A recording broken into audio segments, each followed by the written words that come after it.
My name is Suyi. I'm an orphan, and honestly, I'm not even from this world. I was reborn here 18 years ago. I kept my memories from my past life, but that's all I got. No magic powers, no special system. Just me and my looks. Today was Lord's Day. Every 18-year-old in the world had to step into a magic array and enter a place called the Eternal World. That's where we'd become lords, building territories, raising armies, surviving. Our teachers spent 3 years preparing us for this moment. My homeroom teacher, Miss Tang Lon Lon, gave us one last speech. She told us to survive the first 30 days no matter what, build up our land and troops, and not do anything stupid. Simple enough advice. When my turn came, I stepped into the array. Light wrapped around me, and I disappeared. I woke up standing on a grassy field. Not bad, could have been a swamp or a desert. Luck plays a big role in where you start, and grassland is decent. The world system welcomed me and told me my talent had awakened. Every new lord gets one, and mine turned out to be something called Supreme Ruler, a unique level talent.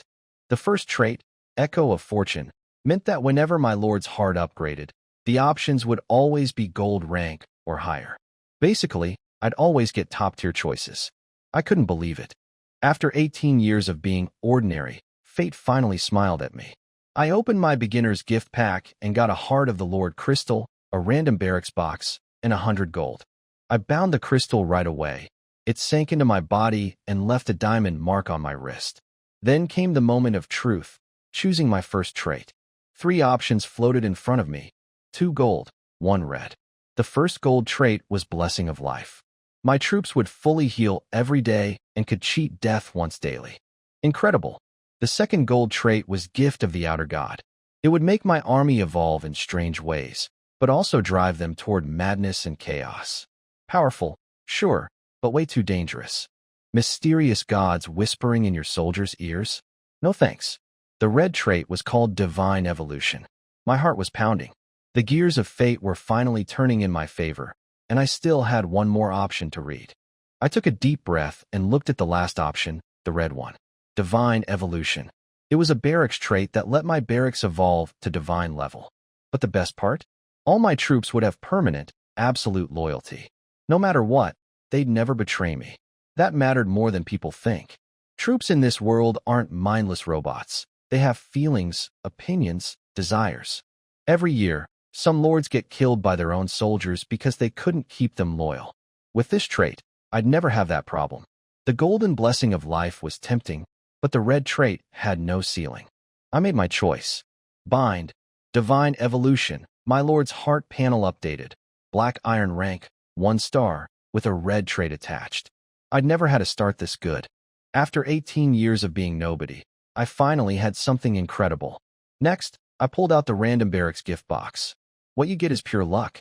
I opened it and got a Tier 3 building called the Desecrated Chapel, a Chaos faction barracks for dark magic units. Then my Divine Evolution trait kicked in. I chose to evolve it, and the chapel lit up with black and crimson light. When it settled, it had transformed into something called the Fallen Sanctuary, a divine rank barracks. Divine, the highest rank that exists. Units go from Tier 1 through Tier 10, then Sanctuary, Legend, Epic, Mythic, Demigod, and finally Divine. Nobody in the world had ever seen a divine rank unit before. The barracks could recruit 10 fallen angels per day. And because of the beginner protection period, each unit only cost 1 gold coin instead of the real price, which would normally be 1,000,000. I placed the building next to my little wooden cabin. A massive black and red cathedral now towered over my sad little home. Inside the courtyard stood statues of fallen angels with all kinds of expressions: graceful, fierce, calm, greedy.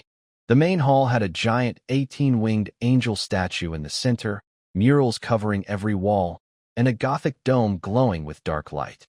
I recruited all 10 units. Black and red lights swirled in front of the statue, and 9 tall, beautiful figures appeared. They had dark violet wings and looked like goddesses, powerful and stunning. Then a rainbow pillar of light shot through the dome, and a 10th figure formed inside it. The other 9 immediately knelt before her. Before I knew what was happening, I was pulled into a warm embrace. A soft voice asked, "Are you my divine emperor?" The 9 kneeling angels spoke together. "We greet the divine emperor, I told them to rise. They stood, eyes full of devotion, but kept glancing nervously at the one still holding me. "My name is Lilith," she said softly behind me. I turned around and, well, let's just say the view was overwhelming. I looked up at her face. She was smiling warmly, her eyes full of affection, like she'd been waiting for me forever. "Lord Divine Emperor, you're just too adorable," she said, hugging me tighter like she never wanted to let go. I struggled out of Lilith's embrace, gasping for air.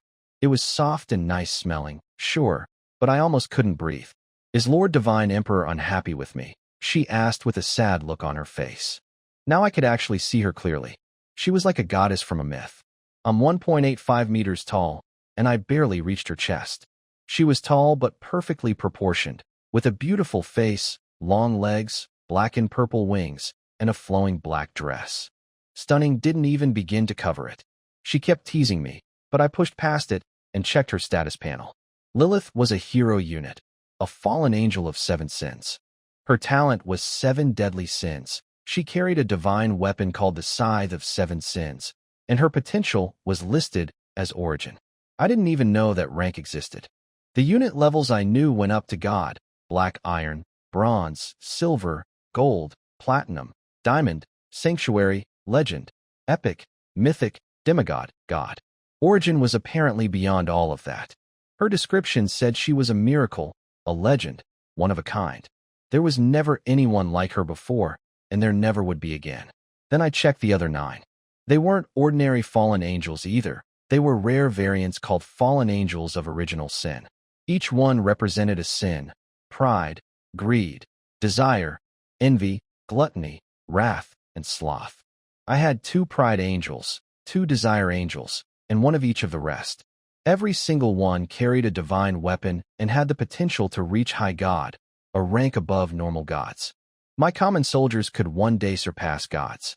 I could barely contain my excitement. Lilith leaned close and offered to have the angels attend to me. They all looked eager to serve. I told her we'd talk about that later.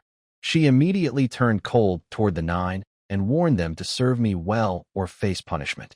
They trembled and obeyed without question. Lilith's bloodline and power made it impossible for them to resist her. I told Lilith to ease up, and we headed outside. Before I could react, she scooped me up and carried me out like it was nothing. I told her not to do that again.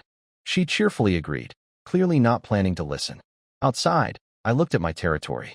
It was small, about 1 kilometer wide, with nothing but my beat-up wooden cabin and the massive cathedral. Poor and empty. I had 30 days. I needed a plan. My priority was clear: upgrade the barracks first. Right now I could only recruit 10 units a day, which wasn't nearly enough. After that, I'd upgrade the Lord's Heart. Because of my Echo of Fortune trait, every upgrade would give me gold rank options, or better. That was way too valuable to ignore. Territory expansion could wait. Most lords would focus on expanding their land first, but I wasn't most lords. The Lord's Heart was my real advantage, and I planned to squeeze every drop of power out of it. I opened my territory panel. My land was called Unnamed, Level 1, 1,000 meters across, with nothing but my broken cabin and the fallen sanctuary. The warehouse was empty. I was completely broke. I named my territory Supreme Heaven, fitting for my talent. My personal panel showed me at Black Iron 1-star with 90 gold coins left. I had 2 Lord abilities: Domination, which let me shape my territory however I wanted, and Decomposition, which let me break down defeated monsters for resources. I could share that power with my troops if I chose to. Then the system asked if I wanted to start something called the Void Trial. It was a daily challenge: fight enemies, earn resources. You could only do it once a day, and skipping it meant losing that day's rewards forever. I asked Lilith if everyone was ready. She smiled and said they'd been ready for a while. The system offered 5 difficulties: Normal, Hard, Nightmare, Inferno, and Abyss. Higher difficulty meant better rewards. I looked at my squad, 10 divine rank units with god-level potential. There was no reason to hold back. Abyss, I said. The sky above my territory turned blood red. Lilith summoned her massive scythe, and the other 9 angels drew their weapons. 30 seconds later, the space around us started rippling, and swarms of little demons poured out from every direction. Abyssal imps, Tier 3 creatures, Black Iron 5-star to 8-star. For a normal new lord starting at Black Iron 1-star, this would be a death sentence. But my troops weren't normal. Lilith swung her scythe once, and black flames erupted in a wide arc. Every imp it touched shattered into pure energy that she absorbed to level up. The other 9 angels joined in, cutting through demons like they were nothing. They didn't even bother using skills, just raw strength and their weapons. This was the power of divine rank troops. No new lord had probably ever had units like these on day 1. At Abyss difficulty, the enemies don't come in waves. They pour in non-stop for a full hour. Most lords don't attempt this until at least 10 days in, after building up their forces. Doing it on the first day? Nobody would even consider it. But here I was, sitting cross-legged on the ground while my angels handled everything. I pulled up the system interface. It had modules for chat, live stream, trade, private chat, and system log. It was a funny picture, really.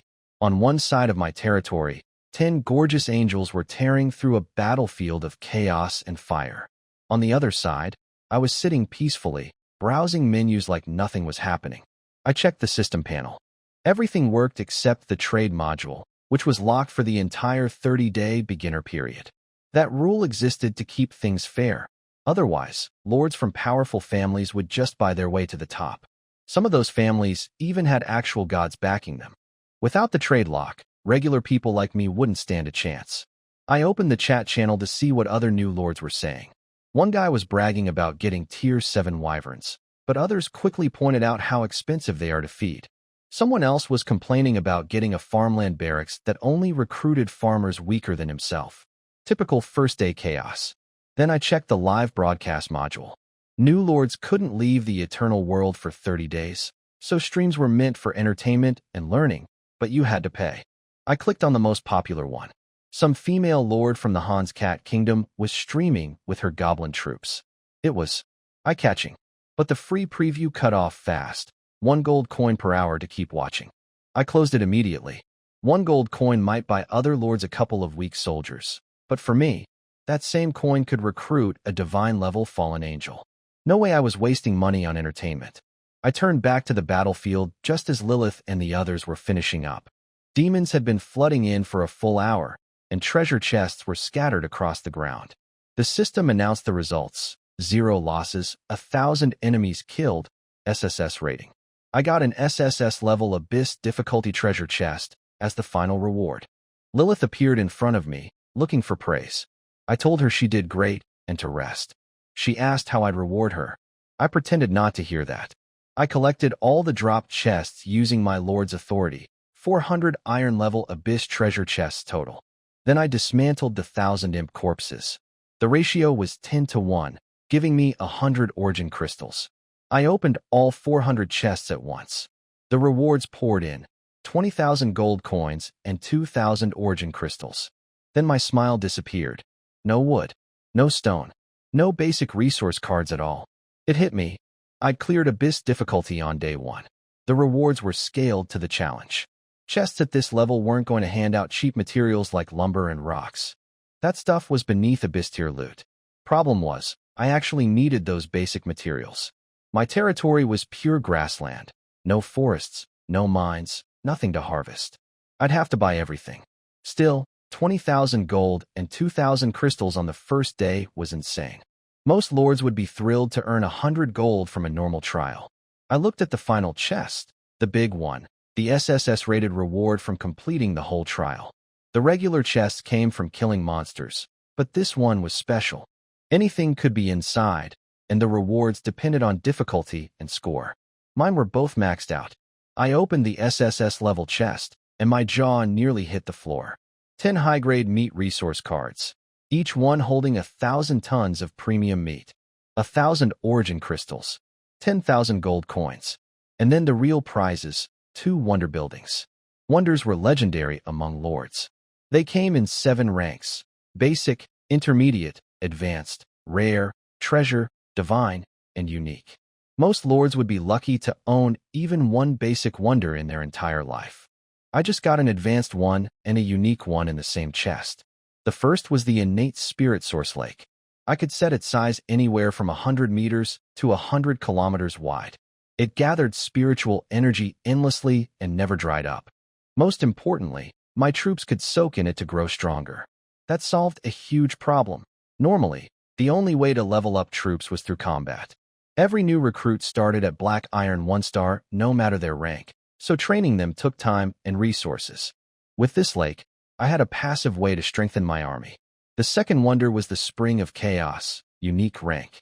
It had 6 traits, and every single one was incredible. The water could heal any injury or curse. Plants and animals in my territory might evolve on their own. My land would never suffer natural disasters. My troops would take 99% less elemental damage while inside my territory. And the best part, it could devour other wonders and absorb their traits. That meant it could only get stronger over time. I placed both wonders right away. A crystal-clear lake appeared in my territory, full of energy. Then a jade fountain materialized beside my cabin, glowing faintly with chaotic light. I guided the spring water into the lake, and the whole territory took on a mysterious, renewed feeling. Lilith asked if they could go swimming. I told her, of course, the lake was built for them. The 9 angels headed off to bathe, happy to wash off the sweat and blood from the fight. Lilith stayed with me. She asked if I was going to reward her. I told her we'd talk about rewards tonight and led her straight to the fallen sanctuary. I had 3,100 origin crystals now, and upgrading the barracks cost 100. No reason to wait. Every day in the beginner stage mattered. I upgraded the fallen sanctuary to level 2. The fallen sanctuary didn't look much different after upgrading, but the stats changed. Daily recruitment went from 10 to 20. The next upgrade would cost 1,000 origin crystals, 10,000 gold coins, and some special material called a dark seed. Expensive, but that was the price of divine rank troops. I recruited 10 more angels right away. Black and red mist filled the hall, and 10 new fallen angels of sin appeared, kneeling before me. All the same type as Lilith. Since she was my only hero unit, the barracks could only produce her kind. No new hero appeared either, which was expected. Heroes were rare. I put Lilith in charge of them and sent everyone off to join the others at the lake. Then I sat in the center of the hall and upgraded my lord's heart. It cost 100 crystals, and a warm energy spread from my wrist through my entire body. I could feel myself getting stronger, and for the first time, spiritual energy flowed inside me. I'd officially become a real lord. My lord's heart was now Black Iron 2-star. Time to pick a new trait. 3 options appeared, 2 red, 1 gold. Thanks to my Echo of Fortune talent, I always got top-tier choices. The first red trait was Supreme Order. It would double the strength of all Order faction troops, raise their potential by 2 levels, and lock loyalty at 100. Powerful, but it would chain me to the Order faction only. I didn't want that. My troops were all loyal to me regardless of faction, so I didn't need faction restrictions. The second red trait was Supreme Chaos. Basically the same thing, but for chaos units. Same problem. Locking into one faction meant limiting my future options. The gold trait was Crystal Palace. My barracks would only recruit female units, but all female units would get double power and their level cap would go up by 1. The note said something cheeky about hoping I could handle it. I stared at my options. The 2 red traits were stronger on paper, but they'd box me into a single faction forever. I refused to be tied down like that. I wanted the freedom to recruit from any faction. Crystal Palace only restricted gender, not faction. And the power boost was identical, 100%. The only downside was 1 less level of potential increase compared to the red traits. Plus, honestly, a full army of powerful warrior women didn't sound like a bad deal at all. There really wasn't much of a choice. Bind trait. Crystal Palace. I made my choice. Over by the lake, Lilith seemed to sense something. She noticed the potential increase in the angels. But the others were too busy splashing around to feel it. I looked at my remaining crystals, 2,900. Part of me wanted to keep upgrading, but I held back. There was a good reason. In this world, there's something called rank suppression. If my lord's heart level went up too fast, the void trial difficulty would rise with it. Right now, Lilith and the others were only Black Iron 3-star. If bronze rank enemies showed up in the trial, my troops would only deal half damage to them. That's how rank suppression works. A Black Iron unit can only hit a bronze unit for 50% damage at most. It doesn't go away until you reach diamond rank. Every teacher back in school drilled this into us. Don't level up your lord's heart too quickly. Raise your troops first, then upgrade. I only had 20 units. If something went wrong against bronze enemies with just 20 soldiers, it'd be a disaster. No need to take stupid risks. One upgrade per day was already faster than almost every other new lord out there. Source crystals were precious too. Normal void trials didn't even drop them. You had to clear nightmare difficulty or higher, and even then they only came from treasure chests. I opened the chat channel to see what people were saying. Most lords were still figuring out the basics. Some were asking about the void trial. Others were warning not to pick anything above normal difficulty. One person bragged about having tier 10 troops and asked what difficulty to pick. Someone jokingly told him to go abyss mode, and chaos followed. I posted my own message under the name, Traveler from Another World. No way I was using my real name. I was buying dark seeds, a rare material I needed to upgrade my barracks to level 3. I spammed the message a few times, hoping someone out there had one and was willing to trade. The trade market was sealed, but private deals between beginner lords were allowed. That was the Eternal World's way of giving new lords a survival lifeline. Some people had great territory but weak troops, while others got items they couldn't use. Private trading let everyone help each other out. I was also waiting for merchant lords to appear. Every generation of new lords produced a few, people with trading talents or connections to big guilds. They usually showed up around day 3.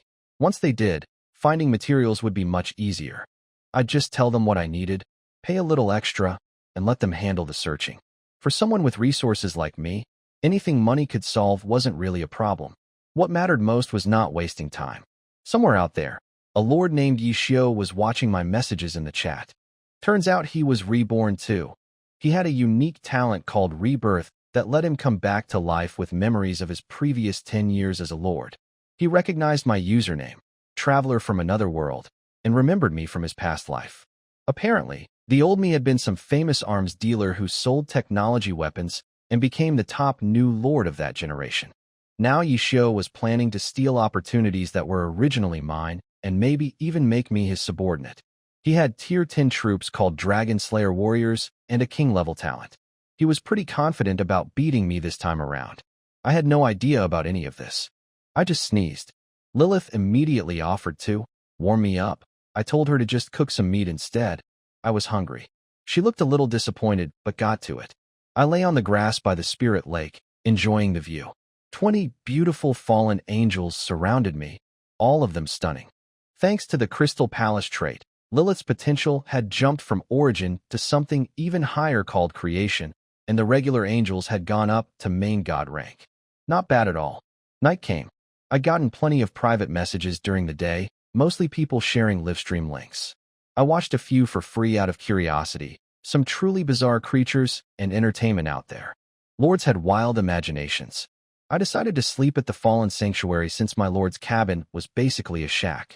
Just as I was about to rest, Lilith pulled me into her arms and said it was time for my reward.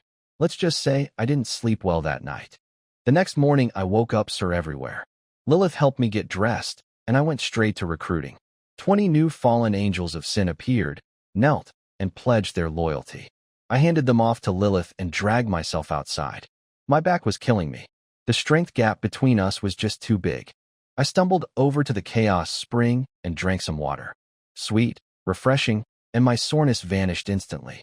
The spring that could heal any wound or curse in the world. And here I was using it as a morning pick-me-up. If other lords knew, they'd probably lose their minds. I checked my private messages and found a surprise. A merchant lord named Little Merchant had already sent me a friend request. I'd expected them to show up around day 3, but this was only day 2. That was good news. I accepted the request right away. The merchant girl, Lin Xiao, was having a rough time. Most new lords who messaged her were freeloaders trying to borrow things for free. So when I added her as a friend, she got excited. Someone actually looking to buy something real. She messaged me immediately, offering wood, stone, gold, crystals, whatever I needed. I told her what I was after.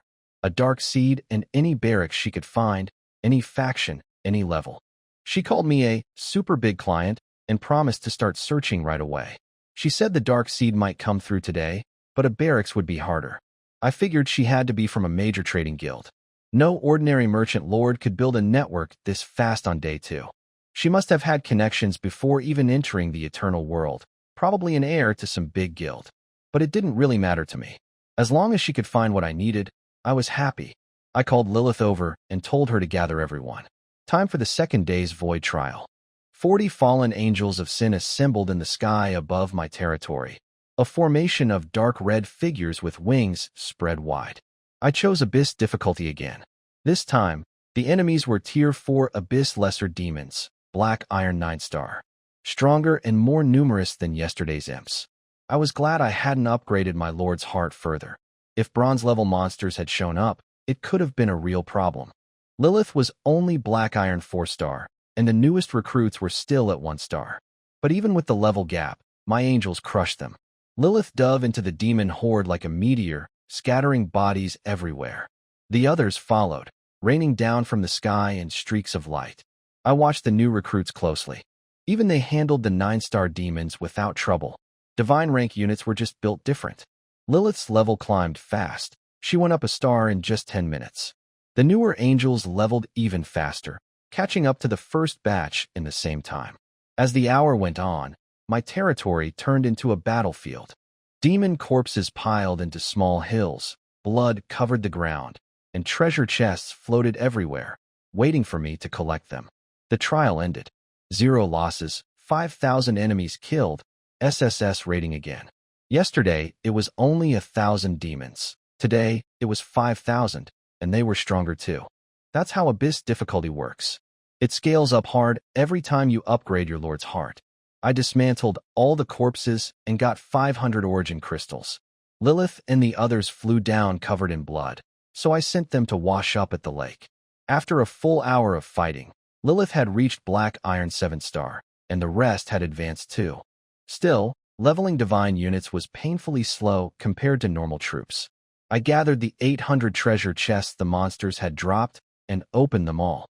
40,000 gold coins and 4,000 origin crystals.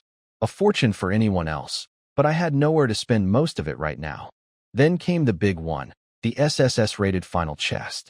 I opened it and got 3 things. First, a Tier 1 barracks called Machine Gun Camp. Honestly, it was pretty weak.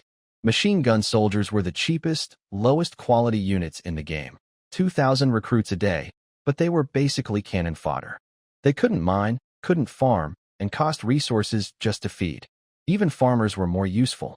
But I had divine evolution. I upgraded it, and the basic machine gun camp transformed into a divine-level barracks called Supreme Agreement. It was Order faction, sci-fi styled, and could recruit all types of technological units. The description was wild. Something about burning the starry sea and humanity being supreme. It reminded me of something called the Human Alliance, which made me a little suspicious. I placed it next to my cabin. Now I had the dark Gothic fallen sanctuary on one side and a futuristic tech tower on the other. Quite a contrast. Lilith showed up with her hair still wet and immediately gave the new building a cold look. She was Chaos faction, the tech tower was Order. Those two factions were like fire and water. She didn't like her new companions at all. The second and third rewards were wonders. A rare level 1 called Wine Pool and Meat Forest, and another unique wonder called Heroic Spirit Hall. That made 4 wonders total in just 2 days. The beginner stage really did reward the brave. No wonder lords always tried Abyss difficulty in their final days, even knowing how brutal it was. Lilith didn't like the new barracks. She was pure chaos, born evil, like darkness itself. The Supreme Agreement was pure order, the opposite of everything she stood for. With any other lord, she would have rebelled the moment it appeared. But my troops had absolute loyalty. Lilith's hostility was aimed at the building, not at me. I told her straight, everyone under my command was someone I trusted completely. I wouldn't force them to be friends, but they couldn't be enemies either. She went quiet for a moment, then smiled and said she understood. She even said she wanted to meet her new sisters. I upgraded the Supreme Agreement to level 2 using 100 origin crystals. Daily recruitment went up to 20.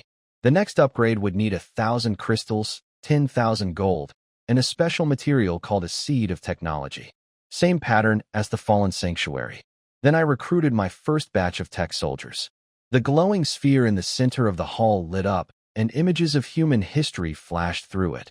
Fire, machines, airplanes, starships, dimensional portals, void engines. When the light faded, 20 figures stood before me. The leader was a girl about 1.75 meters tall with white hair and a tight white combat suit. Her eyes looked empty at first, then switched on like a machine powering up. All 20 knelt and shouted, "Greetings, Emperor." Her name was Talus, my second hero unit. She was classified as a final weapon, a war god, an artificial god who shouldn't exist. Her talent let her devour and merge the genes of other creatures to endlessly improve herself. Her potential was listed as root, same as Lilith's upgraded level, thanks to the Crystal Palace blessing. Her description called her a manufactured god who should never have been born. The other 19 were Gene Forbidden Army soldiers, also divine rank.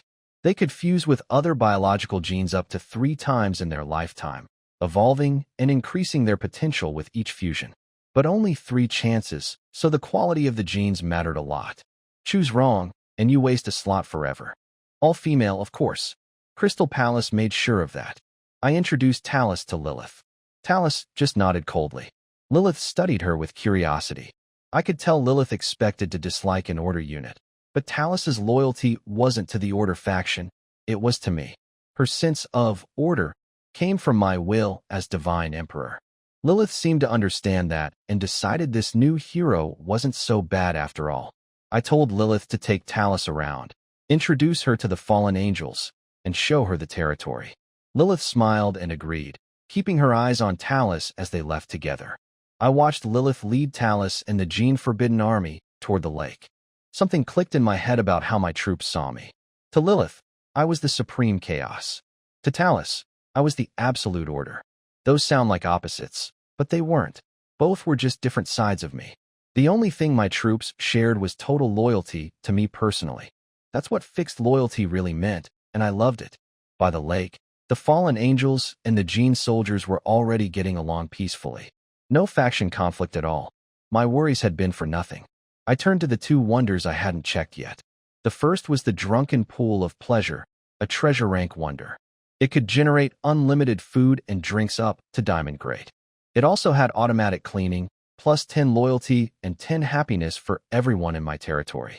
I turned it into a modern villa and placed it behind my cabin. The food supply alone was incredible.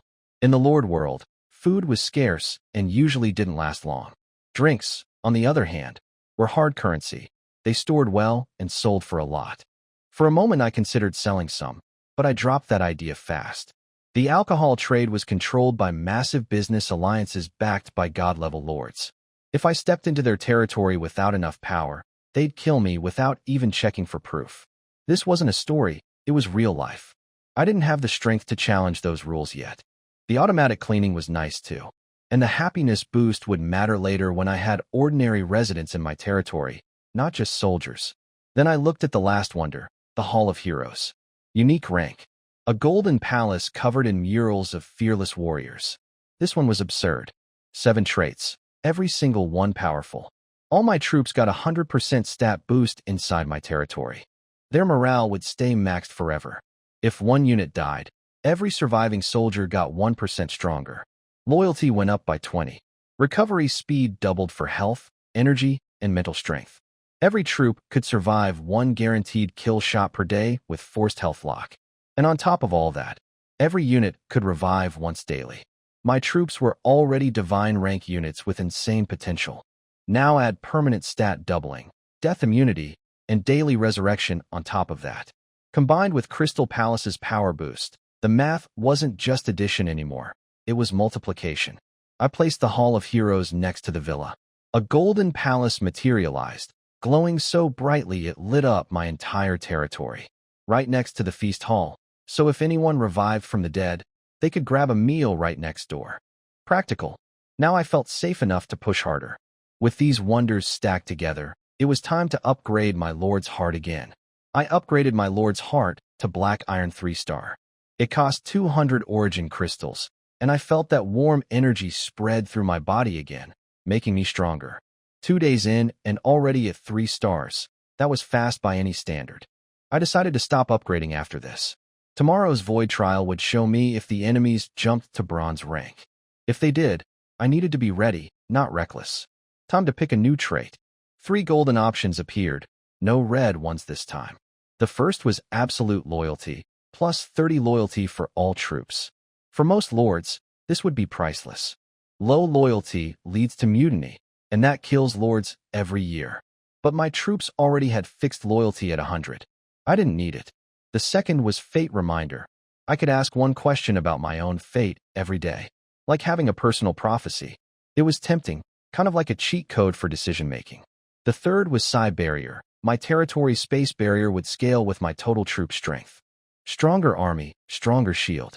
For a lord with weak troops, this trait would be useless, which is why it was only gold rank. But for me, with all divine level units, this thing would become a fortress wall. I thought hard. The prophecy was nice, but it was a bonus, not a necessity. The barrier was about long-term survival. After the beginner period, lords lived in the eternal world permanently. Invasions from other lords and monsters happened all the time. A strong barrier meant enemies couldn't even crack open my territory. With my divine troops powering it, the shield would be nearly unbreakable. Golden traits weren't unique. I might find something like the prophecy again later. But territory defense was too important to pass up.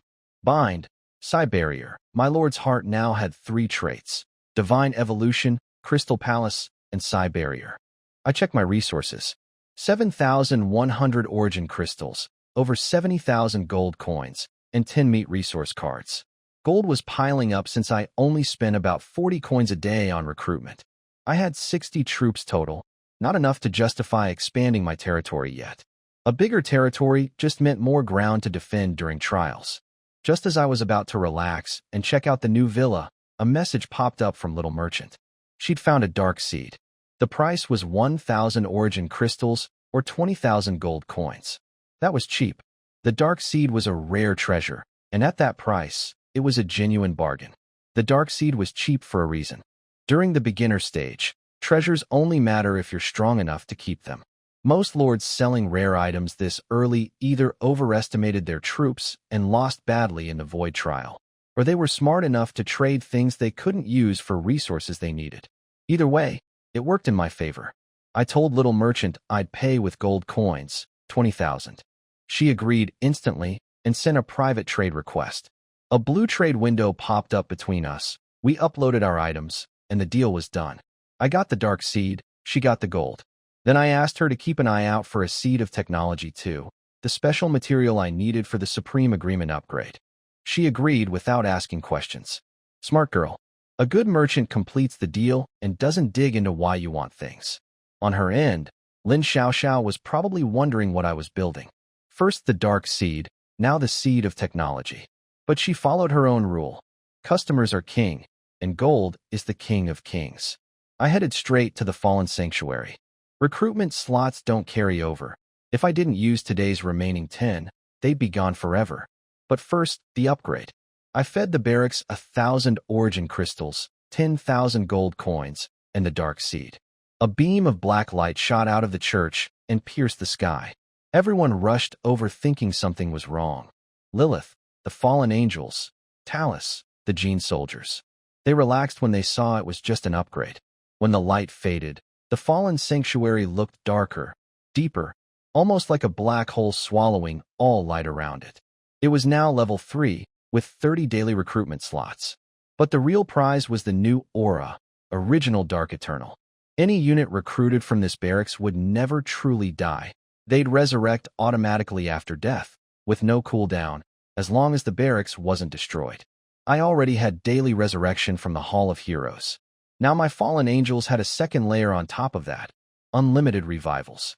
Lilith basically had 2 resurrection shields, one with a daily limit, one without. The upgrade costs for level 4 were insane though. 10,000 crystals, 100,000 gold, and 10 dark seeds. Each level was exponentially more expensive. The next upgrade to the Supreme Agreement needed a seed of technology, which Little Merchant was searching for. For now, I had 10 unused recruitment slots in the Fallen Sanctuary. Slots reset daily and never stacked, so wasting them was not an option. I called Lilith and Talus to follow me inside. I recruited the last 10 units for the day. This time, the mist that gathered wasn't the usual black and red. It was pure, deep darkness. Even Lilith and Talus noticed something was different. When the fog cleared, 10 figures knelt before me. The leader had silver hair, dark red armor, pure black wings, and a cold voice. Her name was Istha, a hero unit, just like Lilith and Talus. But Istha was different from Lilith.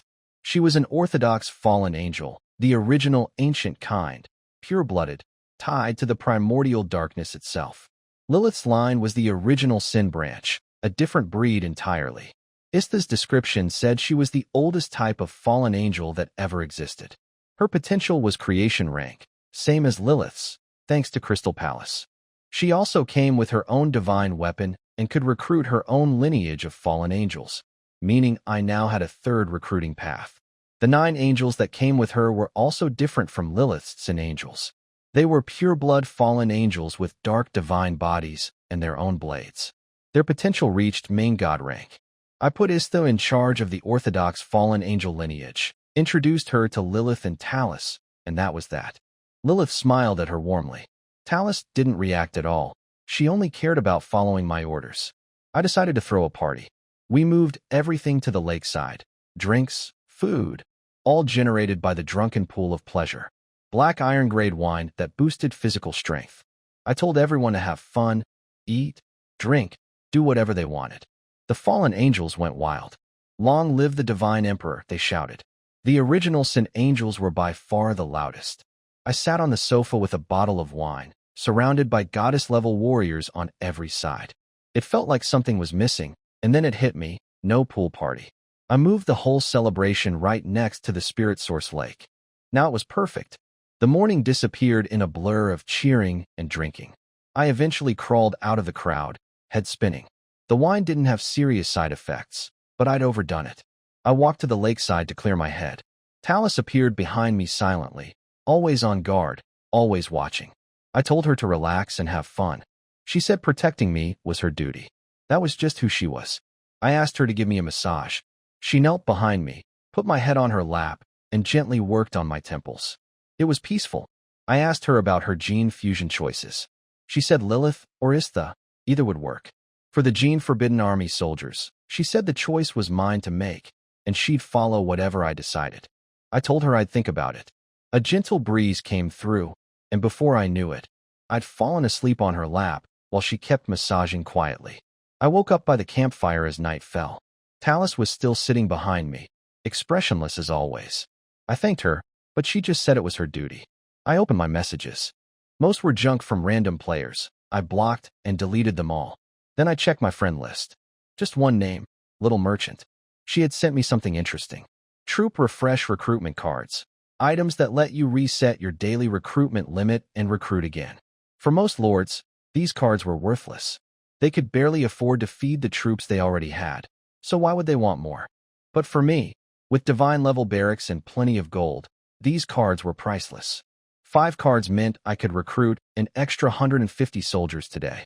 She wanted 1,000 gold each. I bought all 5 immediately and told her to find me as many more as she could. I also reminded her I still needed dark seeds and the seed of technology. She bought those cards for 500 gold total and sold them to me for 5,000.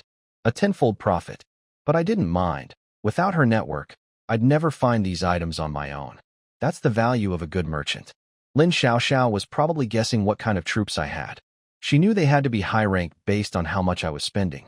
But she was smart enough not to ask. Meanwhile, she was dealing with another lord, someone called Knowing Autumn by a Leaf. Apparently, he was trying to get free stuff, talking about betting agreements and credit deals without offering anything real. She thought he was insane and blocked him. That lord was actually Yi Xiao, the reborn one.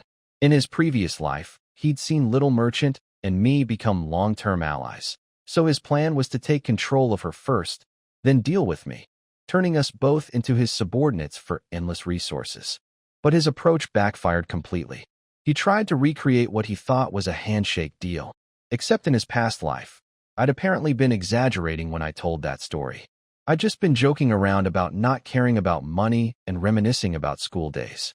Yi Xiao took it literally and tried the same approach with Lin Xiaoxiao. She thought he was crazy and blocked him on the spot. Now he couldn't trade or message the biggest merchant lord of the entire beginner generation. There were other merchants out there, but none as connected as her. His grand plan had fallen apart on day 2. He had no idea that I was the reason things were different this time, and I had no idea he even existed. I sneezed again. Lilith immediately said she'd been thinking of me all along. Istha just stood there looking annoyed at Lilith's flirting. Those two had very different personalities. Lilith was seductive to her core, while Istha was more like a warrior, straightforward and shy about expressing feelings. I teased Istha, asking if she didn't miss me.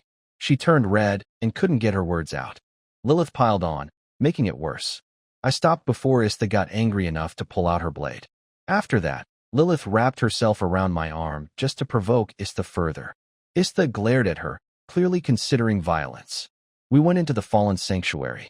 I used all 5 troop refresh recruitment cards one after another. Black Red and Pure Black Light filled the hall 5 times over.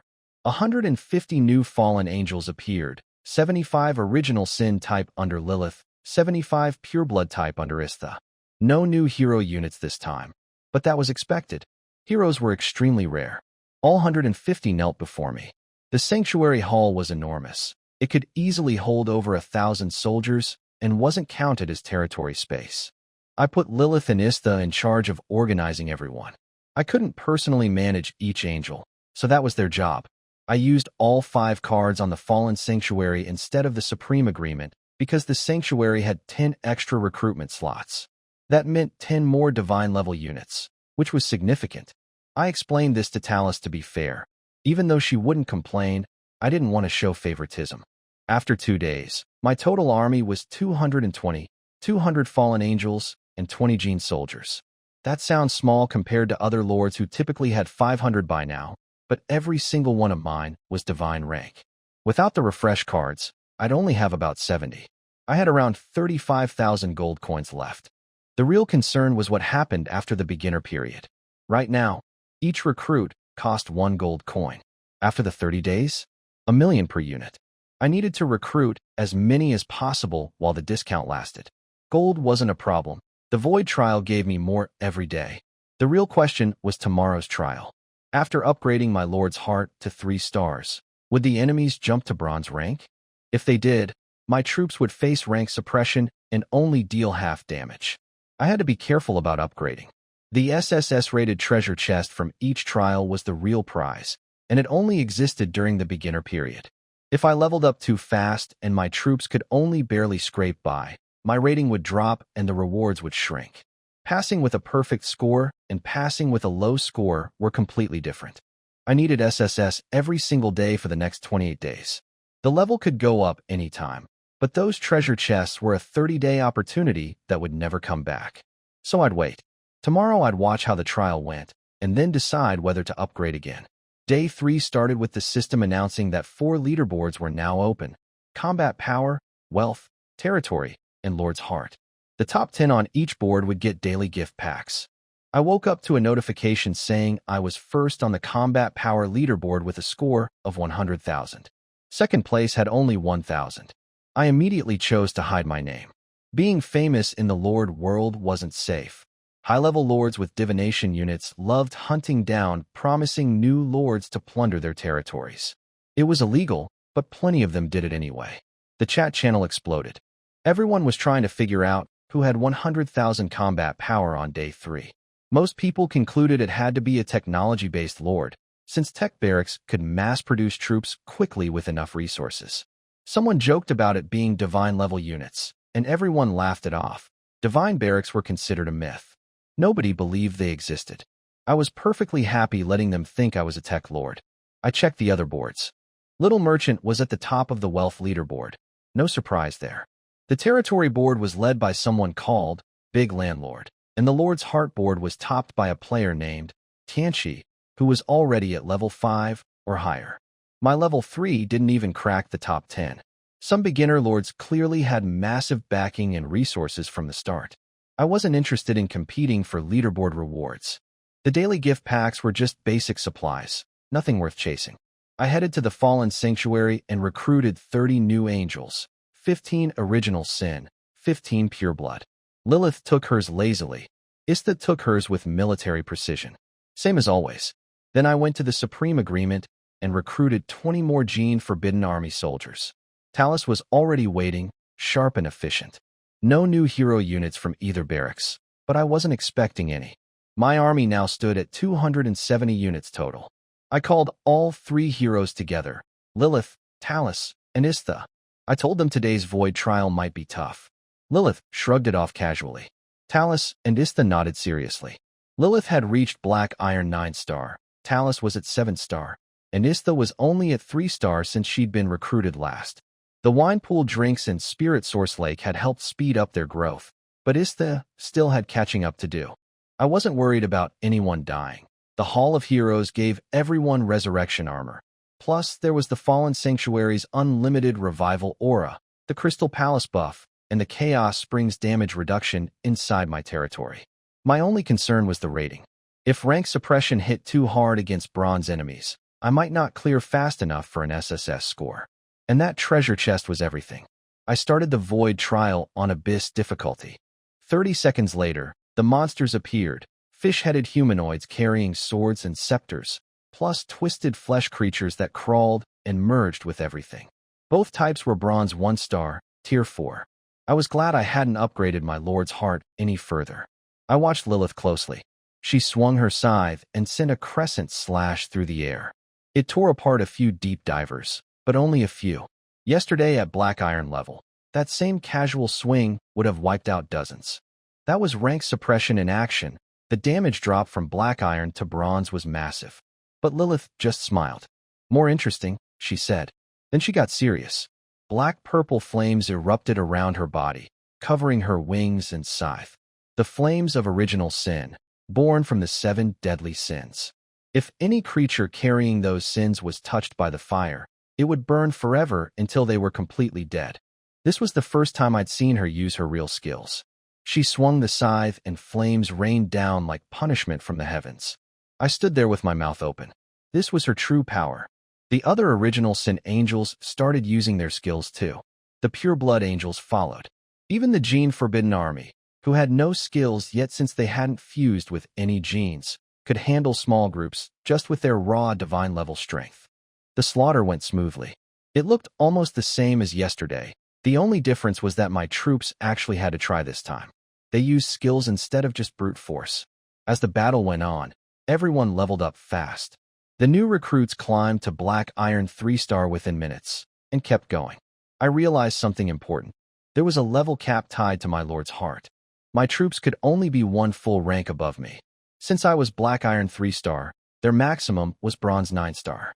If I wanted them to go higher, I need to upgrade myself first. An hour passed. Trial complete. 0 losses, for 1,000 enemies killed, SSS rating. Another perfect treasure chest. Lilith had broken through to Bronze 1-star, and she helped the others catch up by weakening monsters and letting lower-level troops finish them off for experience. By the end, everyone had reached Bronze 1-star. I dismantled 4,000 bronze corpses and got 1,000 origin crystals. Then I gathered the dropped chests, 600 bronze-level Abyss treasure chests. Higher rank than yesterday's iron chests. I opened them all.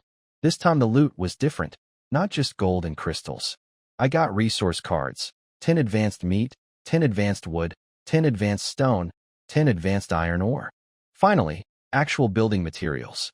The bronze-level chests were giving me what the iron ones never did. No gold coins or origin crystals this time.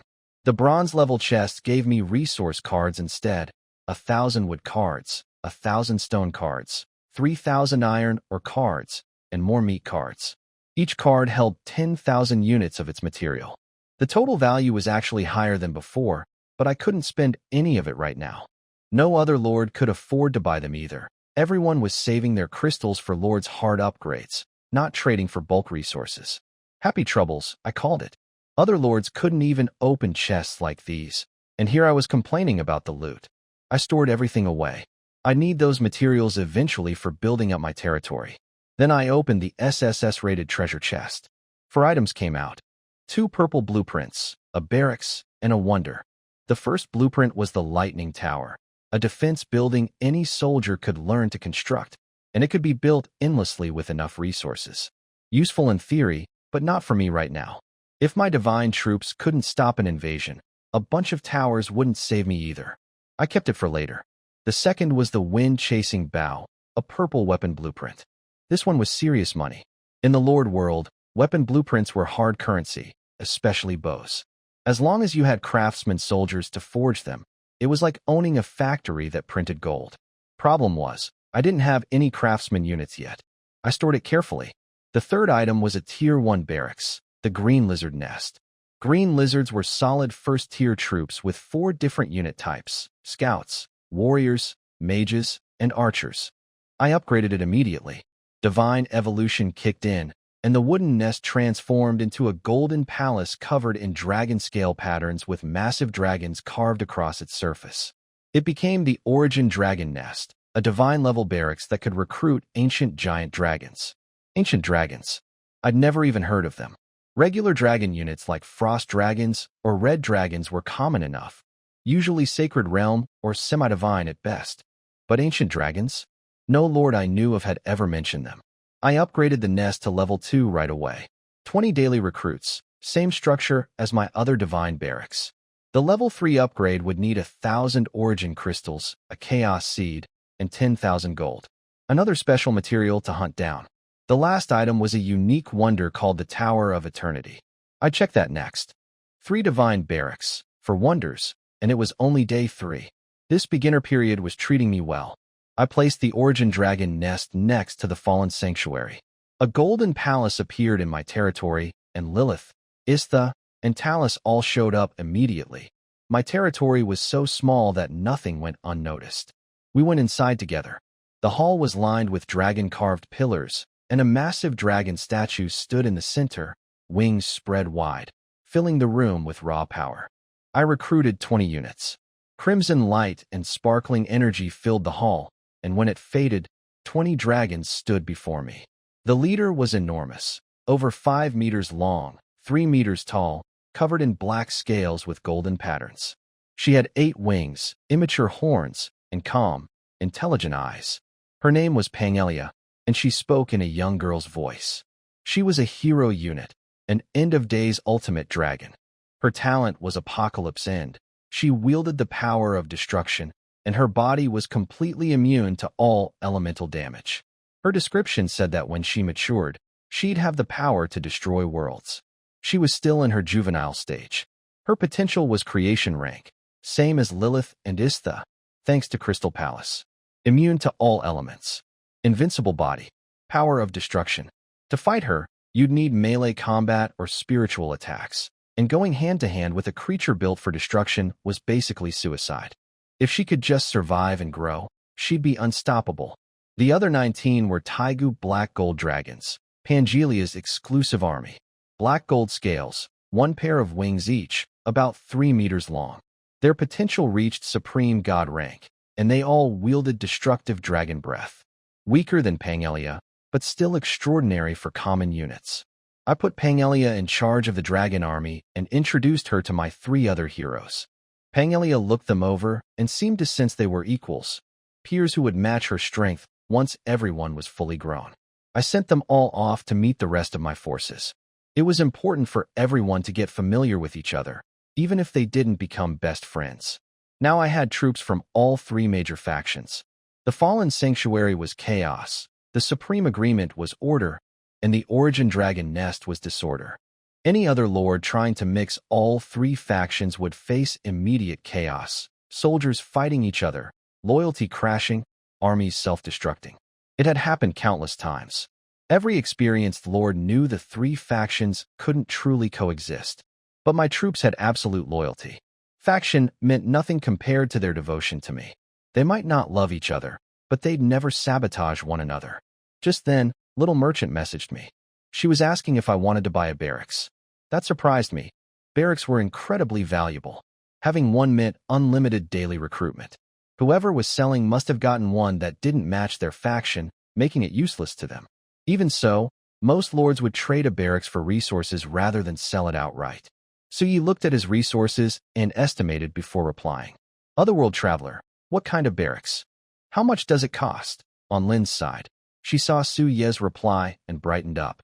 The barracks wasn't bought by her, but was placed here by someone for consignment. Lin only knows Su Yi as someone capable of buying or exchanging for a barracks, so she asked without much expectation. Small merchant. This is a consignment from someone else. The barracks is a third-level one, the Cross Sisterhood, a faction of the Order. It's a relatively powerful unit. The seller's requirement is to exchange it for another third-level barracks from the Chaos faction, or for some valuable blueprints, secret treasures, or wonders. Su Yi looked at the message from the small merchant. Third-level barracks for blueprints, secret treasures, or wonders. Big talk. Su Yi rubbed his forehead as he looked at the message. A third-level barracks, after all, is just that. The Cross Sisterhood is a powerful unit, but it's still a third-level barracks, and its value is far below that of purple blueprints. Even ordinary blueprints of the blue level are worth more. The reasons are multiple. First, if he can sell it, it means he can't use it himself. Second, blueprints of the blue level are like endless gold mines, worth far more than a third-level barracks. Not to mention secret treasures and wonders. This is just pure greed. The third-tier barracks are just that, third tier. They cannot be upgraded further. Honestly, they are just ordinary troop buildings. Whether it's blueprints, treasures, or wonders, these are all long-term investments that are more valuable than just third-tier barracks. This is a common understanding. Traveler from another world, the price is too high. There are no blueprints, treasures, or wonders available. Lin Xiaoxiao looked at Su Ye's reply and brightened up. Although Su Yi said there were no blueprints, treasures, or wonders, it meant he still had other items. Small merchant, when dealing with big deals, it's all about bargaining. What price can you offer? I'll try to negotiate for you. Su Yi thought for a moment after seeing Lin Xiaoxiao's message, then replied. Traveler from another world. 5 high-level meat resource cards and 1,000 source crystals. Lin Xiaoxiao's eyes lit up when she saw Su Ye's message. 5 high-level meat resource cards, each worth 100 source crystals on the market, plus 1,000 source crystals. That's a pretty high price. Small merchant. Wait a moment, I'll ask him. Just a second. Su Yi took a deep breath. Although he really wanted this barracks, bargaining didn't mean he had to pay more than necessary. He sat quietly in the hall, waiting for Lin Xiaoxiao's reply. After a while, Lin Xiaoxiao responded. Small merchant, the other side says it's too little. You need to add more. Seeing the message, Su Yi smiled. As long as there's room to negotiate, that's good. Traveler from another world. How much does he want? Small merchant. He wants 10 high-level resource cards and 2,000 source crystals. That's his bottom line. If it's less, forget it. Su Yi looked at the message from Lin Xiaoxiao. After calculating, it wasn't too expensive, about 3,000 source crystals. Such items are rare for beginners. Traveler from another world. Okay, let's trade. Small merchant. Got it. I'll initiate the trade. Su Yi directly traded 2,000 source crystals and 10 high-level meat resource cards for a third-tier building. The Nuns' Cathedral. A white cathedral model appeared in Su Ye's hand. It had a Gothic dome, a white cross, and shone with a holy light. Upgrade. Su Yi looked at the model of the church in his hand. Ding! Your Tier 3 barracks. Nun Church upgraded to Sacred Sanctuary. Su Yi gazed at the pure white sacred sanctuary glowing with divine light, completely opposite to the fallen angel sanctuary. The white church outlined the statue of an angel. Ethereal hymns floated around, and countless prayers sounded. Upgrade. Su Yi chose to upgrade the sacred sanctuary directly. Ding! Your barracks. Sacred Sanctuary upgraded, current level 2. Detailed attributes can be viewed at your convenience. After spending 100 source crystals to upgrade the Sacred Sanctuary, Su Yi checked its attributes.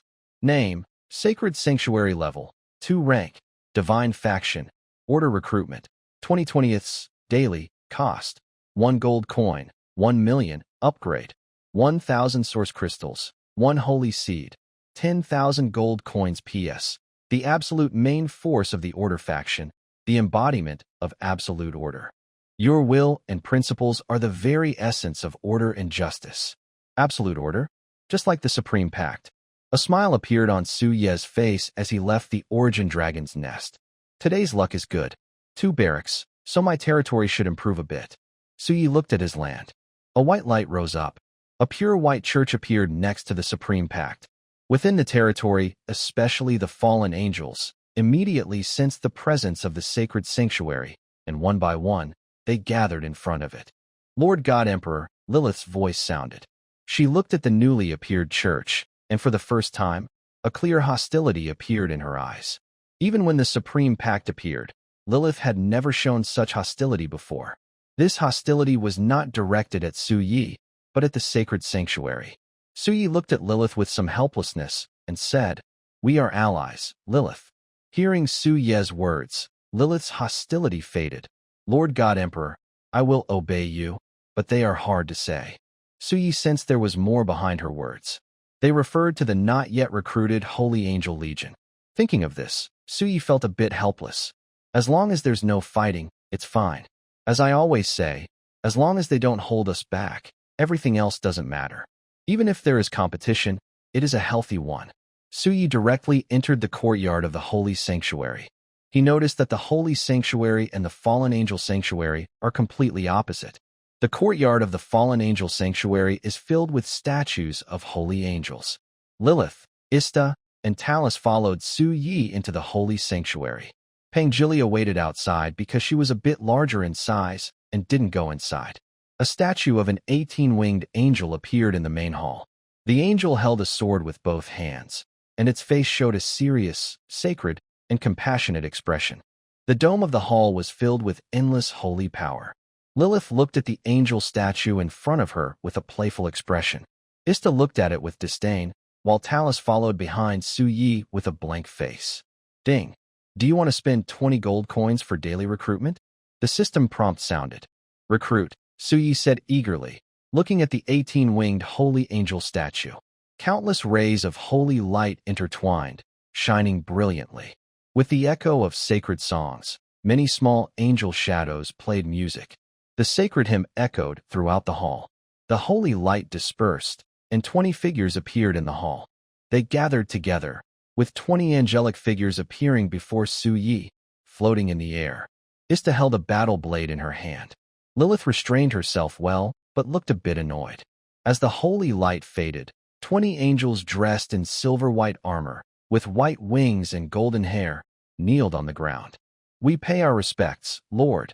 Their loyal and firm voices rang out. "Get up first," Su Yi said to the 20 recruited angels. The 20 angels stood up. The leader, with a fervent and devout look, looked at Su Yi and also saw Ista and Lilith behind him. A pure white sword appeared in his hand. Su Yi, although he knew there was tension between holy angels and fallen angels, he didn't expect such a scene to happen immediately upon meeting. "Stop," Su Yi said. Ista's dark aura faded away, and she snorted coldly. The holy power on the newly recruited angels also disappeared, and the pure white sword vanished. Su Yi rubbed his forehead and looked at the leading angel, checking her attributes. Name, Kesha Loyalty, 100 level, Black Iron 1-star rank, Divine Unit Type. Holy Order, Kesha Talent. Holy Order Skill, Flame of Order Artifact, Sword of Order Potential. Creation, Crystal Palace Bonus, PS. A bright angel who masters divine power and the power of order, the true ruler of the Order faction, with unimaginable potential and strength. Just as I thought, Su Yi looked at Kesha's attribute panel. Compared to Ista, her initial attributes are almost completely opposite. Ista is pure darkness, while Kesha is pure light. Then Su Yi turned to the other 19 angels. Name, Holy Angel Loyalty, 100 level, Black Iron 1-star unit type. Holy Angel Talent, Holy Power Skill, Judgment Fire Artifact, Judgment Sword Potential, Main God, Crystal Palace Bonus. PS.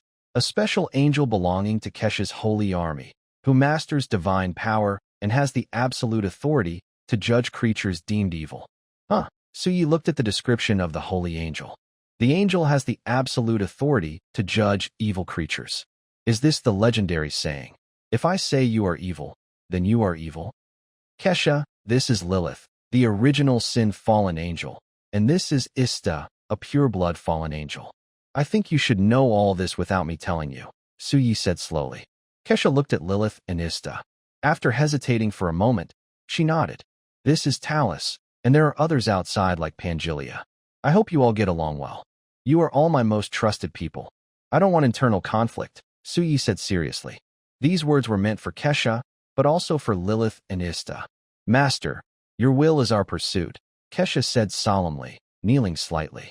Divine Emperor, we will also listen to you, Lilith said with a smile, leaning close to Suyi. Ista also nodded. The matter was settled. The holy angels ultimately became part of Suye's forces. Their opposition was useless, and Suyi had already spoken. He did not want to see internal conflicts among them. Therefore, even if he did not fully welcome the holy angels, whether Lilith or Ista, they were all under Suye's control. This was the benefit of having a constant 100 loyalty. Without it, even at 100 loyalty, the loyalty could still drop sharply, especially since the extreme units from both factions had gathered together. This situation was completely unimaginable. Ista, Lilith, Talus, take Kesha and introduce her to the others. Remember, don't cause trouble. Tonight, we will hold a banquet to welcome Pangelia and Kesha to our home, Suyi said with a smile. Understood, Your Majesty, Lilith replied happily. Yes, my lord, Kesha said sincerely. Ista didn't speak, and Talus looked expressionless. Suyi watched Kesha, Lilith, and the others leave, took a deep breath. As long as there was no fighting, everything would be fine. The others could take time to get used to living together. Right now, I have 4 barracks under my command. The units are roughly divided into 4 types: fallen angels, holy angels, dragons, and genetic forbidden troops. The weakest are the genetic forbidden troops. It seems that Talus and her group will need to focus on improving their genetic fusion soon, Suyi thought to himself. Among the 4 main unit types, the weakest was definitely the genetic forbidden troops. The strongest at the moment was the dragons, specifically Pangelia and her ancient black gold dragon legion. Although they were all at 1-star iron level, Pangelia was undoubtedly the strongest under Suyi's command, even surpassing Lilith and others. Almost done, Suyi said to himself after organizing his thoughts. He opened his friend chat and sent a message directly to the little merchant. Interdimensional traveler, please help me keep an eye out for news about the Chaos Seed, the Holy Seed. I want both, just at a good price. Lin Xiaoxiao saw Suyi's message and quickly replied. Little merchant, okay boss, leave it to me. I should be able to find them within a few days. Interdimensional traveler, great, thanks a lot. Suyi closed the chat window and left the holy sanctuary. What Suyi didn't know was that the chat channel had already sparked a huge storm. Wow, wow, wow. Have you seen the battle power rankings? Damn, is this really a person? Is this really a human? What's going on? Did something happen? No, the person upstairs just got internet at home. The top-ranked person's battle power suddenly jumped from 100,000 to 200,000. That's unbelievable. The top person must have a high-level technological barracks. Otherwise, such a sudden increase in battle power wouldn't make sense. It's confirmed, it's a high-level tech barracks. Only technology can produce large amounts of weapons and equipment, which explains the rapid increase in battle power. It couldn't be just from soldiers. What if it really is from soldiers? Hey, that stubborn person upstairs, which soldiers could boost battle power so much? Even my holy domain level soldiers are just average.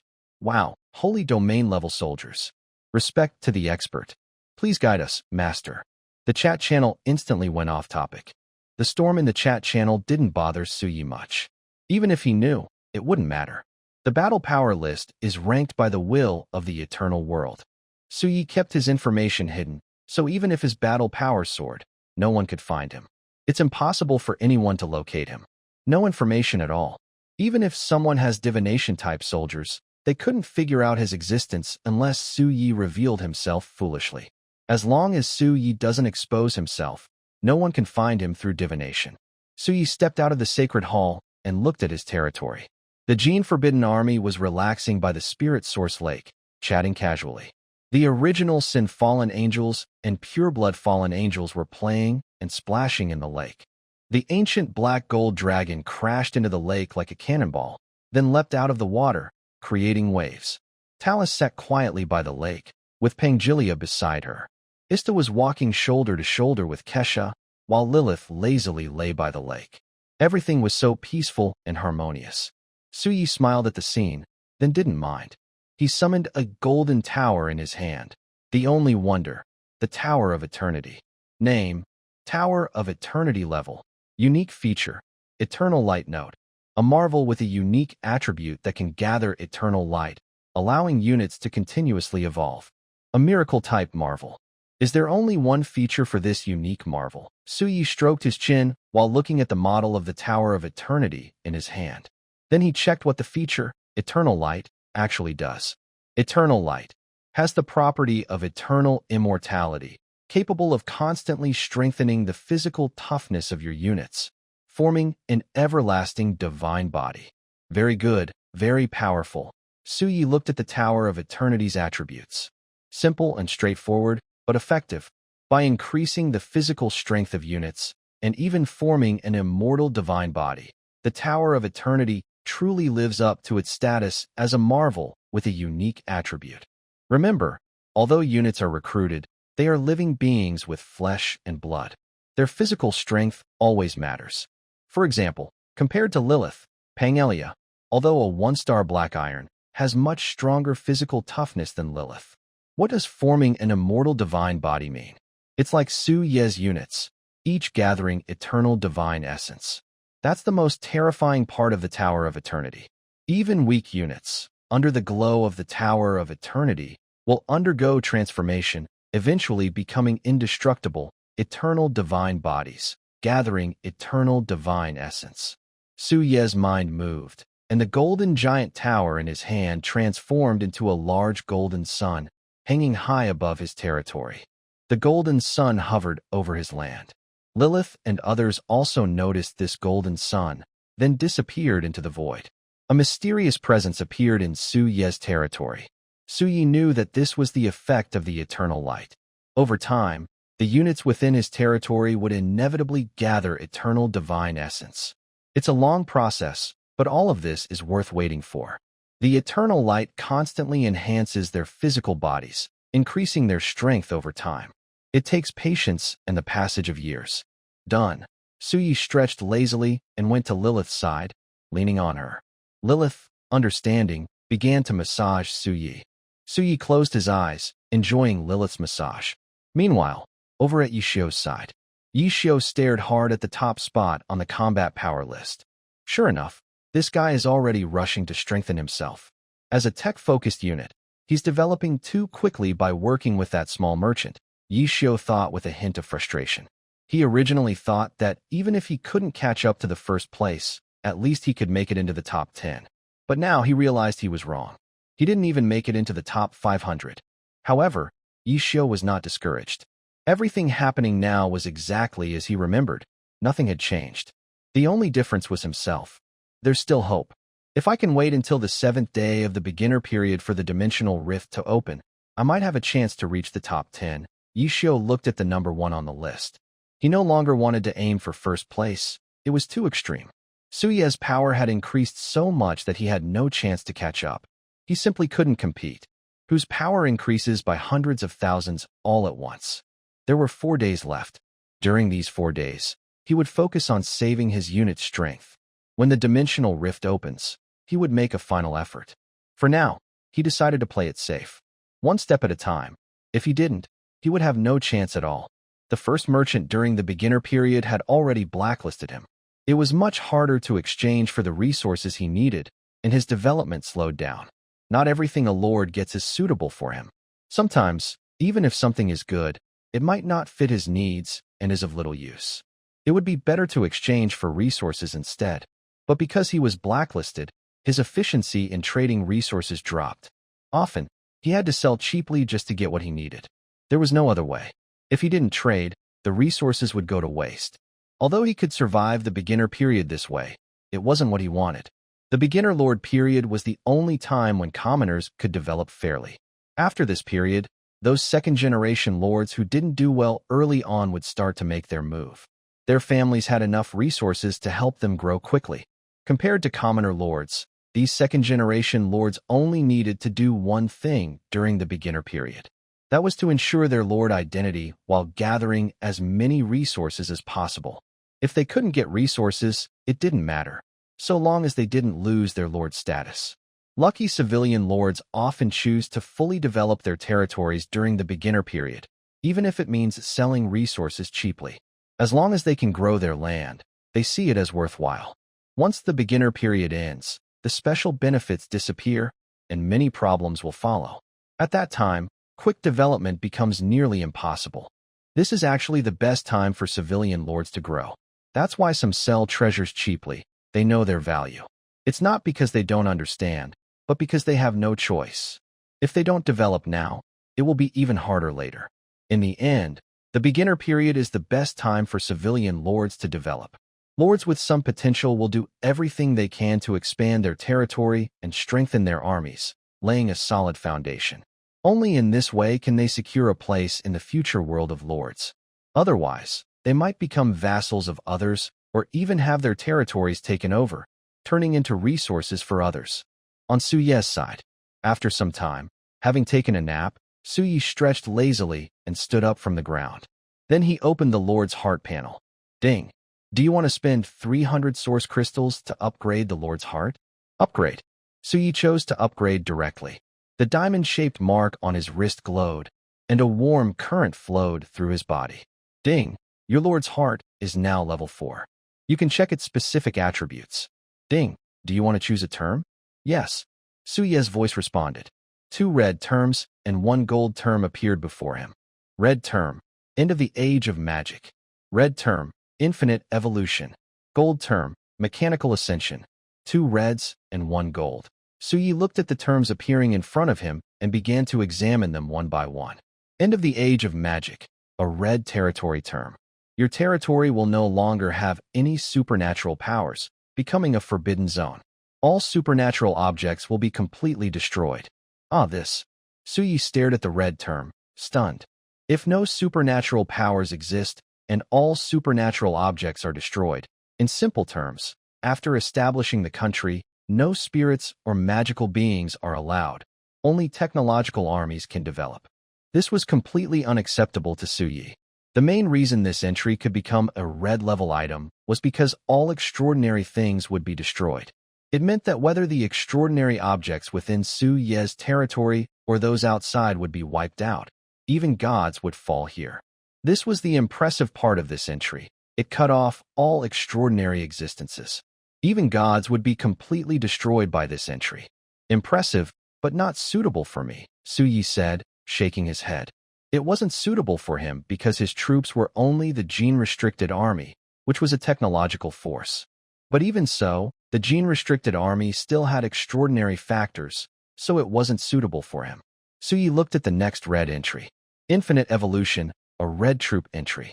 Your troops will break through their potential limit and grow without restrictions. How far they can grow depends on you. Break through the potential limit. Su Yi looked at his troops. Choosing this entry meant they would no longer have a visible potential cap. In other words, how far the troops could go depended on them or on how Su Yi developed his territory. That doesn't seem too bad, Su Yi said, then looked at the last golden entry. Mechanical Ascension, a golden troop entry. Your troops will transform into a technological force, doubling research speed and increasing production speed by 1,000 times. Flesh and blood are weak. Mechanical Ascension. It looks like there's no choice, Su Yi said, looking at the 3 entries that appeared. The first and third had obvious problems. The second red entry was clearly the best. Although it didn't show any obvious boosts or enhancements, its value was immeasurable. At least, it broke the upper limit of troop potential. His troops would no longer have a potential cap, which, combined with the recently acquired Tower of Eternity, would allow him to maximize his troops' potential. He wasn't sure how far they could go in the end, but he was certain that they would surpass what they could before obtaining this entry. Bind. Infinite Evolution. Ding. The entry has been bound to Infinite Evolution. Specific attributes can be viewed in the Lord's Heart. Su Yi looked at his remaining source crystals. There were still 4,600 left. That's enough. Gaining a level per day at this rate isn't too fast or too slow. I still need to buy things. Su Yi planned his resources. He still had tens of thousands of gold coins, but it was far from enough. Today's void trial didn't yield many source crystals, and he didn't get any gold coins. He decided to see how much he could gain from tomorrow's void trial. The little merchant was still helping him buy materials, but it might cost quite a bit. This process needs to be slow. Otherwise, when he upgrades the barracks, he might run out of money, which would be a joke. Su Yi opened the Lord's Heart attributes to check. Name, Lord's Heart level, Black Iron 4 stars attributes, Divine Evolution, red, Infinite Evolution, red, Crystal Palace, gold, Sighing Barrier, gold, upgrade, 400 source crystals. Not bad, 2 gold and 2 red attributes. I wonder how other lords are doing with their attributes. Suyi closed the Lord's Heart and looked around. Only Pangelia was obediently lying beside him. Pangelia, why aren't you playing with them? Suyi asked curiously. God King, I don't want to go. I want to stay by the God King's side. Pangelia opened her dragon eyes, her golden pupils shining with unwavering loyalty. Suyi smiled and patted Pangelia's head. It felt a bit cold and smooth, incredibly sleek. Let's go. The banquet is starting. Suyi looked at the sky, which was gradually darkening. The Tower of Eternity is hidden within his territory's space. It usually doesn't appear in Suyi's territory unless he wants it to. At the Feast of Excess, there are unlimited supplies of fine wine and delicacies, both bronze and black iron levels. In Suyi's view, this spectacle of the Feast of Excess helps solve one of the biggest problems faced by a lord, food. As the number of troops increases, so does the demand for food. The troops under Suyi's command also need food, at least in the early stages. In the beginning, it's manageable. But later, if the army grows to tens of thousands, or even hundreds of thousands, the daily consumption will be enormous. Suyi carried a bottle of black iron-grade vodka, which, when taken regularly, could improve his physical strength. He was accompanied by Lilith and Kesha. He looked at the bonfire party in front of him, smiling. The black gold dragon kept eating meat. The gene-restricted soldiers and holy angels were drinking together, and the original sin-fallen angels and pure-blood fallen angels were performing their talents. Laughter and joy filled Suyi's territory, occasionally interrupted by the roar of a dragon. Suyi was also lost in this lively atmosphere. He didn't know how much he had drunk and couldn't remember where he finally fell asleep. The next morning, a system notification sounded. Ding! You have topped the combat power list for one day and received a combat power gift pack. Please check it. The system alert woke Suyi from his hangover. He pushed aside the soft, white thigh resting on him, shook his head, and crawled out of the pile of beauties. Is it a new day? Is today the 4th day? Suyi, feeling a bit groggy, walked over to the Chaos Spring and opened the system lock. Combat Power Gift Pack. Suyi looked into his personal storage space. A gift pack was quietly lying inside. Suyi ignored the Combat Power Gift Pack in his personal storage and looked at his reflection in the Chaos Spring. His face was pale, his eyes vacant, as if drained. I've been hurt by wine and pleasure. I am so exhausted. Starting today, no more alcohol. Suyi silently vowed as he looked at his reflection in the water. He forcefully drank a few sips from the Chaos Spring, feeling his dried-up body come back to life. Feeling good, Suyi exhaled a deep breath, sensing every cell in his body cheering.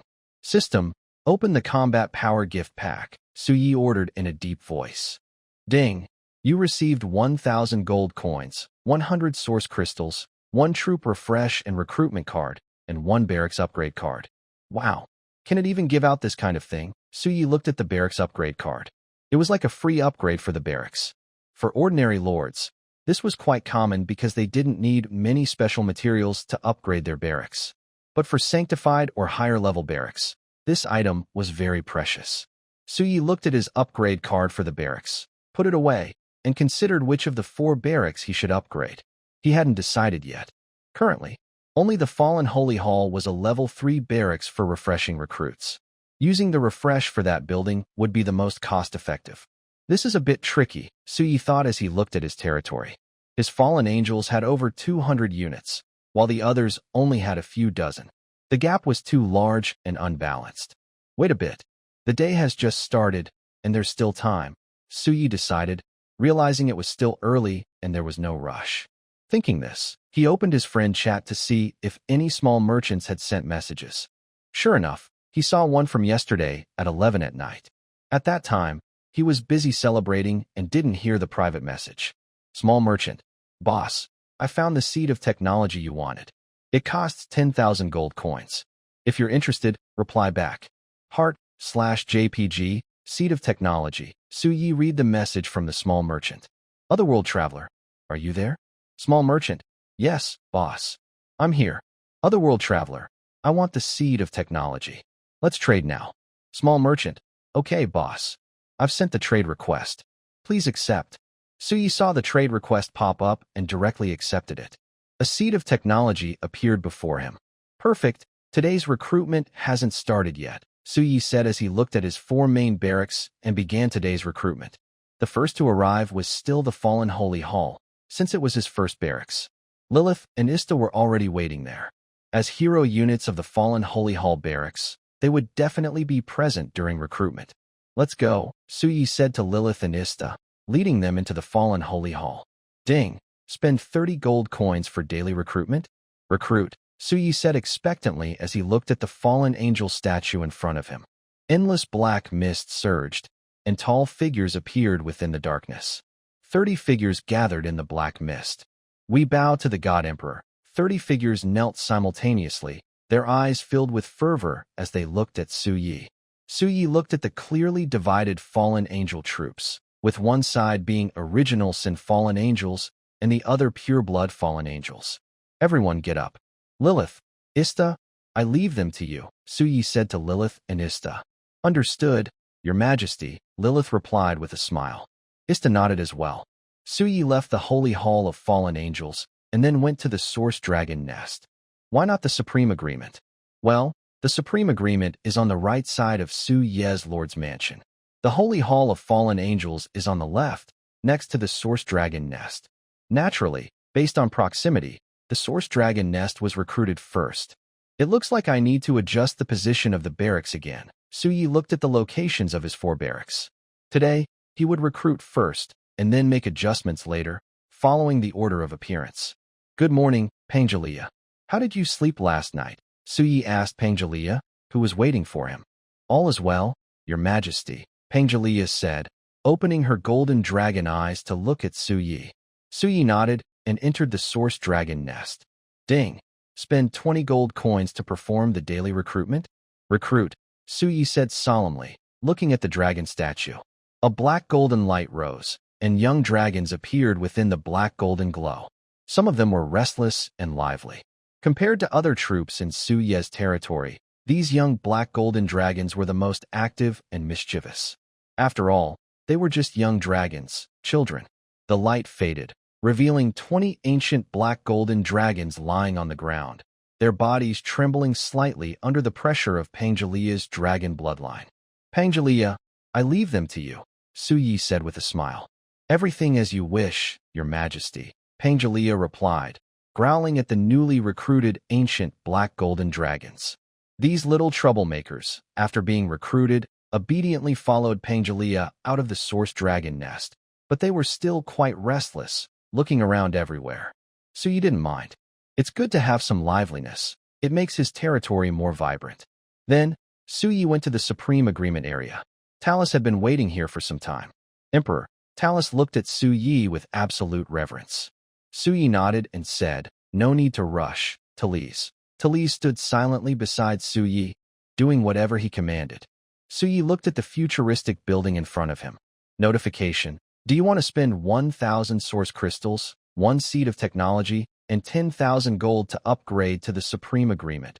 Upgrade. Suyi looked at the Supreme Agreement in front of him, with a hint of anticipation in his eyes. The Fallen Heaven Holy Hall had been upgraded to level 3, activating its aura. What about the Supreme Agreement? What kind of aura will it unlock at level 3? Notification. Your barracks, Supreme Agreement upgraded. Current level 3. You can check the specific attributes yourself. Suyi watched as the shining building of the Supreme Agreement faded, then began to check its attributes. Name, Supreme Agreement Level 3 Faction, Order Recruitment, 30/30ths, Daily, Cost, 1 gold, 100,000 gold, Aura, Light of Technology Upgrade Cost, 10,000 Source Crystals, 10 Seeds of Technology, 100,000 gold. Wow, this price is insanely high. This level 3 unit is just like the Fallen Heaven Holy Hall. If it levels up to 15 or 20, it'll be unstoppable, Suyi thought with a mix of pain and excitement. Suyi looked at the level 3 Supreme Agreement and began to check what the aura it produced was for. Light of Technology illuminates the fire of civilization doubling research speed and technology production speed. Nice, Suyi said, looking at this aura. 4 tech-based units. It's practically a god-level aura, doubling research and production speeds. Let's go, Suyi said to Talise, walking straight into the Supreme Agreement. He looked at the large, glowing sphere in front of him, constantly flickering with zeros and ones. Notification: do you want to spend 30 gold for daily recruitment? Recruit, Suyi said with anticipation, staring at the glowing sphere. A white light rose and enveloped the hall. Figures appeared one after another in the hall. As the light faded, 30 gene-restricted soldiers dressed in combat gear appeared before Suyi. We bow to the Emperor, all 30 gene-restricted soldiers said in unison. Suyi smiled and said, although we haven't recruited hero units, 30 gene-restricted soldiers are still a good start. Talise and the others are your responsibility, Suyi told Talise. Yes, Emperor, Talise replied expressionlessly. Suyi left the Supreme Agreement and then went to the Holy Sanctuary, where Kaisha was already waiting. Master. Kaisha looked at Suyi with passionate faith in her eyes. Let's go, Suyi said with a smile, leading Kaisha into the Holy Sanctuary.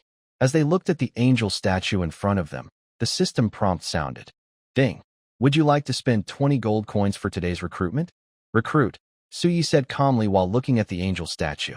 Holy light descended, and hymns echoed through the hall. With countless divine rays, sacred angels appeared in the hall. We pay our respects to the Lord of Heaven. 20 sacred angels knelt on the ground, their eyes filled with enthusiasm as they looked at Suyi. Suyi nodded. Stand up, Kaisha. The others are your responsibility, Suyi told Kaisha. Kaisha nodded. It was their duty as hero units. Every time new troops were recruited, they would teach them about the rules of the territory and everything related. When Suyi left the Holy Sanctuary, he checked his remaining resources. Source crystals, 3,600, gold coins, 15,690. Running out of money, Suyi looked at his source crystals. He had been saving and not recklessly upgrading the Lord's heart level. Otherwise, it would be even less. I hope today's void trial yields enough gold and source crystals, Suyi thought. If not, he might have to sell his resource cards. Suyi didn't want to sell his resource cards cheaply. The number of troops in the territory had also increased significantly. Fallen angels, 260, gene-restricted soldiers, 70, dragons, 40, sacred angels, 40. It still seemed too few. Not to mention forming a real army. Even a regular army was still a distant goal. A proper, real army usually consists of several regular armies, with each having at least 10,000 units. It is even possible that some ordinary army units reach tens of thousands. Suyi was still far from forming his own army. After finishing the daily recruitment, Suyi went straight to the feast hall. After having breakfast and ensuring all other units were well fed, he appeared in front of the Lord's mansion. Lilith, Talus, Ista, Pangelia, and Keisha, the 5 main hero units under his command, gathered together, each with their own army units behind them. The void trial is about to begin. Prepare for battle, Suyi's voice rang out.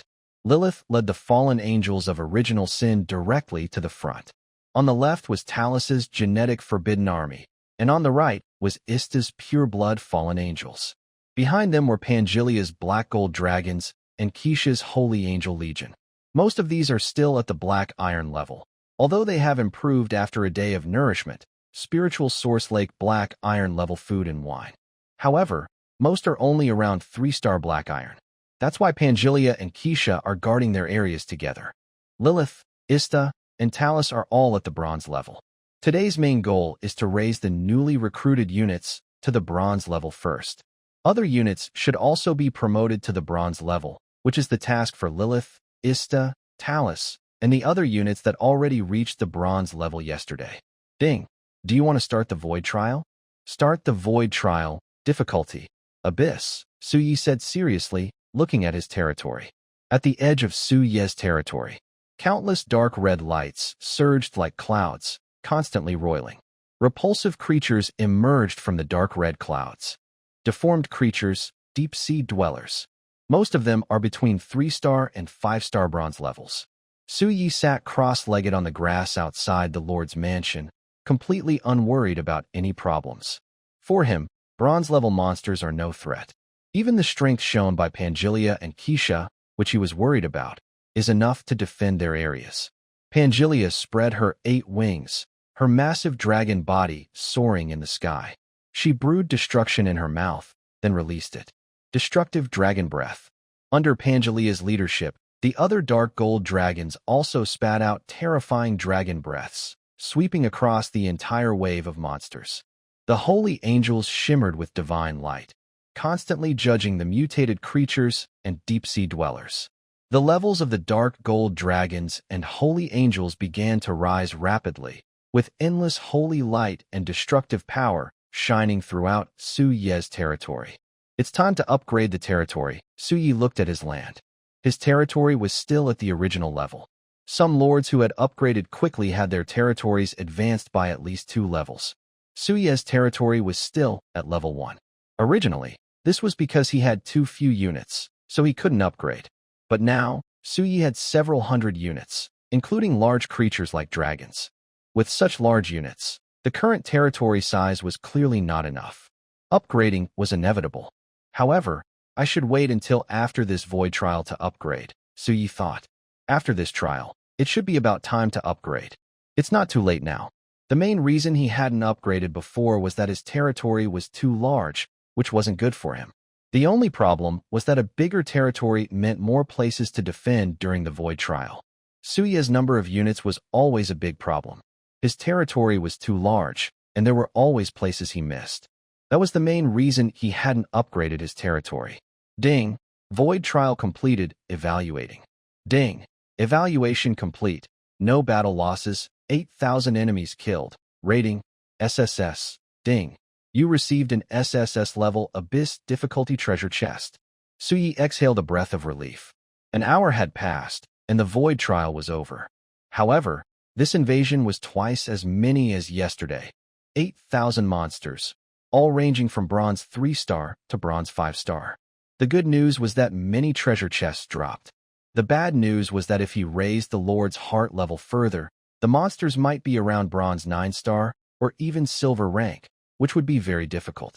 So you needed to make some choices and find a balance. This time, Lilith and the others did not experience much change in their levels during the void trial. Lilith was only at Bronze 1-star. Mainly, these monsters had gone to feed the newly recruited soldiers. Instead, they all advanced to Bronze 1-star. Currently, all the soldiers in Su Ye's territory have reached Bronze 1-star. Even the newly recruited soldiers today have been promoted to the Bronze rank. However, this came at a cost. Lilith and others, who had already reached the Bronze rank, remained stuck and did not progress. This was like wasting a day. It was inevitable. To upgrade the new soldiers, the existing soldiers had to make sacrifices. Right now, Su Ye was focusing on upgrading the Lord's heart. To do that, he had to give up the Abyss difficulty in the void trial.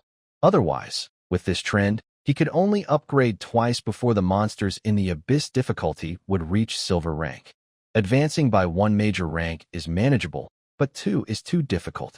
The reduction in rank requirements and the suppression of rank gaps made a big difference. It's uncertain whether he could pass, but the SSS level Abyss difficulty treasure chest was definitely gone. Now, Su Ye had to decide whether to upgrade the Lord's heart to get new attributes or to steadily earn the SSS level Abyss difficulty treasure chest. He already had an answer in his mind. Back to the present. Su Ye looked at the corpses in his territory. Disassemble. Ding. You disassembled 8,000 corpses and gained 2,000 source crystals. 2,000.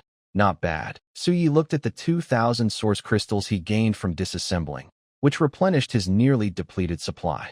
Then, Su Ye gathered all the treasure chests dropped from this void trial. A total of 1,000 bronze-level Abyss treasure chests. Ding. Do you want to open 1,000 bronze-level Abyss treasure chests? Open. Su Ye took a deep breath and watched as the Abyss treasure chests opened before him. Ding. You have received 10 advanced meat resource cards. Ding. You have received 10 advanced wood resource cards. Ding. You have received 10 advanced stone resource cards. Ding. You have received 10 advanced iron or resource cards. Ding. You have received 10 advanced copper mine resource cards. Su Ye looked at the items he received and fell into silence. They are good, but for now, These resources are not as valuable as gold coins and source crystals. These high-level resource cards can only be sold cheaply during the beginner stage. Selling at market price, few lords can afford these high-level resource cards. Copper mines are also here, Suyi said, looking at the 2,000 copper mine resource cards he now has. The 5 types of resource cards from the bronze-level chest each gave 2,000 cards, meaning each type accounts for 200 chests. High-level copper mine resource cards, like iron ore cards, each contain 10,000 units of copper. They are also considered hard currency and are essential materials for lords. Additionally, other troop types in the technology side need these basic materials to develop. Currently, Suyi only has the Gene Forbidden Army, but Suyi knows that in the future, he will be able to recruit other technological troops. If he can recruit heroes with research abilities, these materials will be useful. Suyi stored all the resource cards. He looked at today's biggest reward, the SSS level Abyss difficulty rating treasure chest, or rather, the biggest daily reward. Ding. Do you want to open the SSS level Abyss difficulty rating treasure chest? Open, Suyi said with anticipation, staring at the Abyss difficulty rating treasure chest. Ding. You have received 1 troop refresh recruitment. Ding. You have received 1 barracks upgrade card. Ding. You have received 1,000 source crystals. Ding. You have received 10,000 gold coins. Ding. You have received the Lord's exclusive first-level secret treasure, the God King Treasury. Suyi looked at the items he received and fell into silence.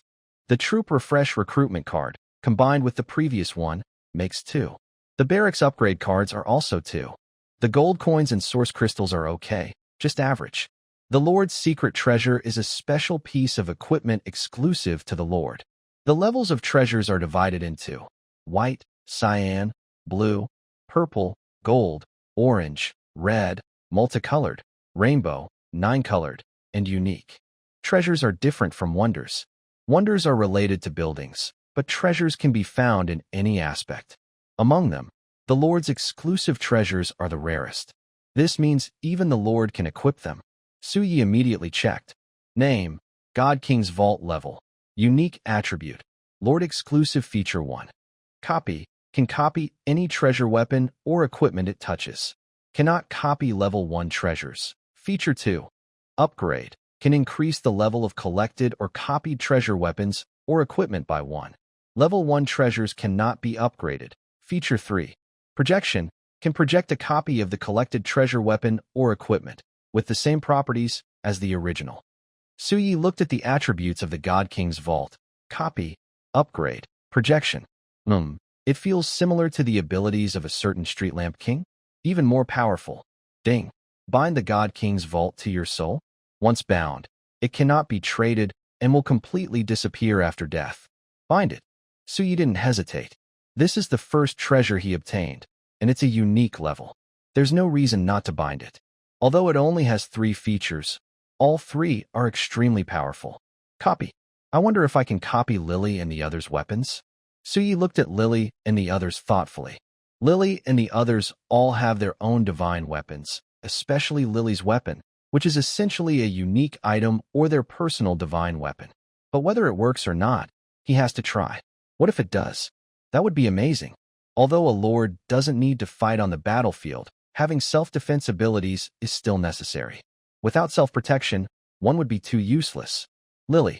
Suyi called out directly. A shadow descended from the sky and appeared in front of Suyi. Her hair was still a bit damp, then instantly evaporated completely. Lily, let me see your weapon, Suyi said to Lily. Lily's eyes showed a hint of surprise, but she didn't say anything. Her war scythe appeared in her hand. Lily's special weapon, 7 Sins War Scythe. I'll try, Suyi said to Lilith, touching the 7 Sins War Scythe. The cold sensation made him feel a surge of greed, lust, and evil thoughts like a rising tide in his mind. Lilith immediately retracted the 7 Sins War Scythe. Suyi only just recovered and looked at Lilith with a mixture of fear and awe. Your Majesty, my weapon is a special one, infused with the power of the 7 sins, Lilith said slowly. Suyi licked his lips and looked at Lilith. He had just tried to copy it, but it was impossible. This kind of special weapon cannot be copied, not even from the king's treasury. I understand. I was just trying it out, Suyi said slowly, rubbing his forehead. Although he had just been affected by the original sins, it was only for a moment. It wasn't a big problem. The main reason he wasn't too affected was because Lilith was present. Lilith, you are called the fallen angel of the original sins. Each fallen angel of the sins should come forward, Suyi said to Lilith. Since Lilith's weapon couldn't be copied, what about the weapons of the ordinary fallen angels of the sins? Lilith nodded. Soon, 7 fallen angels of the original sins appeared before Suyi. Show me your weapons, Suyi ordered the 7 fallen angels. Yes, Your Majesty, they replied, and their weapons appeared in their hands. Pride, sword, greed, dagger, lust, whip, envy, knife, gluttony, hammer, wrath, axe, sloth, scythe. Suyi began to touch them. System, do you want to copy Pride's sword? Suyi's heart leapt. Yes, copy it. System, copy successful. Pride, sword cannot be upgraded. Suyi was surprised and looked at the weapons in the fallen angel's hands, with a hint of curiosity. Then he understood. He could copy the weapons, but they couldn't be upgraded. It must be that after upgrading, these weapons become unique attribute weapons, which is why they cannot be Pride, sword cannot be upgraded. Suyi was surprised and looked at the weapons in the fallen angel's hands, with a hint of curiosity. Then he understood. He could copy the weapons, but they couldn't be upgraded. It must be that after upgrading, these weapons become unique attribute weapons, which is why they cannot be upgraded.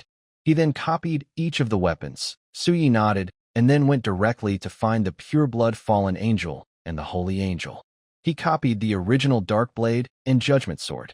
As for the weapons of the genetic Forbidden Army, Suyi has not copied them yet. The current Forbidden Army has not yet fused with genetic evolution, so their divine weapons have not evolved. The weapons of the Forbidden Army evolve along with their fused genes. Suyi looked at the weapons in his hand. Sometimes they turned into long swords, sometimes into long knives. Each weapon had its own unique properties and features. For example, the Pride Sword carried the trait and power of one of the original sins, pride. Not bad, Suyi said after playing with them for a while, then stored them away. Talise, Suyi called. Talise appeared before him. Emperor, Talise responded with her usual expressionless face, like a shadow, always ready at his call. It's time for you and the others to fuse your genes, Suyi said seriously. He had not decided what genes Talise and the others should fuse before. Now, his troops included not only the Forbidden Army but also fallen angels, dragons, and holy angels. Among the fallen angels, there are pure-blood and original sin-fallen angels. Talise, do you need anything to fuse your genes? And what about the others? Suyi asked directly. Emperor, I only need a drop of blood to fuse my genes. As for the others, they don't need much. I can transmit the gene factors to them, Talise replied softly. Is that so? Then it's simple. Lilith, Ista, Pangelia, Kesha, Suyi softly called out his 4 main hero units. A huge figure descended from the sky, Pangelia.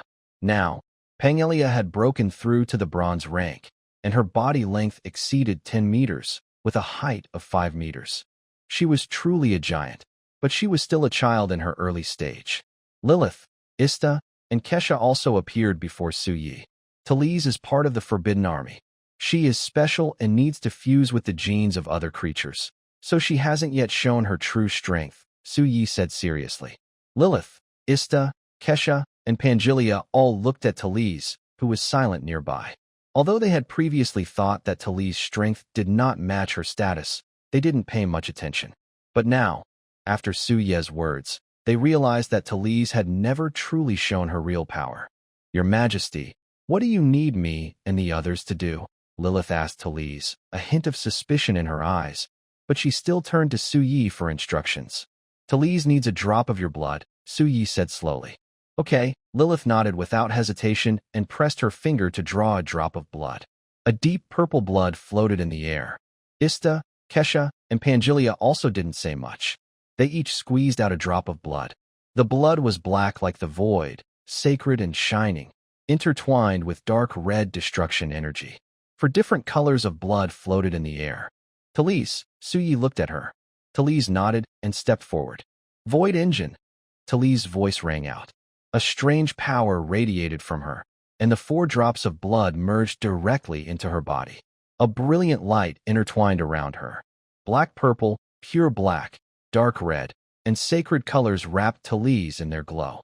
Emperor, I need to sleep for a while to deeply analyze the power structure of my biological engine and adjust my genes for evolution, Talise told Suyi. Her voice grew weaker and weaker until she transformed into a giant cocoon and appeared in place. On the cocoon, there were 4 symbols. A reversed cross with the 7 deadly sins symbol, representing Lilith's power. A blood-red inverted cross symbolized Ista, the pure-blood fallen angel. A sacred cross represented Kesha, the holy angel's power. A dark red dragon pattern symbolized Pangelia, the ultimate dragon of destruction. Each symbol represented a terrifying power.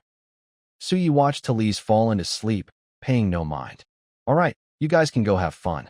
I have some things to do, Suyi said with a smile to Lilith and the others. Lilith and the others nodded.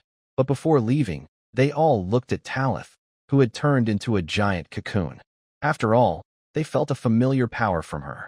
Or rather, it was their own power. This power came from them.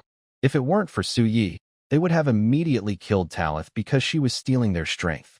This was something they could never allow. After Lilith and the others left, Suyi looked at his resources. He hesitated to use the recruitment cards in the barracks, and he was even more reluctant to use the upgrade cards. Currently, the only suitable barracks for refreshing recruitment are the Fallen Angel Sanctuary and the Supreme Agreement, both level 3. But that's too few. He was even more hesitant to use the upgrade cards now. Upgrading the barracks becomes harder as they level up, so using them now would be a real waste. Let's wait and see if I can use them before the beginner period ends, Suyi decided. He really didn't want to use them now. But the earlier he upgraded the barracks, the more types of soldiers he could recruit. Thinking of this, Suyi hesitated again. He thought it would be more cost-effective to wait until the barracks were higher level, but if he used them now, he could recruit more units each day. Damn it, it's still too few. If I had more, I wouldn't be so conflicted, Suyi thought. Then, 2 resource cards appeared in his hand, 1 high-level wood card and 1 high-level stone card. System, upgrade the territory, Suyi said. Ding. Do you want to spend 100 wood, 100 stone, and 10 core crystals to upgrade the territory? Upgrade. As Suyi's voice fell, a white light merged into his territory, which was leaving him. His territory expanded outward at a visible speed. Soon it stopped. Ding. Your territory, the Supreme Heaven, is now level 2. You can view its attributes yourself. Suyi looked at it. To upgrade to the next level, he needed 200 wood, 200 stone, and 20 core crystals. Ding. Do you want to spend 200 wood, 200 stone, and 20 core crystals to upgrade the territory? Upgrade. The white light merged into his territory again, and it expanded outward at a visible speed. Ding. Your territory's highest heaven level is now 3. You can check the attributes yourself. After hesitating for a moment, Suyi decided not to upgrade further. Now, the territory should be sufficient. Suyi checked the attributes. Name, highest heaven level. 3 area, diameter 1200 meters buildings, Stone Lord's Residence Wonder, Innate Spirit Source Lake, Advanced, Chaos Spring, Unique, Wine Pool and Meat Forest, Treasure, Hero Hall, Unique, Eternal Tower, Unique, Barracks, Fallen Angel Sanctuary, Divine, Highest Agreement, Divine, Origin Dragon Nest, Divine, Sacred Sanctuary, Divine, Warehouse, Wood X 9700, Stone X 9700. Upgrade. Wood X 300, Stone X 300, Origin Crystal X 30. That should be enough now. Suyi looked at his territory panel. The diameter had increased by 200 meters. That's the diameter. A level 3 territory should last a few days. Watching the ancient black gold dragon soaring in the sky, Suyi couldn't help but think that large-scale units require a bigger territory. It might not always be good, but it must be big. Otherwise, there's nowhere to turn things around. The ancient black gold dragon at the bronze level. Each individual has grown to about 6 or 7 meters long, around 3 or 4 meters tall, smaller than Pangelia. But with so many, 39 in total, he could recruit more tomorrow. You can't expect creatures like dragons to obediently stay in their pens like pigs, right? That wouldn't make sense. As for the wood and stone in the warehouse, They came from opening high-level resource cards. Each resource card contained 10,000 units of resources. 300 units were used, and the remaining resources couldn't be returned to the cards. They could only be stored in the territory's warehouse. Fortunately, the warehouse has been upgraded. Similar items can be stored infinitely. Otherwise, a 120 square meter warehouse wouldn't hold so much. That's enough. Today's task is complete. Suyi stretched lazily and walked to the edge of the Spirit Source Lake, watching the fallen angels and original sin fallen angels playing in the water. Your Majesty the Divine Emperor is here to play. A lustful fallen angel, proudly showing off her figure, stood up directly from the Spirit Source Lake and openly invited Suyi. Fairy, take this strike from me. Suyi took off his clothes and jumped directly into Lingyuan Lake. Before he could surface, Suyi felt surrounded by a group of beautiful goddess-like women, all eager and lively. Suyi began to enjoy the moment. Some wise fallen angels went to the feast of wine and meat, bringing delicious roasted meat and drinks to the lake. Suyi leaned by the lake, savoring the tasty food. As time passed, Suyi kept an eye on the sleeping Talus. An entire morning went by like this. A bright light suddenly rose within Suyi's territory. While enjoying a divine angel massage, Suyi looked up toward the source of the light. Talus? Suyi saw that the light was coming from Talus. He quickly dressed and walked over. Lilith, Ista, Pangelia, and Kesha were all waiting here. Besides them, all the members of the Jin Forbidden Army appeared silently, waiting for the light to fade. Suyi looked at the pillar of light. The 4 symbols representing Lilith and others appeared on it, then intertwined and shattered. Finally, they turned into a spiral Jin symbol floating in the light. The pillar of light shattered, and countless rays of light scattered across the sky and earth. Talus stood quietly with her eyes closed. Suyi checked Talus's attributes. Name, Talus level, Bronze 1-star talent, Jin Master, Void Engine skills, Original Sin form, Fallen Angel form, Holy form, Destruction form, Ultimate form. Artifact, Final weapon. Potential, Creation, affected by the attribute, Unlimited. Some unnecessary details, like loyalty or faction, are not included unless they appear. Suyi looked at Talus's attributes. It was unbelievable, really extraordinary. Her skills had gone from 1 to 5, representing mastery over 4 major genes, plus an ultimate form. Her potential also changed dramatically, from a basic origin to creation, with an unknown upper limit, influenced by the infinite evolution attribute. Emperor. Talus opened her eyes and knelt slightly in front of Suyi, her eyes filled with deep reverence. Stand up, Talus, Suyi said kindly. Talus rose from the ground and looked at Lily and the others nearby. She understood they wanted to see her abilities. Try out your power, Talus, Suyi said with curiosity. Yes, Emperor, Talus responded firmly. Dark red and black mist enveloped her. Original Sin armor. A deep, muffled voice came from the mist. Lily looked at the mist with a strange expression. When the mist cleared, Talus appeared before Suyi. Her long white hair had turned black and red. Her aura changed from innocent to charming, with a sleek, sci-fi style armor covering her body, showing off her figure. Black and red patterns shimmered with light. The armor on her chest had a small red inverted cross, surrounded by symbols of the 7 deadly sins. Behind her, black and red wings covered with armor were carved with the symbols of the 7 sins. A battle scythe appeared in Talus's hand. In this form, I can use the power of the original sin, but I can't compare to Lily. I can only say I am borrowing it, not fully mastering it, Talus said. Hearing this, Suyi understood that Talus was being polite. She called it borrowing, but in reality, it depended on who she was comparing herself to. Compared to Lily, it was borrowing. Compared to other fallen angels of the original sin, it was not so simple. When Talus removed her armor, she looked like a true fallen angel of the original sin. Her armor was a combination of her primal sin form and her final form. Next, Talus showed her different forms, her angelic form, her holy angel form, and her dragon form. The dragon form was a dragon man, not a giant dragon like Pangelia. Each form had different powers: destruction in the dragon form, holiness in the angelic form, and original sin power in the fallen angel form. Can Talus show her ultimate form? Suyi asked eagerly. Talus nodded. Ultimate armor. A brilliant beam of light enveloped Tali's figure. Contrary to Su Ye's expectations, he thought Tali's ultimate form would resemble a combination of Lilith and others. Tali's appearance didn't change much, but she now radiated a divine presence. Her long white hair flowed, her eyes turned a bright gold, and divine power and dark power floated in her hands. The power of original sin intertwined around her, and her streamlined armor shimmered with golden light, covering her body.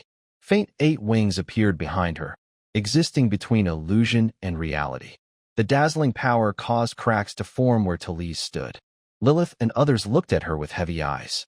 If before Tali's various forms only made them respect her more, now she had the strength to make them truly acknowledge her. All right, Tali's, that's enough, Suyi said to her. Tali's nodded, her glow fading, returning to her usual appearance as a girl with white hair and a simple expression. Suyi looked at her and smiled, saying, Tali's, from now on, how the Jin army develops is up to you. Yes, Emperor. Tali's responded with deep loyalty, then nodded to Lilith and others before leaving to gather the Jin army. Go ahead and do your own things too, Suyi said with a smile. Lilith and the others each went their own way. Suyi watched as Tali's gathered the forbidden Jin soldiers. He wasn't sure which 3 types she would merge, but it didn't matter. He would find out later. This was Tali's responsibility. Since she was in charge of the troops, she had to bear the corresponding duties. God Emperor, come quickly, a voice called out. I'm coming, Suyi replied with a smile and walked over. He ran into the spirit source lake, with a fallen angel on his left and a holy angel on his right. The original sin fallen angel was feeding Suyi wine and meat. System, upgrade the Lord's heart, Su Ye's voice rang out. Ding. Spend 400 source crystals to upgrade the Lord's heart? Yes, Su Yi said casually while eating grilled meat. A warm current flowed from Su Ye's wrist throughout his body, strengthening him. Soon, the warm flow disappeared. The upgrade of his black iron rank was just SOSO. Ding. Your Lord's heart is now level 5. You have 1 chance to choose a trait. You can check the specific attributes yourself. Suyi grabbed the original Sin Demonis in front of him, took a deep breath, and enjoyed the scent of face wash. System, choose a trait. 3 red lights appeared before Suyi. Wow, does face wash really work? Suyi looked at the 3 red lights in front of him. Red trait, Twilight of the Gods. Red trait, Power to kill gods. Red trait, Forbidden Land. Suyi began to check them one by one. Twilight of the Gods, a red territory trait. Your territory will become a forbidden zone for gods. Any god entering will fall and become a fallen god, turning your land into a graveyard for gods. P.S. At the same time, your troops and you cannot become gods. He fell silent. The cost was a bit too high. Although it was very powerful, gods would fall if they entered his territory. The side effect was clear. He could not become a god himself. This completely cut off his path to godhood. Awesome, but the price is too harsh. Forget it. Suyi decided to give up this option. He still wanted to become a god. Becoming a lord was just the beginning of the path to godhood. Whether he could become a god later was uncertain, but at least there was a glimmer of hope. Choosing this trait would completely ruin that hope. It was powerful, but Suyi didn't want to pay such a high price. Suyi waved his hand, and a lustful fallen angel nearby handed him a bottle of imported wine. After enjoying it for a while, he looked at the second trait. Power to kill gods, a red troop trait. Your troops will gain the power to kill gods, with extreme restraint against divine beings. P.S.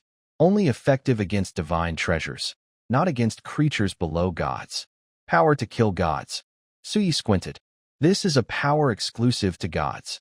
This world does have real gods. If this thing really gets leaked, it will be a huge problem.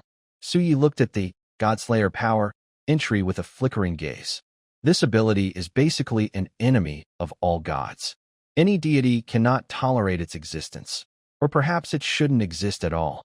Be careful when approaching it. Let's look at the next one first.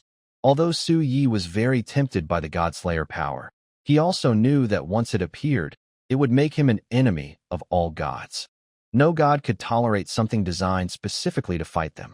If it gets leaked, he would be in serious danger, possibly risking his life. The Godslayer power can suppress gods, but only if the user's strength is equal to the gods. If not, it becomes a dangerous curse. Suyi looked at the last entry. Forbidden Zone, a red territory entry. Your territory will become a forbidden zone.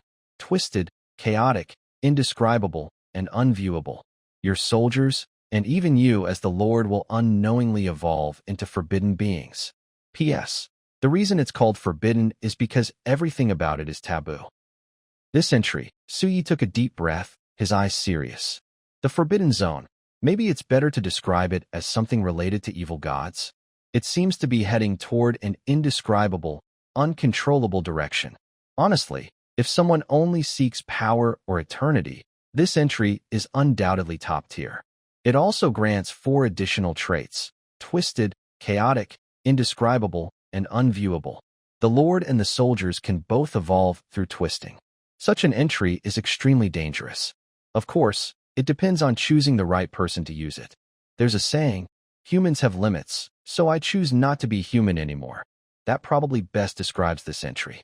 Suyi looked at the 3 entries in front of him. The top one is undoubtedly the Godslayer power, but it's like a bomb. He doesn't know if it will kill others or himself. Choosing this entry means all his soldiers would be enchanted with the Godslayer power, making everything too dangerous to reveal. Not choosing this entry might still allow some disguise, but now there's no need to hide at all. No matter what rank the soldiers are, once discovered, there is only death. Then, Suyi couldn't help but look at the Supreme Agreement. Right now, Suyi urgently wants to recruit hero units from the technology side, or create technological weapons and similar things. In the future, if he claims to be a lord of the technology side, he won't be envied but welcomed. That is the status of a technology side lord. The reason is simple. The limit for a technology side lord is fixed. No one will envy a technology side lord. In the eyes of the Lord world, technology side lords are mainly seen as providers of cheap cannon fodder and weapons. There are also technology side lords among the high-level lords, and quite a few. These technology side lords are among the fastest growing lords. As long as they have enough resources, technology side lords can develop very quickly. Forget it, let's do it this way. Bind the entry. Power to slay gods, Suyi said firmly. Ding. Entry bound. Power to slay gods, red. You can view its specific attributes in the Lord's heart. 5-star black iron, 5 entries, 3 red and 2 gold. Who else? Suyi looked at the level of the Lord's heart with a smile. Although during the beginner Lord period he wasn't the highest, he didn't even make it into the top 10 of the Lord's heart ranking. But one thing Suyi had was an entry that other lords couldn't match. At the moment the power to slay gods was bound. All the soldiers and units in Suyi's territory immediately felt a strange new power. Lilith's eyes showed a hint of surprise, feeling that she had gained a strange power. It was odd, but very unique. After careful perception, Lilith's surprise turned into a strange expression, then into confusion. Power to slay gods. Other soldiers and units had similar thoughts to Lilith. They are divine-grade units. In a sense, they are born as gods. Only their levels are too low to grasp divine nature. Once they reach a certain level, they will automatically gain the corresponding divine nature. What is a divine-grade unit? This is what a divine-grade unit is.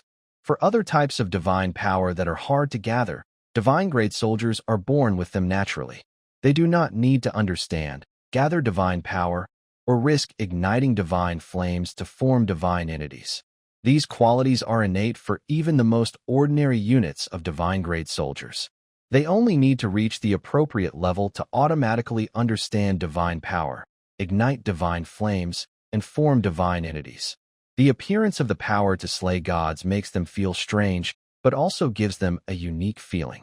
If a group of gods masters the power to slay gods, what will they become in the end?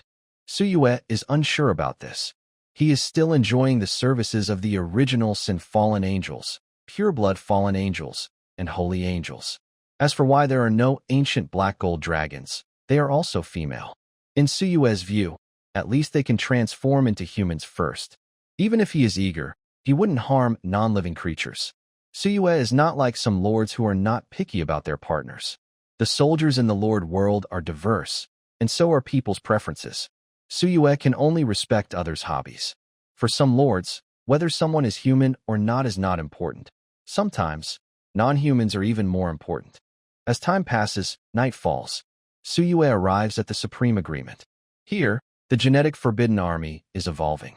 Inside a large white light sphere, zeros and ones are constantly flowing. Talus stands nearby. Huge cocoons stand tall in the hall. Suyue walks over to Talus. Emperor, Talus softly says. Good work, Suyue replies with a smile. Emperor, this is what I should do. Talus shakes her head. What genes did they choose? Suyue asks curiously. Centered on Pangilia's genes, the other two choices are Ista's and Kesha's genes. Talus responds in a deep voice. Oh, Suyue looks at Talus with some surprise. According to reason, Lilith's genes should be better, but Talus chose Ista's and Kesha's genes, which makes Suyue quite curious. Why did you choose like that? Suyue asks Talus with curiosity. The genes chosen for the Gene Suppression Army were all selected by Talise, or rather, inherited from her. It doesn't depend on the Gene Suppression Army's own choice, which is an important difference. Pangilia's genes can make our bodies stronger, Ista's genes allow us to control darkness, and Kesha's genes enable us to harness light. Using Pangilia's genes as a base, we can maximize our power. Lilith's genes are also very strong, but they are too complicated and not suitable for the Gene Suppression Army, Talise explained seriously. Suyue nodded. He was just curious and didn't intend to interfere. For him, it was completely meaningless.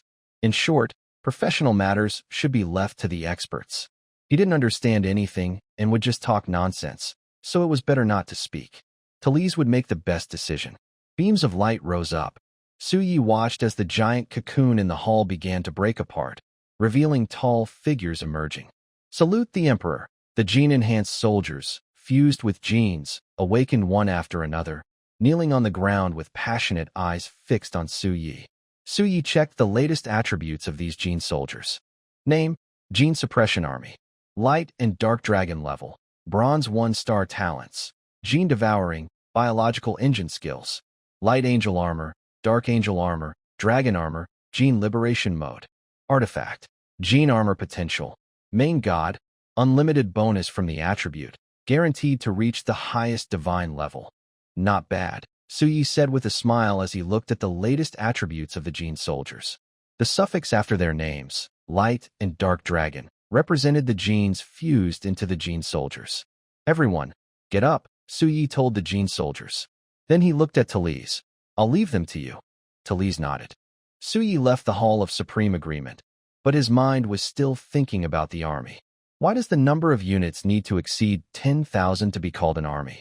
Because at that point, the number of units is enough to cause a qualitative change, and a unique army aura will be born.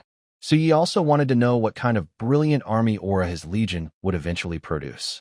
As time passed, it was the 5th day of the beginner period. Suyue woke up in the luxurious villa of the wine pool and meat forest, surrounded by fallen angels, holy angels, and original sin-fallen angels. He wasn't sure who was who, but it didn't matter. He climbed out of the beautiful crowd, stretched lazily, and left the villa. A new day has begun, but why do I always feel like I've been drained every time I wake up? Suyue rubbed his waist. His level was now 5-star black iron, but he still felt weak. Starting today, I will quit drinking, Suyue decided. It must be the alcohol that made him like this. Yes, definitely not someone else. He went straight to the Chaos Spring and took big gulps, restoring his health. His health bar filled up completely. He felt ready again, able to continue. Begin recruitment, Suyue said, heading toward the Fallen Angel Sanctuary. Lilith and Ista were already waiting there. Let's go, Suyue said, leading Lilith and Ista into the Fallen Angel Sanctuary. Ding. Spend 30 gold coins to do daily recruitment? Recruit. Dark red mist swirled inside the hall, and one by one, original sin fallen angels and pure-blood fallen angels appeared from the mist. Lilith, Ista, I leave them to you, Suyue said with a smile, looking at Lilith and Ista. Understood, Your Majesty, Lilith replied with a smile. Ista nodded to show she understood. Suyue left the Fallen Angel Sanctuary and headed to the Supreme Agreement. Yesterday, Suyue had already rearranged the order of his barracks, following the sequence: Fallen Angel Sanctuary, Supreme Agreement, Origin Dragon Nest, Holy Sanctuary. One after another, from left to right, he recruited units. At the Supreme Agreement, Talus was already waiting at the door, fulfilling her role as a hero unit. Suyi took Talus and entered the Supreme Agreement to start the daily recruitment. Ding!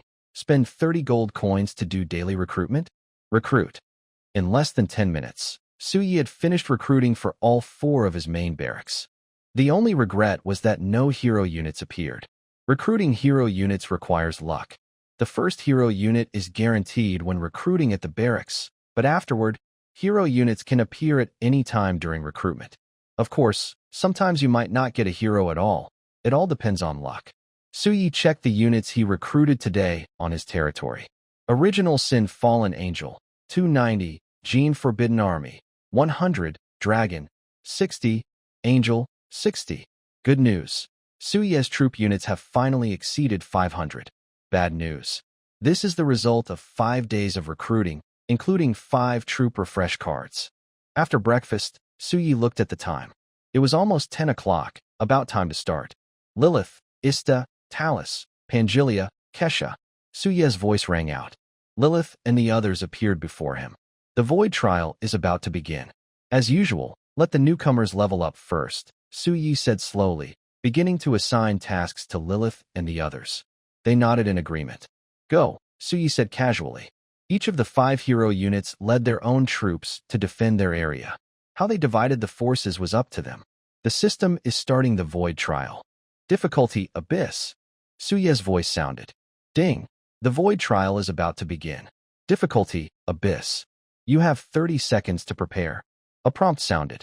Darkness appeared around Suyi's territory. New monsters? Suyi looked curiously at the changes at the edge of his territory. In the black mist, strange-shaped creatures emerged. They were no longer deep-sea dwellers or deformities, but muscular monsters with exposed muscles, emanating a repulsive aura. Tall figures, skinless bodies, claws like sharp blades, and flesh constantly writhing and intertwining. Suyi checked the information. Name, Flesh Hater level, Bronze 5-star to Bronze 8-star rank. 5th PS. Creatures mutated from beings in a ruined world that suffered a terrible disaster. The world was twisted by catastrophe, turning living beings into terrifying monsters. They have an extreme hatred for flesh, but are also dependent on it, making it hard to escape their craving. The strength of a 5th-rank troop unit ranges from Bronze 5-star to 8-star. Suyi watched the scene and estimated that he could only upgrade his Lord's Heart 1 more level at most. Before Lily and the others reach the level of Bronze 9 stars, Suyi can only upgrade his Lord's Heart once more. Otherwise, silver-ranked monsters will appear. When invading monsters, it's not just about their level, but also their rank. From the initial 3-star to now 5-star, the difference is significant. Even at the same level, 5-star creatures are much stronger than 3 or 4-star creatures. However, for the troops under Suyi's command, 5-star and demigod-ranked troops are not much different. Below the divine level, they are all considered weak. The only issue is their level. Suyi has already seen the level-based rank reduction. As he always says, stability is everything for him. There's no need to rush. Accumulation is important, but not at the cost of sacrificing everything. The path of a lord is long, and Suyi is just starting out. Therefore, steady development is the key. Getting 1 SSS level Abyss score treasure chest each day is enough. The great battle has begun. For Lily and the others, fighting creatures of the same rank is a one-sided slaughter. If it weren't for feeding the newly recruited troops, their killing speed would be even faster. Suyi sat cross-legged on the grass, not far from the bloody slaughter, as if 2 different worlds. System, open the daily combat power gift pack, Suyi said to the system. He hadn't opened today's gift pack yet. Ding, you received 1,000 gold coins. Ding, you received 100 source crystals. Ding, you received 1 troop camp upgrade card. Not bad. Suyi looked at what he got from the gift pack today. Although there are only 3 items, they are all essential. Especially the troop camp upgrade card, which is very important for Suyi. 3 troop camp upgrade cards now, Suyi said with a flicker in his eyes, then checked his private messages from friends. Little Merchant. Boss, do you want a troop recruitment refresh card? I found the chaos seed you wanted, but I haven't found the other materials yet. The message was sent this morning. Suyi thought for a moment and decided not to reply right now. He doesn't have much money at the moment, so he will wait until this void trial is over. I hope I get more gold coins and source crystals soon, or I might lose control and have to sell my supplies cheaply. Suyi closed his private chat with friends. He took a small bottle of black iron-grade wheat juice from the feast hall, a drink that slightly boosts mental power. He sipped it slowly, one sip after another. As time passed, an hour went by. The void trial ended. Suyi's troop levels all rose to bronze 1 star. Lily and the others advanced to bronze 2 stars. Seeing this, Suyi thought it was unbelievable. Upgrading divine-grade troops really requires an enormous amount of resources. Ding. Void trial ended, evaluating. Ding. Evaluation complete. No battle damage. 10,000 enemies killed. Rating. SSS. Ding. You received an SSS level Abyss difficulty treasure chest. More and more monsters are appearing. Suyi thought as he looked at the results. There are 10,000 level 5 bronze monsters, all above bronze 5 stars. It's incredible. Disassemble. Suyi took a sip of wheat juice and used his Lord authority. Ding. You disassembled 10,000 bronze corpses and gained 3,000 source crystals. 3,000 source crystals? That's okay, I guess. Suyi looked at the crystals he gained and thought it was average. 10,000 bronze level monsters, all at level 5, and he only got 3,000 source crystals. That's not much. Then Suyi used his power to gather all the treasure chests that dropped, totaling 3,000. Ding. Do you want to open 3,000 bronze abyss treasure chests? Open them all. Suyi decided to open all the chests in front of him. Ding. You received high-level meat resource cards X10. Ding. You received high-level iron or resource cards X10. Ding. You received high-level copper or resource cards X10. Ding. You received beginner fire element crystal resource cards X10. Ding. You received beginner water element crystal resource cards X10. Ding. You received beginner mithril resource cards X10. Something new came out. Suyi looked at what he got from the chests this time. Meat, iron ore, and copper ore, nothing surprising there. The fire element crystal is a gem that contains fire power. It can be used for forging, alchemy, and enchantments. A basic resource card contains 100 units of it. The water element crystal is similar to the fire element crystal. Mithril is a high-level metal. A basic resource card also contains 100 units of mithril. Suyi collected all these resources. They are usually only available to beginner lords in the late early game stage. He didn't expect to get them on the 5th day. He opened 6 types of resources, each with 5,000 units. These resources have increased a lot, Suyi said happily as he looked at his stockpile. Don't think these resources are worthless. Suyi could get so many because of 2 reasons. First, this is the beginner stage with a special buff. Second, it's the Abyss difficulty. Many players might not be able to pass this stage later, but now no one can. So Suyi could open so many resources at once. From Suyi's perspective, other beginner lords would just be playing around if they saw this. There's no real point. Suyi looked at the score chest. Ding. Do you want to open the SSS level Abyss difficulty score chest? Open it, Suyi said eagerly, hoping to get some useful items. Ding. You received a rare treasure, Seed of Darkness. Ding.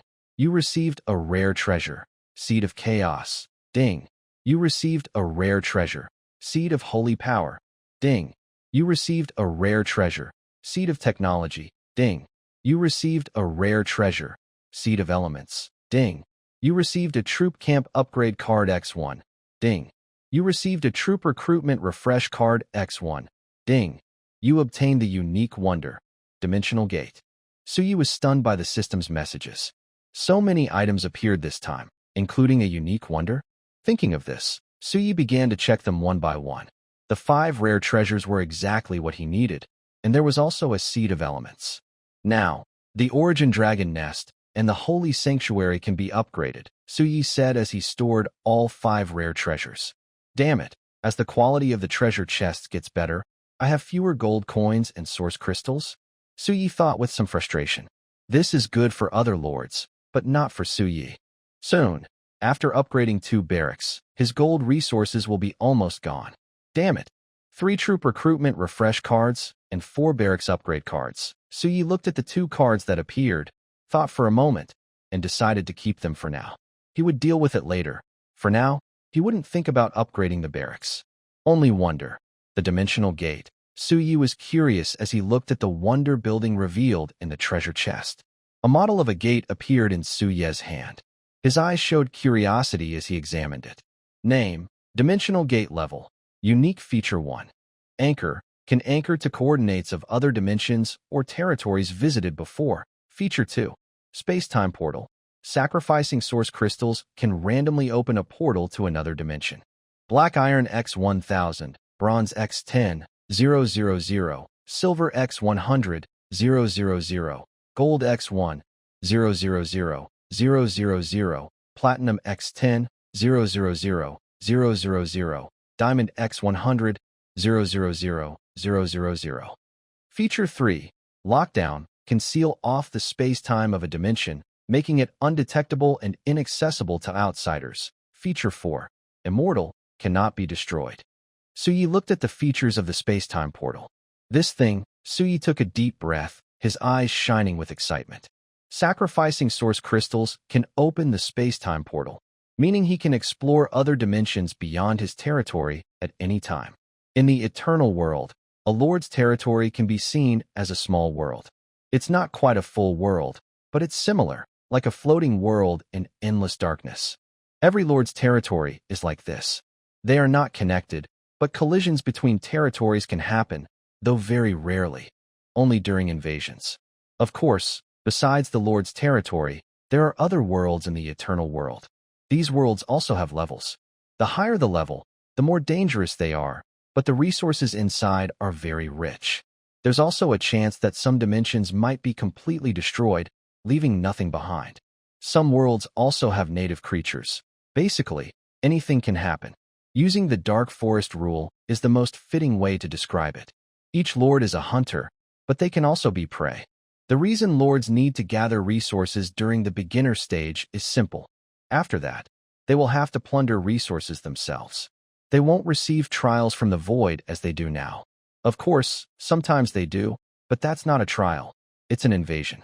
In the eternal world, there are countless worlds, each with different levels.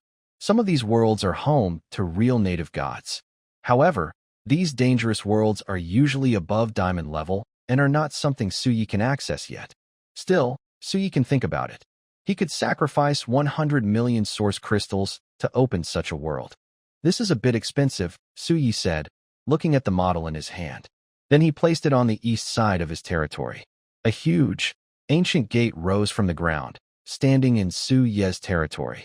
The old gate was on the land, with ripples of space and time constantly flowing around it. Lilith and others looked curiously at the ancient gate, but they didn't pay much attention and didn't notice any danger. Suyi glanced at the space-time gate. Let's leave it here for now. I'll think about whether to open a space-time gate later. He opened his private chat panel and looked at his resources. Interdimensional Traveler. Boss, are you there? Suyi thought he might have to wait a bit, but Lin Xiaoxiao responded immediately. Little Merchant. Yes, I'm here, Big Boss. Suyi saw Lin Xiaoxiao's reply and said directly. Interdimensional Traveler. How much for the Chaos Seed? Also, how much does the Troop Refresh and Recruitment card cost? In Lin Xiaoxiao's territory, she looked at Suyi's message with her eyes turning into dollar signs. $. Little Merchant. Big Boss. The Chaos Seed costs 1,000 source crystals. The Troop Refresh and Recruitment cards are 12 in total, costing 3,000 source crystals. How about that? Suyi checked Lin Xiaoxiao's reply and calculated that the price was about right. The Troop Refresh and Recruitment cards are useful sometimes, and sometimes not. The price is not fixed. For ordinary lords, such a price is not worth mentioning. But for Suyi, 1,000 per card is very affordable. Otherworld Traveler. Sure, but I wonder if there are other items? Maybe troop camp upgrade cards or special resources. Seeing Suyi's words, Lin Xiaoxiao's eyes lit up. Little Merchant. There are troop camp upgrade cards too, but they are a bit expensive. 1 crystal of origin per card. You know, these items' market prices and recruitment cards for different troop types are not fixed. Suyi fell into thought. This little merchant actually has troop camp upgrade cards. 1 crystal of origin per card. Expensive?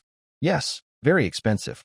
For normal troop camps, upgrading once usually costs less than that.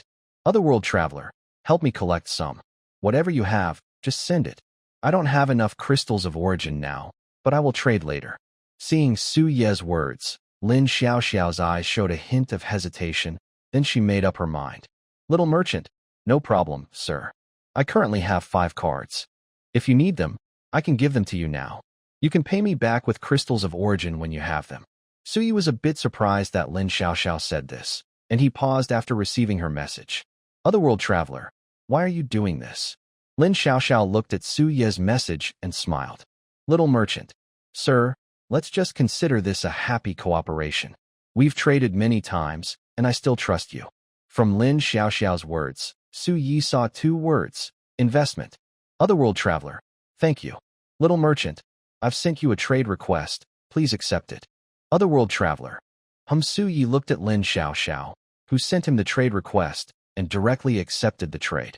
The trade included 1 Chaos Seed, 12 troop recruitment cards, and 5 troop camp upgrade cards, totaling 3,000 crystals of origin. Of course, he did not pay for the 5 troop camp upgrade cards. After the trade was completed, Lin Xiaoxiao continued to send messages. Little merchant, do you still need these materials, sir? Otherworld Traveler, materials are not urgent, but please help me collect the troop recruitment cards and troop camp upgrade cards. I will pay you back with crystals of origin as soon as possible. Thanks for your trouble. Small businessman. Okay, no problem. Big boss, you go ahead and busy yourself. I'm leaving now. Still owe 50,000 source crystals. Suyi looked at the 5 troop camp upgrade cards in his hand. These cards are valuable, but also not very expensive. The troop camp upgrade cards can only upgrade camps below level 10. That's why they are so cheap. They're being sold cheaply because it's the beginner stage. This is also why they have a price. Truly valuable items are priceless and usually exchanged directly for what you need. That's normal. When something has a price, it means it's not very valuable, but it's not cheap either. 9 troop camp upgrade cards. Su Ye's eyes flickered slightly. This means he can upgrade 1 camp directly to level 10 and still have some left. Think about it. Su Yi put away the upgrade cards and then headed to the Origin Dragon Nest. Right now, he should first upgrade the Origin Dragon Nest and the Sacred Hall with his resources. Over with Lin Xiaoxiao. She closed her chat with Su Yi. Her goal in trading troop camp upgrade cards with Su Yi was simple: investment. She is currently her biggest client for trading. Lin Xiaoxiao considers this a form of investment, investing in Su Ye's potential. If the investment fails, it's only a few 10,000 source crystals, which she can afford to lose. But if it succeeds, she will have made a connection with a promising lord. For merchants, what is the most useful thing? Connections. At least in this lord world, a merchant's network is beyond what ordinary lords can imagine. Especially with potential lords, they are their key contacts. Of course, this doesn't include those crazy types who think they can get something for nothing, like the one leaf knows autumn type. Such people have potential, but in the eyes of these merchants, they're not worth befriending. Too unrealistic. As for why Su Yi needs troop camp upgrade cards or materials like the Seed of Darkness, Lin Xiaoxiao doesn't care and doesn't want to know. The important thing is whether Su Yi is worth her investment. That's the real question. Besides Su Yi, she has also invested in some other promising lords. This is just normal business practice for merchant lords. Within Su Ye's territory, Su Yi arrived at the Origin Dragon Nest, looking at the golden building in front of him. Pang Jalea appeared beside Su Yi. System, upgrade the Origin Dragon Nest. Su Ye's voice rang out. Ding. Do you want to spend 1,000 Origin crystals, 10,000 gold coins, and 1 Chaos Seed to upgrade the Origin Dragon Nest? Yes, upgrade. A golden light rose within Su Ye's territory. A shadow of an ancient giant dragon roared as it appeared above his land, its terrifying form circling and roaring. Finally, it turned into a streak of golden light that merged directly into the dragon nest. Ding! Your barracks, the Origin Dragon Nest, has been upgraded. Current level 3. You can check its attributes. Su Yi looked at the golden palace in front of him and checked its details. Name: Origin Dragon Nest level 3 faction, Chaos Recruitment, 10/30ths, daily, gold. 1 coin, equivalent to 1 million. Aura. Blessing of the Dragon God upgrade requirements. 10,000 origin crystals, 100,000 gold coins, 10 chaos seeds. Level 3 now. What is this Blessing of the Dragon God? Suyi checked it directly. Blessing of the Dragon God. All dragon-type units from the Origin Dragon Nest will have their strength increased by 100%. Very good, very powerful. Suyi looked at the aura of the Dragon God's blessing. Simple, straightforward, but effective. A noble percentage boost. Plus the enhancements from his territory's Hero Hall and Crystal Palace inscriptions. It's incredible. The strongest unit under my command is definitely the dragon race, Suyi thought to himself. Originally, they were fallen angels of original sin, but now it seems they have completely turned into the dragon race. Suyi looked at the Origin Dragon Nest and took Pangelia inside. It had just been upgraded, and there were still 10 units not recruited today. He wondered if any miracles might happen. Ding. Do you want to spend 10 gold coins for daily recruitment? The system prompt sounded. Recruit, Suyi said, looking at the dragon statue in front of him. 10 ancient black gold dragons. Didn't recruit any hero units? But this is still good. Suyi looked at the 10 young dragons in front of him. Not disappointed, no hero units, but having 10 young dragons is also good. Pangelia, they are entrusted to you, Suyi said, thinking of Pangelia. Pangelia nodded. Suyi walked out of the Origin Dragon Nest directly. A faint red color appeared in the corner of Suyi's eye. What's going on? Suyi looked toward a nearby bush, curiosity in his eyes, and walked over. He saw bright red wild fruits growing among the bushes. The area was quite large, about 200 square meters. Since his territory was mostly grassland, Suyi was curious about these things he brought here and began to examine them. Name: Earth Spirit Grass Level, Bronze, Levels, Black Iron, Bronze, Silver, Gold, Platinum, Diamond, Demigod, God Level. Features: a Bronze Level Spiritual Herb. The condensed fruit can slightly increase the potential of troops below the 5th rank. Note: evolved from ordinary plants through mutation. The gathered fruit is sweet and tasty, capable of slightly boosting the potential of troops below the 5th rank. Mutated from evolution. Suyi looked at the grass covering about 200 square meters, with many bright red fruits on it. Interesting. Is this a Chaos Spring Eye? Suyi looked toward a nearby Chaos Spring Eye. The third special feature of the Chaos Spring Eye, Evolution Light. Suyi almost forgot that he had been using the Chaos Spring water to heal himself, forgetting that the function of the Chaos Spring Eye was more than just that. As for selling the Chaos Spring water, unless Suyi wanted to die, he would never do that. The spring water that can cure all injuries and curses is too valuable. If he sold it, he would be asking for trouble. Is that so? Suyi plucked a red fruit. It was cherry-sized and emitted a strange fragrance. He took a bite, and the pulp exploded in his mouth, full of aroma, very sweet, with a hint of sourness. Not bad. Good for relieving greasy food. Eating meat every day is getting boring. Suyi looked at the earth spirit grass in front of him, which also bore many fruits. He planned to have someone come later to pick them, and during the evening banquet, they could enjoy them. As for selling them, Suyi hadn't thought about it yet. Although these could boost the potential of troops below the 5th rank, the effect was small. If the price was too high, no one would buy. If too low, it wouldn't be worth selling. Moreover, most lords are not willing to spend resources to train units below the 5th level. These units are mostly used as cannon fodder. Why not spend a lot to upgrade a barracks above the 5th level instead? Bronze rank is good, but still too low, Suyi said as he looked at the earth spirit grass that had evolved from the light of evolution. Hopefully, it will mutate and evolve into more useful things in the future. Suyi directly plucked a handful of earth spirit fruit and put it into his pocket. He then headed towards the sacred hall, swaying as he went. Kesha was already waiting there. System: upgrade the sacred hall. Suyi looked at the church in front of him with a hint of anticipation. Ding! Do you want to spend 1,000 source crystals, 100,000 gold coins, and 1 sacred seed to upgrade the sacred hall? Yes, Suyi said. A divine light shrouded the hall, and an angelic shadow appeared above Suyi's territory. It then transformed into a golden light that merged into the sacred hall. Ding! Your barracks sacred hall has been upgraded to level 3. Please check the specific attributes yourself. Suyi immediately checked. Name, Sacred Hall level, 3 faction, order recruitment, 10/30ths, daily, gold, 1 gold coin, equivalent to 1 million, aura, divine and immortal upgrade, 10,000 source crystals, 100,000 gold, 10 sacred seeds. Now my barracks are all at level 3, Suyi said with a smile on his face as he looked at the Sacred Hall. Then he checked what the aura from the Sacred Hall did. Divine and immortal. All units recruited from the Sacred Hall will not truly die. Even if they fall in battle, they will be reborn inside the Sacred Hall. Wow, Suyi said, looking at the divine and immortal aura. It is similar to the eternal darkness of the Fallen Heaven Hall, both belonging to resurrection-type auras.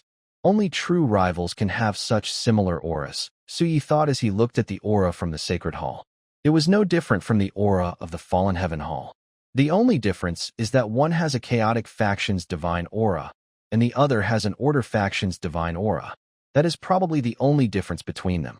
Let's go, Suyi said, then followed Kesha into the Sacred Hall. Ding. Do you want to spend 10 gold coins for daily recruitment? The system's prompt sounded. Recruit, Holy Angel 10. I'll leave them to you, Suyi said with a smile to Kesha. Kesha nodded and followed Suyi out of the Sacred Hall. Suyi sat on the grass without any worries, looking at his current resources. He still has 4,570 core crystals, but his gold coins are almost gone. Currently, he has 5,570 gold coins. He looked at his money with some worry. For a new leader, this is a lot of money. But for Suyi, it's not enough. He still owes 50,000 core crystals, which is a bit ridiculous. Suyi looked at the dimensional gate in the distance. Maybe that is the fastest way to get resources. The daily void trial is no longer enough for him. But I still need to plan, Suyi decided as he looked at the dimensional gate. Lilith, Talus, Ista, Pangelia, Kesha, come here, Suyi called. A series of figures appeared before him one after another. Suyi looked at his 5 hero units and sat on the ground. Sit down. I have some questions for you. Lilith and the others exchanged glances, then sat opposite Suyi. Pangelia lay on the ground, her big head full of curiosity. I want to ask you, if you were to conquer a dimension, do you have any good ideas? Suyi asked. Lilith, kill. Talus, kill. Ista, kill. Pangelia, destroy. Kesha, purify. Suyi watched his 5 hero units fall silent. Their answers were quite direct. He could tell they are all warriors and not good with words. I think I see now. Each of you are generals. Is there any other way? Suyi looked at Lilith and the others and asked. Great Emperor, you know my position. Defeating that creature from another dimension is our goal, Lilith said with a sweet smile. But her words were full of bloodshed and violence. Great Emperor, I think the same, Ista quickly agreed. Emperor, loyalty that is not absolute is not loyalty at all. The Empire doesn't need those who are not loyal, Talithus said simply. If they are not part of the Empire, they can be eliminated. Great King, I agree with Lilith, Pangelia said in a deep voice. Suyi felt a bit hopeless. All his subordinates were generals, with no wise strategists. They were all like war criminals, only capable of violence. He could only look at the most normal one, Kesha. Master, all heretics should be purified, Kesha said. Suyi's heart, which had been hanging in suspense, finally sank completely. It was clear that relying on them for advice was too optimistic. To them, anything that could be solved with force was no problem. But then, a problem arose. A dimension world, not necessarily very large, but even the smallest is roughly the size of Earth in a previous life. And this is just the lowest level of dimension worlds. Relying solely on slaughter, what could his hundreds of units of soldiers achieve? Monsters are also resources. Monsters can enhance the strength of the Lord's troops, which is a resource in itself. Fighting is the lowest form of waste. Especially when high-level troops slaughter low-level monsters. It's a huge waste.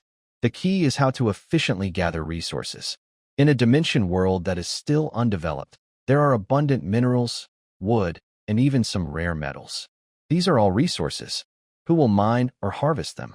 Should his troops do the mining and logging? Not to mention whether they can do it. Even if they can, how much can they accomplish each day? How much profit can they generate? Slaughter is the lowest form of means. Of course, if cost is no object, then this method is indeed the most effective. But that assumes no resource constraints, like in worlds completely lacking resources. In such worlds, slaughter becomes the most effective method. What if I want to explore resources in that world? Do you have any ideas? Suyi looked at his 5 generals. Silence. Complete silence. Deafening silence. Suyi rubbed his forehead. He realized he was overthinking again. It was easier to let Lily and the others fight, but dealing with this kind of problem was really difficult for them. All right, I'll think of a way myself. You guys go have fun, Suyi said, waving his hand and lying on the ground, staring blankly at the blue sky. Looks like I still need to recruit new hero units. Suyi looked at the Supreme Agreement, placing his hope there. For Suyi, a hero focused on research and development, especially in technology, was the best for exploring new worlds. Before that, even if he targeted a world, he might not be able to develop it, which would be a big loss. Keisha, aren't you going to play? Suyi asked Keisha, who was sitting beside him. When Suyi spoke, Keisha's face unusually turned a little red. She shook her head without saying a word. Suyi looked at Keisha, then at Lily's smiling face nearby. He immediately understood why Keisha was here. In his territory, he cared most about Lily, since she was the first hero he recruited. Next were Ista and Taris. As for Pangelia, she was similar to Keisha, but unlike Keisha, Pangelia was still in her dragon form. Thinking of this, Suyi looked at Keisha. Keisha, let me lean on you, Suyi said, then moved closer to Keisha's leg. Yes, my lord, Keisha responded nervously, catching Suyi's upper body. Her shiny silver armor disappeared, replaced by a white, thin dress. Suyi rested his head on her soft, fair thigh. Smelling Keisha's gentle fragrance and seeing her blushing face, Suyi smiled. He closed his eyes and pretended to rest on her lap for a while. Keisha looked at Suyi's handsome face, a faint smile appearing on her lips. A gentle breeze brushed her golden hair. Above, dragons soared across the blue sky, and nearby, angels played happily. It's so wonderful. As time passed, Suyi slept straight through the night until evening. When night fell, he woke up. Feeling the soft comfort beside him, he opened his eyes. Keisha was here. How long have I been asleep? Suyi asked Keisha. Sir, it's already around 6:40 p.m., almost 7, Keisha replied with a gentle smile, caressing Suyi's face.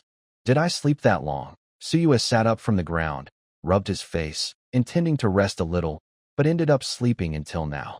Oh, I haven't upgraded today, Suyi suddenly remembered. It seemed he hadn't upgraded his lord's heart today. System, upgrade the lord's heart, Suyi said firmly. Ding. Do you want to spend 500 origin crystals to upgrade the lord's heart? Yes, upgrade. Suyi took a deep breath. A white light rose around his wrist, and a warm current flowed through his body, strengthening him once again. Ding. Your lord's heart has been upgraded. Current level, black iron 6 stars. Black iron 6 stars. Next, I should wait until Lilith and the others reach bronze 9 stars before upgrading again, Suyi thought. Ding. Do you want to choose a trait? Yes, choose a trait, Suyi said, burying his face in Keisha's embrace and taking a deep breath. The scent of milk was strong. Keisha's face reddened, but she didn't stop him. Instead, she let Suyi lean into her, resting his head on her chest. Suyi looked at the traits in front of him. 3 red lights appeared. 3 reds. Suyi stared at the 3 red traits. Red trait, Blessing of the Gods. Red trait, Origin. Red trait, Reckless Consumption. Suyi began examining the 3 red traits before him. Blessing of the Gods, a red territory trait. Your territory is blessed by the gods, receiving their favor. Everything will develop in a good direction. P.S. Increases the chance of the gods discovering your territory. This trait is a bit vague. Suyi frowned as he looked at the first red trait. Everything developing in a good direction is too vague, and most importantly, it involves increasing the chance of the gods discovering my territory. Honestly, this kind of entry is very powerful, but it's useless for Suyi. If a god discovers it, that's not a good thing. Gods in this world are never symbols of goodness. In fact, gods are often greedy beings. At least in this world, all gods are formed through extreme greed and conquest. From what Suyi knows, the Lord becoming a god is like this. They conquer resources from different dimensions to build their divine power. That's how gods are made here. And now, Suyi also has the entry called God-slaying power. Gods are his enemies. If this power really attracts a god's attention, it could lead to big trouble. Garlic bird, garlic bird. Next, Suyi said, looking at the next red entry. He already dismissed the first one. Origin, red territory entry. Your territory will become a place of origin, capable of evolving ancient, powerful, and eternal life. Everything that begins. P.S. Want to be a creator god? Here's your chance. Suyi looked at the note for this entry. Honestly, this entry is very impressive, evolving ancient, powerful, and eternal life. But for Suyi, it doesn't seem very useful, since he would still need to do the evolution himself. It involves a long passage of time. Can Suyi wait that long? Let's see the last entry. If it's not good enough, I'll think about it later, Suyi thought. The last entry does seem pretty good, but it's not what he needs right now. He looked at the last entry. Indulgent consumption, Red Lord entry. You can recruit troops by spending 1 gold coin for each eternity. P.S. Today, young Master Su will pay for the recruitment. Suyi stared at the last red entry. He didn't expect such an entry to exist. Spending 1 gold coin for each eternity is a bit strange. It doesn't seem to match the level of a red entry, but for Suyi, this entry is far more valuable than a red level. Suyi's troops are all divine grade. He was worried about what to do after the beginner's buff wore off. Recruiting 1 unit costs 1 million gold coins. He can recruit only so many. Daily recruitment probably can't keep up, which is the real problem. But now, with this entry, troop recruitment is no longer a concern. Good. Suyi's face was filled with a smile. System, bind the skill. Reckless spending, Suyi said happily. Ding. Skill bound, reckless spending. The specific attributes can be checked by the Lord himself. Suyi opened the attribute panel of the Lord's Heart. Name, Lord's Heart level, Black Iron 6 star skills, Divine Evolution, red, Infinite Evolution, red, Reckless Spending, red, Power of the Godslayer, red, Crystal Palace, gold, Sign Barrier, gold, upgrade. Origin Crystal X 600. Suyi looked at the information of the Lord's Heart, feeling a strong sense of achievement.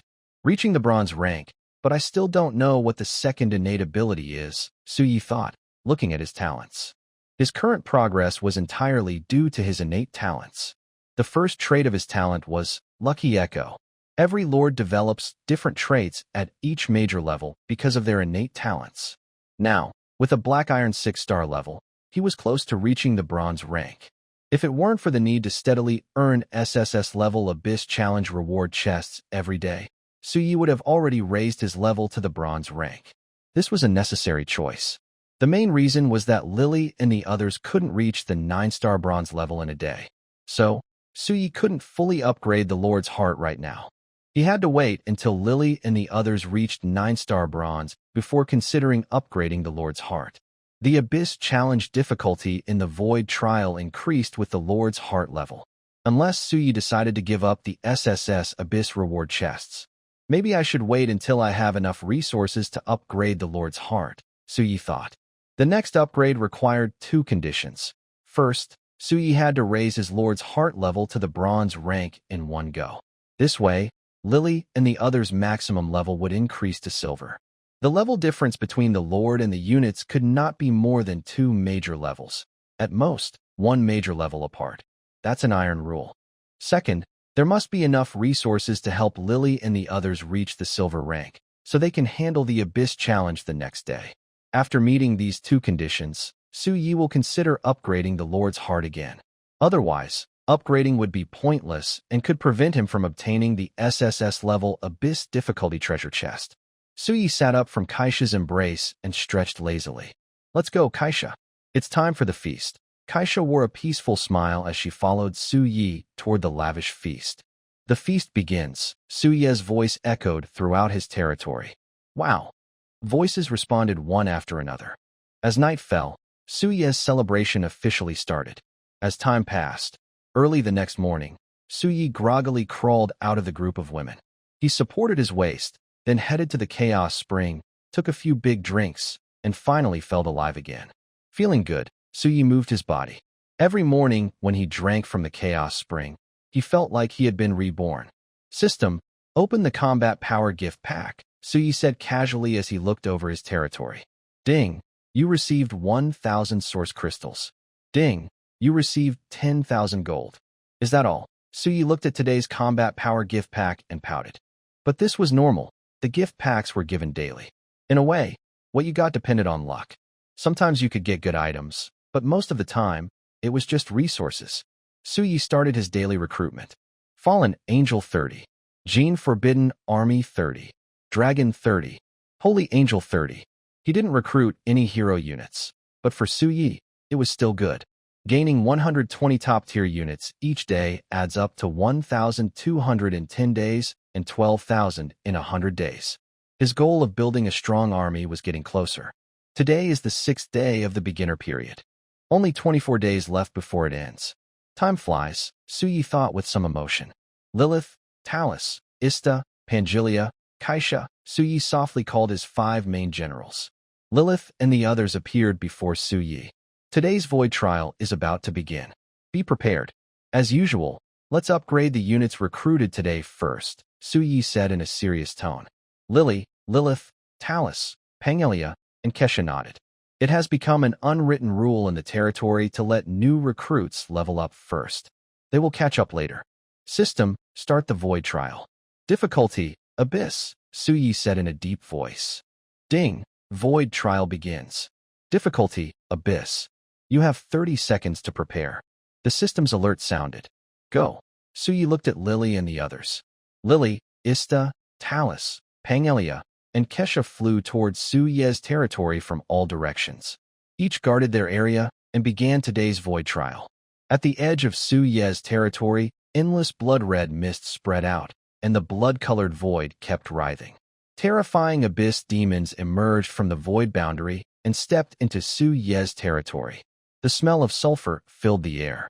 Suyi looked at these strong demons. Although they had no wings, each was over 2 or 3 meters tall. He checked their information. Name, Abyss Horn Demon level, Bronze 9 stars rank, 5th rank PS, a mid-level force in the lower depths of the abyss, considered a high-level cannon fodder among cannon fodder units, with great strength and tough bodies. Indeed, they are Bronze 9 stars, Suyi said, observing the uniform invasion monsters. As the Lord's heart level increased, the levels and ranks of these invading monsters also rose. It's about time. At this point, I can only wait, Suyi thought helplessly. Since he wanted to get the SSS level Abyss difficulty rating treasure chest every day, he had to make some choices. The Lord's heart level increase would have to be delayed. The slaughter began. Suyi sat cross-legged on the grass, eating a ground spirit fruit, and opened the chat channel to see if there was any interesting news. Selling cheap. Bronze level weapon, Bone Crusher. Check attributes for details. 10 gold coins each. Can anyone tell me how strong the difficulty of the void trial at nightmare level is? Gathering wood, stone, and all resource units. Interested parties private message me. Damn, this is just a bunch of useless stuff. Can big brothers help out? The troops are almost unsustainable. Be content with what you have. I almost got eaten by a troll under my command. Nightmare difficulty is very hard. It is recommended that only troops at the Saint Realm or above try it. Troops below the Saint Realm, including 10th tier troops, should not attempt it. Suyi looked at the chat messages. Is nightmare difficulty really that terrifying? He glanced at his territory's troops, which were casually slaughtering the Abyss trial at a lower difficulty. Is it enough just to have troops? Does it mean full recruitment?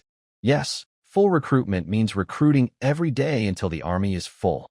Satisfied with his own pride, Suyi happily closed the chat and opened the live stream module to take a look. Suyi watched the live stream room. Compared to the quick-moving streamers on the first day, now there are more types of live streams. Some teach how to develop their territory, how to choose attribute points, others show off their troops, and some boast about their talents.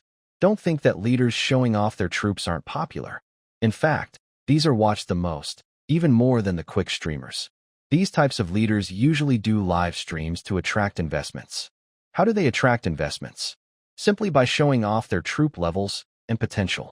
Some second-generation leaders promise certain benefits to attract others into their family or faction. This is common in the world of lords. The false sense of superiority during the beginner phase is just that, false. Of course, this applies to ordinary lords. So, they use these methods to attract investments. But there's a price. When the beginner phase ends, these leaders usually sign a contract. It's not an ordinary contract, but a rule contract. These contracts are often strict. If you refuse to sign, you can wait and keep building your strength alone. Without support, the outcome is clear. Similarly, leaders boasting about their talents usually have talents that are good, but their troops are weak during the beginner phase. They often need these contracts. Selling themselves might be an overstatement. Most beginner leaders, unless they are second-generation leaders, rarely manage to stand out on their own, especially given the huge gap in strength. Many can't handle the pressure. In the beginner phase, they feel like geniuses. But after it ends, they are just like stray dogs on the street. The difference is huge and hard to bear. Therefore, very few lords manage to succeed on their own. Of course, Suyi is not among them. Most new beginner lords find it very hard. Suyi watched the live stream. Most streamers seemed like pets chosen by their owners, waiting for their masters to arrive. If I didn't have such incredible talent, I probably wouldn't be much better than them, Suyi thought with a sense of relief. He turned off the live stream panel. I need a good way to make money, Suyi thought, rubbing his forehead. Right now, he shouldn't be worried about the beginner phase. The beginner phase is no longer difficult for Suyi. In fact, it feels like a fun vacation. Now, he needs to find a way to stand firm in the Lord world after passing the beginner stage. He needs a long-lasting method that continuously provides resources, a way to establish himself. The divine grade barracks must not be exposed. Exposure means death. Suyi won't gamble on whether someone appreciates him. He knows very well that if his barracks are exposed, it will be death. His existence challenges the old order of the Lord world. Only if they erase him will they feel truly safe. The people here are only the current profit-driven class. This class allows new noble families to emerge, but will never tolerate someone who breaks all rules and rewrites them. Suyi has grown into such a person. Whether he has this intention or not, he has the potential and ability, which makes him a threat that cannot be allowed. As time passes, the system notification sounds. Ding! Void trial has ended, evaluating. Ding! Evaluation complete, battle damage 0, enemies killed 20,000, score, SSS. Ding! You have received an SSS level Abyss difficulty treasure chest. Suyi was awakened from his world. He was still thinking about how to find a way, but the void trial had just ended. 20,000 monsters. Suyi looked at the battle report from this void trial. That's an entire 10,000 more than yesterday. Lilith, Talus, Ista, Pangelia, and Kesha, all 5 hero-level units, have been upgraded to level 5 bronze. Other common soldier units have all been upgraded to bronze 2-star level, including the units recruited today, which have also reached this level, all thanks to feeding these monsters. However, this also shows how difficult it is to upgrade divine-level units. The difficulty is simply unbelievable, to the extreme. As the game progresses, it becomes harder and harder to upgrade. The effect of the Spirit Source Lake has been minimal from the start. Now, Suyi treats it like a large swimming pool. As for its functions, they are just average, mainly an added bonus.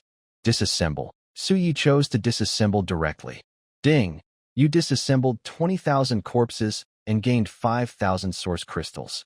5,000 source crystals. Suyi looked at the corpses he disassembled and immediately gained 5,000 source crystals, which is quite a lot, especially with the new player buff providing a hidden bonus. Then, Suyi looked at the treasure chests dropped in the territory, which all gathered together. A total of 6,000 bronze-level abyssal treasure chests. Hopefully, I can get some source crystals and gold this time. Suyi looked at the bronze-level abyssal treasure chests in front of him. Ding! Do you want to open 6,000 bronze-level abyssal treasure chests? Open all, Suyi said firmly. Ding! You obtained 100 source crystals. Ding! You obtained 1,000 gold coins. Ding! You obtained 10 advanced meat resource cards. Ding! You obtained 10 advanced iron or resource cards. Ding! You obtained 10 advanced copper or resource cards. Ding! You obtained 10 basic gold resource cards. Ding! You obtained 10 basic silver resource cards. Ding! You obtained 10 basic steel resource cards. and so on. A series of notification sounds kept ringing. Suyi began organizing his loot. Spent 100,000 source crystals, 1 million gold coins, 10,000 steel, and 1,000 silver by opening the bronze abyssal treasure chests. Used 5,000 meat resource cards, 5,000 iron or resource cards, 5,000 copper or resource cards, and 5,000 gold resource cards, each consuming 500 bronze-level abyssal treasure chests. Wow! Taking off, Suyi looked at the resource treasure chest he had opened and felt quite pleased. Gold, silver, and steel. These three resources are new resource cards, each containing 100 units of materials. Now, I don't lack source crystals or gold coins for the time being, Suyi said, smiling as he checked his remaining source crystals and gold. Should I pay back now? Suyi looked at his source crystals, still owing the small merchant 50,000 source crystals. He was a bit uncomfortable owing money. Forget it, I'll pay back slowly. I can't pay it all at once, or others might suspect something. Suyi decided to repay 1,000 source crystals each day, which was enough to show strength without drawing too much attention. Suyi organized the resources he gained today. Then he opened a private chat with a friend. Otherworld traveler, do you have free time? On Lin Xiaoxiao's side, she was still resisting the void trial. Seeing Suyi's message, she replied directly. Xiaoxiao merchant. Yes, I do. Some big shots. Otherworld traveler, please approve the trade. I will repay the debt, but I can only pay about 1,000 source crystals each day. Xiaoxiao merchant. Okay, no problem, big shot. If you really can't manage right now, it's not urgent. Otherworld traveler. Got it, thanks. Please approve the request. Xiaoxiao merchant. Sure. Suyi sent a trade request to Xiaoxiao merchant, transferring 1,000 source crystals. Xiaoxiao looked at the 1,000 source crystals received from Suyi. Getting over 1,000 source crystals in just one day shows strong strength. The void trial difficulty is at least nightmare level, Xiaoxiao said happily, smiling. It's not just because Suyi paid back the money, but also because she invested wisely. Investing in such a promising person is a winning move, whether for future cooperation after the beginner stage or for forming alliances. Although she is the heir of a large merchant guild, usually there are multiple heirs. It's common not to put all eggs in one basket. Such heirs often number several, or even dozens. Suyi here repaid Lin Xiaoxiao with 1,000 source crystals. For Suyi, this was not a big problem. He simply closed the private chat panel and looked at the SSS level Abyss difficulty score chest for today. I wonder what good things I might get today, Suyi said with anticipation as he looked at the chest in front of him. Ding. Do you want to open the SSS level Abyss difficulty score chest? Yes. Ding. You have obtained 1 recruit card for troop renewal. Ding. You have obtained 1 barracks upgrade card. Ding. You have received Tier 3 barracks, Amazon camp. Ding. You have received Tier 4 barracks, Hall of Starlight. Ding. You have obtained the unique secret treasure, Divine Summoning Hall. Suyi raised an eyebrow as he looked at the items revealed from the SSS level Abyss difficulty score chest. 2 barracks and 1 secret treasure. From the names, the secret treasure seems to be related to buildings. The troop renewal card and barracks upgrade card are also good, but Suyi currently has no plans to use them. Mainly, he can't afford to support so many troop units with his current resources. The reason Suyi hasn't upgraded his Lord's Heart yet is because his troop levels haven't met the requirements, and he lacks enough resources. This is the main reason. That's also why, even though he has upgrade cards for his barracks, he hasn't upgraded yet. It's not that he doesn't want to, but he can't. His current resources only support a limited number of troops each day. No matter how many he recruits, he can't support more. The biggest problem now is acquiring enough resources for upgrades. Otherwise, recruiting troops without being able to upgrade them is pointless. 2 barracks, Suyi said with a flicker in his eyes. For other lords, having Tier 3 or Tier 4 barracks might be a bonus. But for Suyi, these are 2 divine-level barracks. Tier 3 barracks, Amazon camp, capable of recruiting Amazon female warriors, female hunters, and even Amazon elite fighters. Among Tier 3 barracks, these are considered powerful units. Notably, this is a rare barracks that can only recruit female troops. Tier 4 barracks, Hall of Starlight, capable of recruiting Tier 4 units such as Starlight Envoys, Starlight Mages, and Starlight Assassins. These are also powerful units among Tier 4 troops. System upgrade. Tier 3 Barracks. Amazon Camp. Suyi looked at the camp model in his hand with anticipation. Bright light shimmered in Suye's hand, and the camp gradually transformed into a temple. On top of the temple, carved reliefs depicted valiant and fearless warrior goddesses, brave and elegant. Ding! Your Tier 3 Barracks. Amazon Camp has been upgraded to a divine-level barracks. Valkyrie Temple. Valkyrie Temple? Suyi looked at the temple model in his hand, which resembled a Greek temple. System upgrade. Valkyrie Temple. Suyi decided to upgrade first, regardless of other concerns. Ding! Your barracks. Valkyrie Temple has been upgraded to level 2. You can check its specific attributes yourself. Seeds of War. Suyi looked at the materials needed for the Valkyrie Temple. I don't have that thing myself, Suyi said with a hint of surprise as he looked at the Valkyrie Temple. Reaching level 3 requires primal crystals, gold coins, and other barracks materials, but the special material needed is the Seeds of War. This item is of the same level as the Darkness Seed.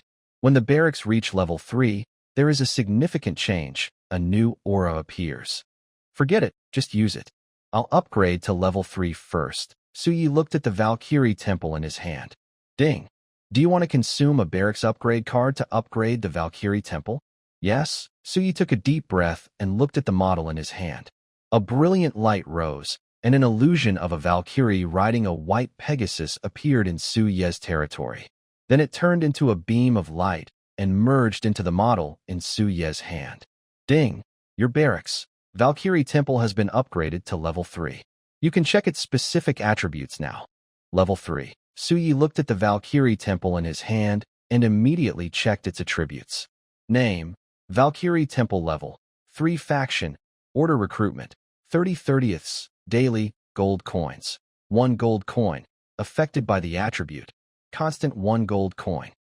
Aura: Glory of the Valkyries Upgrade Requirements 10,000 Primal Crystals 100,000 gold coins 10 Seeds of War. Suyi patiently looked at the aura born from the Valkyrie Temple. The glory of the Valkyrie.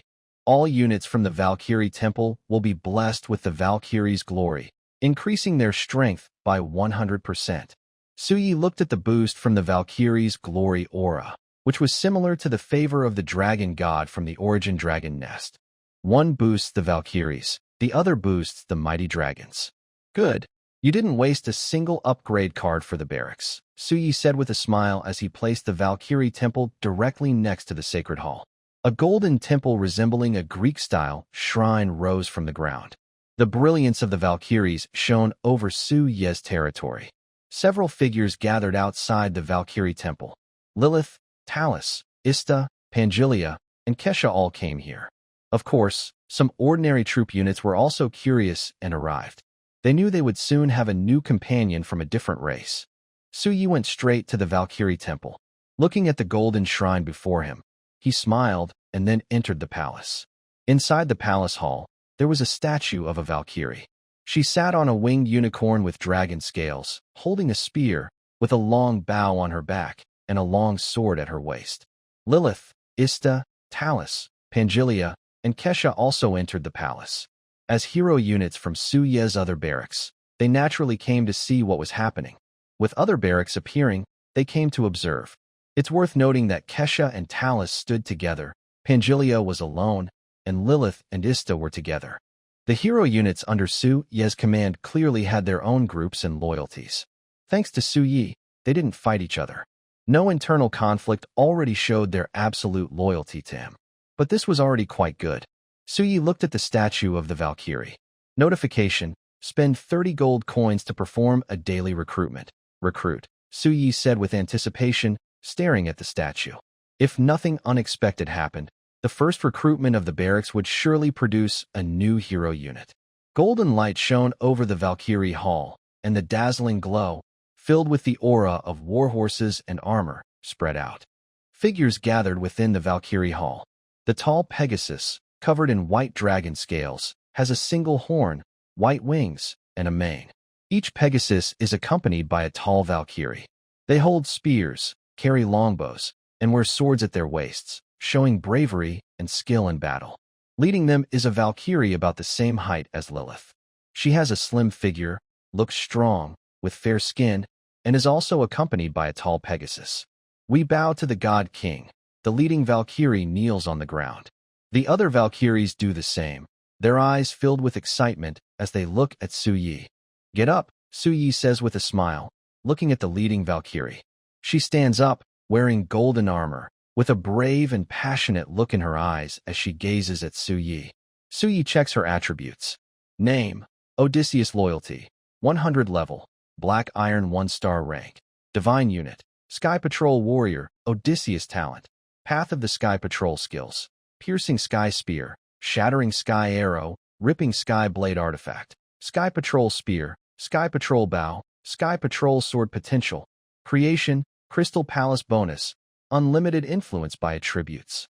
P.S. She controls the path of the Sky Patrol, patrolling, inspecting, and managing space and time. She is a Valkyrie born for this role, but her existence is unusual due to certain reasons. Her exclusive unit is the Sky Hunt. Ridiculous, Su Yi mutters, looking at Odysseus's attribute panel. Like Lilith and others, she only carries 3 artifacts: a spear, a bow, and a sword, and also has the ability to patrol space and time. Is this the unit I will use for patrols in the future? Su Yi wonders, looking at Odysseus. It seems to be a good fit.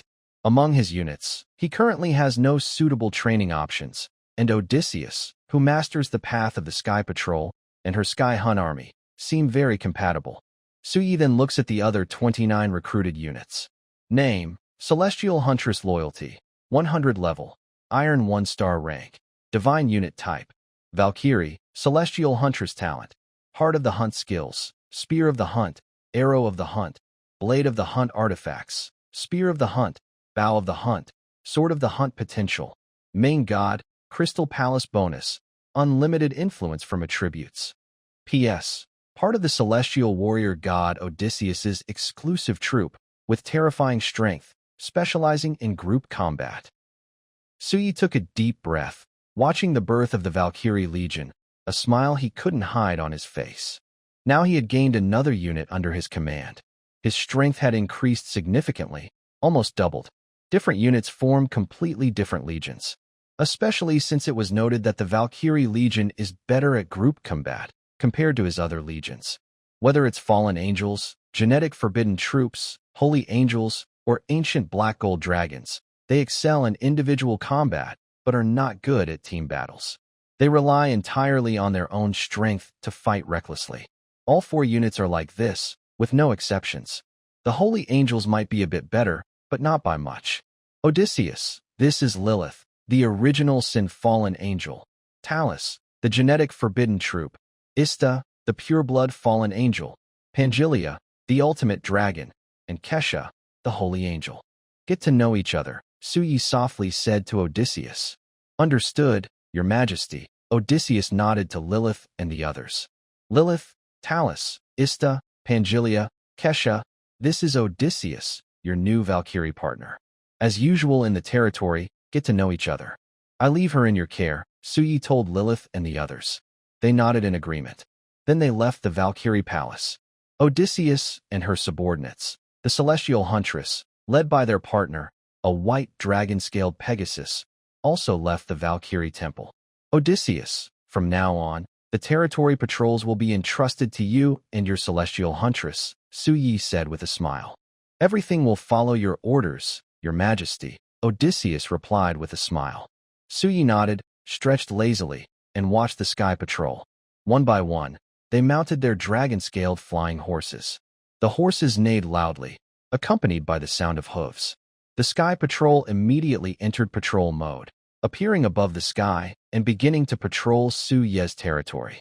Although Su Ye's territory was small and didn't require much patrol, it was their duty, an assignment she had given them. The territory is still too small. I'll expand it later, Su Yi said, stroking her chin as she looked at her land. It was still too small. The Valkyrie's units are twice as large as other troops because they have their own mounts, the dragon-scaled flying horses. This means Valkyries consume more resources than other units, but that's not a big problem for Su Yi. She could easily afford this expense. The only real issue was that the territory was too small, making patrols unnecessary for now. But developing the habit of patrolling was still good. She couldn't stay a beginner forever, that was certain. During the beginner period, her territory wouldn't be invaded. But after the beginner period, things might change. Although her territory had the sighing barrier, with its protective effects, preventing easy breaches of space, this barrier wasn't invincible. Her troops hadn't yet reached the level of invincibility, which was the key point. Patrols would come eventually. They were necessary. Don't think patrols are unnecessary. In fact, they are very important. Many lords build patrol units to guard their territories, and this has been proven by experience. Most territory destructions happen because the lord didn't notice an invasion in time. By the time they realized it, it was often too late. This is not a joke, it's the truth. Territorial invasions don't trigger system alerts. So, lords must rely on themselves to detect and respond, which is why patrol teams exist. After resting for a moment, a new barracks model appeared in Su Ye's hand, and building shining with starlight. Level 4 Barracks, Hall of Starlight. System upgrades the Hall of Starlight. Ding! Your Level 4 Barracks, the Hall of Starlight, has been upgraded to a divine level barracks, the Sacred Temple of Stars. Su Yi looked at the model in his hand with curiosity. It had changed from the original Starlight building into a magnificent galaxy temple, with countless stars weaving and swirling inside, shining with billions of lights. Upgrade the Starry Temple, Su Yi said quietly as he looked at the model. Ding! Consumes 100 source crystals. Your barracks Starry Temple is currently level 2. You can check its specific attributes. Su Yi examined the model in his hand, then looked at the upgrade requirements. The source crystals, gold coins, and other materials for upgrading the barracks were similar, except for the need for star seeds. Forget it.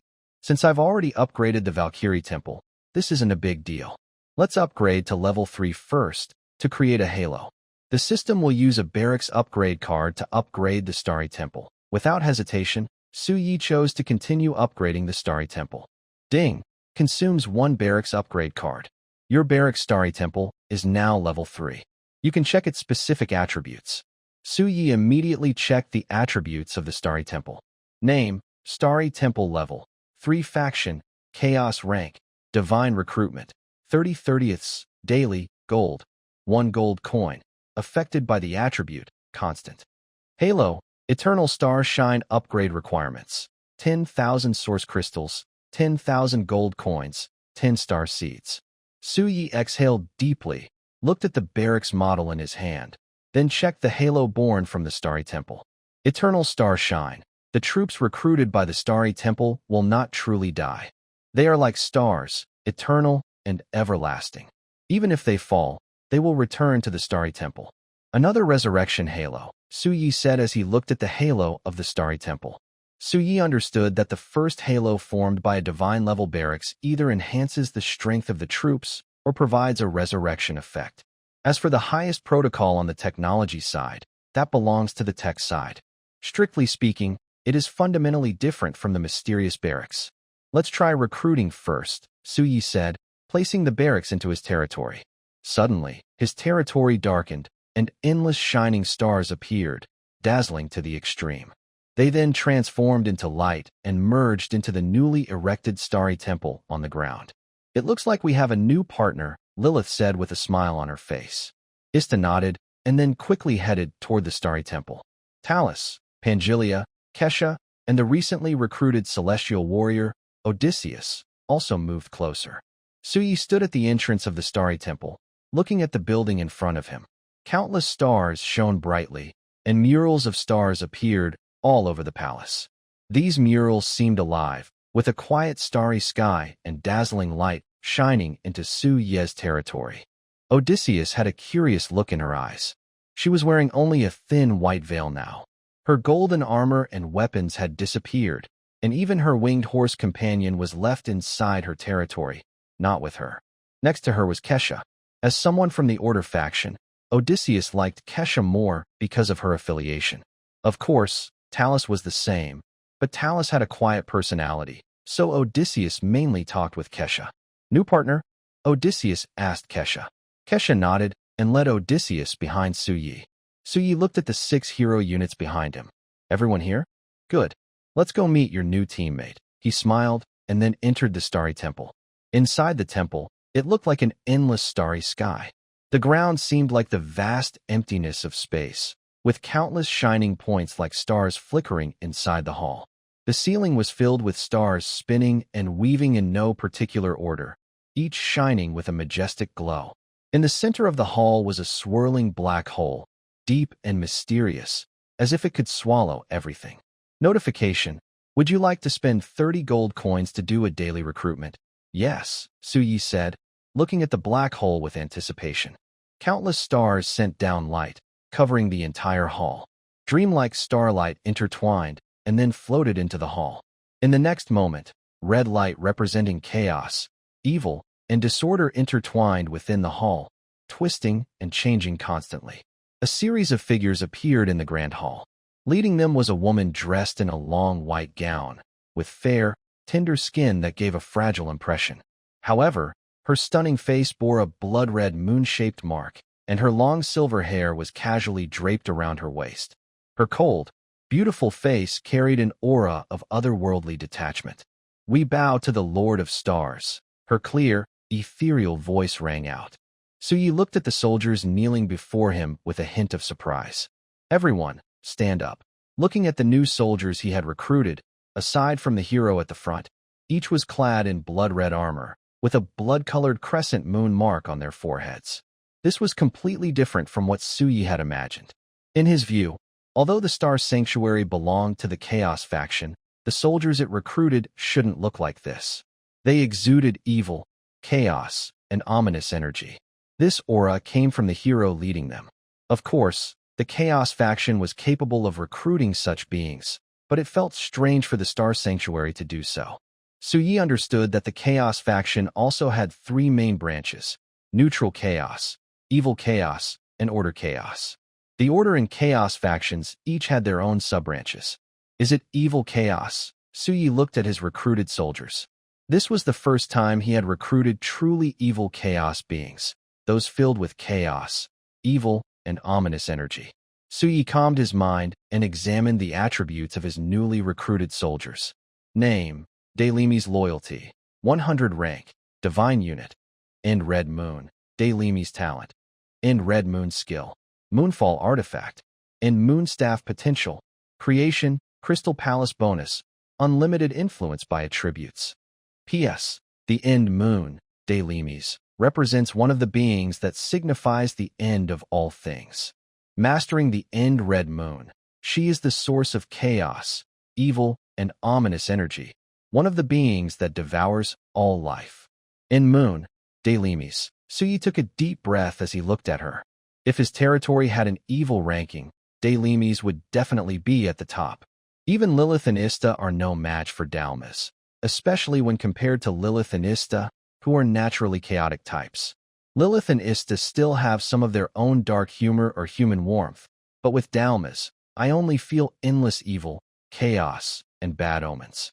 This is a very pure feeling. I looked at the other recruited units and checked their stats. Name: Enmoon's Calm Loyalty, 100 rank, God-level unit type. Enmoon's Calm Talent, Red Moon Skill, Red Moon Ceremony Artifact. Enmoon Sword Potential, Main God, Crystal Palace Bonus, unlimited by item effects. P.S. Belongs to the ultimate Red Moon, Dalmas's exclusive army, wielding the power of the Red Moon, born for slaughter and plunder. Looking at the notes, I realized that a true army of evil has been born in my territory. I used to think that the evil army I recruited would come from the fallen Holy Hall, but now I see I was wrong. I didn't expect my first evil army to come from a chaotic camp's camp. It's a bit strange, but it also seems reasonable. When recruiting, I can't control what kind of soldiers I get. I don't even know what units will be recruited in the end. Dalmas, Lilith, Ista, Talus, Pangelia, Kesha, and Alades are all my companions in the territory. I hope you can get along well, I said seriously to Dalmas. Because of Dalmas's special traits and notes, I spoke very earnestly. Lord of the Stars, your will is everything I seek, Dalmas replied solemnly. Yes? I nodded, then looked at Lilith and the others. I found that except for Pangelia, who seemed indifferent, The others looked at Dalmas with some caution. Clearly, the ominous aura she radiates makes them wary. I didn't have much choice. Changing their views isn't something I can do with just words. It takes time and long-term interaction. Suyi also clearly understands how terrifying a species like Dare Misai is. If they weren't 100% loyal and consistent, Suyi wouldn't dare to use them. After all, this kind of soldier can be called truly inherently evil. They are born for destruction, embodying the end of all things, bringing chaos, evil, and misfortune. Let's go. First, we'll hold a banquet to welcome our new friends, Suyi said with a smile, leading the way out of the starry sacred hall. Lilith and the others followed closely behind.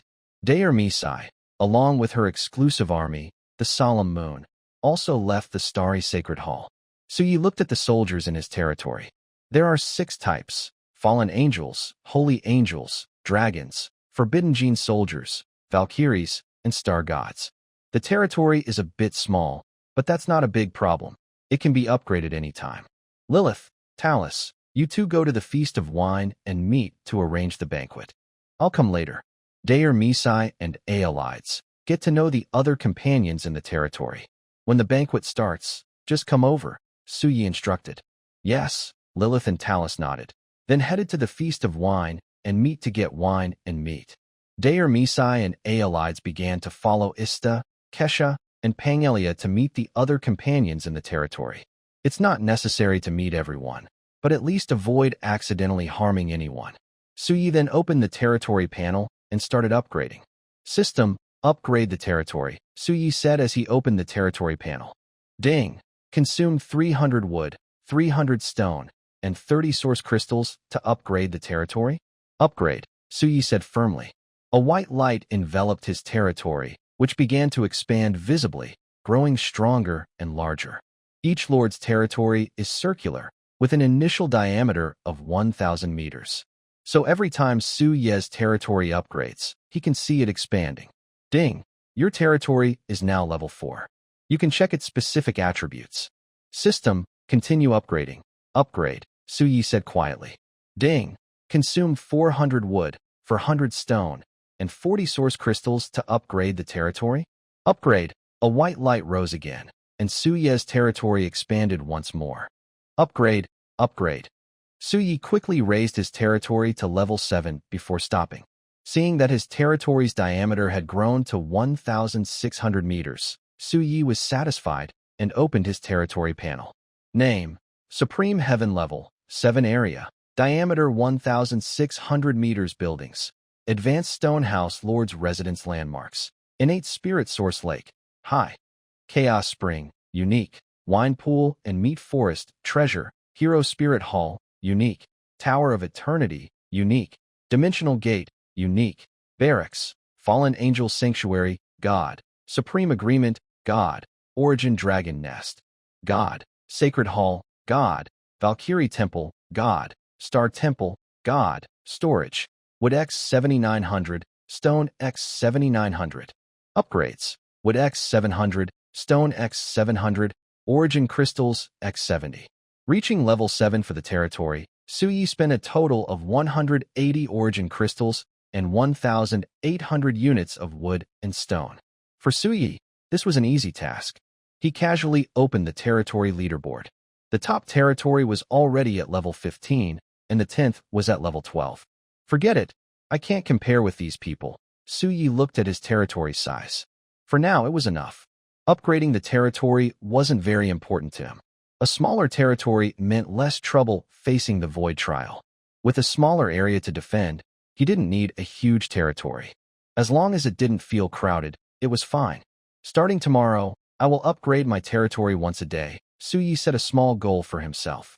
Raising the territory level every day is enough. Suyi didn't need his territory to be very large, just enough and not crowded. He could only recruit a limited number of units each day. Unless he used special recruitment cards, he couldn't really make full use of a bigger territory. At least for now, Suyi's requirements for his territory were very low. If it weren't for the dragon units, Suyi wouldn't have upgraded so quickly to expand his territory. A dark shadow fell from the sky and landed in front of Suyi, its black-purple wings disappearing instantly. Lord God Emperor, The banquet is ready, Lilith said with a smile as she looked at Su Yi. Let's go, Su Yi replied with a smile, speaking to Lilith. They headed straight to the feast, where drinks and food of black iron and bronze levels were already laid out. The soldiers from Su Ye's territory had gathered here, waiting for his arrival. The feast begins. Welcome our new companion. Su Yi raised his glass and said with a smile. Yeah. Cheers erupted, and the party officially started. Su Yi sat on the sofa, watching the fallen angels dance and sing, enjoying fine wine and delicious food. This is life, Su Yi sighed happily, as a piece of meat was fed directly to him. He opened his mouth and tasted it. As time passed, the party gradually turned into a big celebration, and Su Yi became the center of everyone's attention. Not used to it, Lilith appeared in front of Odysseus. The newly recruited Valkyrie still looked a bit uncomfortable with the chaotic scene, sitting at the edge of the party. Odysseus took a deep breath and said, It's a bit hard to get used to, but since your majesty the god king is willing to do this, I will try. Lilith looked at Odysseus with a smile and said, No need to worry. The god emperor won't blame you for this. Just be yourself. Odysseus looked at Lilith with a flicker of light in her eyes. She found her to be much easier to get along with than she had expected. She never thought she would drink and eat with beings from the chaotic camp one day. Compared to you, that one is truly lonely, Lilith said, her eyes looking toward a cold, solitary figure in the distance. Damis. She was one of the heroes recruited today, just like Odysseus. Compared to Odysseus, Damis was more of an outsider, perhaps because of her personality or her own nature. This was inevitable. Damis's personality was just like that, and so was her power. As time went on, the banquet had ended, and Su Yi was already tipsy. With Lily's help, he took a few sips of the chaos spring water before feeling better. His mind cleared of the fog. Thank you, Lily, Su Yi said with a relaxed tone. It's what I should do for the Lord of the Gods. But, Lord, what do you think about her? Lily asked, looking toward the lonely figure not far away. Several hours had passed since the banquet started. Delimes had been standing by the spirit source lake the whole time. Su Yi glanced at Delimes, then nodded at Lily. I'll go see her. Lily smiled and nodded back. Su Yi walked toward Delimes. When she heard someone approaching, she turned her head and saw Su Yi walking over. She instinctively bent down to salute him. Don't, Su Yi stopped her. A hint of confusion appeared in Delimes's lonely eyes. Don't you like lively places, Delimes? Su Yi asked curiously. No, Lord, I just don't know how to get along with them, Delimes whispered. Is that so? Su Yi looked at her, then smiled and took her hand. If you don't know, then try. We're all companions in this territory, so you should make some contact. If it doesn't work, you can find Lily or Keisha and the others, Su Yi said, sitting down on the grass with her. Hearing this, Delimes looked surprised. Really? Why not? You're all my people. There's nothing wrong with it, Su Yi replied naturally. All right, Lord. I understand, Delimes nodded, indicating she would try. Good. I'll lie down now. Call me if you need anything, Su Yi said, resting his head on Delimes's full thigh. Delimes carefully protected Su Yi, watching as he slowly fell asleep. As time passed, night fell. Su Yi looked up at the darkening sky. How long has it been, Delimes? 8 o'clock at night, Lord, Delimes answered. Su Yi shook his head and sat on the grass. Indeed, after drinking, it's best to sleep to feel comfortable. After moving his body slightly, Su Yi looked at the others, who were all busy with their own activities. A model appeared in Su Ye's hand. The Divine Object Summoning Hall. A top-tier secret treasure. Su Yi hadn't had time to check it before, but now he had a moment, so he began to examine it. Name: Divine Object Summoning Hall Level. Unique Attribute: Summoning Secret Treasure Summon. January 1st. Daily. Cost: None. Note: this is a top-tier secret treasure. It can be used once daily for free to summon legendary artifacts, secret treasures, rare items, blueprints, and other valuable objects. Is this free? Su Yi stroked his chin while looking at the model in his hand, which resembled a palace. He placed it next to the Chaos Spring. A large bronze-colored hall appeared in Su Ye's territory. The hall was about 100 square meters, roughly the size of an ordinary house. Let's go, Dalemus. Come with me to check it out, Su Yi said to Dalemus beside him. The bronze hall carried an ancient feel. Su Yi and Dalemus entered the palace. Inside was an ancient altar. Ding. Do you want to perform the daily summon? The system prompt sounded. Suyi raised an eyebrow. Summon, he said, looking at the altar, curious about what he might summon. A crimson glow appeared above the altar, filled with a bloody aura that spread out. A blood-colored pillar of light reached the ceiling of the hall. A crimson longsword materialized on the altar, exuding a bloody atmosphere. The sword's blade looked like crystal, with a blood-red gem at the hilt. Blood-red veins covered the sword, making it look alive. Ding! You obtained the magic sword. Bloody slaughter. Magic sword. Bloody slaughter. Suyi looked at the sword on the altar. The crimson blade shimmered like crystal, and a blood-colored gem was embedded in the hilt. Blood-red veins ran along the sword, making it seem as if it were a living creature. Suyi stared at the magic sword and grabbed it with his hand. A wild, destructive will surged into his soul, killing, destruction. In the next moment, Daelmis quickly grabbed Suye's arm, and the intense, crazy will gradually subsided. Suyi looked at his magic sword with some helplessness. With the help of Daelmis's power, he began to examine it. Name: Magic Sword. Bloody Slaughter Level. Divine Artifact Feature 1. Self-Repair, can heal by absorbing blood. Feature 2. Plunder, can steal enemy life force when killing. Feature 3. Bloody Evolution. Blood can make the sword evolve. P.S. This was a weapon of an evil god from 5,000 years ago, containing the divine power of that god. But you must resist its crazy will. It disappeared 5,000 years ago and is now here. I am very curious about this. An evil god's weapon from 5,000 years ago, with that god's divine power. Suyi looked at Daelmis's hand. If it weren't for Daelmis, he might have gone crazy by now. Thinking of this, Suyi couldn't help but slap himself. He was too careless. Life has been smooth lately, and he forgot that as a lord, he must be cautious. He directly stored the magic sword into his divine king's treasury. The treasury can not only copy weapons, but also store them.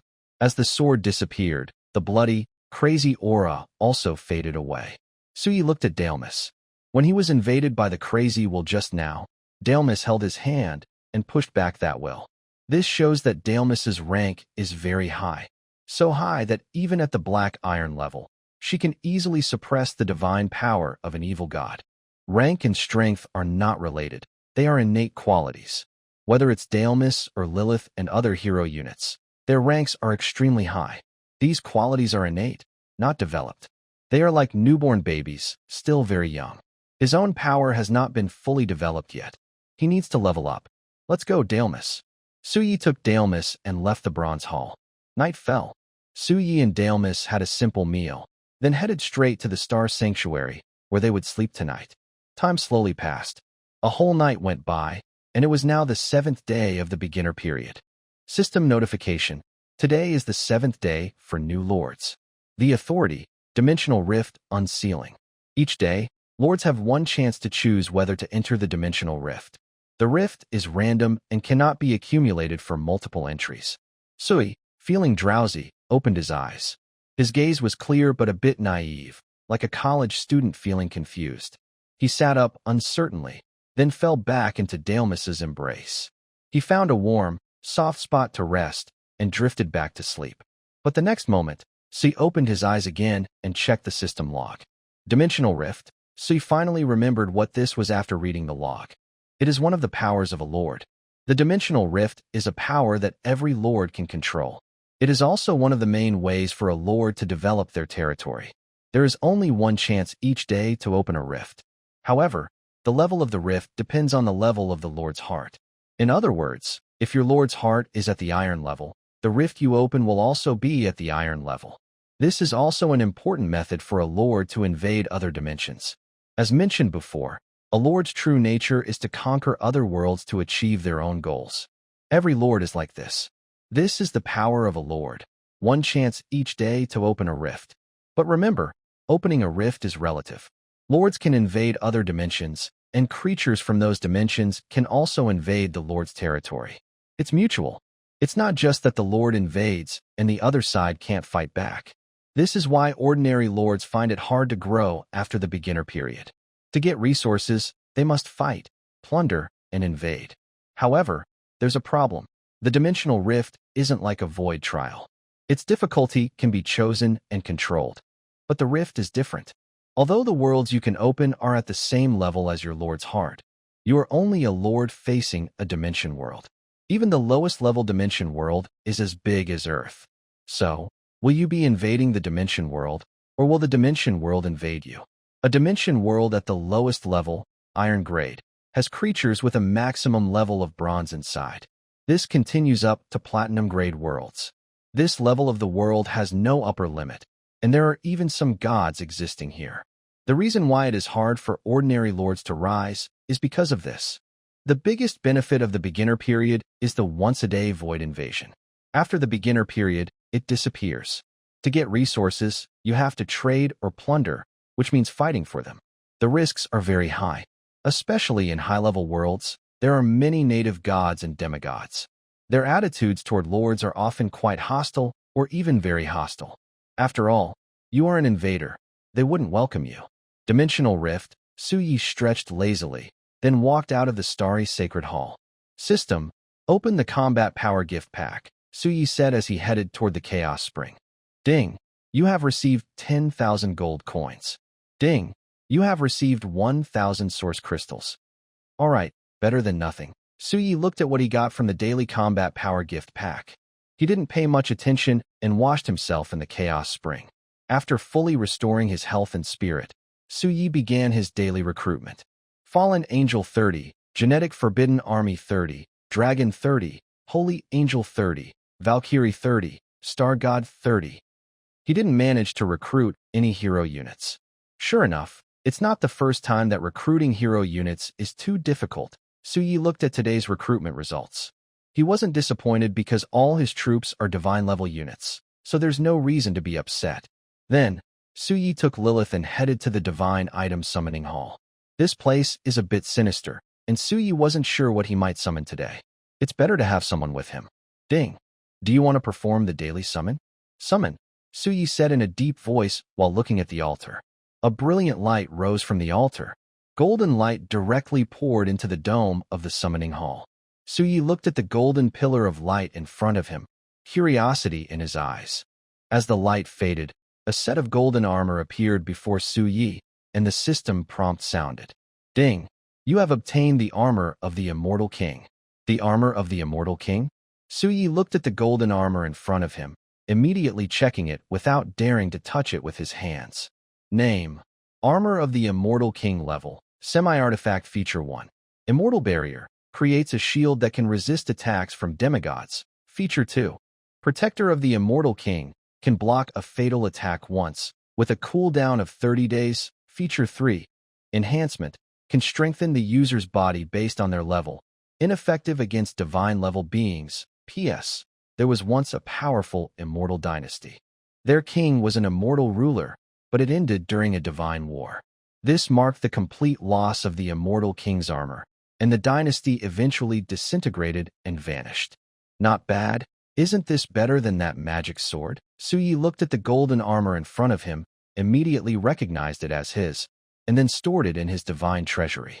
As for why the magic sword didn't recognize its owner, does it even have the ability to recognize one? Suyi clearly knew his role, just a mascot. He didn't need to do anything else. He also didn't need to personally fight. Although the magic sword was powerful, Suyi didn't dare to claim it as his own, because it could backfire and harm him.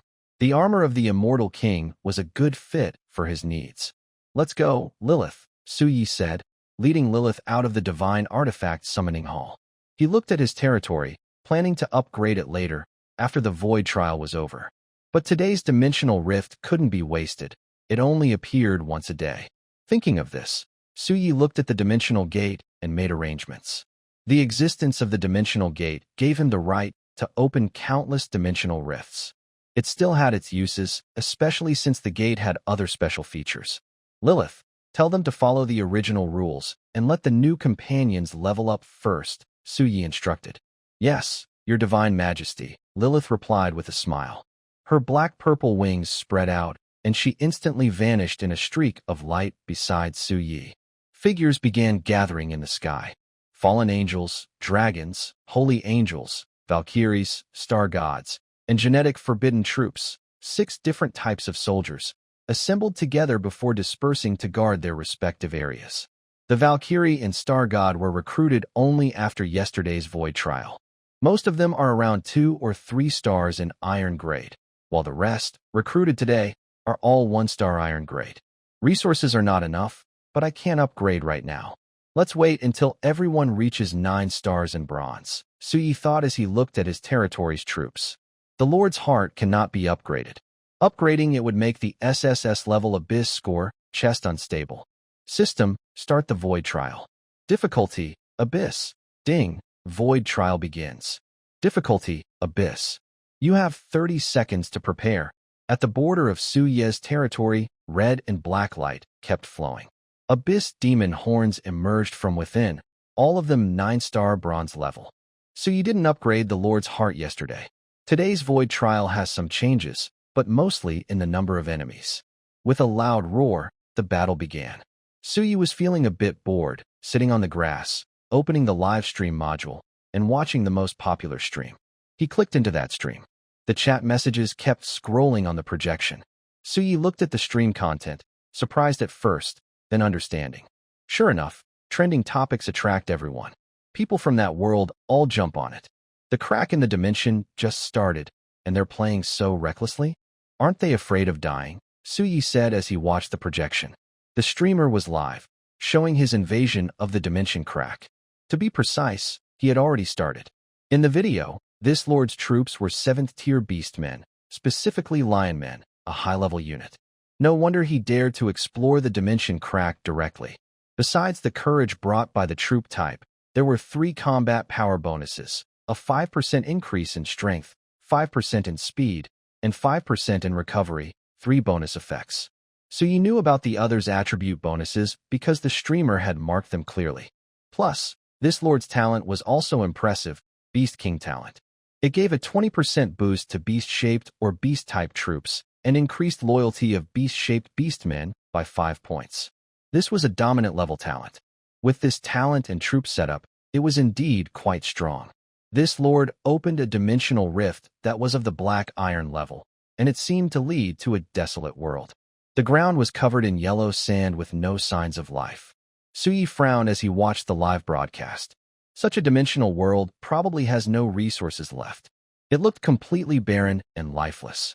In theory, this world has no resources, and it's unclear whether this lord's luck is good or bad. At that moment, the lord who was live streaming spoke. Family members, it looks like my luck isn't good. There are probably no resources here. I've wasted a chance, but I'll still look around. Hopefully, I can find something useful. If not, there's nothing I can do. The Lord then ordered his soldiers to search the endless yellow sands for resources in this dimension. But hopes were slim, and the Lord didn't have high expectations. Suyi watched the live feed while eating a spirit fruit. As he was passing time, something unusual appeared on the screen. A strange creature suddenly jumped out from beneath the sand and grabbed a lion man. Its fierce mouth pierced through the lion man's body, and bright red blood spilled onto the ground. Enemy attack. The scene became chaotic. Terrifying creatures leapt out of the sand, and a buzzing sound filled the sky. Several large creatures, about the size of fighter jets, swooped down from above and attacked the lion man army. Suyi looked at the scene. The strange creatures that jumped out of the sand were about the size of calves, covered in armor that looked like yellow sand, with fierce mouths. They had bone spines at their joints and large, cruel-looking compound eyes.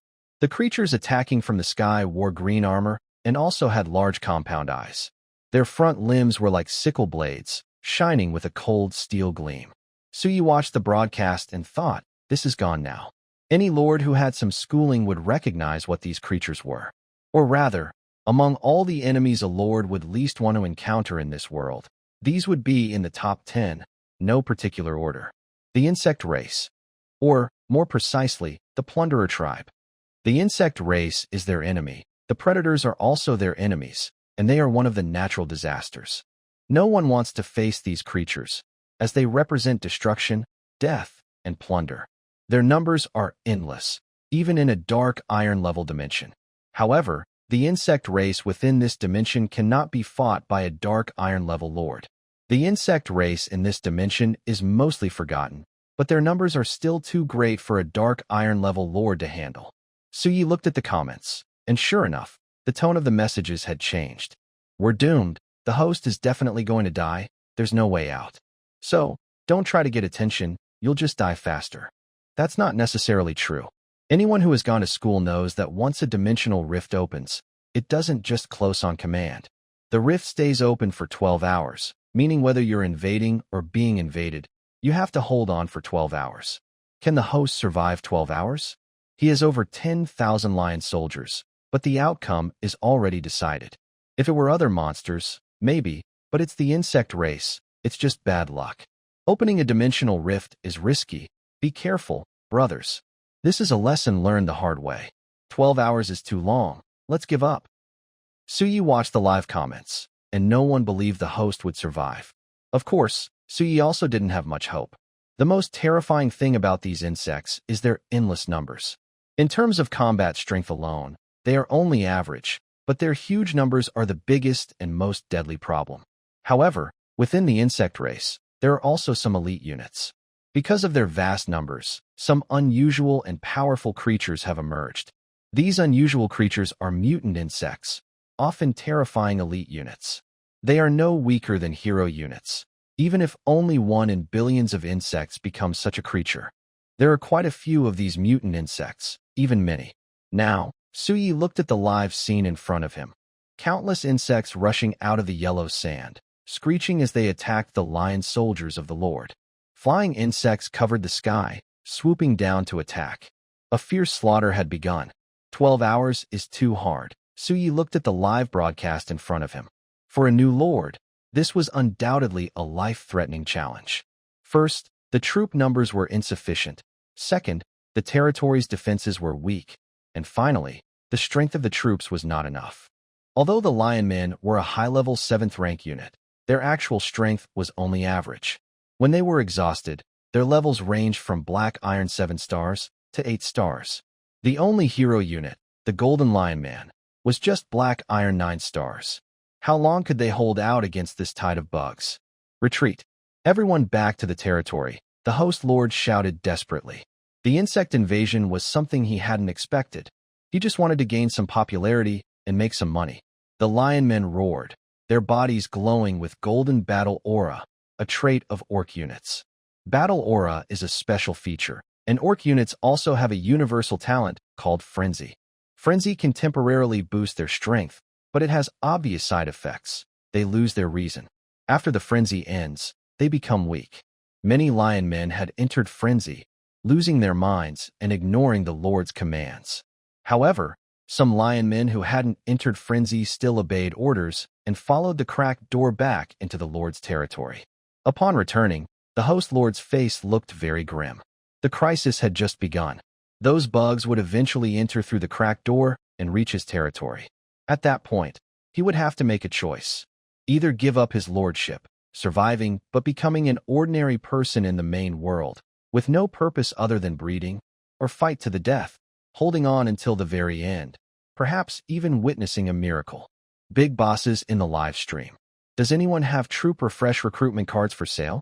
Please, I'm willing to pay a high price, the host lord said in a deep voice. Suyi watched the lord live streaming, his expression unchanged.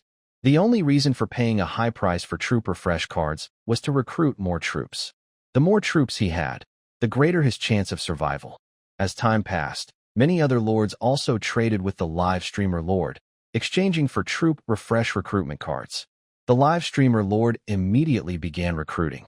One lion man after another emerged from the barracks. It's over. Suyi looked at the live stream lord and said, the loyalty of these newly recruited lion men isn't very high. Most are around 50 or 60, and with his talent boost, at best, they might reach 65. This loyalty level was just average, but now, during a life-and-death crisis, the recruited lion men immediately sensed danger. Their loyalty was dropping rapidly, and their eyes looked at the Lord with suspicion. It's important to know that soldiers of any rank have their own thoughts and feelings. To these newly recruited units, this Lord seemed like someone sending them to die. If it weren't for the Golden Lion Hero unit, these new soldiers would have already attacked the Lord. Now, The lionman's gazes were also filled with hostility toward the Lord. The live stream Lord knew that his recruitment strategy was problematic, but he had no choice. He needed to find a way to survive first. If everyone was going to die, what did loyalty matter? Suddenly, roars and screams echoed as the first insect stepped onto the Lord's territory. His fate was already sealed. As time passed, many lionmen fell. More and more insects crossed the rift and entered the Lord's land. The live stream went dark. Suyi looked at the black screen and shook his head. The Lord's ending wasn't good. Either he died or lost his title as Lord. There was no other outcome. Could he survive? Probably not. No powerful force was supporting him. His talents and units were decent, but just decent. They weren't worth the huge resources needed to save him, especially during the early, precious stages of a new Lord. He simply wasn't worth it. Suyi stared at the dark screen in front of him. It was cruel and real, but this is the world of lords. If the live stream Lord had fewer problems, bigger powers might have helped him, even if it came at a cost. But right now, this was the best outcome he could hope for. Unfortunately, the trouble he faced was too great, and saving him would require too many resources. It wasn't worth the cost, which is why no major power was willing to intervene. Bug race. Suyi's eyes flickered with interest. He wished he could encounter a bug world. Suyi was confident in his ability to handle a black iron-level dimensional world. He could even help Lily and the others reach the level of 9-star bronze. He just didn't know if he could activate the portal to do so. If he could find such a world, it would be a good thing for Suyi. Unlike other lords, he wasn't afraid of large groups of enemies. In fact, the more, the better. Suyi's soldiers were designed for quantity, which was ineffective for him. Only high quality could threaten him. As time passed, an hour went by. Suyi looked at his soldiers. All of them had advanced to 1-star bronze. Especially Dalmiz and Odysseus, who had also reached the bronze level.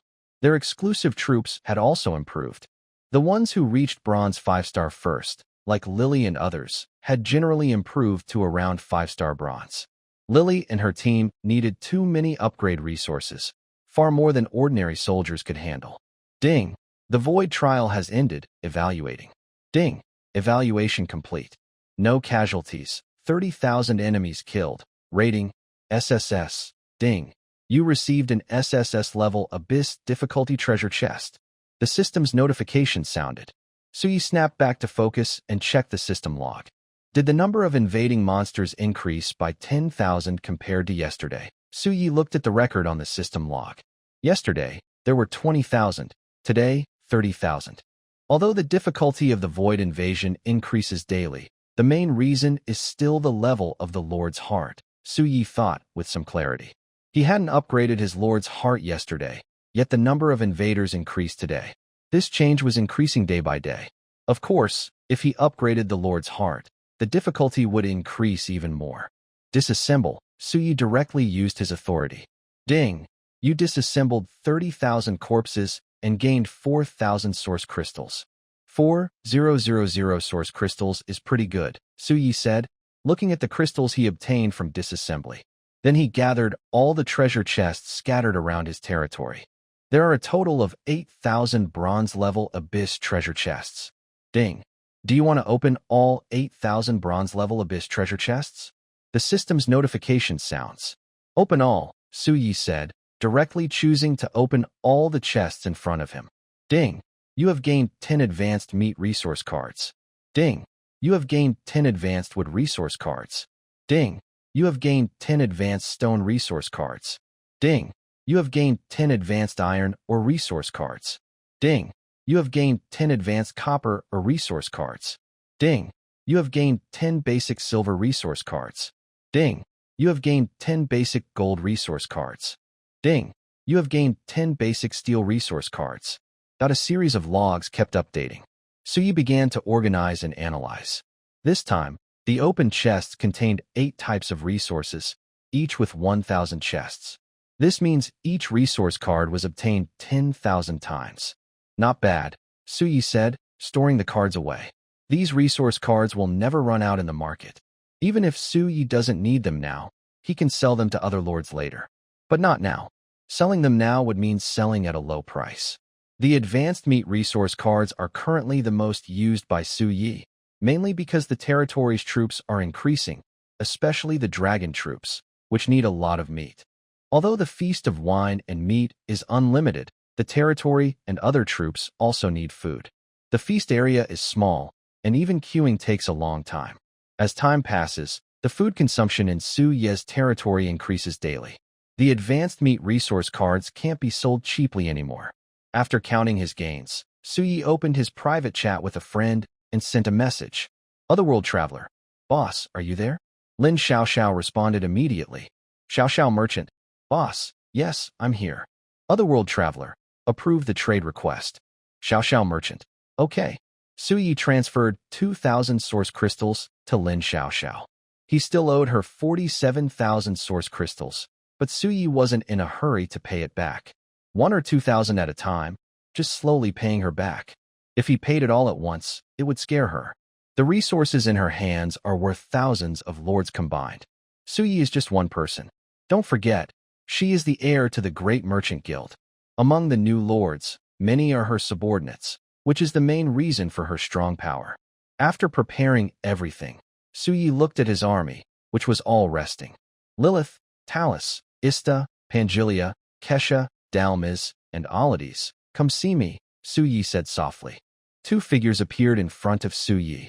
The first to arrive were Lilith and Ista. Then, a huge figure fell from the sky, Pangilia. Talus and Kesha followed closely, then Alades and Dalmas, riding winged horses. Go tell your troops to prepare. In 1 hour, I will open the rift gate to invade other worlds. Get ready for battle, Su Yi said quietly. Hearing this, Lilith and the others looked happy. Invading other worlds? That was exactly what they wanted. Su Yi's army includes many types of soldiers. Besides the Gene Forbidden Army and Holy Angels, all others are passionate about war. The Gene Forbidden Army mainly protects Su Yi. The Holy Angels want to spread his teachings and shine his light, making other creatures see how great Su Yi is and worship him. As for the other soldiers, original sin fallen angels, pure blood fallen angels, they are all fallen angels. What else could they be? The ancient black gold dragon is a symbol of destruction. Valkyries are best at leading armies and are true war maniacs. They are beings of the end of all things, like the final moon. In the territory, besides the void trial, they are bored out of their minds. Having a place to fight and vent is a huge blessing for them. Lilith and the others began organizing their troops. Su Yi also looked at the last treasure chest, an SSS level Abyss difficulty rating treasure chest. Ding. Do you want to open the SSS level Abyss difficulty rating treasure chest? The system's prompt sounded. Open it. Let me see what good stuff is inside, Su Yi said eagerly, looking at the treasure chest. Ding. You obtained a purple blueprint. Blackstone battle armor. Ding. You obtained a purple blueprint. Flame gun. Ding. You have obtained the divine level's spiritual root, the origin divine tree. Ding. You have acquired the exclusive secret treasure for the top-tier lord, the immortal soul jade. Su Yi looked at the items he received. 2 purple blueprints, a blackstone battle armor, and a blazing flame spear. Like the wind-chasing bow he got earlier, these require skilled craftsmen to learn how to make. He quickly stored them in his personal space, leaving them to gather dust. Unfortunately, none of Su Yi's soldiers can learn these items. The purple blueprints can produce weapons that are guaranteed to be at least gold level, and the best ones can forge diamond level weapons. This depends entirely on the skill of the craftsman. But even a gold level weapon is already very impressive. For example, 2 wind-chasing bows. One is gold level, the other is diamond level. Their special attribute effects are quite different. Although both are wind-chasing bows, their power is not the same. One blueprint represents a continuous supply of resources. Whether it's a gold level or diamond level weapon, many lords need a lot of resources to produce them. Not all lord soldiers come with legendary weapons. Only Su Yi's special soldiers do. Other soldiers might have weapons, but they are usually average and replaceable. That's how soldiers are improved. Looks like I need to find a skilled blacksmith lord to help me, Su Yi said while looking at the blueprints. Honestly, selling these to others makes him feel a bit sad. But if they are for his own subordinate lord, that's a different story. A subordinate lord, in nice words, is an ally. in harsh terms, is a slave. Lords have the power to kill or spare at will. That's what makes someone a subordinate lord. Some might ask, would anyone want to become a subordinate lord? Isn't that just slavery? In reality, many want to become powerful lord subordinates, but few have the qualifications. You need to be recognized by the lord first. What do you think a lord is? Is it just a game? Concepts like kindness don't really matter to lords, especially for lower-level ones. Even Su Yi, who wants to rise, knows he has to fight and take what he needs to grow stronger. There is a saying, eat what benefits you. Suffering alone won't make you a top person, you need talent. Later, I'll find someone slowly. Creating these things isn't easy, and the materials aren't cheap, Su Yi thought, giving up on the idea of immediately finding a vassal lord. Of course, if he encountered one, he could accept them early. Su Yi looked at the small sapling in his hand. It was a golden tree, with each leaf shining with a golden glow. Name: Origin Divine Tree Level. Divine Feature 1. Origin Energy. Can gather origin energy from the void and concentrate it in the territory to boost the strength of troops. Feature 2. Dimensional Upgrade. Enhances the territory's dimensional space. Feature 3. Stabilize the foundation. Stabilizes space and time. Feature 4. Attribute-less Divinity. Can condense attribute-less divine fruit to increase divine power. Feature 5. Immortal and Undying. Fuses with the territory, making the territory immortal and the divine tree unkillable. P.S. It's a level 1 spiritual root with incredible powers, capable of condensing divine power, increasing dimensions, and stabilizing space and time. Su Yi looked at the sapling with a happy smile. This is a good thing. The origin tree can improve the strength of troops, which is obvious. It also means Su Yi has another way to boost his troops' power. He no longer relies solely on the wine pool, meat forest, and spiritual source lake to strengthen his troops. In the end, relying only on the spiritual source lake and wine pool was a bit limiting. Now, with the origin divine tree, his troops can level up just by staying in the territory. As mentioned before, regardless of the lord's level, recruited troops are always 1-star black iron. This leads to a common problem for high-level lords: training soldiers. Newly recruited troops can't level up immediately, so they need training. Only after leveling up can they be used effectively. For high-level lords, this is the most painful part. But with the origin divine tree, Su Yi no longer has to worry about training soldiers. Adding the wine pool, meat forest, and the origin divine tree together, he at least doesn't need to worry about troop strength before reaching diamond level. Of course, the speed of leveling up troops still varies, but he doesn't need to worry about training issues. The second feature, Dimensional Upgrade, is even more incredible. Enhancing the territory dimension is important because the world has different levels: black iron, bronze, silver, gold, and so on. Each upgrade represents a higher level of the world's dimension. This is not a joke. The world's dimension affects many aspects, especially the maximum potential of living beings. In a black iron dimension world, the limit is bronze. This shows how the world's dimension influences everything. For example, two beings might be the same, but one in a black iron dimension and the other in a silver dimension, and their limits are completely different. This is just one example of how different world dimensions can be. In the future, Su Yi will also face the challenge of upgrading the world's dimension. However, that is a distant goal, beyond what Su Yi can think about now. The third special feature is stability, which helps keep the space steady. For Su Yi, this is a good thing. Even though there are barriers like the Sighing Wall, everyone wants their territory to be more secure. The fourth feature is the attribute-less divine nature. This is even more incredible. Divine nature usually has attributes. It is a combination of a living being's own attributes and the rules they understand. This is divine nature, a higher form of power. Attribute-less divine nature can improve divine power. For gods, this is a rare treasure. If gods or their leaders knew Su Yi had this, they would rush to take it. Gods can only increase their divine nature over time or by swallowing rules of the same attribute. Leaders of worlds don't have training methods like that. So, improving divine nature is a slow process. The last feature is the property of the source divine tree itself. Once planted, it becomes part of Su Yi's territory, sharing both glory and loss. Suyi planted a golden sapling near the spirit source lake. A small tree, about 2 or 3 meters tall, appeared in Suye's territory. Its golden branches rustled in the wind, swaying constantly. An indescribable energy appeared, source energy. Within the territory, Lilith and others preparing for battle also noticed strange, unclear phenomena occurring. These things were slowly increasing their strength. Lord God Emperor, you truly are favored by the eternal will, Lilith thought with a smile, feeling her power gradually growing inside her. This change was something she had never experienced before. Other hero units also sensed their own strength slowly increasing. Meanwhile, Suyi looked at the last item from the SSS level Abyss difficulty treasure chest, the Immortal Soul Jade. Name: Immortal Soul Jade level. Unique attribute: exclusive to the Lord's special traits. 1. Soul immunity, immune to soul attacks. Any soul attack is ineffective. 2.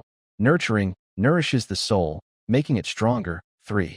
Light of immortality. The eternal divine nature nourishes your soul, creating an immortal divine spirit. Suyi took a deep breath, gazing at the ancient jade in his hand, which shone with an immortal glow.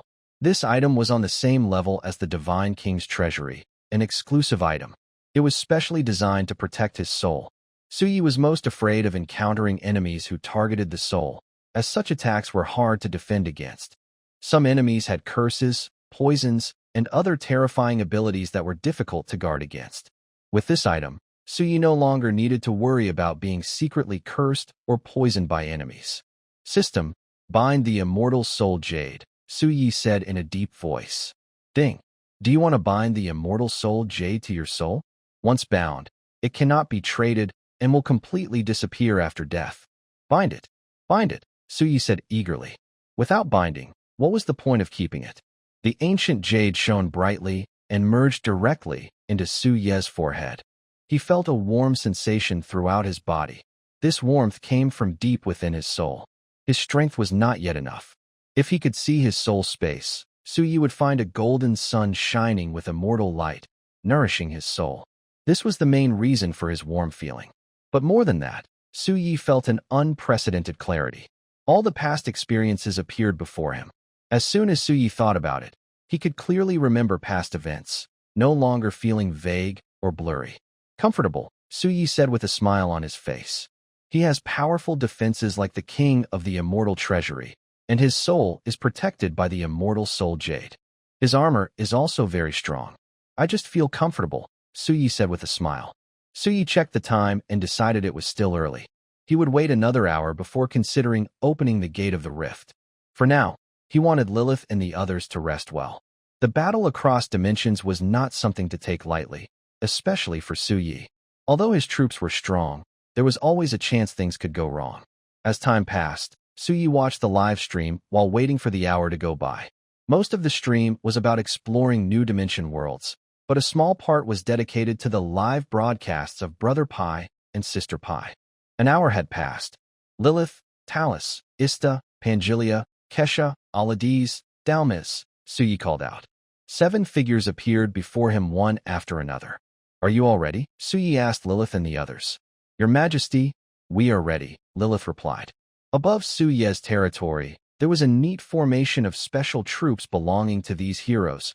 Original Sin Fallen Angels, Pure Blood Fallen Angels, Genetic Forbidden Army, Light and Dark Dragons, Ancient Black Gold Dragons, Holy Angels, Valkyries, and the Sullen Moon. Open the Dimensional Rift? Suyi commanded. Ding. Do you want to open the Dimensional Rift? Once opened, the Rift Gate will stay active for 12 hours. Please be careful. Open it, Suyi said firmly. A dimensional rift, about 20 meters high and 10 meters wide, appeared in Suye's territory. It looked like a swirling vortex standing on the grass. Lilith and the others looked at the rift. King of the gods, I will go first, Aladiz said. Her Valkyrie army behind her was already ready for battle.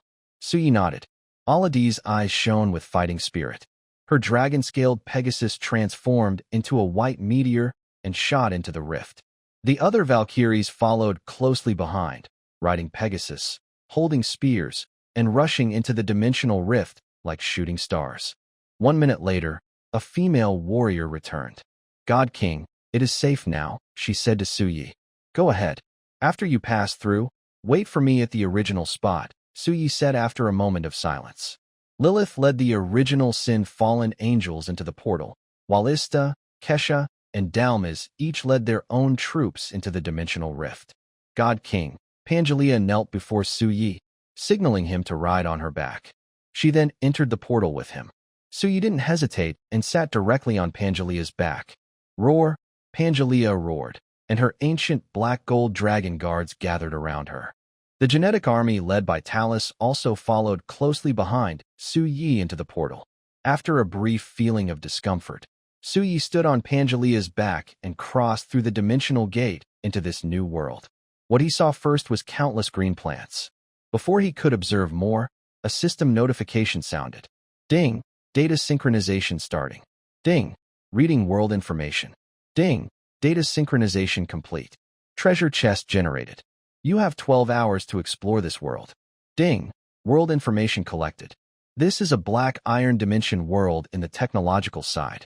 Due to certain reasons, a terrible disaster has occurred, causing all living beings in this dimension to be wiped out. Only mindless mutated monsters remain. Suyi rubbed his forehead and looked at this world. The good news is that this world is an untouched virgin land. The reason is simple. If anyone had been here before, there would be no system prompt. This type of data synchronization system only appears for the first lord who steps into this world. A lord can be understood as a tentacle of the eternal world's will. That's also why all lords have the authority to open dimensional rifts. Ultimately, lords need to grow stronger through the rules of the eternal world's will. The will of the eternal world uses the lord's invasions of other worlds to strengthen itself. This is a well-known fact among all lord worlds. As for the purpose of the eternal world's will invading other worlds, that's something Suyi cannot know right now. The eternal world is very large, so large that even gods cannot explore it all. The origin of the eternal world is lost to history, but the existence of lords, in a way, serves as a tool to expand this world. This is what a lord is. Lords and the eternal world depend on each other. You could say they use or manipulate each other. In short, their relationship is like that. Suyi looked at the black iron dimensional world in front of him. He finished sharing the good news and now moved on to the bad news. The bad news is that this world is a science-oriented world. For Suyi, this isn't a good thing because the items found in treasure chests here are all products of the science side. Originally, this dimension didn't have treasure chests. They only appeared after a lord entered this world. Data synchronization isn't simple. More specifically, once Suyi stepped into this black iron dimension, its rules had already been influenced by the will of the eternal world. That's why treasure chests and similar things exist. However, the items generated from these black iron dimension chests will only be of the original system of this world. Since this world is science-based, the items inside the chests will only be scientific in nature, not from other systems. Science-based items are too low-level, Suyi said as he looked at this world. If it were a high-level world, it would be fine, but clearly, this is a low-level world. This is somewhat unsuitable for Suyi. I hope there are more monsters in this world. Even if I can't get good items, I can at least use it as a training ground, Suyi thought as he looked at this world. The resources in this world should still be available, but Suyi can't develop them now. That doesn't mean he won't be able to in the future. With this in mind, open the dimensional gate, lock onto this world, and seal it, Suyi commanded. An ancient door appeared over this world, with countless chains extending from it, sealing off the black iron dimension. Ding! The dimension has been anchored. You can view details in the dimensional gate. Ding! The dimension has been sealed. You can view details in the dimensional gate. 2 notification sounds rang out. Suyi looked at this black iron dimension. Anchoring is a feature of the dimensional gate. Even after 12 hours, Suyi can still enter this world at any time. The blockade means that this world belongs exclusively to Suyi. Other lords cannot access it through dimensional rifts. To enter this world, one must first observe it, then break through its barrier with strength. In simple terms, once this world is locked down, it becomes Suyi's private garden. Let's give it a name. I'll call it Number 1 Technology Black Iron World, Suyi said. opening the attribute panel of the dimensional gate and marking this world as the number 1 technology black iron world. Number 1 indicates that this is the first world Su Yi discovered. Technology represents the system of this world, and black iron signifies its level. Okay, done, Su Yi said, looking at the mark on the dimensional gate. In that case, could I keep exploiting this world for free? Su Yi thought, touching his chin. With his authority combined with the dimensional gate, he could continuously access new worlds without cost. It seems possible. That way, he wouldn't need to sacrifice spirit stones to open the gate anymore. But that was just a thought.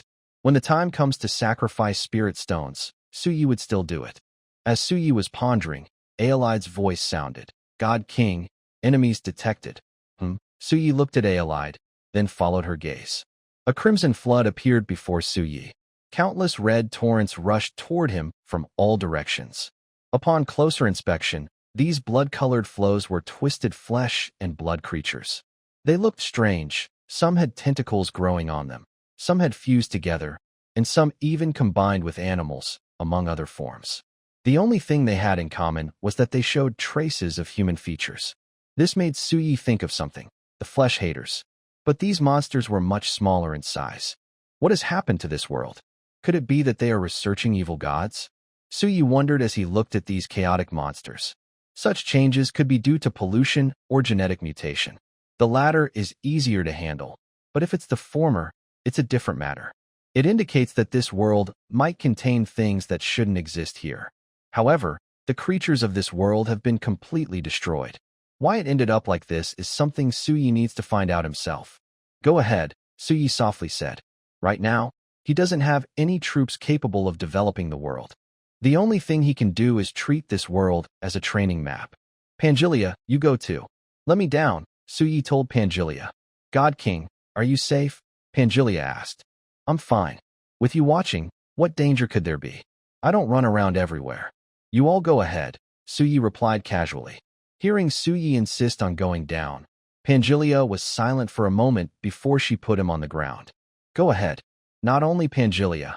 Talise, you also take the Gene Forbidden Army to level up, Su Yi said with a smile. By the way, before you leave, clear out all the dangers around me. As for other matters, handle them as you see fit. If you find any treasure chests, remember to bring them back, Su Yi added with a smile. Yes, Emperor, Talise responded. Roar, Pangelia roared, shaking her 8 wings as she flew into the sky. The terrifying dragon breath swept everything away. The other ancient black gold dragons also started to act. Around Su Yi, within a kilometer radius, everything turned into a terrifying scorched land. All was swept away by Pangelia and her dragon army. Mountains were flattened, rivers cut off, valleys filled in. Any place that could pose a danger was completely erased. Not only Pangelia, but the Gene Forbidden Army also began to act. They carefully sensed beneath the ground where Su Yi stood. If anything was amiss, they would immediately level it. Su Yi looked at the land within a kilometer around him that had been flattened. Indeed, destruction is easier than construction. Not far away, the original sin fallen angels, pure-blood fallen angels, Valkyries, and star gods all began to move. A bloody torrent kept crashing, but it was as if an invisible barrier blocked them. They couldn't cross the distance of a kilometer to reach Su Yi. They were forcibly cut off outside that range. Moreover, there were always 2 star gods, Valkyries, dragons, fallen angels, holy angels, and members of the Gene Forbidden Army staying close to Su Yi, protecting him in case of any sudden emergencies. As time passed, 3 hours went by. While roasting meat and enjoying fine wine, Su Yi was being served and living a very comfortable life. Suddenly, a figure appeared in front of Su Yi, carrying a strong smell of blood. Lilith, you can go now, Lilith said to the 2 holy angels beside Su Yi. The 2 holy angels looked at Su Yi. They were not part of Lilith's army, but belonged to Kesha. In her territory, they only needed to listen to 2 people, Su Yi and Kesha. Go ahead and level up, Su Yi said with a smile, eating the roasted meat. Yes, Lord. The 2 holy angels replied and left to level up. Su Yi looked at Lilith, who had returned. After 3 hours of fighting, Lilith's body was filled with a chilling amount of blood. No one knew how many creatures she had killed during this time. Now, Lilith had already reached the level of bronze 9 stars, which was quite impressive. Lilith, how many monsters did you kill? Suyi asked curiously. Lilith smiled and crouched in front of Suyi. She took the still hot meat from his hand and started roasting it skillfully, flipping it over repeatedly. I'm not sure exactly, Lord, Lilith said casually, but I slaughtered half a city's worth of creatures. Her tone was light, but the reality was that she had killed millions of corpses. Half a city? You found a city? Suyi asked with curiosity. Lilith nodded with a smile. That was why she was the first to reach the peak of bronze 9 stars. She had directly slaughtered half a city's monsters. This city was not ancient, but a modern city. Such a city would have at least a few million monsters, and killing half of them was still a huge number. Most of the monsters were from the black iron level, with a few at the bronze level. Since their quality was not high enough, they could only be compensated with quantity. What about the others? Suyi asked, curious. The others are still working hard to level up, Lilith replied. Lord, should we open these treasure chests? She looked at the dozens of chests of various sizes stacked beside Suyi. Most of them were black iron in color, with a few bronze-colored chests. Suyi looked at the treasure chests, and the one beneath him was also a bronze-level chest. Honestly, this was the first time Suyi had seen such a low-level chest. In his territory, the lowest chests he opened were always black iron level. These were Abyss difficulty chests, with the Abyss label on them. Now, the chests he had were just ordinary black iron dimensional chests and bronze dimensional chests. The items inside were probably only around black iron or bronze level. Suyi was not in a hurry to open them. There was no need. Let's talk about the treasure chests later. But you, why are you leveling up so fast? Suyi looked at Lilith with a smile. Isn't it because I want to serve the great god king? Lilith giggled, her eyes shining brightly, looking at Suyi with deep affection. Suyi glanced at Lilith and then smiled. There should be many good things in the city. Lilith looked at Suyi. In that case, I will go after Pangelia returns, your holy majesty. Suyi nodded, enjoying Lilith's service. For Suyi, the black iron dimension was like a spring outing, simple and relaxed. And why not let Pangelia go instead of Lilith? Pangelia's body type was born for destruction in the city, making it inconvenient to search for things. Lilith and the others were more suitable. As time passed, Suyi watched the live stream, eating roasted meat and drinking fine wine. Time slowly went by. The treasure chests kept accumulating. After all, this black iron dimension world was as large as Earth in his previous life. With only 1,000 troops, Suyi could already be proud of conquering nearby cities. Exploring other places was impossible, not because of lack of strength, but because of lack of manpower. There were so few people. How could they explore? Being able to clear a safe area was already a sign of Lilith and her group's strength. Meanwhile, over with Pangelia, a dark red light of destruction appeared around her. As her 8 wings spread, endless destruction light filled the world. Below was a modern city, with countless mutated creatures gathering on the streets. The deep red glow gathered in Pangelia's mouth. In the next moment, a brilliant beam of light shot out from her mouth. The destructive dragon breath swept across the entire street, annihilating everything in its path and turning it to ash. The ground was left with a deep scar. A silver light flickered within the earth. Pangelia's golden eyes showed a hint of surprise. As her 8 wings fluttered, her massive body, carrying endless destruction power, fell directly to the ground. Her huge dragon body, full of unmatched strength, created a large dent in the earth. The ground around Pangelia expanded outward from her as the shockwave spread. She looked at a small treasure chest shining with silver light. To Pangelia, it was just a small chest. Near the chest was a humanoid creature covered in a steel-like sheen, resembling a giant steel robot. The steel giant opened its eyes. Its blood-red pupils seemed to burn with endless flames. Its huge body, over 4 meters tall, stomped on the ground and charged at Pangelia. Its violent strength shattered the ground beneath it. Pangelia watched this scene calmly. Her eyes showed no change. She raised her dragon claw and casually slapped the steel giant, sending it flying. The steel giant tore through several buildings like a piece of cloth and was buried under the rubble. Pangelia's expression remained unchanged as she looked at the silver box. She reached out and grabbed it. A loud roar echoed. From beneath the buried ruins, the steel giant's body twisted and collapsed in a terrifying way, roaring in anger. So noisy, Pangelia muttered with a hint of annoyance. She turned her head and spat a stream of dragon breath at the steel giant. In an instant, the steel giant was vaporized. Then, as if nothing had happened, a 9-star mutated creature of bronze was erased completely. Pangelia grabbed the treasure chest and flew away, continuing her reckless destruction in the city. Well, you could say she was leveling up. Besides Pangelia, Istha also encountered some real trouble. A city made of flesh and blood appeared before Istha. The entire city was fused with flesh, which expanded and collapsed rhythmically with each breath, as if it were a living creature. Countless cries of agony echoed through the city, like a song from hell. Istha flew in the air, gazing at this city made of flesh and blood. His pure black wings intertwined with pure darkness. Is this a living city?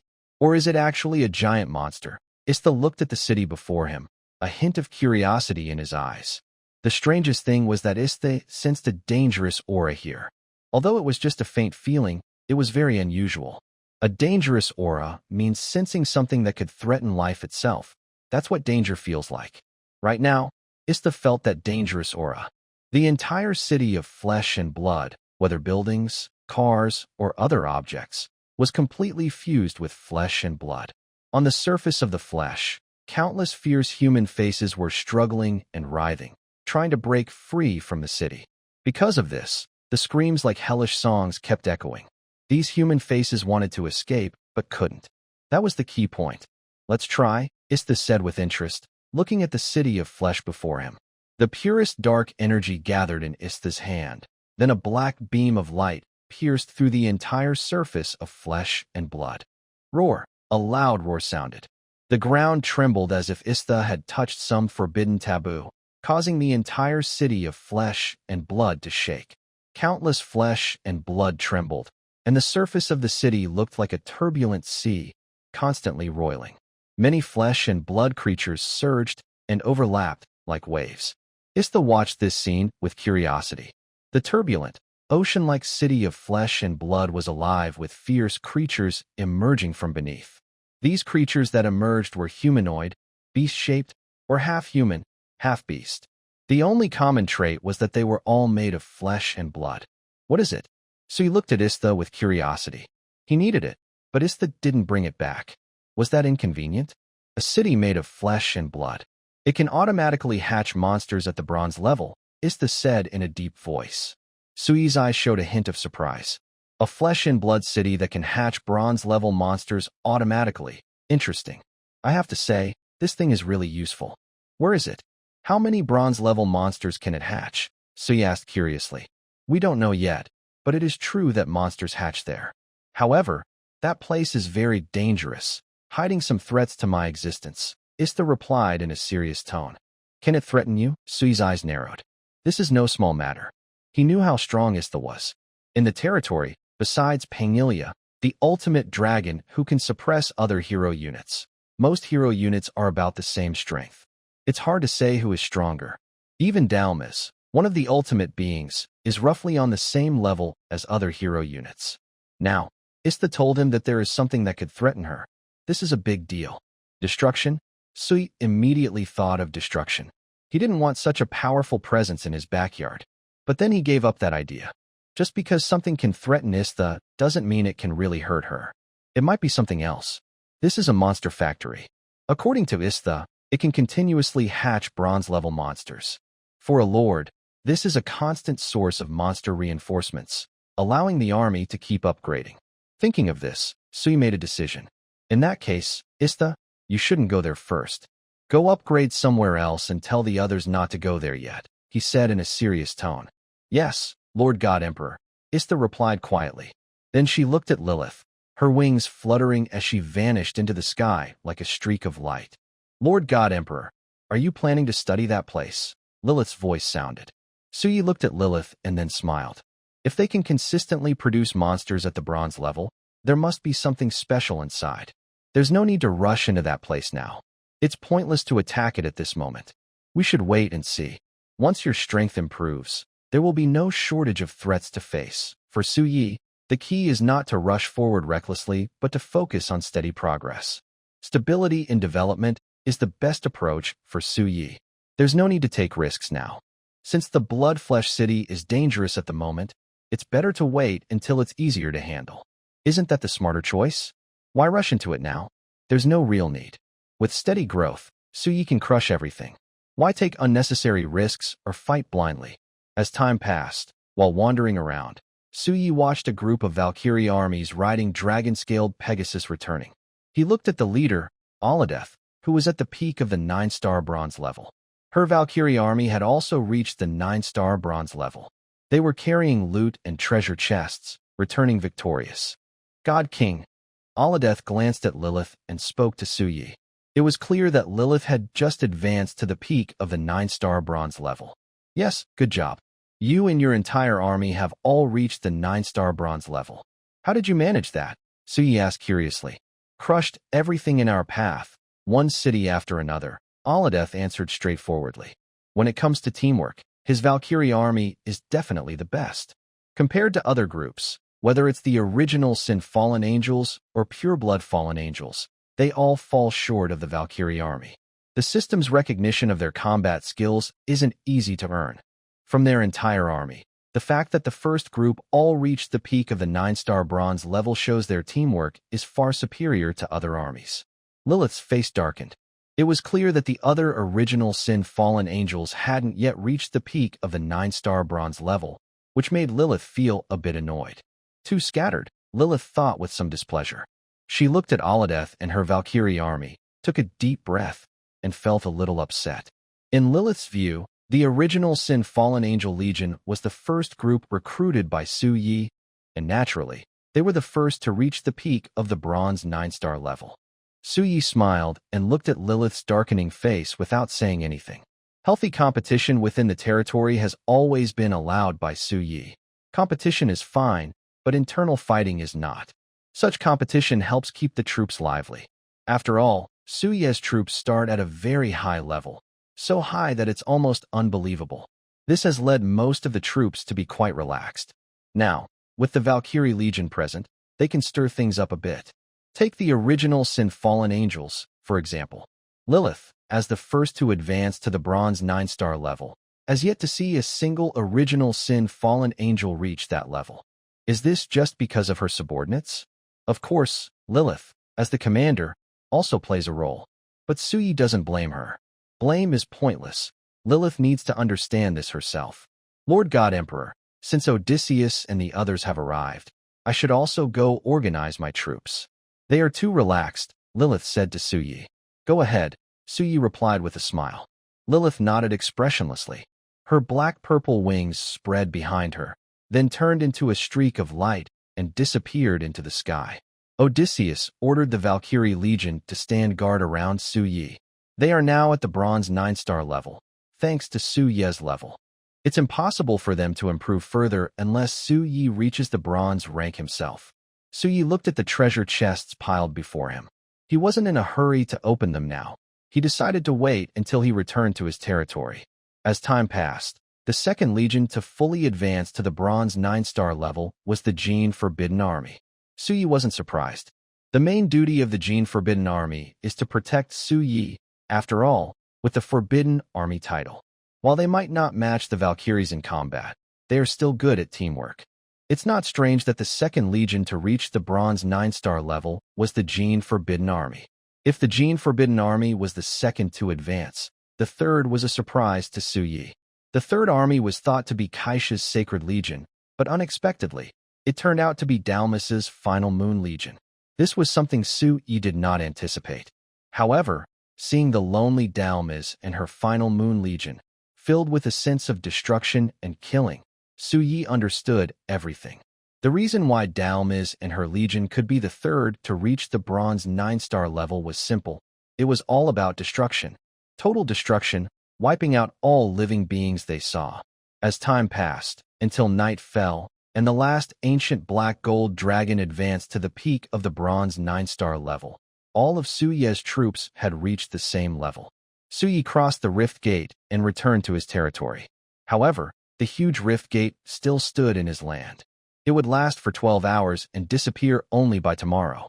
But for the safety of his territory, Suyi didn't want anything to pass through the rift gate in the middle of the night. Alidus, I'll leave this to you and your army, Suyi said to Alidus. Yes, God King, Alidus replied confidently, with no sign of reluctance. It will be fine once it disappears, Suyi added. Then he looked at the treasure chests gathered with his troops. Among them was a silver chest brought back by Pangelia. Suyi counted. There were 178 black iron chests, 45 bronze chests, and 1 silver chest. Don't think it's few.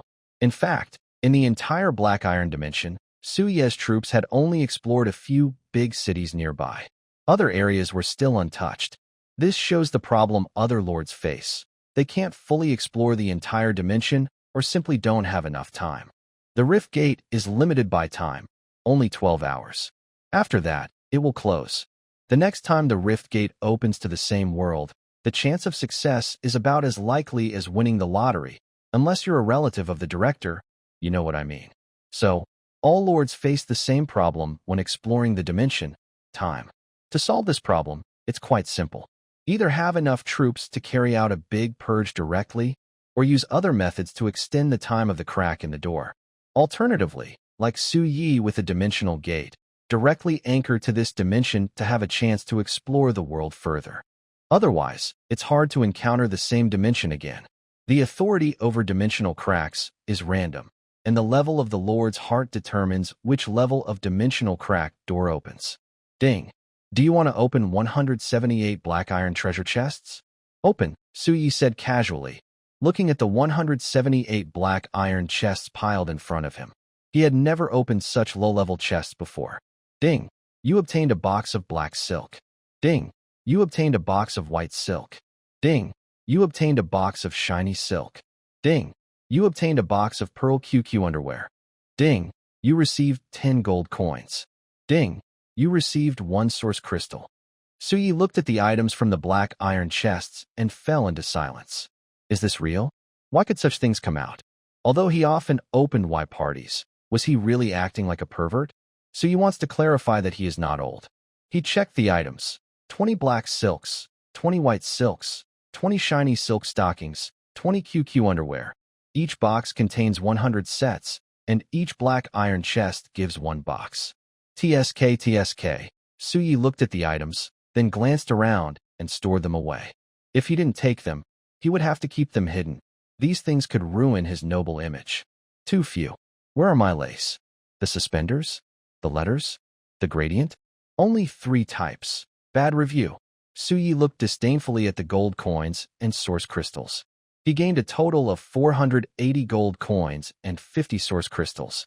Each black iron chest contained 10 gold coins and 1 source crystal. That's too little. Suyi had never received so few resources before. No wonder ordinary lords struggle. These treasure chests came from the black iron dimension.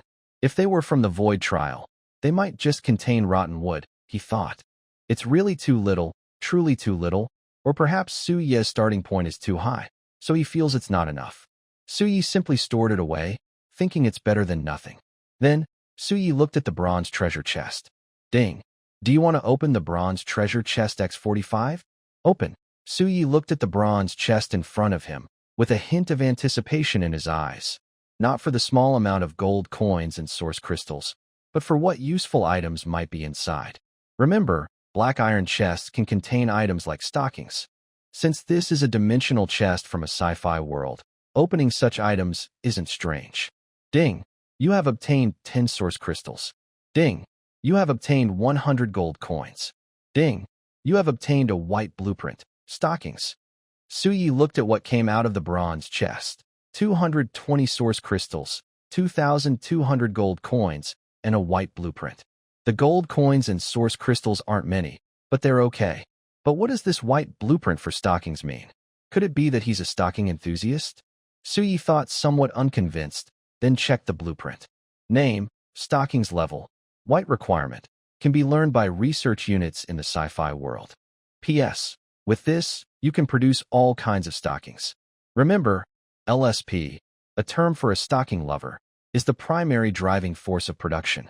Suyi silently stored it away, then looked at the last silver treasure chest.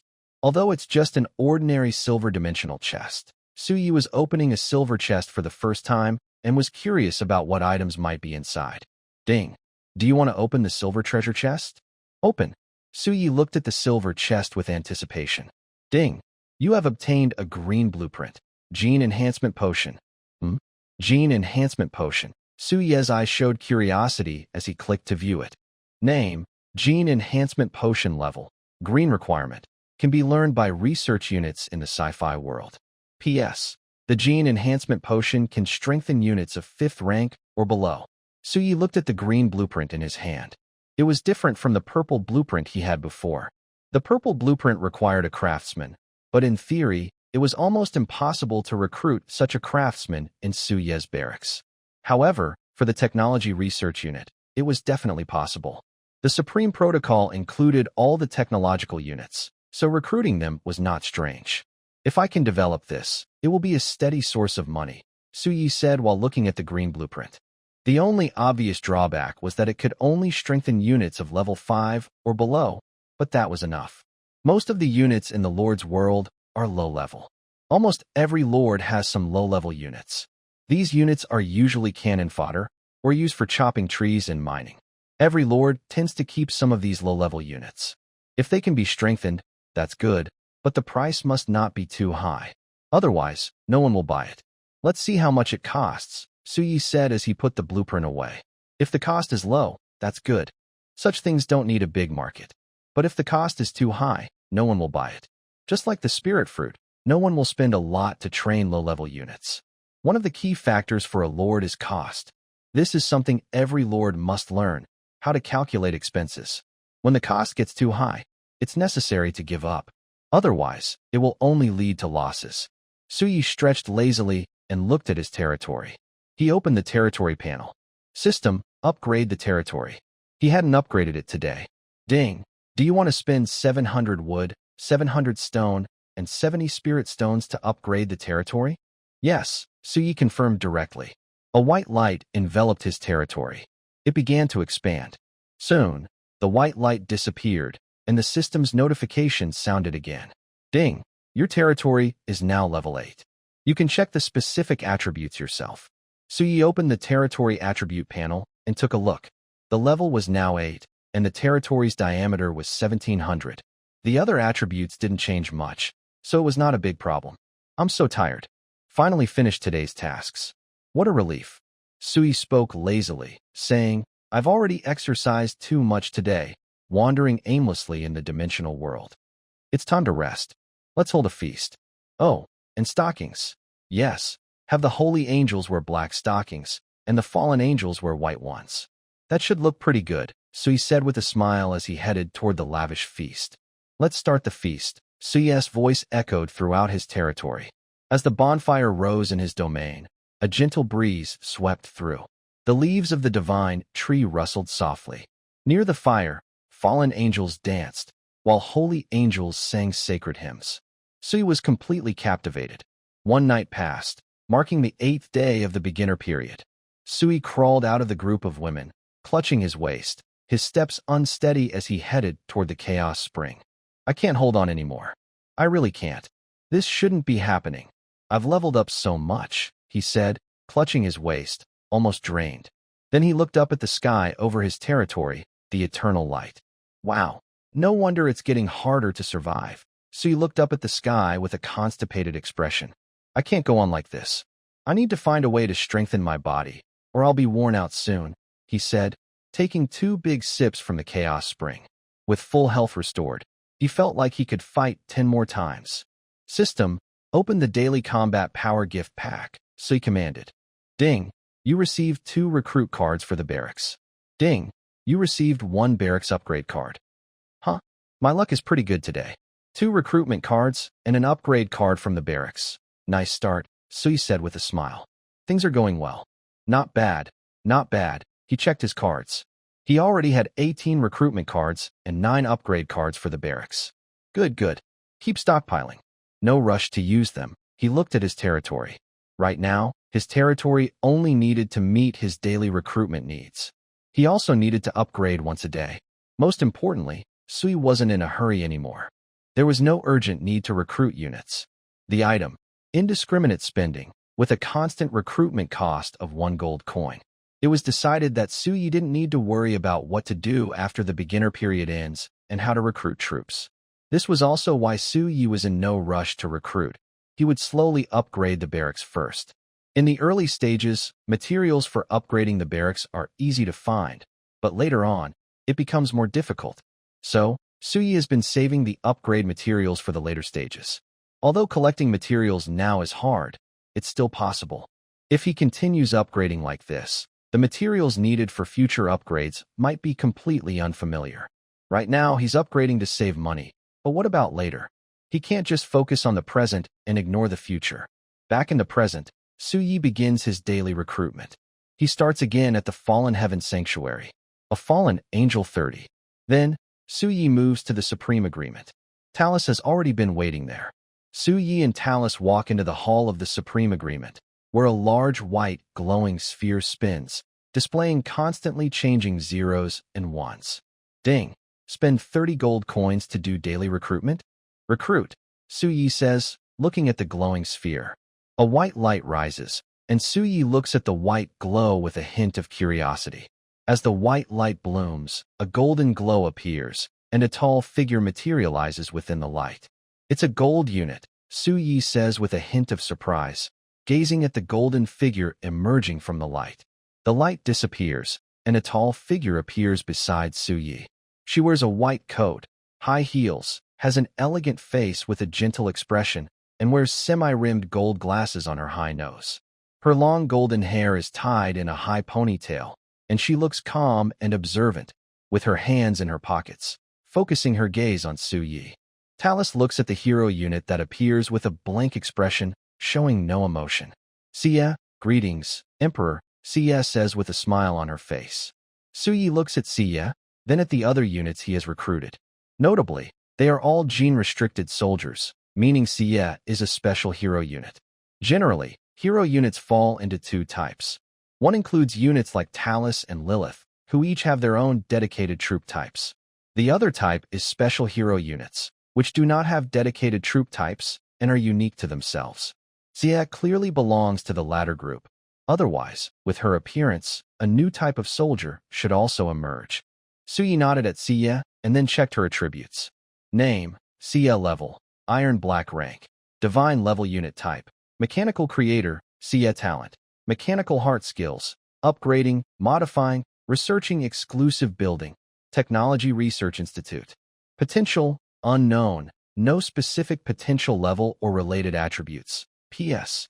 As a mechanical creator focused on technology, she can develop all kinds of mechanical inventions. She is a top-tier hero unit in the technological field, with her level increasing faster as her mechanical creations grow. Her potential is linked to her mechanical creations. Looking at Sia's description, Sui realized she is a special hero unit. Her potential is unknown, meaning her potential depends on her own development. The words, mechanical creator, say everything. Her talent, mechanical heart, allows her to control all the mechanical creations she makes. No wonder she doesn't need a dedicated unit type. Every mechanical creation is her unit. She has only 3 skills, but each is extremely powerful. Upgrading can improve any mechanical blueprint, modifying can alter any mechanical product, and researching can develop any mechanical invention needed. No wonder she is called a mechanical creator. That makes sense. Although she doesn't have a divine artifact, she has her own exclusive building. This is the first time Sui has seen a unit with its own dedicated building. Emperor, I need to build my own exclusive building so I can fully use my abilities, Sia said with a smile, looking at Sui. Sui nodded. All right, follow me first. Once I recruit her allies, we'll talk. Talus and the others will be under your care, Sui said to Talus and Sia. Talus nodded. Sia looked at Talus with a hint of curiosity in her eyes. Gene-based creations are a pity. Unfortunately, I'm not very good at that kind of modification. Talus's pupils shrank as she looked at Sia, but Sia's gentle smile showed she didn't care about Talus's reaction. Sui looked at Sia and then shook his head. Sia, everyone in the territory is your companion. Emperor, I understand. But I work with machinery. If the Emperor recruits those crazy people someday, things might get complicated. Xie smiled and said, with her hands in her pockets, as she looked at Su Yi. Crazy person? Su Yi couldn't help but think of some of the crazy soldiers under the command of current tech lords. Virus-type crazies, gene-type crazies, and modification-type crazies. Thinking of this, Su Yi looked at Xie and said, you can also do mechanical modifications, right? So, does the Lord also want flesh and blood mechanical servants? That's no problem, but I need to build the research institute first, Xie said casually. Just as I thought. Su Yi looked at Xie, feeling overwhelmed. Xie and those crazies are not that different. Let's talk about that later. For now, let's go recruit other allies, Su Yi said, leading Xie away from the Supreme Agreement. Su Yi and Xie visited the remaining barracks, and Xie happily greeted the others. Dragon 30, Holy Angel 30, Valkyrie 30, Star God 30. Apart from Xie, Su Yi didn't recruit any new units today. Xie obediently followed behind Su Yi, watching as he recruited more allies and also observing his territory, mainly focusing on research. For Xie, these new allies are very good. She is very interested, not in their bodies, but in how their power works. That is what she finds fascinating. However, she also knew she was new to the territory. If she acted recklessly, she wouldn't die, but her chances wouldn't be good either. So she held back her curiosity and kept quiet, following Su Yi. Today's recruitment is done, but we're still missing one thing, Su Yi said, looking at the Divine Summon Hall in the distance. Although Xie was with him, he still called Dalmas. Xie belongs to the tech side of heroes, and unlike Talus, who is a combat unit, Xie is a research unit. In terms of combat power, Su Yi is confident he could fight Xie alone. Yes, his strength is finally no longer the weakest in the territory, having moved up to the second worst. Congratulations. If I summon something like a magic sword again and no one is around to help, Su Yi would really start to panic. Not panicking would be a lie. Let's go, Su Yi said directly, leading Xie and Dalmas into the Divine Artifact Summoning Hall. Ding. Do you want to perform the daily summon? Summon, Su Yi said, looking at the altar in front of him with curiosity. What might he summon today? Xie was interested, watching the patterns on the altar, wanting to study them carefully. Dalmas stood coldly and quietly behind Su Yi, alertly watching the summoning altar. Golden light rose from the altar, accompanied by a powerful pressure that swept through the entire summoning hall. A golden throne appeared before Su Yi. Ding! You have obtained the golden throne. Golden throne? Su Yi looked at the throne, a question mark appearing in his eyes. What does this mean? Am I going to become a throne king? What are you hinting at? Reflecting? Trying to say something? Su Yi immediately checked the details. Name, Golden Throne Level, Divine Artifact Feature 1. Eternity, sitting on the golden throne will make you eternally frozen in that moment. Feature 2. Invincibility, sitting on the golden throne makes you immune to all attacks, unless they surpass the throne's protective limit. Feature 3. Intimidation, the golden throne's aura has enemy attributes and fighting spirit, depending on enemy level and traits. P.S. The lost golden throne, even if only for a moment, sitting on it means you won't truly die. Protected by eternal gold, immune to all attacks below divine artifacts. Only a true king can sit on it. Su Yi looked at the throne's attributes, feeling they were a bit unbelievable. The first feature was exactly like the golden toilet he knew, able to keep you alive even if only for a moment. The second feature, invincibility, truly meant invincibility, immune to all attacks. To break the throne, you'd need an equal weapon, which is a divine artifact. The third feature was a halo effect, depending on enemy level and traits, with no range limit. That means all enemies on the battlefield are affected. Alright. Even if I get ambushed, I have the golden throne to keep me alive. Plus, with the chaos spring water, who else can stand against me? Su Yi's smile gradually became strange. Now he could say he was fully armed, with attack powers from the Divine King Treasury, defense from the Immortal Soul Jade, and the armor of the Immortal King, and now in Golden Throne. He was completely safe now. Su Yi directly accepted the Golden Throne as his master and stored it in the Divine King Treasury. Although he currently lacked strength and couldn't fully use these divine artifacts and secret treasures, their special properties were enough. As for the magic sword, he decided to leave it alone. It was too dangerous and evil, so he kept it in the Divine King treasury to gather dust. Safety first. Suyi didn't lack means of attack. Maybe in the future, he could consider using it, but now was not the time. Let's go, Suyi said to Shiyu and Dailmas, walking out of the Divine Object Summoning Hall. Star-Lord. Dailmas looked at Suyi, her cold figure gazing toward the distant solemn moon. Go ahead, prepare yourself. The void trial will start today, Suyi told Dailmas.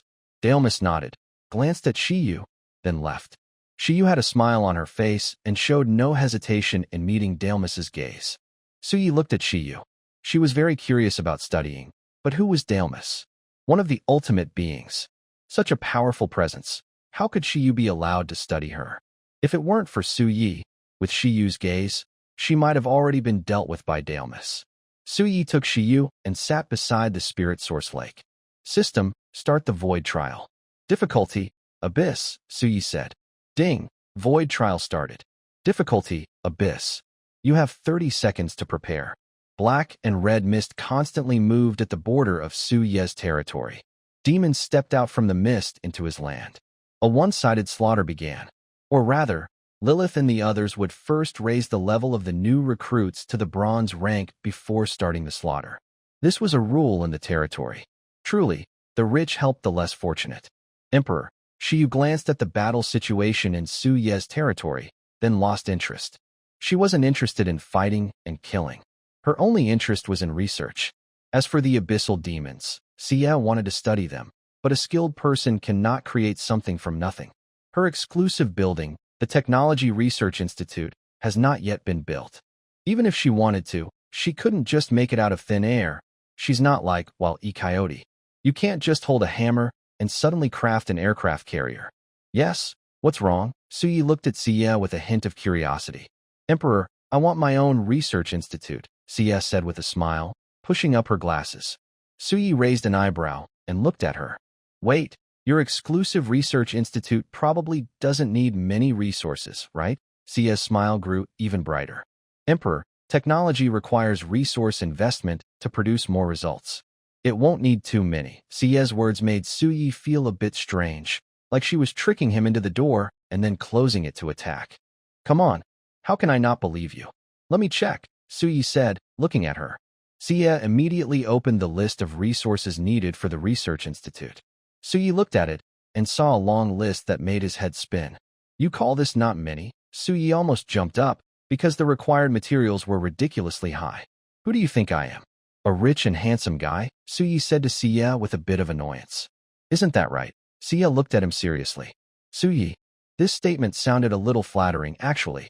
But looking at the resources needed for the research institute.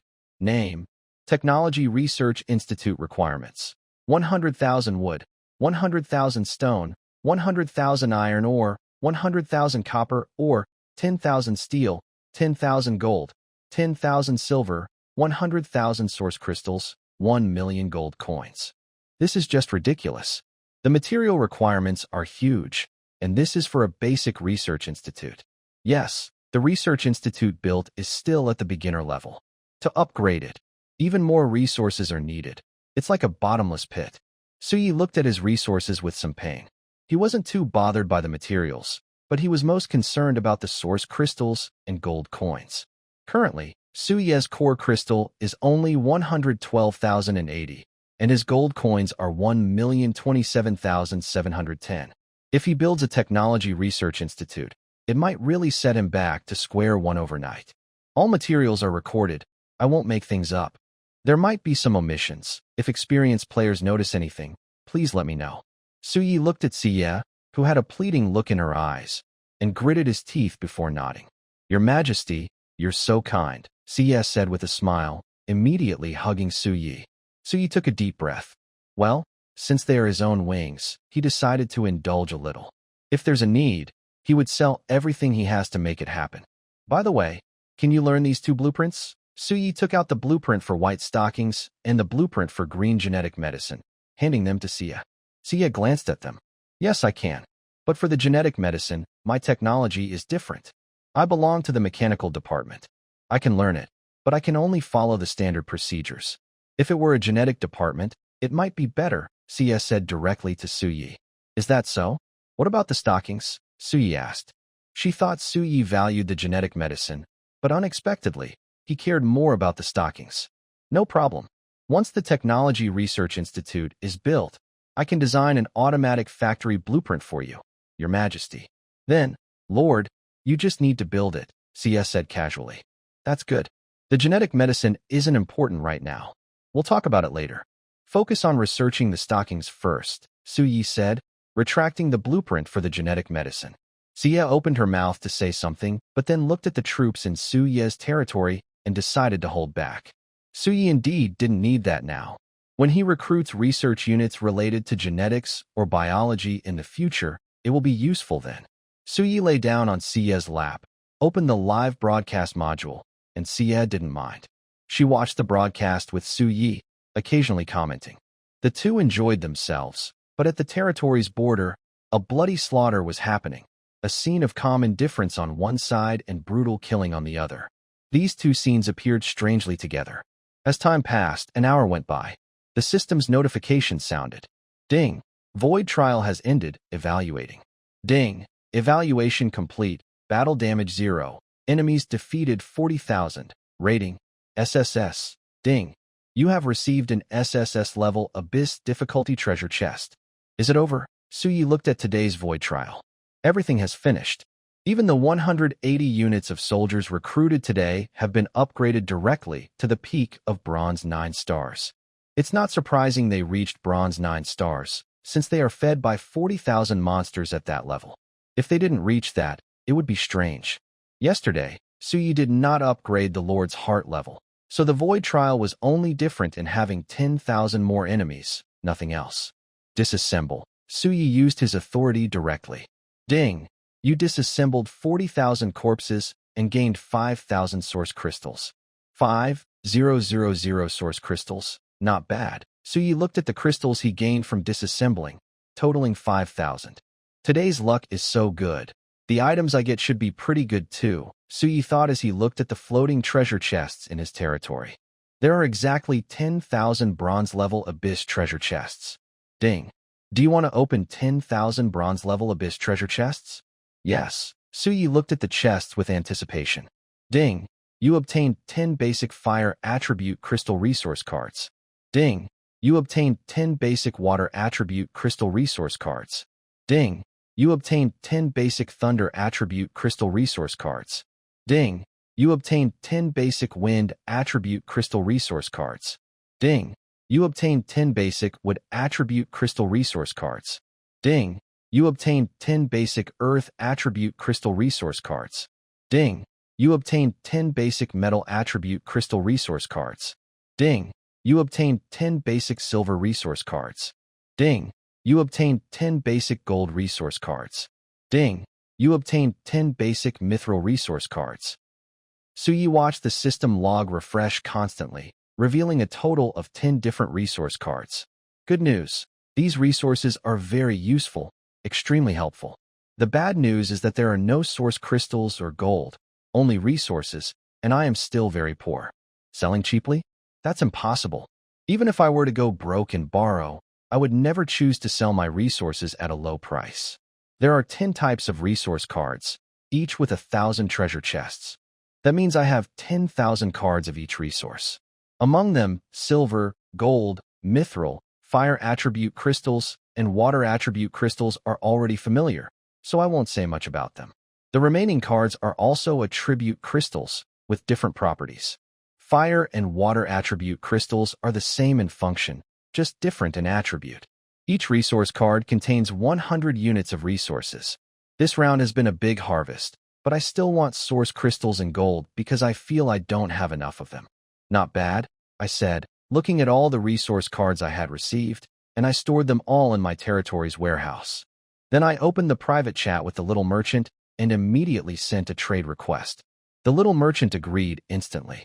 I transferred 2,000 source crystals to them. Debt must be repaid. Still need 45,000 source crystals, I said, closing the chat. There is one SSS level Abyss difficulty treasure chest left. Looking at the chest in front of me, I wondered if I was exploiting a bug. Then I shook my head. Exploiting a bug also requires strength. Without strength, even if I wanted to exploit, I couldn't. Ding. Do you want to open the SSS level Abyss difficulty treasure chest? Open, I said, looking at the treasure chest with anticipation. The system prompt sounded. Ding. You received a unit refresh recruitment card X1. Ding. You received a barracks upgrade card X1. Ding. You received a unit promotion card X1. Ding.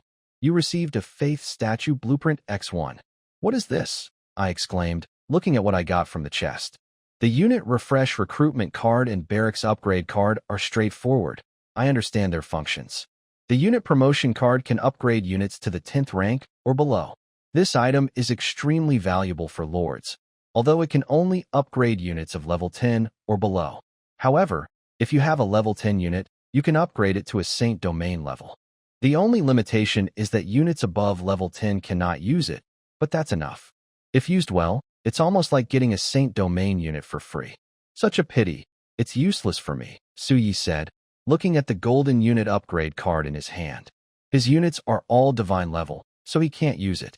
If he sold this item at auction, it would fetch a high price. Most people wouldn't sell it because it represents a unit at the Saint Domain level. Its value is obvious. Let's keep it for now and decide later, Suyi decided, storing it away. It's not very useful to him, but for other lords, this is one of the most useful items. Even divine lords wouldn't mind having an extra Saint Domain level barracks under their command. Units above level 10, especially hero units, have the potential to reach divine status. Here, divine refers to level, not rank, meaning becoming a god. Of course, there is hope, but how much hope remains uncertain. Suyi looked at the last item from the SSS level Abyss Challenge treasure chest. Although it's not the only wonder or secret treasure, its value is just as high as the only wonder or secret treasure. It's the faith statue. Its purpose is simple, to collect faith. This relates to the loyalty of units. Loyalty can be converted into faith for the Lord, but only if there is a receiver. The faith statue is this receiver. Without it, lords cannot directly use faith power. Only gods can do that, as they can absorb faith directly and use it. But lords cannot. Lords are not strong enough to absorb or use faith directly, so they need this collector. In the Lord's world, the faith statue is also called a God Ascension statue, meaning that having this item means you are on the path to becoming a god. If we say that becoming a lord is the beginning of the path to godhood, then having a god statue means you have successfully started that journey.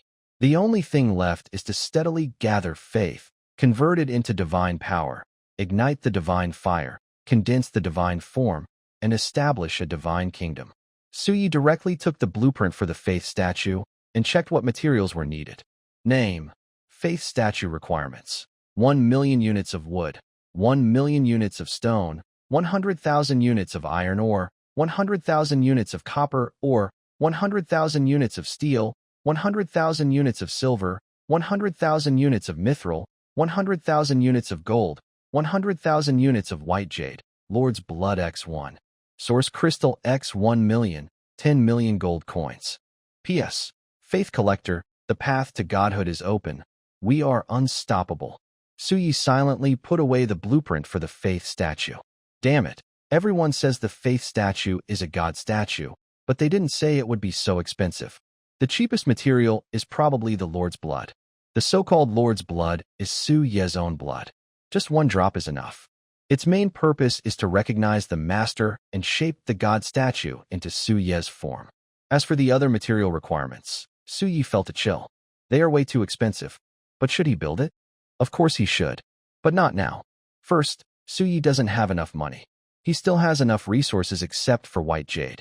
Don't forget, Suyi is currently at the black iron level, far from becoming a god. This thing looks good, but in reality, it's also very good, but Suyi can't use it now. Building it now would only be for collecting faith. For other lords, gathering faith is very difficult. After all, loyalty of troops is really hard to manage. According to the Lord's world, the conversion rate between loyalty and faith power is as follows. Troops with 60 loyalty points can provide 1 point of faith power daily. At 70 loyalty points, it increases to 2 points. At 80 points, 5 points. At 90 points, 10 points. And at 100 loyalty points, it's 100 points. Although the difference between 99 and 100 loyalty points is just 1 point, it's completely different. What does 100 loyalty points mean? It means that even if Su Yi does something excessive, the troops under his command will still be willing, and very enthusiastically willing, to do it. There will be no hesitation, even if this action causes them great harm. Although 99% loyalty is high, loyalty that is not absolute is effectively disloyalty. A small difference can make a big change. Moreover, Su Yi's troop loyalty is fixed and will not decrease. This is a fundamental difference. Other lords need to feed and care for their troops, but Su Yi's troops serve him because they are well fed and cared for. This is the key difference and the gap. Let's put aside the matter of the faith statue for now. We can't do much about it at the moment. White jade is a high-quality material. We can get it now, but the quantity is far from enough, Su Yi thought slowly. Then he looked at Xia. Food must be eaten bite by bite, and the road must be walked step by step. Creating a faith statue with only core crystals and gold coins is a long-term goal. Storing materials and saving money to make something that is not useful right now is not practical. It's better to first build Xia's exclusive building. The Technology Research Institute is the main source of continuous income, like a hen laying eggs. Of course, he needs to invest a lot of resources to make it work. Emperor, Xia looked at Su Yi with her usual gentle smile. Got it. Su Yi sighed and looked at Xia. This attack was unavoidable. It was only a matter of time. Without an exclusive building, Xia's abilities cannot be fully used. Relying on hand skills? That's not realistic. An exclusive research institute is necessary. Su Yi opened the territory warehouse directly. He saw 10 advanced wood resource cards, 10 advanced stone resource cards, 10 advanced copper mine resource cards, 10 advanced iron mine resource cards, 100 basic steel resource cards, 100 basic silver resource cards, 100 basic gold resource cards, 10,000 core crystals, and 200,000 gold coins. Here you go, Su Yi said with a grimace, feeling some pain. He wasn't too worried about the resources. He was more concerned about the core crystals and money. He didn't have much left now, and it was almost gone. He still has 15,080 core crystals and 21,990 gold coins. Each advanced resource card is for 10,000 units, so the wood, stone, copper, and iron cards each represent 10 cards. The basic resources are 100 units each, so steel, silver, and gold are each 100 resource cards. Xia took the resources from Su Yi's hands. Ding! Your hero unit consumes 1 million units of wood, 1 million stone, 1 million iron ore, 1 million copper, or 100,000 steel, 100,000 gold, 100,000 silver, 1 million source crystals, and 10 million gold coins to build a special building, the Technology Research Institute. Do you agree? Yes, Su Yi gritted his teeth and agreed. A white glow appeared in Shiyu's hand, and a modern-looking research institute materialized. The building seemed to be a main tower with 2 smaller attached buildings. Emperor, you can place it within the territory, Shiyu said to Su Yi. Su Yi nodded expressionlessly, then placed the research institute behind the barracks in a row. Since it can be adjusted at any time, he planned to develop it gradually later. Spending so much money, Su Yi still felt a pain in his heart. The 3 buildings rose from Su Yi's territory, giving a modern vibe. The main tower was 3 stories tall, with 2 smaller attached buildings on either side. The area wasn't very large, only about 400 or 500 meters, mainly because Su Yi's territory was small. The buildings would automatically adjust to the best size. Otherwise, if the full view of Su Yi's barracks was shown, a divine-level barracks could probably take up an entire world. It wouldn't be fitting for such a name otherwise. Su Yi checked the level of the Technology Research Institute. Name, Technology Research Institute level, basic attributes, exclusive building feature 1. Technology research speed increased by 100%. Feature 2, technology upgrade speed increased by 100%. Feature 3, technology creation level increased by 1. Upgrade cost, 1 million units of wood, 1 million stone, 1 million iron ore, 1 million copper, or 100,000 steel, 100,000 silver, 100,000 gold, 10,000 basic alloys, 1 million source crystals, 10 million gold coins, and 10 seeds of technology. Suyi looked at the features of the research institute. Each one was incredibly powerful. Feature 1 was obvious. Feature 2 meant that the speed of upgrading technology was doubled. It was like quickly developing a basic pistol, then rapidly researching upgraded versions, constantly improving and iterating. Feature 3 is the most amazing thing Suyi thinks. For example, when Sia creates blueprints for the bronze level in the Research Institute, it upgrades to the silver level. This feature is truly incredible. No wonder I spent so many resources and emptied my pockets to develop this. It's worth it. Suyi looked at the science building in front of him and nodded with satisfaction. However, when he saw the resources needed for the next upgrade, Suyi couldn't help but frown. Upgrade? There's no way to upgrade now. It's impossible in this lifetime. Who can afford that? Emperor, can I use the territory's resources? I found many resources here that could be useful for research, Sia said to Suyi. Suyi looked at Sia cautiously. Although Sia doesn't have her own special troops, as a big spender, she is currently the top contributor in Suyi's territory. After watching Sia for a while, Suyi spoke in a serious tone. I can give you access to the territory's warehouse. You can use the resources inside freely, but I need to see some results. Hearing this, Sia smiled and looked at Suyi. Emperor, I won't let you down. Just wait and see. Since you say that, I trust you, Suyi replied with a smile. So many resources have already been invested. If I give up now, all that effort will be wasted. Sunk costs. Interesting. And Suyi believes Sia won't disappoint him. After all, she's a god-level hero unit. Ding! The gate of Rift is closing. Calculating. The system's notification sounded. Suyi looked at the Rift gate standing on the ground, which was now closing. Is the time up? Suyi watched the closing Rift gate. Wait, isn't the Rift gate supposed to close earlier? Suyi suddenly realized that the dimensional door should have closed long ago, but it only just now is closing. More than 20 hours have passed. Suyi quickly opened the system log. Sure enough, there was a system message. System log. The first exploration of the dimensional world is 1% complete. The Rift Gate's time has been extended by 12 hours. So that's how it is. No wonder it only disappeared now. Suyi hadn't noticed earlier, but now that the system's notification sounded, he realized what was happening. Wait, reaching 1% progress and exploring the world can extend the time? Suyi was a bit surprised. That's also how the existence of the Rift Gate is increased. Why hasn't anyone mentioned this? Isn't it simple? Just conquer a few cities. Other lords. You're so proud. You're impressive. Ding. Settlement complete.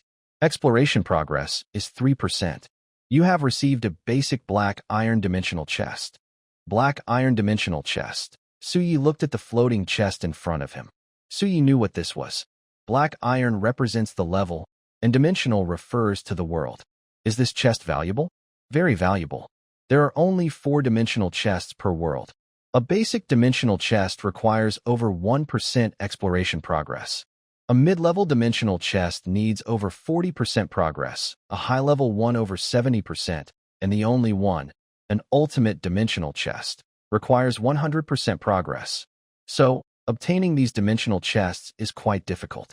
Suyi knew about the dimensional chests, but he had never realized that increasing the Rift Gate's existence time through exploration progress was possible. No one had mentioned it before. What Suyi didn't understand was that whether a lord can extend the Rift Gate's existence time using exploration progress doesn't matter much. If they can't do it, talking about it is useless. To extend the Rift Gate's time with exploration progress, the lord's troops must be strong enough. So, whether they talk about it or not, it's understood that strength is necessary. This isn't common knowledge, so it hasn't been widely shared. Suyi was just a bit careless and didn't notice the system prompt. It seemed he was playing a game outside with Lilith, which is why he only now realized this. But it's not too late. He has already locked onto that world. The world is sealed off, and the dimensional chests inside belong to him. It depends on when he chooses to open them. It's worth noting that only the first lord to reach a certain exploration progress can get a dimensional chest. That means if Suyi doesn't have the dimensional gate, in the Black Iron Technology Dimensional World 1, he can only get this basic Black Iron Dimensional chest. Other lords entering this world won't have access to the basic chest. Only the mid-level, high-level, and the unique black iron dimensional chests remain. These are one-of-a-kind chests, rewards and gifts for the brave. But now, the dimensional treasure chest has been completely taken over by Su Yi.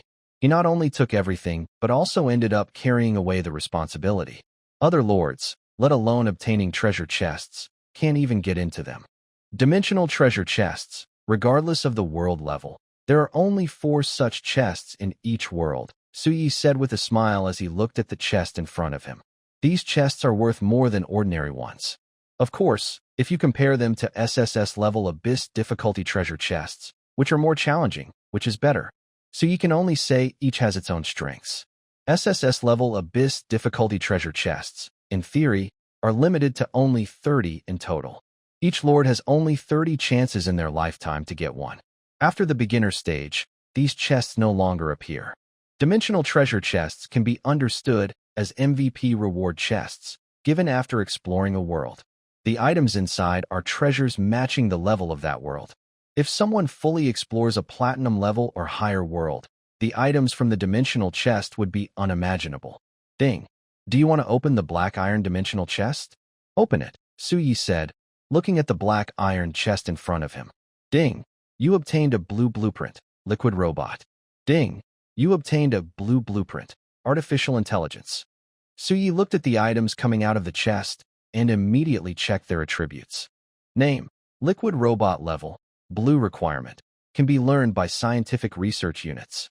Name, artificial intelligence level, blue requirement, can be learned by scientific research units. 2 blueprints, Shiyu. Do you need them? Su Yi asked the person beside him. Shiyu glanced at them and nodded. Emperor, I can learn these 2 blueprints. Even if I don't, I can still make them. But with the blueprints, it saves the step of research, so it's less troublesome. If the Emperor needs, give me 2 hours, and I can produce the factory building blueprints. Do you need them? Su Yi looked at Shiyu and was stunned. Is this really possible? 2 hours to produce factory blueprints? Is this a divine level research unit? I love it, I love it. Yes, Su Yi replied to Shiyu. After studying the blueprints directly, Xia entered the Technology Research Institute. Su Yi glanced at the institute and felt uninterested. This thing wasn't suitable for him. He was a warrior. He thought it was better to leave this kind of thinking to Xia. By the way, there are now civil officials in the territory. We can think about developing the world later. Su Yi looked at Xia, who had already entered the research institute. He thought for a moment and decided not to rush. He would ask about it tonight. Anyway, world number 1 had already been marked, so he could enter any time. Su Yi looked at his territory. System, upgrade the territory, he said. Ding. Do you want to spend 800 wood, 800 stone, and 80 spirit stones to upgrade the territory? Yes, he replied. As soon as he said that, a white glow appeared in the territory, and the territory expanded again, increasing its diameter by 100. Ding. Your territory is now level 9. You can check its specific attributes. Su Yi checked the size of his territory. It was now 1,800 in area. Other aspects didn't change much. Su Yi's only requirement for the territory was that it be sufficient. He didn't care about other details. He looked at his territory, where the Valkyrie riding the dragon-scaled Pegasus was patrolling the sky. The giant dragon was lying on the grass, leisurely enjoying the sunlight. Fallen angels and the moon of endings were playing. Holy angels strolled on the grass, and the Gene Forbidden Army quietly enjoyed their food. Large patches of white scenery appeared on the water surface of the lake, accompanied by sounds of playfulness. Everything was so harmonious. Lilith, Talus, Ista, Pangelia, Kesha, Aladeth, Dalmas, prepare yourselves.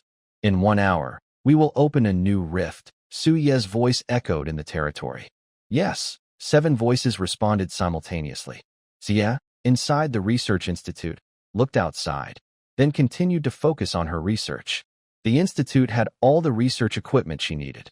Although it was a basic research facility, it was well equipped, small but complete. She was working on 2 tasks assigned by Su Yi.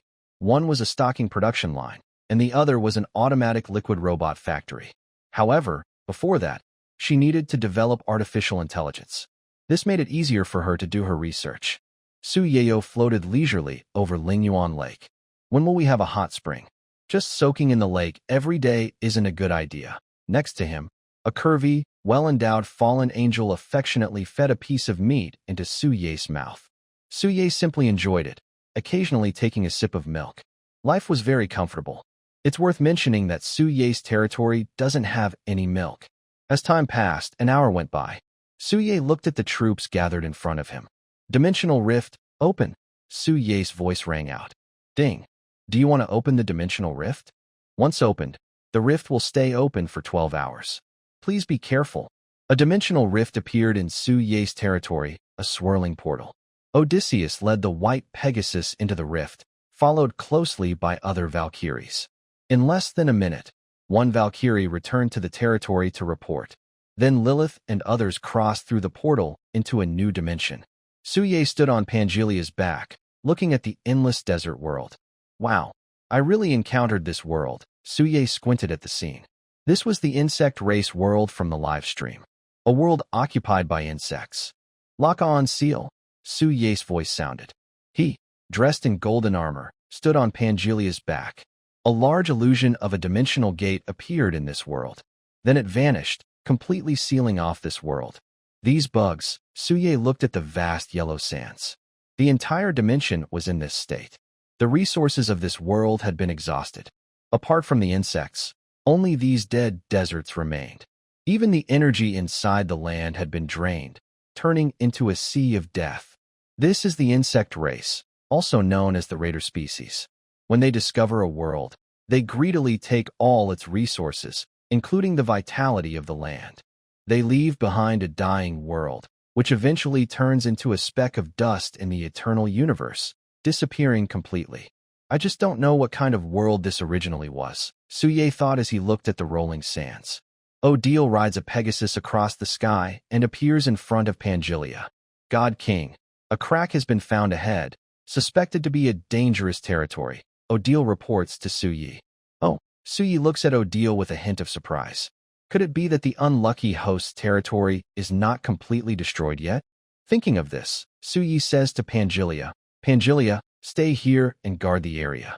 Do not let any bugs enter our territory. Understood, God King. Pangelia responds seriously. The dragon army remains here. Lilith, Talus, Ista, Kesha, and Delsis, you all lead your troops to guard here.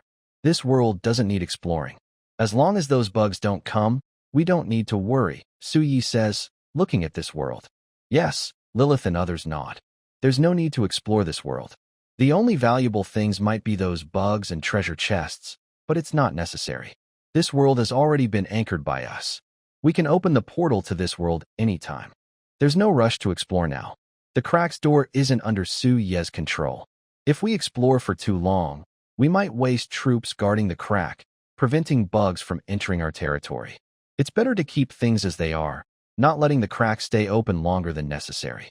Odile, take me to that territory, Su Ye says to Odile. Yes, Lord God. Odile immediately grabs Su Ye's hand and lifts him onto her Pegasus. Lord God, please hold on tight, or you might fall, Odile says. Got it. Let's go, Su Ye says, wrapping his arms around Odile's firm waist. The dragon-scaled Pegasus flaps its wings and carries Su Ye and Odile toward the place where Odile found the crack. Soon, a dark crack appears before Su Ye. The Valkyrie army is already waiting there. Odile, have you looked inside? Su Ye asks Odile. Yes, Lord God. I've been inside. It's completely ruined. The entire dimension is slowly fading, Odile replies in a serious tone. Take me inside to see, Su Ye said to Otis. Otis nodded and activated her dragon-scale Pegasus, flying directly into the territory. Notification, you have discovered a dying territory. Notification, do you want to claim this unclaimed territory? The system's alert sounded. Su Ye sat on his dragon-scale Pegasus, ignoring the prompts, and looked at the dying territory. Bloodstains covered the ground, and there were broken walls and collapsed wooden arrow towers. These features do not exist in Su Ye's territory, but they are necessary defenses in a normal lord's land. However, everything was ruined. The edges of the territory were collapsing. The process was slow but steady. In a day or two, the territory would completely disappear. Let's go inside to look, Su Ye said to Otis. Otis nodded and led Su Ye into the center of the territory. Everything there had been destroyed. Buildings had fallen to the ground, including a 7th-tier orc barracks, which was now completely ruined and no longer usable. Apart from bloodstains, there were no bodies. Most likely, the insects had dragged the bodies away to use as resources. Let's go to the exit first, Suyi said. He had initially wanted to loot, but now it was clear everything was destroyed. It seems that when it comes to scavenging, the insect race is the best. Truly chosen by heaven, they can even squeeze a few more resources out of stones. Otis led Suyi to the territory's exit. System, claim this territory, Suyi said. Notification, please choose a claiming method. 1. Merge. 2. Subordinate territory. Subordinate territory, Suyi replied without hesitation. Notification, please leave the territory temporarily. Otis, let's go out first, Suyi said. Otis nodded and crossed the crack in the space, returning to the yellow sand dimension. A white light merged into Suyi's body. Notification, you have gained a subordinate territory, unnamed. You can view its attributes yourself. Notification, the gate to the subordinate territory has been opened. Not bad. I didn't really gain nothing. I even gained a subordinate territory for free. Suyi looked at the territory hard on his wrist, which now had an additional attribute panel. That panel belonged to the subordinate territory. This territory is also Suyi's and can be upgraded, but it requires extra resources. It doesn't have any special features yet and can only be upgraded. It also cannot share the features of Suyi's main territory. But for Suyi, this is enough, gaining a territory for free. Let's go, Olides. We'll head back first, Suyi said to Olides. Olides led the Valkyrie army back to the entrance of the Rift Gate. Lilith, has there been any bug activity while I was gone? Suyi asked Lilith. Your Majesty, no bugs have appeared. It seems these creatures are very timid and have all hidden, Lilith replied with a smile, looking at the sandy ground. Suyi nodded thoughtfully but didn't say much. Let's go. There's nothing here in this world. Let's head back, Suyi said with a smile, glancing at the sandy world. Olides took Suyi directly back to their territory, and the others also returned one after another. Suyi stood in his territory, looking at the rift gate in front of him. Interesting. That world has a wise insect race, but it's useless now. I've sealed off the entire world. It's impossible to contact the outside, let alone leave, Suyi thought to himself. The seal on the dimensional gate is no joke. It traps space and time, meaning this world has been completely cut off. Unless Suyi chooses to lift the seal, he can't contact the outside or leave this world. But even with the power to break the seal, he wouldn't hide away and let other bugs attack. Insect race. Ordinary bugs have no intelligence and are not afraid. They only follow orders and can resist their natural urge to kill. The only possibility is that there is a wise insect in that world. But it's not a big problem. Once the rift gate closes, Suyi will have plenty of time to deal with it slowly. Pangelia, send 2 dragons to guard here. If any bugs appear, kill them immediately. No mercy, Suyi ordered Pangelia. Pangelia nodded. Everyone else can disperse now. Go enjoy yourselves. There's no rush to explore this world, Suyi said with a smile. The gathered army dispersed, and Suyi calmly headed toward the Lord's mansion. Ali Deusai followed closely behind him, while the dragon-scaled Pegasus had already run off to play. Suyi thought to himself, open the gate to the subordinate territory. A glowing portal appeared in front of Suyi, and he stepped through it directly. Ali Deusai followed right after him. Suyi looked at his subordinate territory. Besides the Lord's mansion, it was empty, just a vast grassy world. There are usually 3 types of subordinate territories. The first is like Suyi's, an unclaimed territory that hasn't fully disappeared yet, which can be directly taken as his own. The second is attacking other lords' territories to seize them completely. The third is signing a contract with another lord to make their territory his subordinate. Suyi's current territory is the first type, an unclaimed one that he found by chance. It's a territory derived from his main territory, basically a rebuild. It has been reshaped into Suyi's form. Originally, this territory might have been a forest or an ocean, but now it's grassland. This is the rebuild process. Suyi opened the territory's core and checked the territory panel. Name, Untitled Level, 3 size, diameter 1,200 meters buildings, subordinate Lord's Mansion Warehouse, 120 square meters upgrade materials, 300 wood, 300 stone, 30 source crystals. Such a loss, Suyi said, looking at the territory's size. He was a bit late, maybe just a little. This territory should have been at least level 5 or 6. But now, it's already half destroyed. If he had arrived a day later, it might have been completely gone. This territory will be called the first productivity, Suyi decided. From now on, the factories focused on technology will be built here in this subordinate territory. Looking at the territory, besides the lonely subordinate lord's mansion, there was nothing else. After the beginner period ends, it's good to have an explanation and a cover-up. This way, I won't be afraid of others coming into my territory. Suyi is increasingly satisfied with this land. Let's just decide this. From now on, this place will be called the First Productivity Science Park. Not having some factories would be unreasonable. Suyi glanced at the subordinate territory, then returned to the main territory. The light gate closed. Aurelia felt nothing, as her subordinate territory couldn't enjoy Suyi's wonders or the benefits of special entries. In other words, the subordinate territory doesn't have the eternal light or the origin chi, and definitely not those powerful entries. So, for Aurelia, it's best not to go to the subordinate territory if possible. Today's work is done. Feeling comfortable and ready to rest, Suyi stretched and headed toward Lingyuan Lake. Aurelia followed behind him. Her armor disappeared, and she walked into Lingyuan Lake with Suyi. Inside Yishio's territory, Yishio looked at the thousands of dragon-slaying hero troops he had gathered. He felt more confident than ever. He believed he could enter the top 10 in combat power after the beginner period. At this moment, he was full of pride. Although he had been a farmer lord for 10 years in his previous life, his combat strength was now better than before. The reason was that he had been a simple farmer, growing vegetables and fruits for powerful lords. Looking at his assembled troops, Yishio's eyes darkened slightly. That guy should have developed advanced robots by now. Based on the time, it should be about right. Should I go find him and buy some robots? Yishio hesitated. Because of certain reasons, he didn't open the rift door yesterday. He planned to do it today, but he needed to prepare first. Otherwise, the outcome would be unpredictable. Buying some robots as cannon fodder didn't sound too bad. After a moment of hesitation, Yishio gave up on the idea. On one hand, he planned to make Suyi his subordinate lord, so buying things from him wouldn't be appropriate. On the other hand, Suyi might not sell now. Let's do it this way. Yishio looked at his dragon-slaying hero army.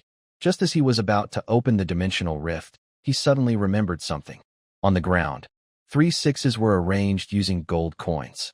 According to travelers from another world, this is the power of mysticism. I heard that when he first opened a rift door, he found a world full of resources with no danger. Just a lucky bonus world. I wonder if it's useful, Yishio thought as he looked at the arrangement of 666. Then he knelt 3 times and bowed deeply with a serious expression. Dimensional rift, open. A dark, iron-colored portal appeared in front of Yishio. Just as he was about to send the Dragon Slayer inside to check it out, a strong smell of sulfur swept over his territory. Terrifying demons suddenly crossed through the rift and appeared in Yishio's land. Yishio's face turned pale with anger as he recalled Suyi confidently talking during an interview. Damn it, this dog, talking nonsense.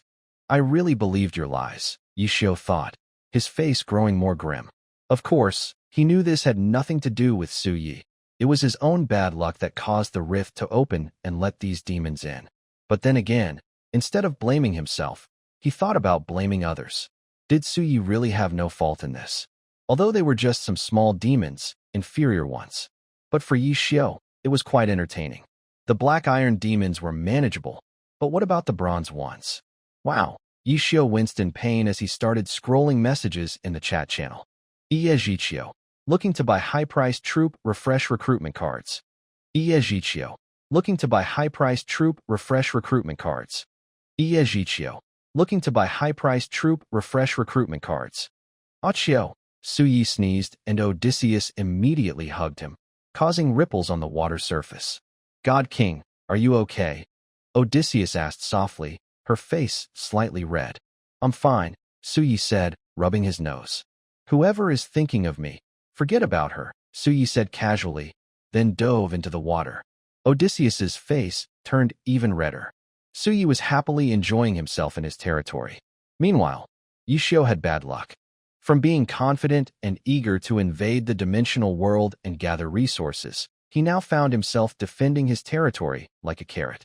Feeling very frustrated, which is why few lords choose to open the rift gate early on. This thing depends on luck. If luck is good, it can open a resource-rich world with no danger at all. Such worlds have appeared before. If luck is bad, it might lead to terrifying worlds like insect hive worlds. The demon world that Yishio encountered was relatively better.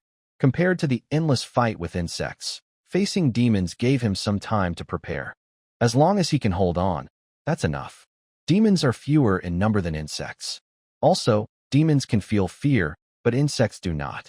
Insects only fight to the death and never retreat. Yishio opened the rift gate at this moment to see if he could snatch resources from that world using Su Ye's method. He admits there's some gamble involved, but he wanted to make a quick breakthrough, so he chose to open the rift gate. He ended up in a black iron world full of demons, purely because he was unlucky. Now, he's using his hard-earned resources to buy high-priced troop refresh and recruitment cards. It pains him deeply, almost breathless. There's no other choice. If he can't hold for 12 hours, he will be lost. That's how life and death battles work. But the real problem is troop loyalty. After this wave of the rift gate, loyalty will drop sharply. When troops die, it causes chain reactions. Some units might even develop a dislike for war or anti-war feelings. These are all consequences of failure, and they are the hardest to handle. That's why many lords, after suffering a big defeat, fall into a deep slump. Troop loyalty becomes hard to rebuild, and they stop trusting the lord's decisions, creating an unbridgeable gap. However, honestly speaking, choosing to explore other worlds is indeed the best way to make a quick leap ahead. Many desperate lords choose to take a risk. Their goal is to create a better future for themselves, but only if they dare to take that risk. Yishio's decision to open the rift gate now is also a gamble, but he's betting on his final ranking in the rookie phase. That's the real reason he's taking this risk. Because he knew that although his troops were strong, among billions of novice lords, they were not the strongest. He needed other resources or methods to improve himself. The Gate of Rift was the best way, without question. It is worth mentioning that the final ranking during the novice period is based on multiple factors. The higher the rank, the better the rewards. Yishio just wanted to fight for a good position. On Su Ye's side, Su Ye was lying on the grass, enjoying a relaxed moment. Alidis was gently massaging Su Ye's shoulders. Suddenly, a figure approached and squatted down in front of Su Ye. "Emperor, I've prepared what you asked for," Shiyu said with a smile. Su Ye opened his eyes, looked at Shiyu, then sat up and examined the two blueprints in her hands. Green blueprint, automatic stocking factory. Purple blueprint, liquid robot automatic factory. Is it so fast? Su Ye looked at the blueprints with some surprise. I already have the blueprints. Designing the factory isn't hard. Just some calculations and planning are enough, Shiyu said with a smile. Su Ye nodded. After handing over the blueprints, Shiyu stood up to leave. Where are you going? Su Ye asked. Research Institute, Shiyu replied without turning back, with her hands in her pockets. Su Ye looked at the blueprints in his hand. Name, automatic stocking factory level, green requirements, 10,000 wood, 10,000 stone, 10,000 iron ore, 10,000 copper ore, 1,000 source crystals, 10,000 gold coins. P.S. Originally white blueprints, upgraded to green thanks to the Research Institute's level increase. They can produce various types of stockings with some special abilities. White upgraded to green.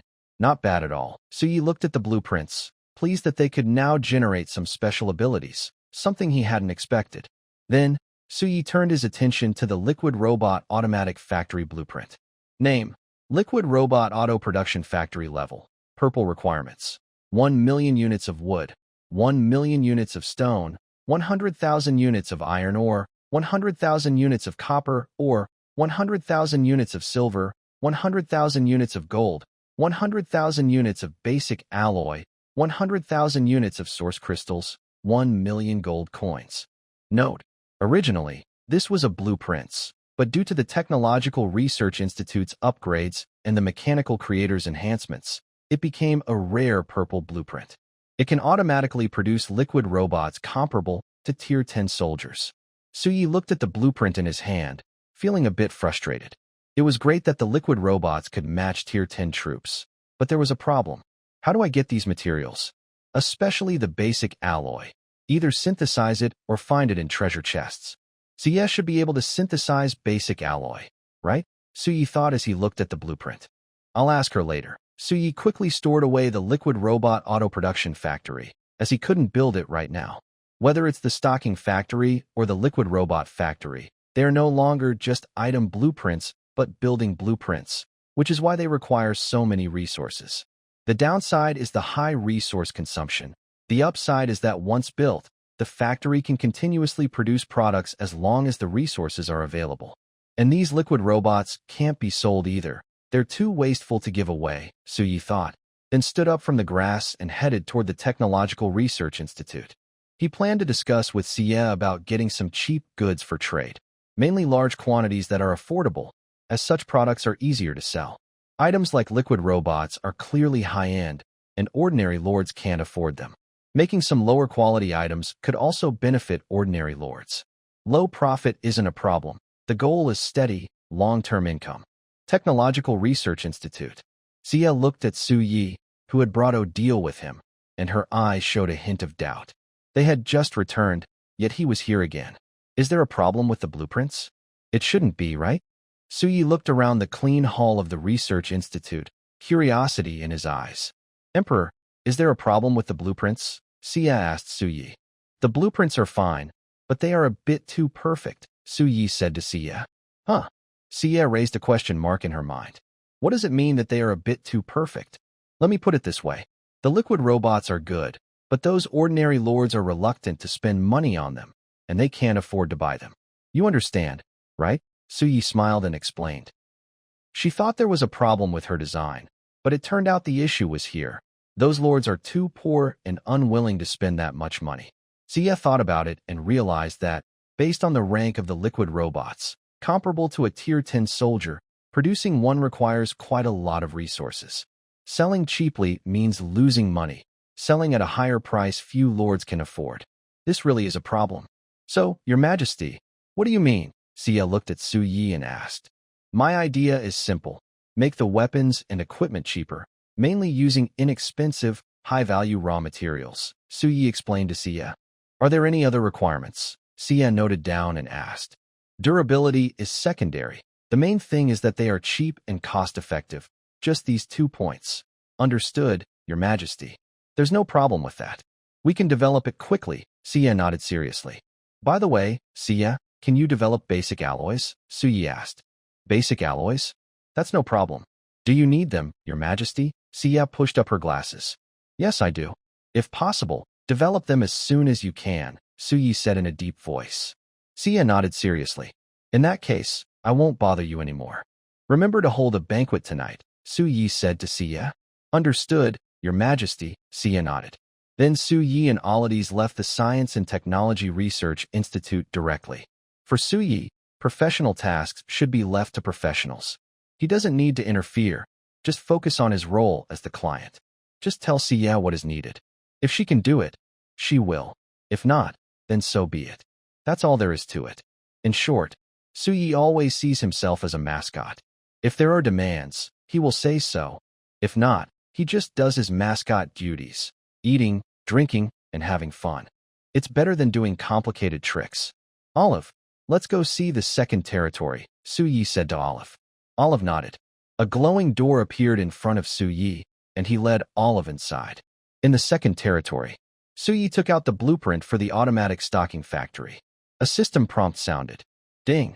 Are you sure you want to use the green blueprint? Stocking automatic factory blueprint? Cost.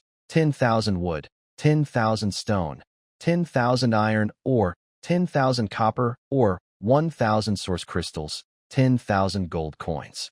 Build the stocking factory? Yes, Su Yi replied. The green blueprint turned into a beam of light and disappeared from his hand. This item is one-time use. If he needs to expand later, he can ask Xie to help him again, no big problem. A factory model appeared in Su Ye's hand. There were also various stocking styles outside the factory. Not bad, Su Yi said, looking at the factory model.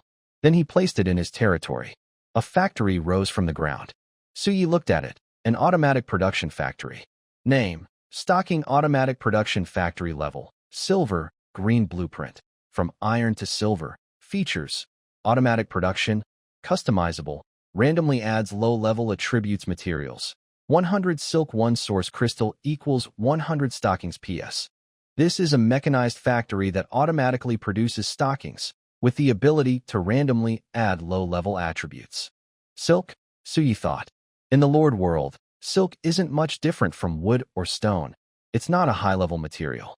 If he wants, Suyi can get some anytime, so it's not a big problem. However, the source crystal was unexpected. But adding low-level attributes with source crystals isn't strange. Maybe I should produce 100 first, Suyi thought, checking his source crystals in gold. Then he closed the menu. For now, he decided to hold back. He doesn't have enough money, and he can't waste more in this area. Building it has already pushed the limits. If we keep producing, Suyi cannot handle it now.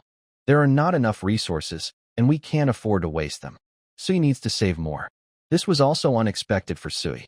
A few days ago, he still had over 100,000 source crystals and about 2 million gold coins. Now, he almost went bankrupt. Once he has more money, he will focus on this again. For now, saving is the best option. In one word, poor. Suyi immediately activated his glow ability and took Odysseus back to the main territory. He stretched lazily and went to stand beside the source divine tree.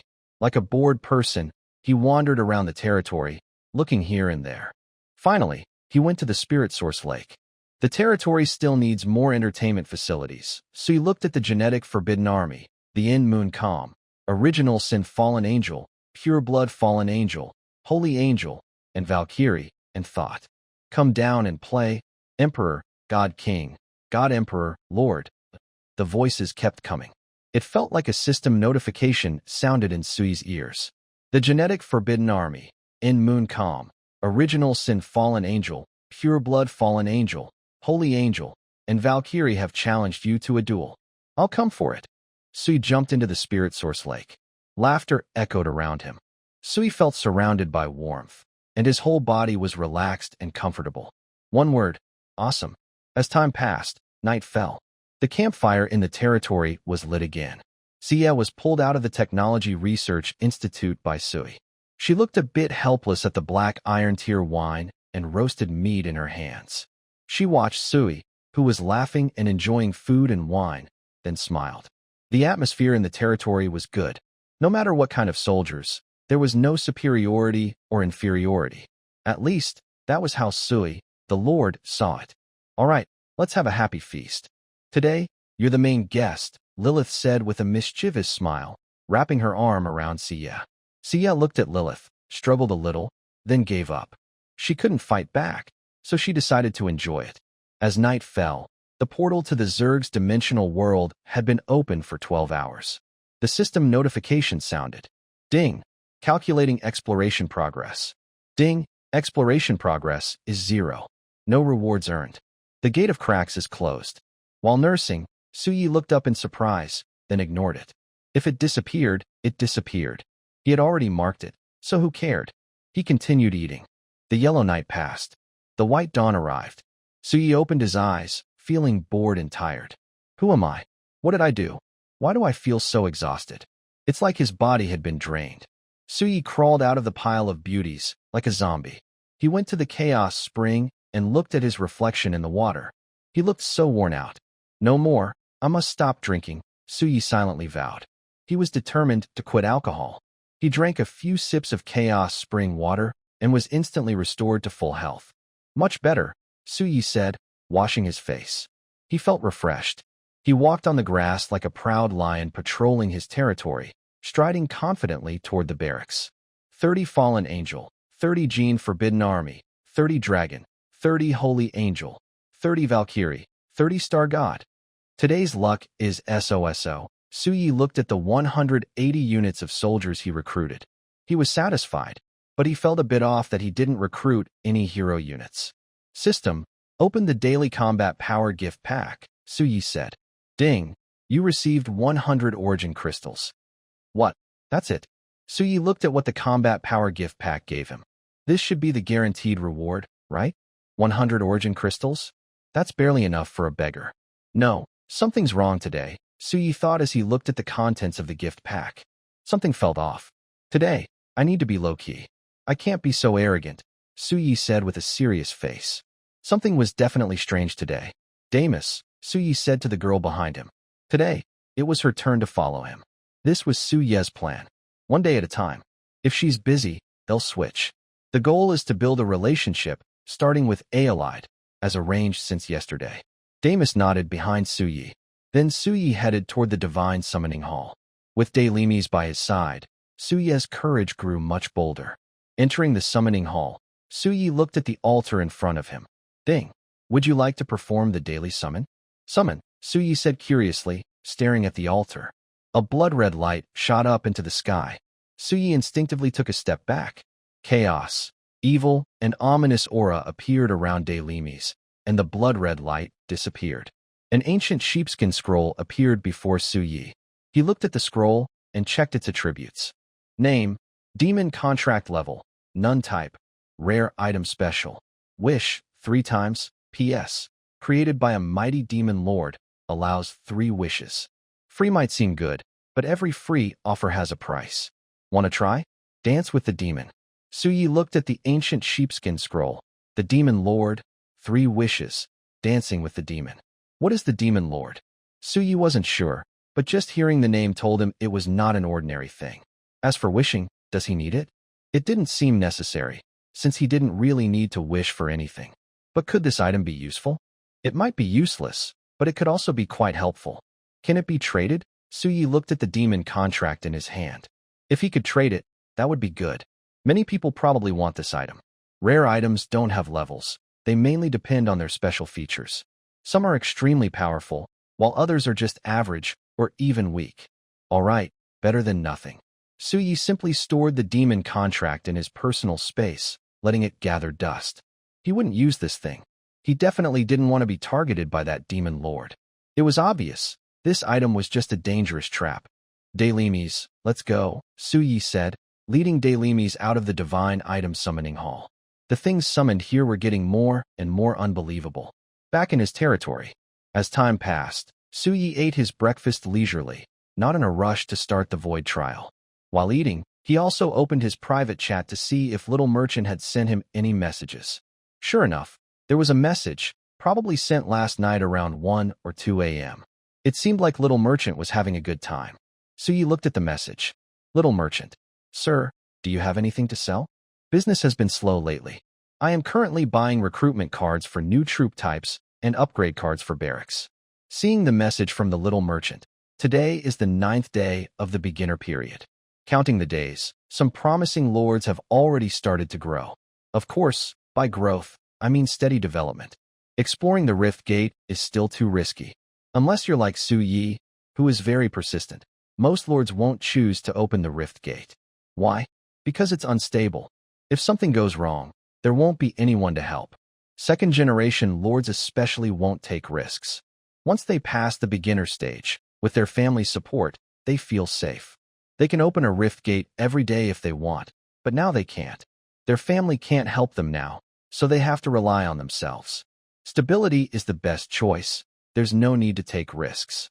Who needs to take risks? People like Yishio, ambitious, ordinary lords who refuse to be average. Only they will take a chance because only then can they have a chance to stand out. Suyi checked his supplies. He had plenty of resource cards, especially stone and wood. As for selling, the only things he could sell were resource cards for stone and wood. He didn't want to sell anything else. He had many resource cards for stone and wood. Upgrade cards for troop types. Suyi looked at the upgrade card he still had. He didn't need it himself, but if he sold it to the Little Merchant, she wouldn't have anything good to exchange or buy with. Thinking for a moment, Suyi replied directly. Traveler from another world. I do have some high-level resource cards. Can you use them? Lin Xiaoxiao was chatting with other lords. When she saw Suyi's message, she clicked to open it. High-level resource cards? Good stuff. Little Merchant, I can use them. What kind of resource cards are they? Suyi saw Lin Xiaoxiao's reply and responded immediately. Traveler from another world, wood and stone. How much are they worth? High-level resource cards for wood and stone. Lin Xiaoxiao's eyes lit up. These are valuable currency. Whether for expanding territory or building other structures, these are essential. Holding on to them won't be a loss. But she's a merchant, so she definitely won't buy at market price. Little merchant, big boss, I'm not lying to you. The market price for high-level resources like wood and stone cards is fixed at 100 source crystals. I'll give you 90, and in return, I earn a small profit of 10 crystals. How does that sound? Suyi looked at the message from Little Merchant with a hint of surprise in his eyes. He wasn't surprised by the offer itself, but because Little Merchant's price was very fair. It's important to know that the so-called market prices are usually controlled by the big merchant guilds. In the system's trading hall, most prices are set by these guilds. All pricing decisions are made by them. Even if Suyi tries to sell on his own, he probably won't get the same price. What kind of background or influence does he have that would allow him to sell at the same price as the guild? At first, Suyi thought Little Merchant would offer him at most 80 crystals. But now, it seems he underestimated Little Merchant. Otherworld Traveler. Okay. Suyi looked at his high-level wood and stone resource cards and decided to request a trade. Little Merchant immediately opened the trade request, her mouth forming a perfect zero shape. There are 600 resource cards in total, 300 high-level stone cards, and 300 high-level wood cards. She originally thought Suyi would only want a few dozen, but unexpectedly, he took all 600. It looks like he still has more. Otherworld Traveler. Deduct the source crystals I owe you from before. Just give me 9,000 source crystals. Little Merchant. Got it, big boss. The trade was completed, and Suyi received 9,000 source crystals. This deal was definitely a good one for Suyi. He made a big profit. During the early game, many items are sold cheaply. High-level wood and stone resource cards usually cost 90 crystals each. Even outside the early game, ordinary lords can't buy them.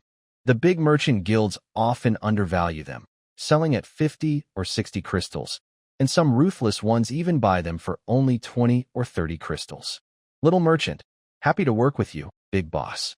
If I find good items, I'll let you know. I can also help you find cards for troop camp refreshes and upgrades. Suyi saw the message from Little Merchant and smiled, replying, Otherworld Traveler. Happy to cooperate. Then Suyi turned off the private chat and finished his breakfast quickly. He thought to himself, in the future, if I have technology-based weapons to sell, I can just trade directly with him/her. Continuous cooperation might even be possible. It's not that Suyi doesn't want to sell himself. The main problem is facing the attacks from the big merchant guilds. Can you compete with them? Don't think they can't find you. It's only that they choose not to. If they want to find you, even using the simplest methods, they can identify new leaders quickly. If there's suspicion, they can eliminate you directly. They don't need to bother with evidence. The second reason is about greed. Being the only one to profit can lead to death. In this world, money is endless. To take all the profits, you need the ability to do so. If you lack that, you're just waiting to die. The third reason is about finding a reliable supporter. Suyi has noticed that this small merchant is the biggest merchant leader among the new leaders. Behind her is a powerful force. The next day, she had already built connections, channels, and gathered resources. The meaning behind this is not simple. Having such a supporter is good for Suyi. It also means he has a trustworthy partner. After all, there are more than one heir to the big merchant guilds, and they are rivals. As long as Suyi offers enough benefits and value, his relationship with this small merchant will be unbreakable. The small merchant needs Suyi to prove her ability and worth, while Suyi needs her to support him. Having a backing is natural. Another main reason is that Suyi needs a visible identity. Being a technological leader is a good choice. In this world, the most dangerous thing isn't being found. It's being impossible to find. When even a god-level being can't locate you, that's truly dangerous. Anyone with sense knows there's a problem if they can't find you. It's not scary to be found. It's scary not to be found. Before becoming a leader, Suyi was just an orphan in the main world. He has a solid background. During the novice period, he will eventually grow beyond that. At that time, he won't be invincible yet. When that moment comes, Suyi will need a credible identity to explain himself and better integrate into the leader society. That is crucial. You can hide for a while, but not forever. The path to becoming a god is long and distant. Before gaining absolute power, Suyi should follow the rules of the game. Returning to the present, Suyi made a decision about his territory.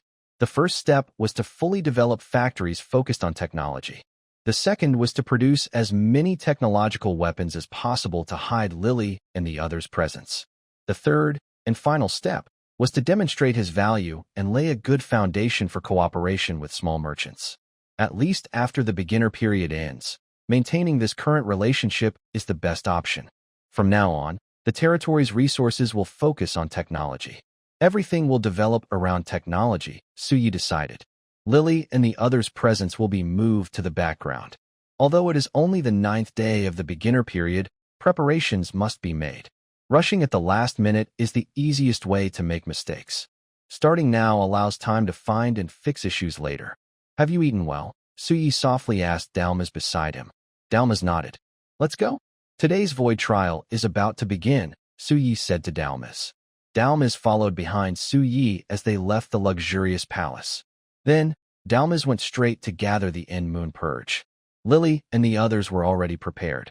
The system is starting the void trial. Difficulty, Abyss. Suyi's voice rang out. Ding, void trial begins. Difficulty, Abyss. You have 30 seconds to prepare. The familiar system prompt sounded. An endless black and red fog covered the edge of Suyi's territory. Accompanied by terrifying roars, many abyss demons emerged from the black-red fog. Their level remained at bronze 9 stars, but their numbers visibly increased compared to yesterday. Suyi watched this scene, understanding in his heart that the difficulty of the abyss was not fixed. Even if the Lord's heart hadn't upgraded, it would still increase over time.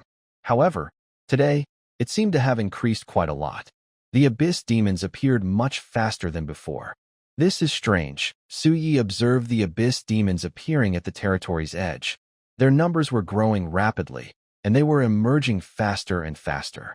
Countless abyss demons charged out of the black-red fog, roaring as they invaded Suyi's territory. Suyi sat cross-legged on the grass, holding a bottle of wheat juice in one hand, watching the slaughter in his territory. A slight frown began to form on his face. This is extremely abnormal. More than double the invasion from yesterday. The invasion has only lasted 10 minutes, but there are already at least several thousand abyssal demons in the territory, including those that have died. It's just unbelievable. Something's wrong.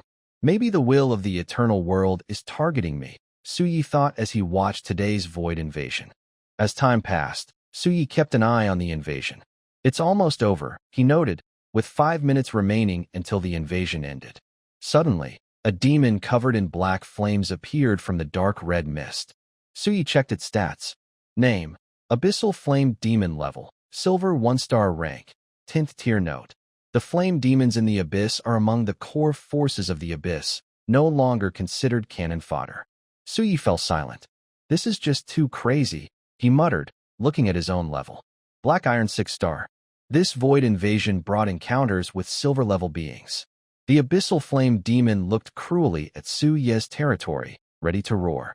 But in the next moment, cold sweat appeared on its forehead.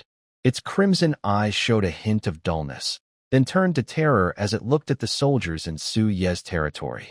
Ancient Black Gold Dragon. Corrupted Angel. Original Sin Fallen Angel. Purest Dark Fallen Angel. Holy Angel radiating divine power. The chaotic and evil aura of the End Moon. A genetically mixed elite army with multiple auras, and a terrifying Valkyrie riding a dragon-scaled Pegasus, wielding a spear. Damn, am I in the right place? Cold sweat dripped down the forehead of the abyssal flame demon. The terrifying aura and the mountain of demon corpses made it sweat profusely. A terrifying roar erupted. An 8-winged giant dragon transformed into a black streak of light, pressing the abyssal flame demon to the ground.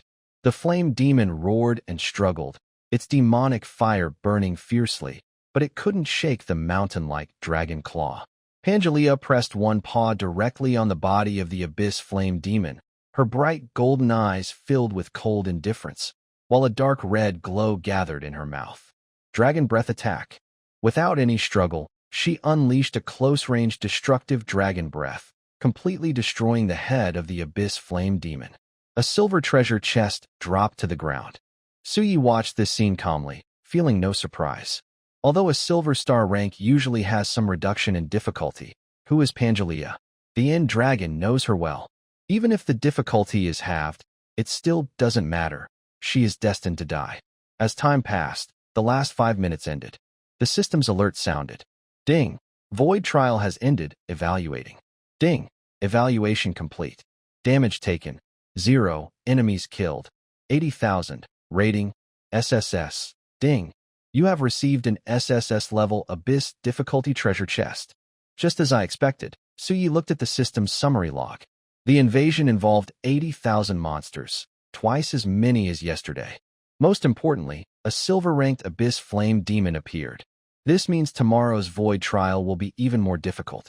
The good news is that all the troops Suyi recruited today have been upgraded to the peak of the Bronze 9-star level.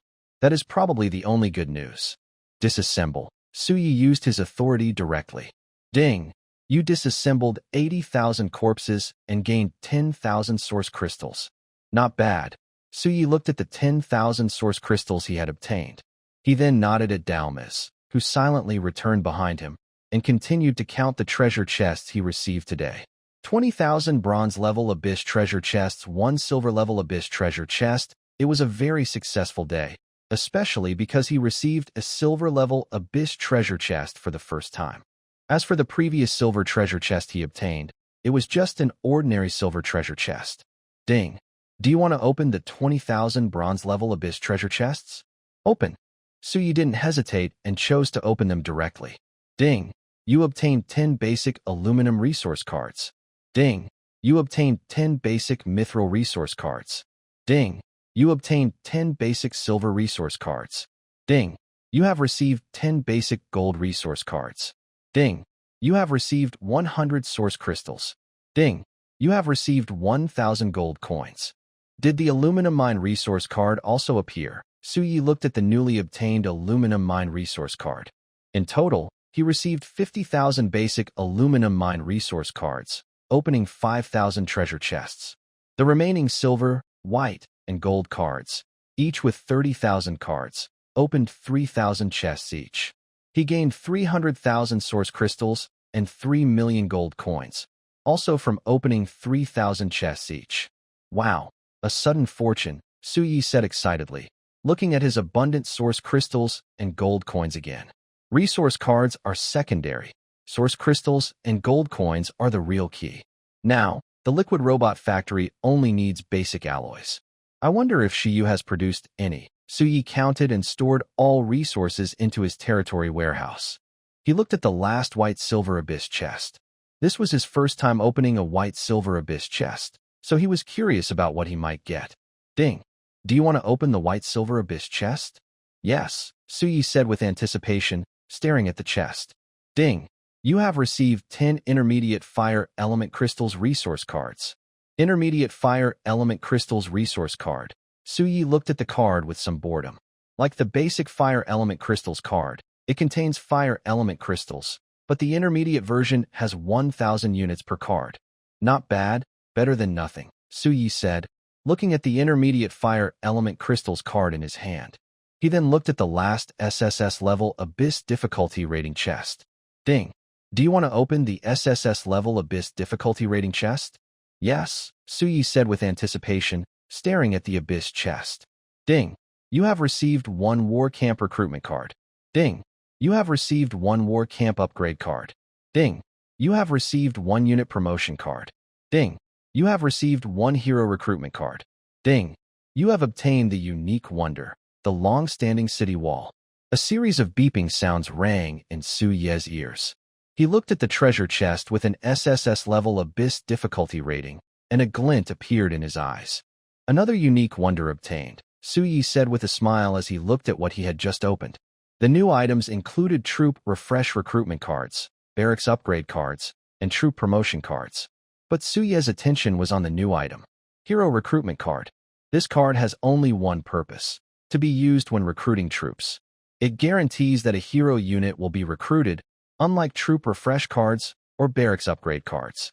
While these two cards are good, some lords sell them because they are not always needed. But the hero recruitment card, like the troop upgrade card, is mostly not for sale. Some buy it, but at very high prices. What does a hero unit mean? For a lord, having an extra hero means an additional troop legion under their command. Sometimes, it might just be an extra hero. Suyi looked at the hero recruitment card in his hand, feeling a bit unsure. His barracks included 6 different divine-level barracks: the Fallen Heaven Sanctuary, the Supreme Pact, the Origin Dragon Nest, the Sacred Sanctuary, the Valkyrie Temple, and the Starry Sanctuary. No matter which Barak he used the card on, it would be a good choice. But the question was, who should he use it on? Forget it, I'll ask the others tonight. No rush now. Recruitment can wait until tomorrow, Suyi decided, putting the hero recruitment card away. He planned to ask others for their opinions later, and then choose which Barak to use for recruitment. But one thing was certain: no matter which Barak he chose, it would be a great gain. Suyi then looked at the wonder he had just unlocked. Name: the Eternal Fortress level. Unique feature 1. Immortality. Merged with the territory never perishes, the fortress remains intact, and it can be hidden. Feature 2. Iron Blood. Troops are highly motivated, morale never drops. Feature 3. World Suppression. The territory will not experience any natural disasters, suppressing space and time, stacking with other traits. Feature 4. Blood Battle. Unit stamina, magic, and spirit all recover 100%. Feature 5. Restriction Lifted. Trigger: when the territory's troops suffer 50% casualties, forcibly remove recruitment limits, allowing unlimited recruitment. Feature 6. Growth. Grows together with the territory. The bigger the territory, the longer the Great Wall. Suyi looked at the model of the Great Wall in his hand. This unique wonder was a bit unbelievable, with 6 traits. The first trait means his territory will never be destroyed, so the Great Wall won't truly fall. The second trait, Never Fading Morale, means that even if his troops are reduced to just 1 person, they will fight to the end. The third trait, combined with the barrier of space and time, makes his territory even more stable. It will be harder for enemies to tear through his space-time barrier. Also, natural disasters will never occur in his territory. The Blood Battle aura is even more impressive: unlimited stamina, magic, and spirit, with no worries about consumption. It's like unlimited firepower, not a game, but reality. As long as you have enough magic, you can keep casting skills endlessly. The last 2 traits, 5 and 6, are less likely to be used. The 5th trait means that after losing 50% of their troops, the restriction on recruitment is forcibly lifted. This means he can recruit as many troops as he has gold for. However, this trigger condition is very difficult to meet, probably impossible unless Suyi actively provokes gods. Otherwise, it won't happen. As for the 6th trait, it's simple. The size of his territory determines the length of the World Suppression Great Wall. Suyi looked at the model in his hand and directly placed it into his territory. Within his territory, a golden Great Wall, as tall as a true dragon, encircled and protected his land from all sides. The golden walls are initially 50 meters high, with a width of about 100 meters between them. The golden bricks shine with an everlasting glow. Attack on Titan. Suyi looked at the golden walls. His territory was enclosed, giving him the feeling of the towering walls from Attack on Titan. Su Yeshin moved her mind, and the golden city wall disappeared. That looks a lot better now, Su Yeshin said, watching the golden city wall vanish. It wasn't gone completely, but was now connected to her territory. As long as Su Yeshin thought about it, the wall would appear. Of course, the aura of the world-extinguishing Great Wall always existed. Almost there, Su Yeshin looked at her territory and then opened the territory panel. Ding! Do you want to spend 900 wood, 900 stone, and 90 spirit stones to upgrade your territory? Yes, Su Yeshin confirmed immediately. A white light enveloped her territory, which began to expand rapidly, visibly growing larger. Ding! Your territory has been upgraded. Current level, 10. You can check the specific attributes yourself. Su Yeshin looked at her territory and saw its diameter had increased to 1,900 units.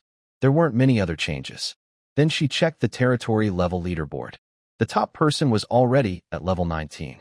Can't I upgrade anymore? Su Yeshin looked at the top-ranked territory. Their level was already 19. It had been at 19 since the day before yesterday, and it hadn't increased since. There was only one reason. Level 20 territory is a big hurdle. After reaching level 20, the territory will be promoted to a black iron level. Without enough troops to defend, the territory can't be held.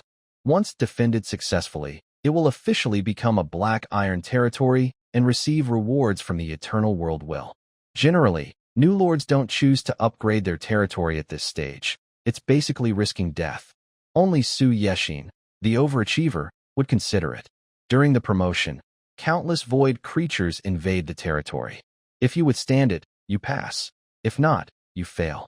Of course, the better the performance during promotion, the richer the rewards from the Eternal World. Su Yexin looked forward to what good things she might get when her territory reached level 20. Upgrading to black iron level territory was quite manageable for her, easy and relaxed. But she wasn't in a hurry to upgrade. There's no ranking order for this. You can upgrade whenever you want. So she didn't care about the timing. She glanced at the time.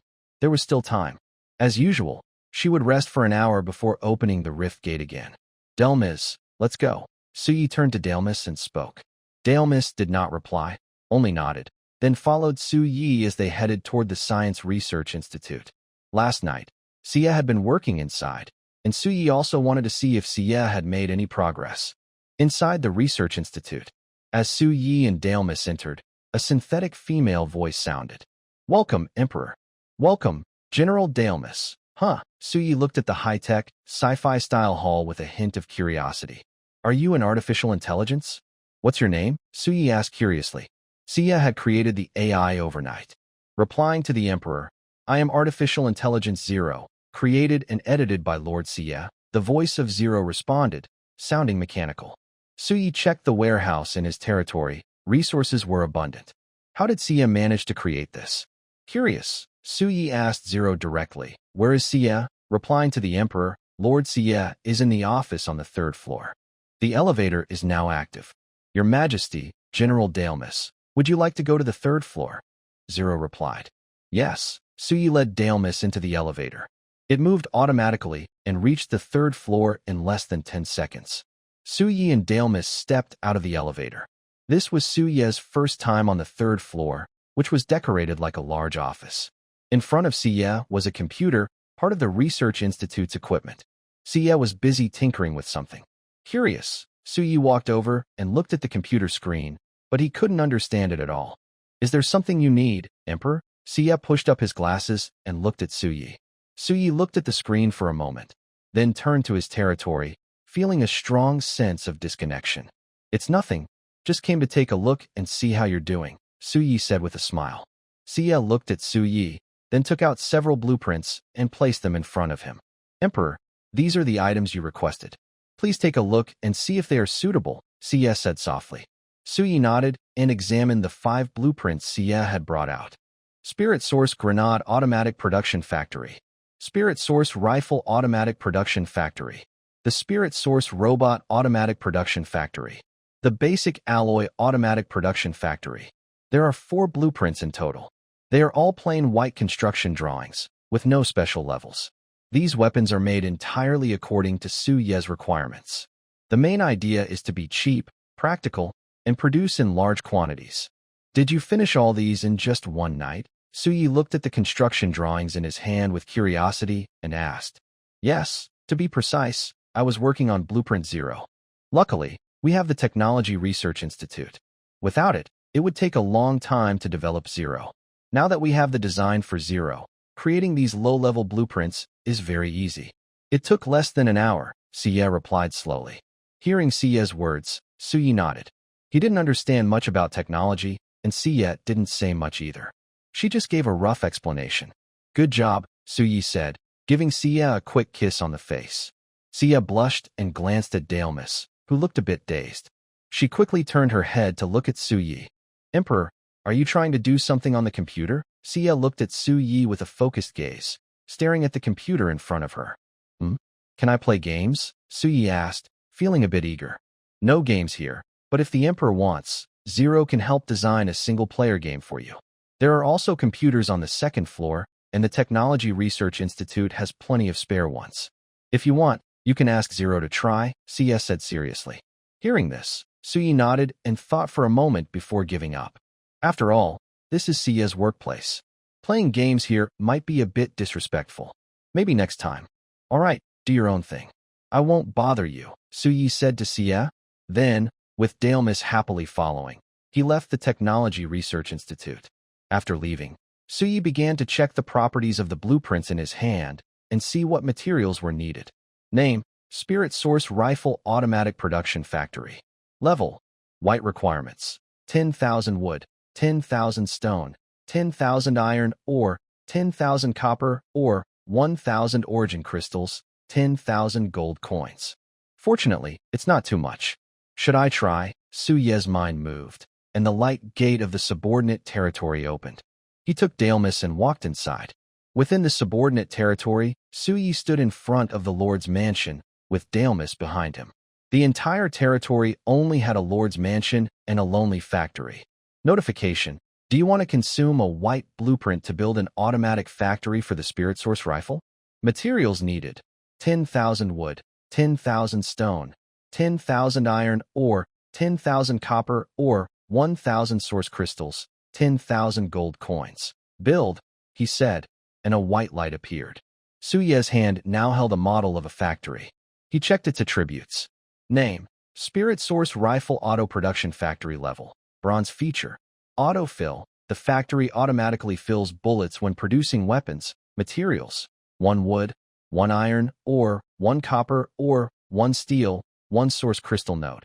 Efficient, durable, possibly not very powerful weapons, but still quite good. Suyi looked at the Spirit Source Rifle Auto Production Factory. It seemed pretty good. Then he looked at other blueprints. The materials needed for construction were the same, since they were all white prints. He could afford these resources, so he didn't hesitate and build all of them. He then checked their attributes one by one. Name: Spirit Source Grenade Auto Production Factory Level. Bronze feature: Power amplification. The weapons produced have double destructive power. Materials: 1 wood, 1 iron ore, 0.1 attribute element crystal, 0.1 source crystal node. Nice toys. Different attribute element crystals can produce different spirit source grenades, such as explosive grenades, freezing grenades, gravity grenades, and thunderstorm grenades. Name: Spirit Source Robot Auto Production Factory Level. Bronze feature: Self-destruct. Initiates self-protection when about to be damaged. Materials: 10 iron ore, 10 copper ore, 1 steel, 1 gold, 1 silver, 1 source crystal node. Self-destruct truck. Trust me, you deserve it. It's time to activate the backup hidden energy.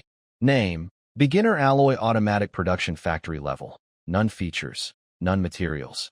Iron or X1, copper or X1, aluminum or X1, silver X1, mithril X 0.1 node. A basic material synthesis factory. What more could you ask for? Suyue looked at the 4 new factories in front of him. To be honest, although these factories are not very high level, they are quite good. The only question is, what will they produce? Suyue looked at the 4 factories in front of him. Including the initial stocking automatic factory, there are 5 in total. Maybe I should try producing something, Suyue said with a hint of excitement as he looked at the factories. Then he turned to the Source Rifle Automatic Production Factory and stepped inside. Inside, modern assembly lines were working smoothly. Suyue went straight to the control panel. Let's try making 10 first, he said, looking at the control panel. One rifle is produced with a ratio of 1 to 1 to 1 to 1 to 1, meaning 1 unit each of wood, steel, iron ore, copper ore, and source crystal. Suyue immediately input 10 units of each material into the control panel.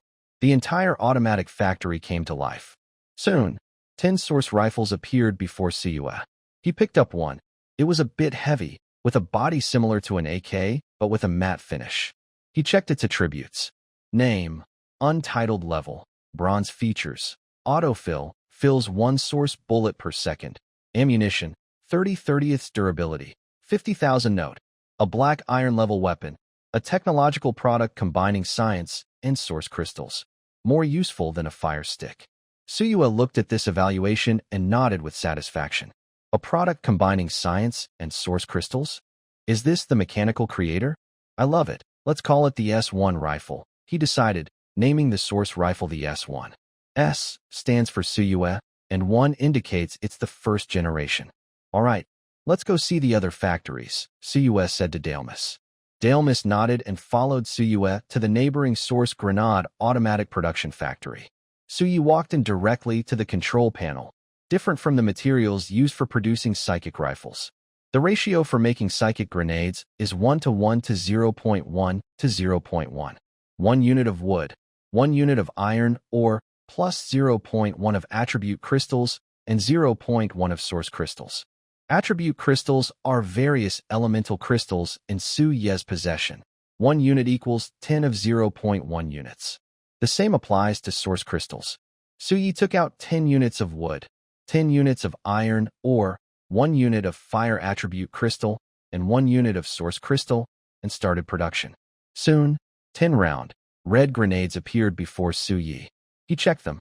Name, untitled level, bronze feature, power boost attribute, fire explosion radius, 6 meters, with feature enhancement, PS, a one-time throwable item with impressive power. Not bad, Suyue said, looking at the grenades in his hand, then placing them back. Different attribute crystals can make grenades with different properties. Not bad. I'll call this the S1 type explosion grenade, he decided. Next, Suyue took Dalmas and went to the Spirit Source Robot Factory.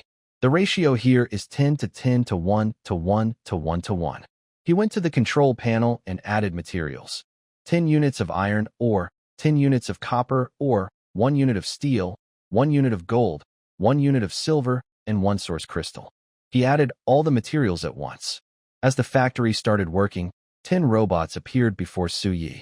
They had steel frames, about 1.75 meters tall, fully covered in steel, standing in front of him. Suyue checked their attributes. Name, untitled level, bronze feature, self-destruct equipment, none rank. 3rd rank PS.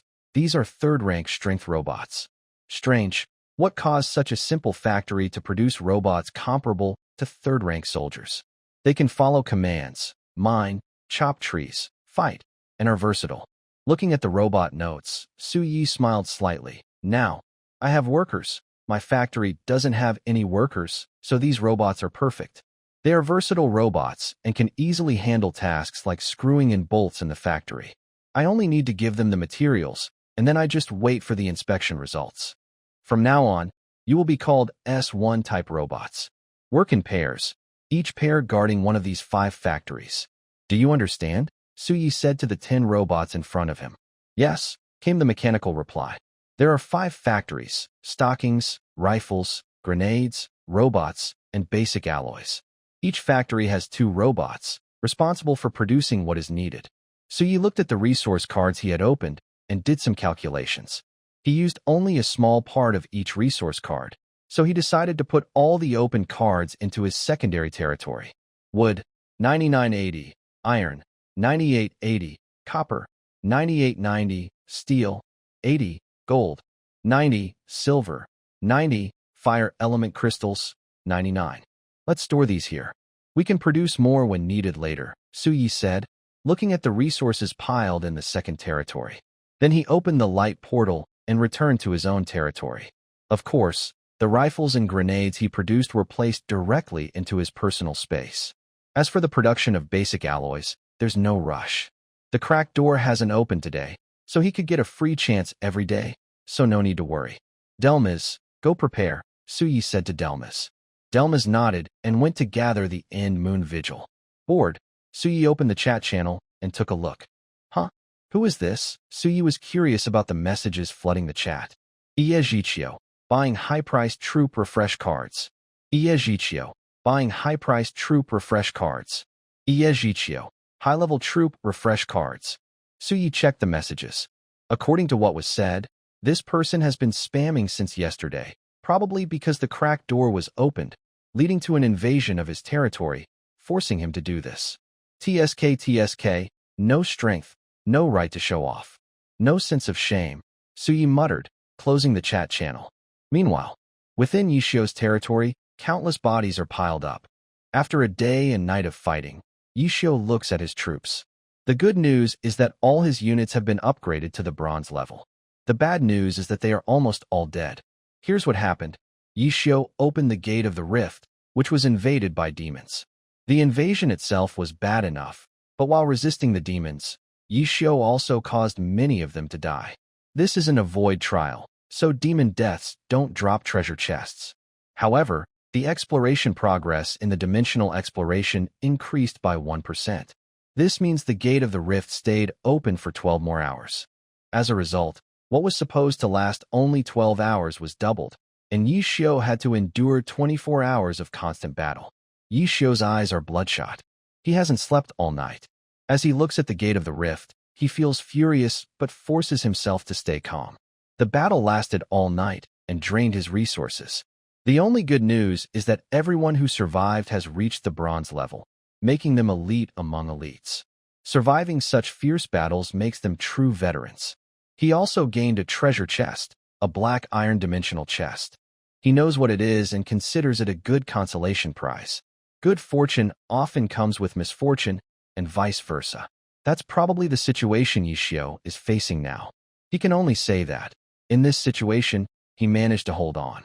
Both strength and luck are essential, but there will be many problems ahead. Meanwhile, Su Yi is lying lazily on the grass, enjoying the sunshine. His troops are already assembled. Delmas appears beside him. Is everyone ready? Su Yi asks Delmas. Yes, Star Lord, Delmas replies softly. Then get ready. Open the dimensional rift, Su Yi commands, standing up from the grass.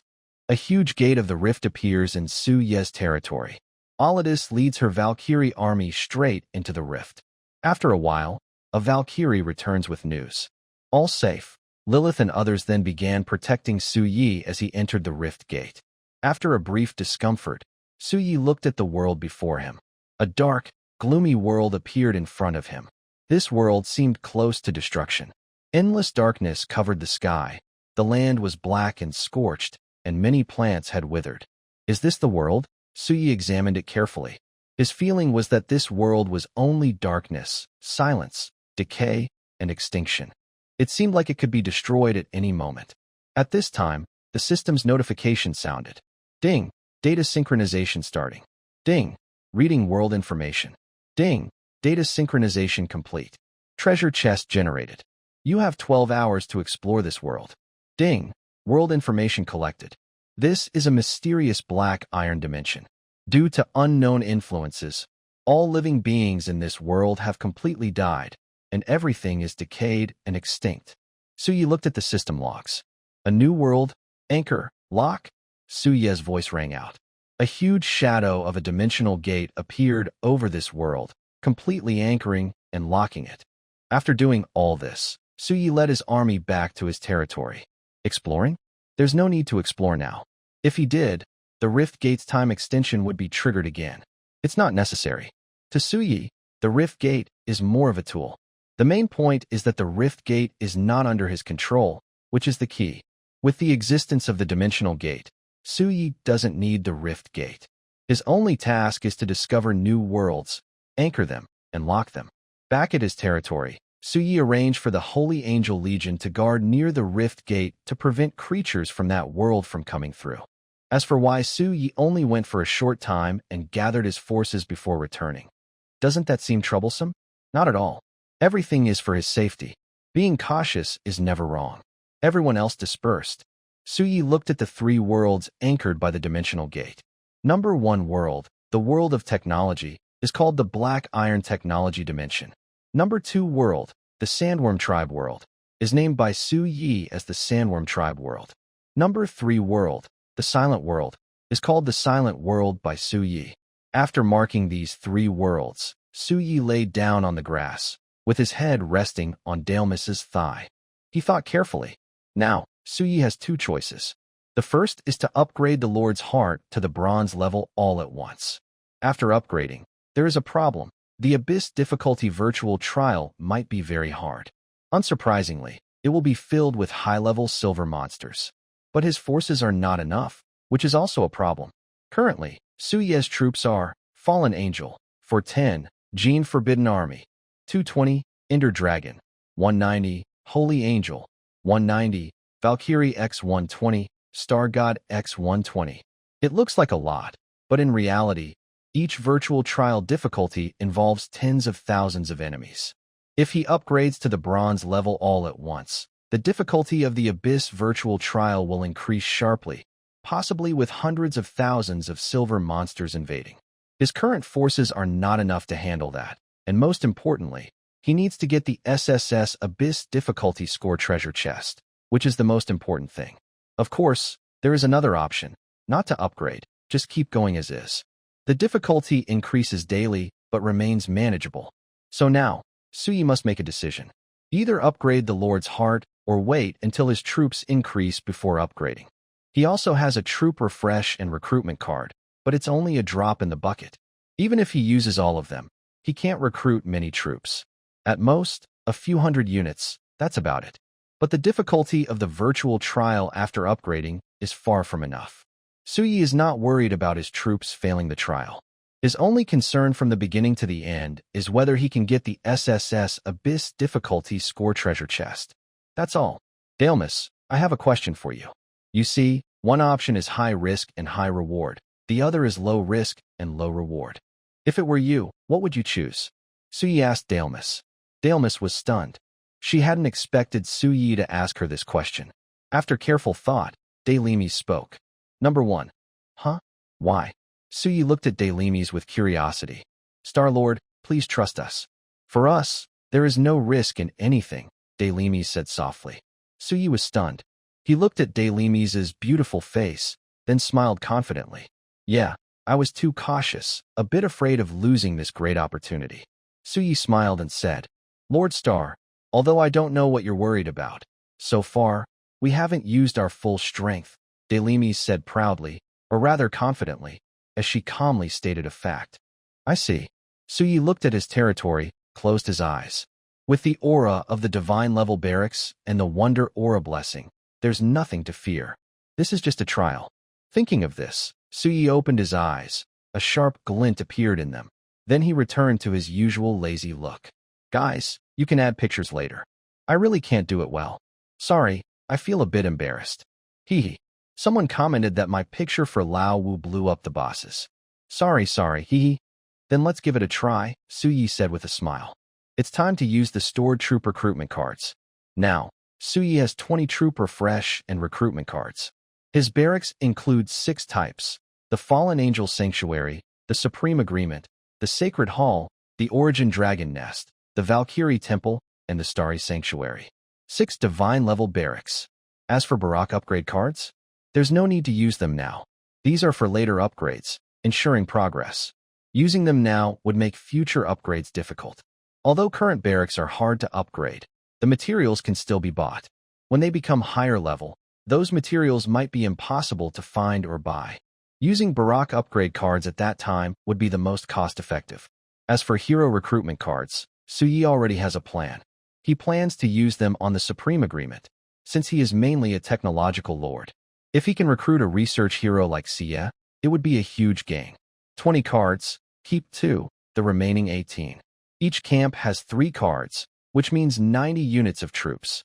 Is this now my limit? Suyi walked toward the Fallen Angel Sanctuary. Lilith, Ista, come over and work, Suyi's voice rang out. The others in the territory also noticed the current situation. They all moved closer. Suyi didn't mind and directly took Lilith, Ista, and Dalmas into the Fallen Angel Sanctuary. He used a troop recruitment card to start recruiting. Fallen Angel 90, Genetic Forbidden Army 90, Dragon 90, Holy Angel 90, Valkyrie 90, Star God 90. It's worth mentioning that Suyi hasn't used the hero recruitment card yet. He plans to do so tomorrow. Also, the recent recruitment didn't produce any hero units. After finishing the recruitment, Suyi looked at the troops in the territory. The territory still needs to be upgraded. Everything is interconnected. Besides the territory and food, especially the dragons. Currently, the most consumed troop type in his territory is the dragon units. Relying solely on lavish resources, even queuing takes a whole day. That's why Suyi chose not to sell wood or stone resource cards, but kept the meat resource cards. Troops need to eat. If they don't get enough food, they might rebel. Suyi's troops are the same.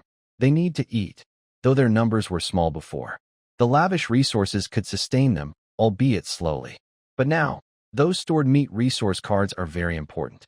Of course, Even if Su Ye's troops don't get enough food, they won't rebel, they'll just starve. Don't think that their divine-level units don't need to eat. Divine potential is just potential. Their current strength is not divine. That's for the future, not now. Currently, their maximum strength is extremely powerful, but they are not divine, nor have they become gods. This is the reality they must face. Why is it so hard for new leaders? One reason is that they can't afford to raise troops. This is a key reason. No matter what type of troop, the daily food consumption is huge. That's why some people sell resources cheaply. That's one of the reasons. There's no other way. Without enough food, troops will rebel or even starve to death. A resource card for meat, 1,000 tons of meat. Not to exaggerate, but in Su Ye's territory, the giant dragon units consume more than 2 cards of meat every day. These are not ordinary giant dragons, but ancient giant dragons, which need even more food than regular dragons. Food must be eaten bite by bite, and the road must be walked step by step. Su Ye looked at his territory, now filled with newly recruited units. The territory looks much busier, especially with the ancient black gold dragons, each one a huge creature, and there are quite a few of them. System, upgrade the territory, Su Ye said. Ding. Do you want to spend 1,000 wood, 1,000 stone, and spirit stones to upgrade the territory? Yes. A white light enveloped Su Ye's territory. Ding. Do you want to spend 1,100 wood, 1,100 stone, and 110 spirit stones to upgrade the territory? Yes. Ding. Do you want to spend 1,200 wood, 1,200 stone, and 120 spirit stones to upgrade the territory? Yes, upgrade. Ding.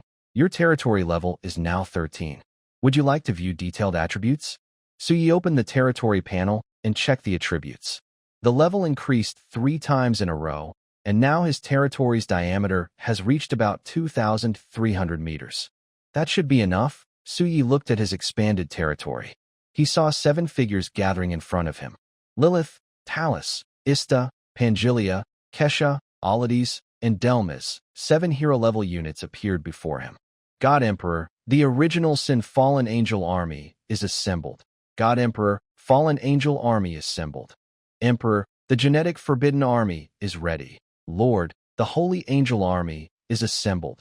God King, the Ancient Black Gold Dragon Army is assembled. God King, the Sky Patrol Hunting Legion is assembled. Star Lord, the Final Moon Army is assembled. Are they all ready? Su Ye looked at the 7 hero units in front of him. Their subordinate units numbered in the hundreds, beginning to look like small armies. Wait, I will upgrade first. Su Ye turned to Lily and the others and said, System upgrade. Lord's Heart. Su Ye's voice rang out. Ding. Do you want to spend 600 source crystals to upgrade the Lord's Heart? Yes. Ding. Do you want to spend 700 source crystals to upgrade the Lord's Heart? Ding. Do you want to spend 800 source crystals to upgrade the Lord's Heart? Ding. Do you want to spend 900 source crystals to upgrade the Lord's Heart? Su Ye upgraded the Lord's Heart 4 levels at once. A warm current flowed continuously inside his body, and the diamond-shaped mark on his wrist kept transforming. Finally, it shone with a bronze glow. Ding. Your Lord's Heart is now at bronze 1 star. You can check its specific attributes yourself. Ding. You have 4 chances left to draw entries. Ding. Your highest talent, the Supreme Ruler trait, has awakened twice. The Supreme Destiny. You can check its specific attributes yourself. Su Ye opened his eyes and said, 1 star bronze. As Su Ye broke through to 1 star bronze, the bottlenecks on Lily and the others disappeared. At least for Lily and the others, their limit was pushed to silver 9 stars. They would no longer stay at bronze 9 stars. Silver 9 stars was their limit. It's time to do some work. Su Ye looked at Lily and the others. Since his level had risen to the bronze rank, it was their turn to upgrade. Dimensional Gate, Open World 2, Su Ye's voice sounded. A huge glowing door appeared across the sky in Su Ye's territory, World 2's Dimensional Gate. The Dimensional Gate to World 2 led to a strange dimension full of yellow sand and insect tribes. Su Ye looked at Lily and the others.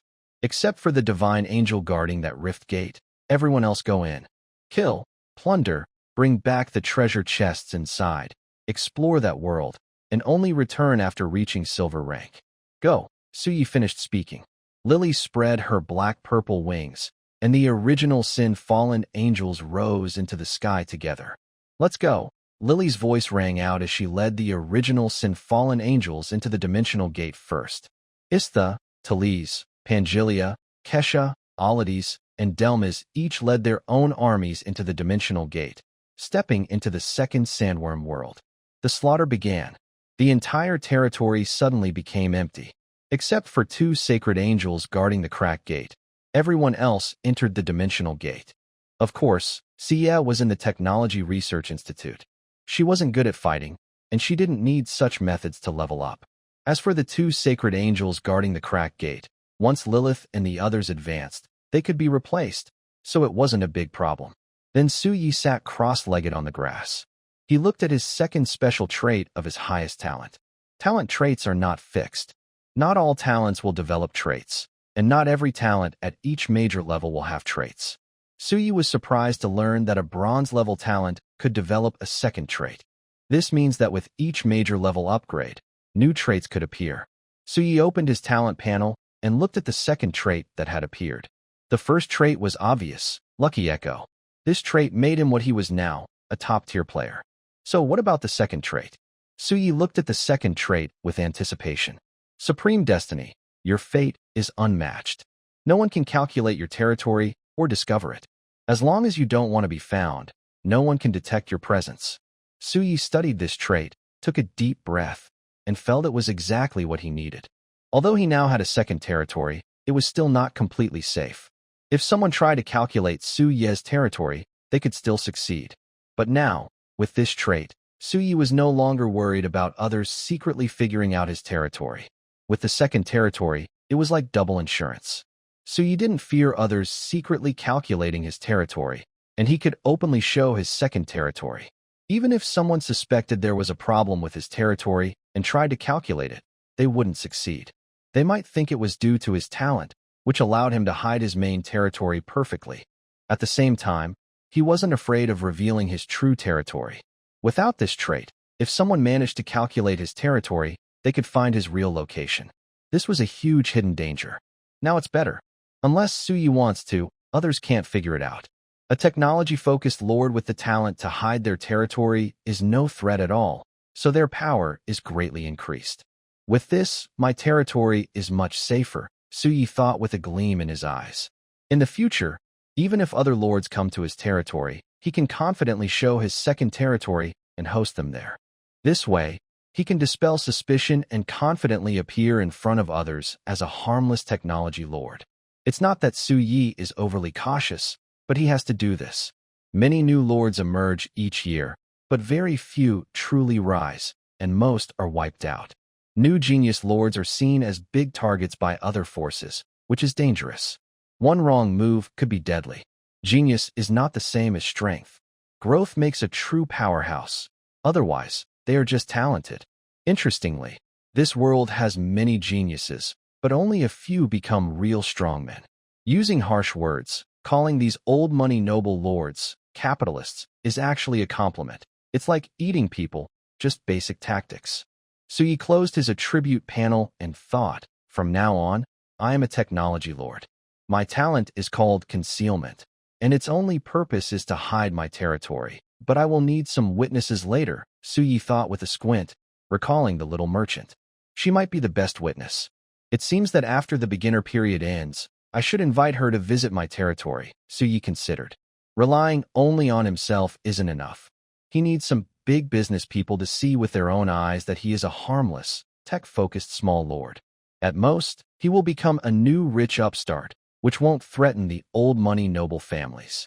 As Suyi was thinking, his friend's private message rang. He opened it and saw it was from the little merchant. Little merchant, boss, do you still have good stuff, like resource cards or something? Hee hee. Looking at the small merchant, Suyi understood that he was here to ask for high-level resource cards. It seemed that this small merchant had earned quite a lot from those 600 resource cards. But that's normal. She is a merchant, and Suyi isn't jealous of how much she earns. That's her skill. She can sell as much as she can. It doesn't mean you can do the same. If you can't understand this, then you really have a problem. Suyi was about to reply that he didn't have any, but then he suddenly thought of the rifle, grenades, and robot he had. Otherworld traveler, No more resource cards, but do you want these? S1 rifle JPG, S1 grenade JPG, S1 robot. Suyi directly sent the images of the pistol, grenades, and robot stats. Meanwhile, Lin Xiaoxiao was sitting on a chair, swinging her delicate little feet, waiting for Su Ye's reply. When she saw Su Ye's message, her fair face lit up with surprise. Wow, wow, wow. Lin Xiaoxiao had seen weapons from the tech side before, even more outrageous than what Su Yi sent, but now was a different time. During the beginner lord period, these weapons were extremely valuable. Whether it was the rifle, the grenades, or the robot, their attributes at the same level were impeccable. The only thing to consider was the price. Price was key, reasonable, but also within the budget of those poor lords who could barely afford it. Otherwise, even the best weapons wouldn't sell if no one could buy them. Small merchant, big boss, these are great items. But how much are you selling them for? Don't mind me saying this, but I suggest not setting the price too high. Suyi looked at the message from the small merchant. It seemed she wasn't foolish. After all, as the heir of a major trading guild, she wasn't short-sighted. Normal merchants just think about raising prices, but they overlook that most lords are ordinary and numerous. Otherworld traveler, oh? Do you have any ideas? Suyi directly asked the small merchant. Lin Xiaoxiao, seeing Su Ye's message, had a glint in her eyes and quickly responded. Small merchant, big boss, if you trust me, don't sell them yet. Wait for 11 days, small merchant. After 11 days, the beginner period is about to end. Many lords start to make their move now, and this is the time to earn money. Small merchant, right now, your main task is to produce as much as you can. If there are buyers, sell to them.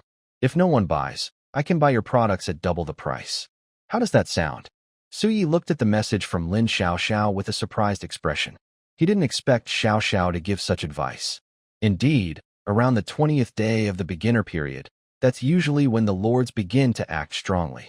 It's not too early or too late, just right to aim for a good final ranking. This is the best time to do it. Most lords choose this moment.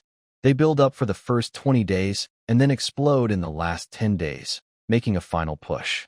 This is a common strategy for new lords every year. Selling items at this time can bring big profits. Prices will go up, but not too much. Interdimensional traveler, if you were in charge, what would you do? Suyi looked at his friend's private message with a flicker of curiosity. He wanted to know how Xiaoxiao would answer, as it would influence his future attitude and cooperation with Xiaoxiao. Xiaoxiao looked at Su Ye's reply and thought for a moment before responding. Small merchant, boss, this is your stuff. You set the price, and I'll handle selling it. We split the profits 90 to 10, your 90, mine 10. How does that sound? Suyi watched Xiaoxiao's message, his eyes flickering with interest. 90-10? Interdimensional traveler. Why? Seeing Su Ye's reply, Xiaoxiao smiled sweetly. Small merchant. No particular reason. I just believe in you. Boss, you should know I come from a major trading guild, and I need a partner. Suyi looked calmly at Xiaoxiao's reply. He didn't expect Xiaoxiao to be so honest. Interdimensional traveler. Nice to meet you. My name is Suyi, a lord focused on technology. Just call me Suyi. Small merchant. I'm Xiaoxiao, heir to the Empire's Dawn Trading Guild. Suyi saw Xiaoxiao's message and realized Xiaoxiao was from a major trading guild, but he didn't expect such a powerful background. Dawn Trading Guild is one of the 8 biggest trading guilds in the Empire. The giant overlord that spans the Lord world is part of a big family circle centered around the Magic City, which includes many divine lords. This guild has existed since the Empire was first established. Otherworld traveler, how about this? Dividing 90 to 10 is a bit unfair. Let's split it 50 to 50. You provide raw materials and sales channels, and I will provide technology and production. To explain, an ordinary lord with lots of money is just a target. Everyone understands this. Now, the main character needs a strong supporter. Money alone isn't enough. What matters is having a reliable backing. With support, they can develop steadily. Without it, even abundant resources can cause trouble. Lin Xiaoxiao looked at the message from Su Yi, smiling slightly. It seems he's just an ordinary lord, no background, but smart and sensible. That's actually better. Such a partner is ideal. Su Ye's message was clear. Profit split 50 to 50. How to make money is your business. He only takes half of the earnings, and the other half goes to you. The cost is helping Su Yi handle trouble. As the heir of a large guild, Lin Xiaoxiao naturally understood this. Otherwise, why would Su Yi give her half of the profits? It's because she's the heir of the guild. The raw materials are just a small matter. Su Yi also provided technology. Small businessman. Okay, boss. Happy cooperation. In the future, if there are better weapons and equipment, we can work together again. Su Yi looked at the message from the small businessman, understanding everything clearly. Lin Xiaoxiao's words were also very clear. She helps solve problems, hoping for more cooperation in the future. Otherworld traveler. Of course, happy cooperation. I will send you the materials needed later. You can set the prices, small businessman. Okay, boss. Su Yi immediately closed the private chat with his friend. As for sending the materials needed for rifles, grenades, and robots to Lin Xiaoxiao, would they be copied or stolen? Of course not. Such things are only valuable to low-level lords. But offending Su Yi, a promising lord, would be unwise. Most importantly, the factory blueprints are not from Shiyu's research. This was not something gained from opening a treasure chest. Even if others knew the materials, they couldn't copy or produce it unless they also had Shiyu's help designing the factory plans. This item is a special exclusive version for Su Yi. That's why Su Yi is so generous. There's no need to be cautious. You can take the blueprint, and if you can produce it, I lose. On Lin Xiaoxiao's face, there was a smile. Lin Xiaoxiao isn't stupid, nor is she someone who relies on luck or destiny. The real reason she chose to invest in Su Yi is simple: her talent. Wealth Fortune Investor. First trait. Wealth Fortune Eyes can see anyone's wealth luck, which is divided into 7 levels: gray, white, blue, green, purple, gold, and red. Among billions of new leaders, Lin Xiaoxiao chose to work with Su Yi because of her Wealth Fortune Eyes. She has seen gold-level luck before. But the red-level luck Lin Xiaoxiao saw in the chat channel belonged to one person, Su Yi. He is the only one she has found with red luck. She also found many with gold luck, but Su Yi is the only one with red luck. That's why Lin Xiaoxiao decided to invest in and cooperate with Su Yi, even calling him a big boss. She knows very well that a leader like Su Yi, even in the tech sector, is unimaginable. Of course, the Wealth Fortune Eyes can't see everyone's luck, only those of the same level or one level higher. Lin Xiaoxiao isn't sure about Su Yi's strength, but she is certain that he will be very rich in the future. Partnering with him will make her a lot of money. This is why she works with Su Yi and even flirts with him, because a good relationship means endless wealth. Why offend Su Yi? Most importantly, there are many big merchant guilds and more than one heir. What she can do, others can do too. Offending Su Yi would only bring her trouble. Many others are willing to work with him. There will be more explanations later about why she didn't make Su Yi a subordinate lord. Just a note, Old 5 is really scared now. As for making Su Yi her subordinate lord, Lin Xiaoxiao never even considered it. First, the idea of being a subordinate lord is something only those who can't survive on their own would choose. Second, beings like Su Yi are often valued by large trading guilds, which are willing to treat them politely. Only fools would think of making Su Yi a subordinate lord. For those big trading guilds, Su Yi is a perfect partner, focused on technology, representing potential with limits, and destined to stay under their control in the future. There are also constantly new technological weapons appearing, which means endless money. Most importantly, Su Yi has money but no power or influence. This is the key point that makes the big guilds feel safe and confident. That's why Lin Xiaoxiao wants to work with Su Yi instead of making him a subordinate lord. Only those who don't understand would think otherwise. Only such beings would act so foolishly. On Su Yi's side, after turning off private messages, Su Yi relaxed in the Spirit Source Lake. He felt a bit uncomfortable being alone here, like something was missing, no one to support him. Then, feeling a bit bored, Su Yi opened the Lord's Heart panel. Name, Lord's Heart level, Bronze 1-star attributes, Divine Evolution, red, Infinite Evolution, red, Reckless Consumption, red, Power of the God Slayer, red, Crystal Palace, gold, Sighing Barrier, gold, upgrade, 1,000 Origin Crystals. For more chances to draw attributes. Should I wait until they return to draw again, or do I draw now? Su Yi wondered while looking at the panel. Thinking about it, Su Yi closed the Lord's Heart panel. Maybe wait a bit longer. Wait until they come back and absorb some good luck. Today hasn't been very lucky, so better to be patient. No rush. As he thought, Suyi fell asleep. Time passed, and Suyi instinctively leaned into a warm embrace, took a couple of deep breaths, so fragrant. Suyi opened his eyes and saw Lily, smiling happily at him. Looking at the time, it was still early. Only 3 p.m. Lily, have you reached Silver 1 star? Suyi sat up from Lily's embrace. Yes, Divine Emperor. I am now Silver 1 star, and my original Sin army is also Silver 1 star, Lily said with a smile. And what about them? Suyi looked around his territory with some curiosity, but he didn't see any other types of soldiers. They're still hunting. It should be finished soon, Lilith said with a light smile. Your Majesty, this time I was the first. Is there a reward? Lilith's enchanting voice sounded in Suyi's ear. Tonight, Suyi replied with a smile, looking at Lilith. Lilith nodded with a hint of flirtation in her eyes. Then, Suyi turned to the crack in the sky that had opened today. The holy angel guarding it had been replaced by a fallen angel. Suyi lay down directly in Lilith's arms. Lilith affectionately held him and even adjusted her position to make him more comfortable. Smelling the milk scent on Lilith, Suyi suddenly used a face wash, causing a faint blush to appear on Lilith's face. System, draw a skill, Suyi's voice rang out. He had woken up, Lilith was back, and she had washed her face. Now it was time to draw a skill. 2 red lights and 1 gold light appeared before Suyi. 2 reds and 1 gold. Not bad. Suyi looked at the 3 skills with anticipation. Red skill, infinite firepower. Red skill, endless blessings and calamities. Gold skill, payday. Suyi examined the 3 skills one by one. Infinite firepower, a red skill for your troops. All your soldiers' skills consume 99% less energy. Suyi looked at the first red skill. It was simple and straightforward, pure and powerful. With the 4th trait of the world-ending Great Wall, it would be truly invincible. 99% energy reduction plus the 3 major healing auras of the 4th trait. It was like having endless supplies.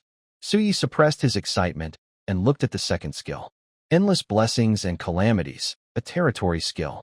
Your territory will face endless disasters every day, but these disasters are accompanied by endless good fortune, calamities, and blessings intertwined. This skill, Suyi looked at the endless blessings and calamities skill, feeling a bit confused. He recognized every word, but together, it was hard to understand. It means, every day, disasters happen in my territory, but these disasters come with endless good fortune? What kind of disasters? What kind of good fortune? It's not clearly explained. Forget it, this thing is too unstable. I won't consider it anymore. Suyi directly gave up. Suyi looked at the last entry. Payday, resource entry. Your territory's troops will earn 10,000 gold coins every day. For every additional 10,000 units of troops, you get another 10,000 gold coins. No upper limit. Suyi looked at this entry with a hint of thought. Earning 10,000 gold coins daily means if he has 1 million troops, he earns 1 million gold coins a day. 10 million troops, 10 million gold coins. 100 million troops, 100 million gold coins. With 1 billion troops, he would be invincible. But what use are gold coins then? This entry is good, but it's not suitable for me, nor for my territory and troops, Suyi thought. After some consideration, he decided to bind the first entry. System, bind entry, infinite firepower. Suyi's voice rang out. Ding! Entry, infinite firepower, has been bound. Specific attributes can be viewed in the heart of the territory. As soon as the entry was bound, Lilith's eyes flashed with a strange expression. She then looked at Suyi in her arms and hugged him tightly. Her strength had increased again. It seemed all of this was thanks to the Divine Emperor. While feeling the softness and fragrance, suddenly, roar! A loud roar sounded. A huge black 8-winged dragon flew out directly from the 2nd-dimensional gate. Its massive size, over 20 meters long and more than 10 meters tall, appeared in Suyi's territory. As this 8-winged dragon appeared, many smaller black gold 2-winged dragons also flew out. These smaller dragons were much smaller than the 8-winged one. The 8-winged dragon transformed into a streak of black light, finally landing beside Suyi. Its huge body, like a small mountain, knelt before Suyi. Suyi looked at the giant dragon kneeling before him and said, Pangelia, you're back. Divine King. Pangelia's voice rang out, her golden dragon eyes filled with utmost reverence. Good, Suyi said with a smile, looking at Pangelia. Now, Pangelia should be considered a juvenile, right? Suyi looked at Pangelia's large body and couldn't help but remember that she was just a young child before. In simple terms, Pangelia is still a kid now, just a child. Everyone, go rest, Suyi said to the other black gold dragons. Roars sounded one after another, and these black gold dragons each left the area. Pangelia was lying in front of Suyi, closing her eyes. For her, lying beside Suyi was her way of resting. Lilith looked at Pangelia. Although she was the leader of the territory, the first to be recruited, she still couldn't do anything about Pangelia. Or rather, she also couldn't do anything about Dalmas. Both of them are ultimate-level monsters, born as the end of all things. In other stories, they are usually the final villains or big bosses.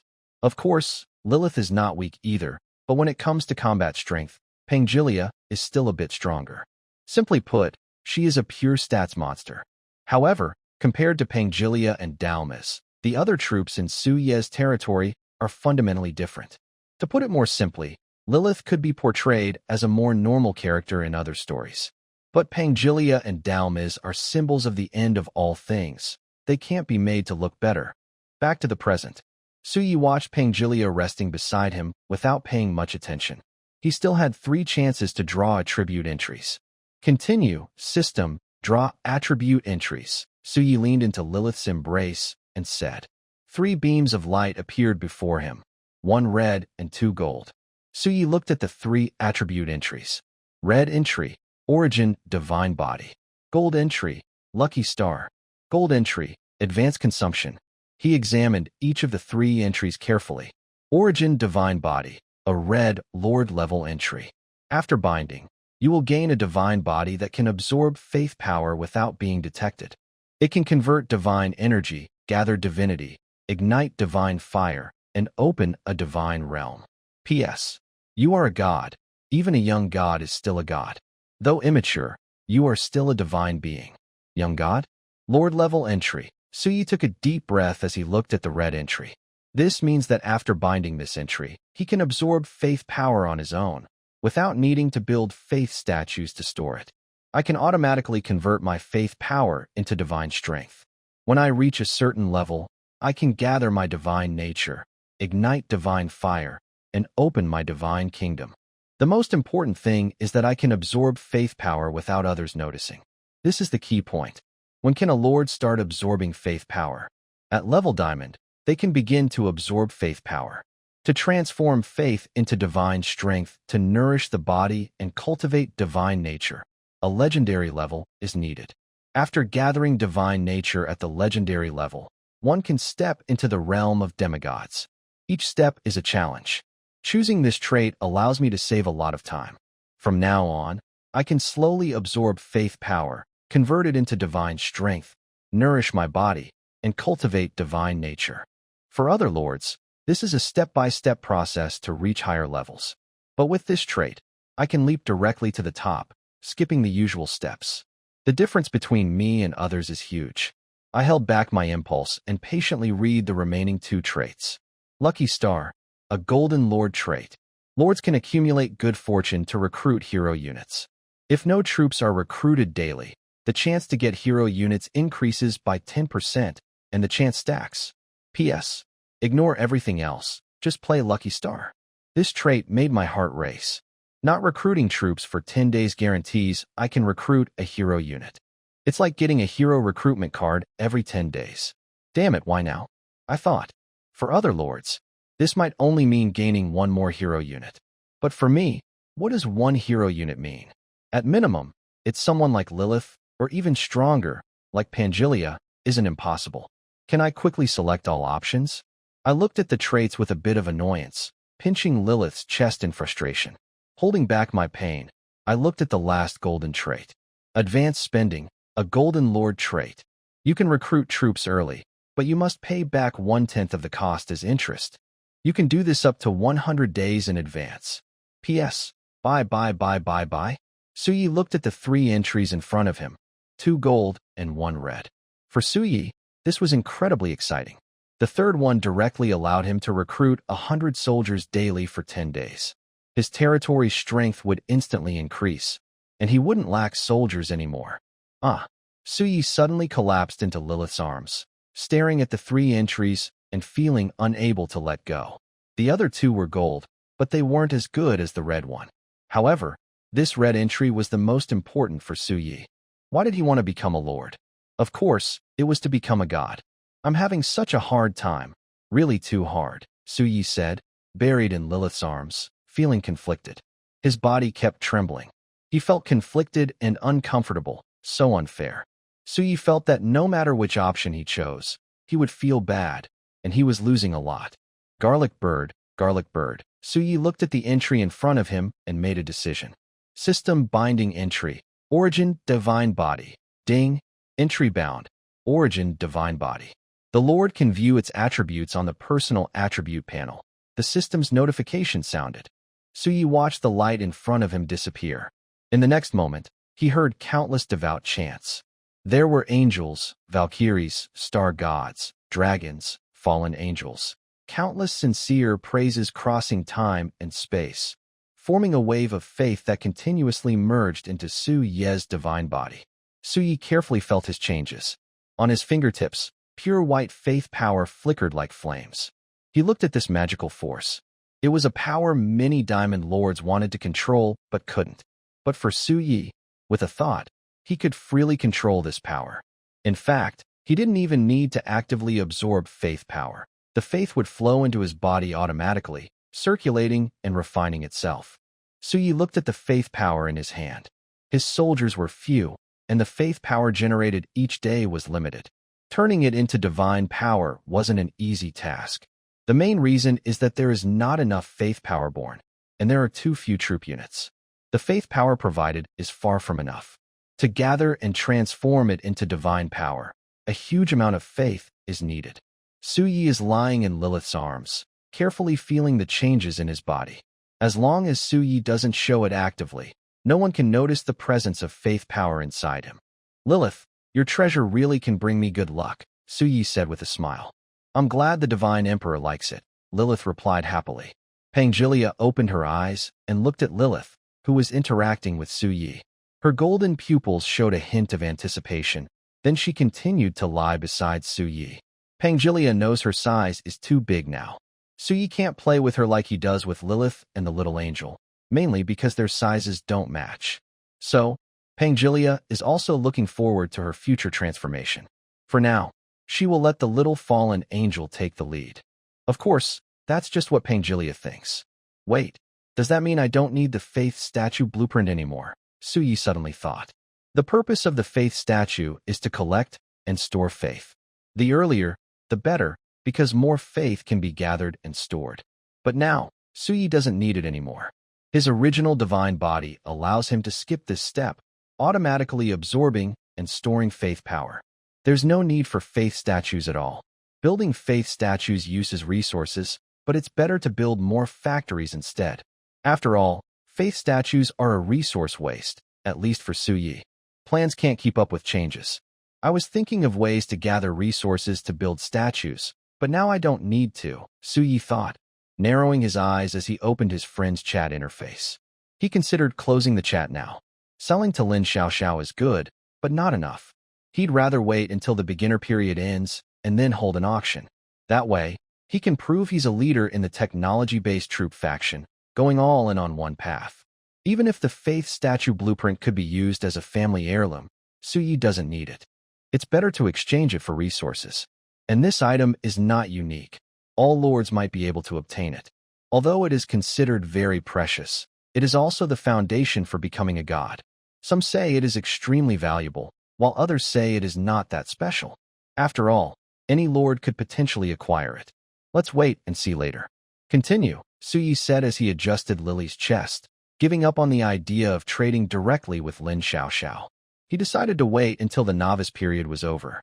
System, draw a skill entry. A bright red light appeared before Suyi. Red. Red. Suyi looked at the 3 red lights in front of him. As the old saying goes, You must hold on to both hands. If you hold on to something, good things can come out. 3 red skill entries floated before him. Eternal Multiverse. Timeless Rush. Source of Disaster. Suyi began to examine each one. Eternal Multiverse. A red territory skill. Your territory can develop a subordinate territory every 20 levels. It has a chance to gain territory attributes and generate various attached worlds.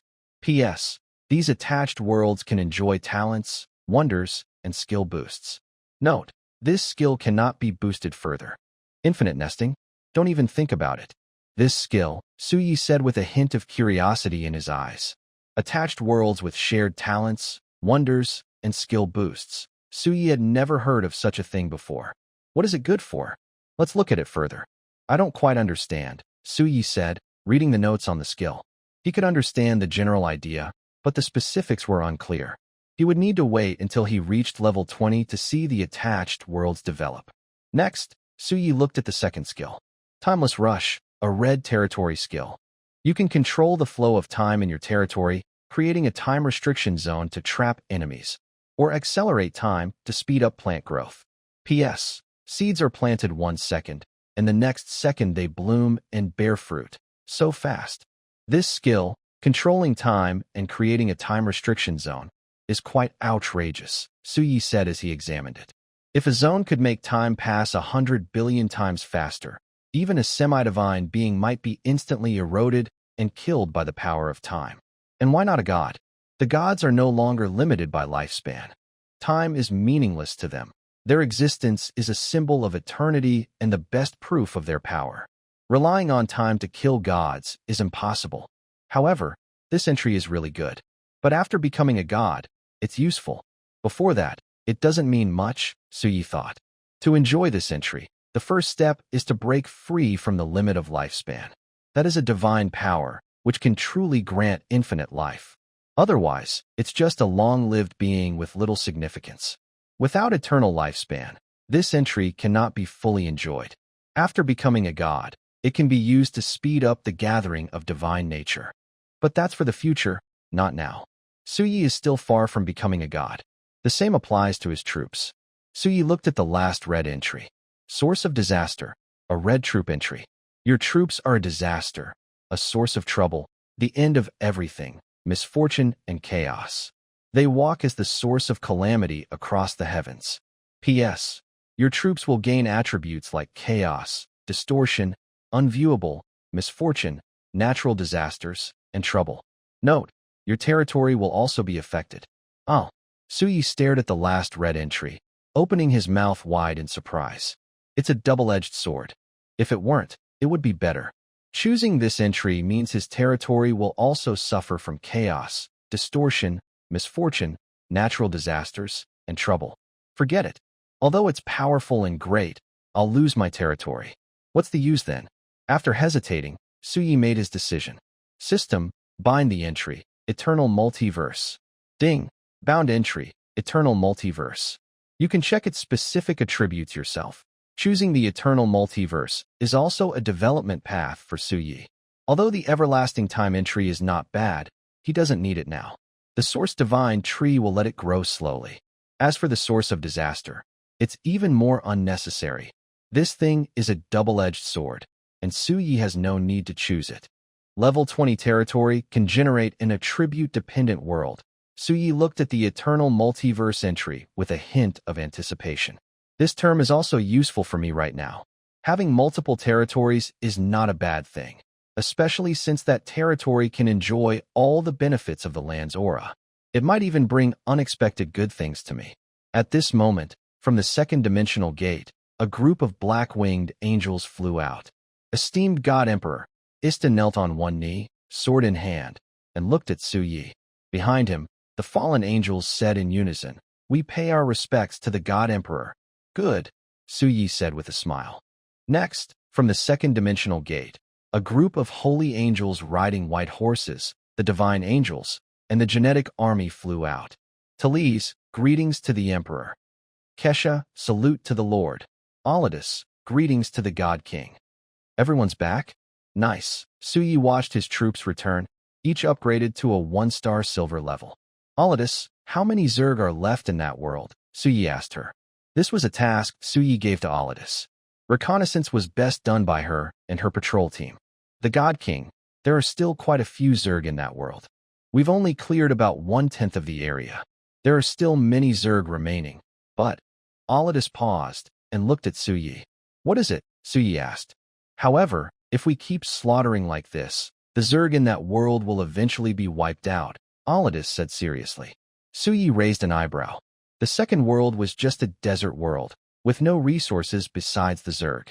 Of course, the existence of the dimensional world itself is a resource, but Suyi wasn't strong enough yet to fully refine that world.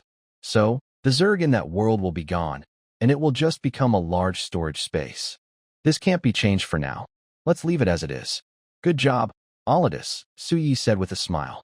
God King, it's my duty. Alidus dared not take credit, but her eyes showed a hint of happiness. Everyone, go rest now. Take a good break. You've worked hard today, Suyi smiled and addressed all the military units.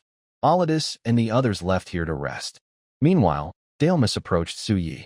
Lilith looked at Daelmus with a slight smile and said, Your Majesty, I will go ahead. Today is the day Daelmus stays with you. Suyi nodded. Daelmus took Lilith's place directly. Suyi leaned on Daelmus.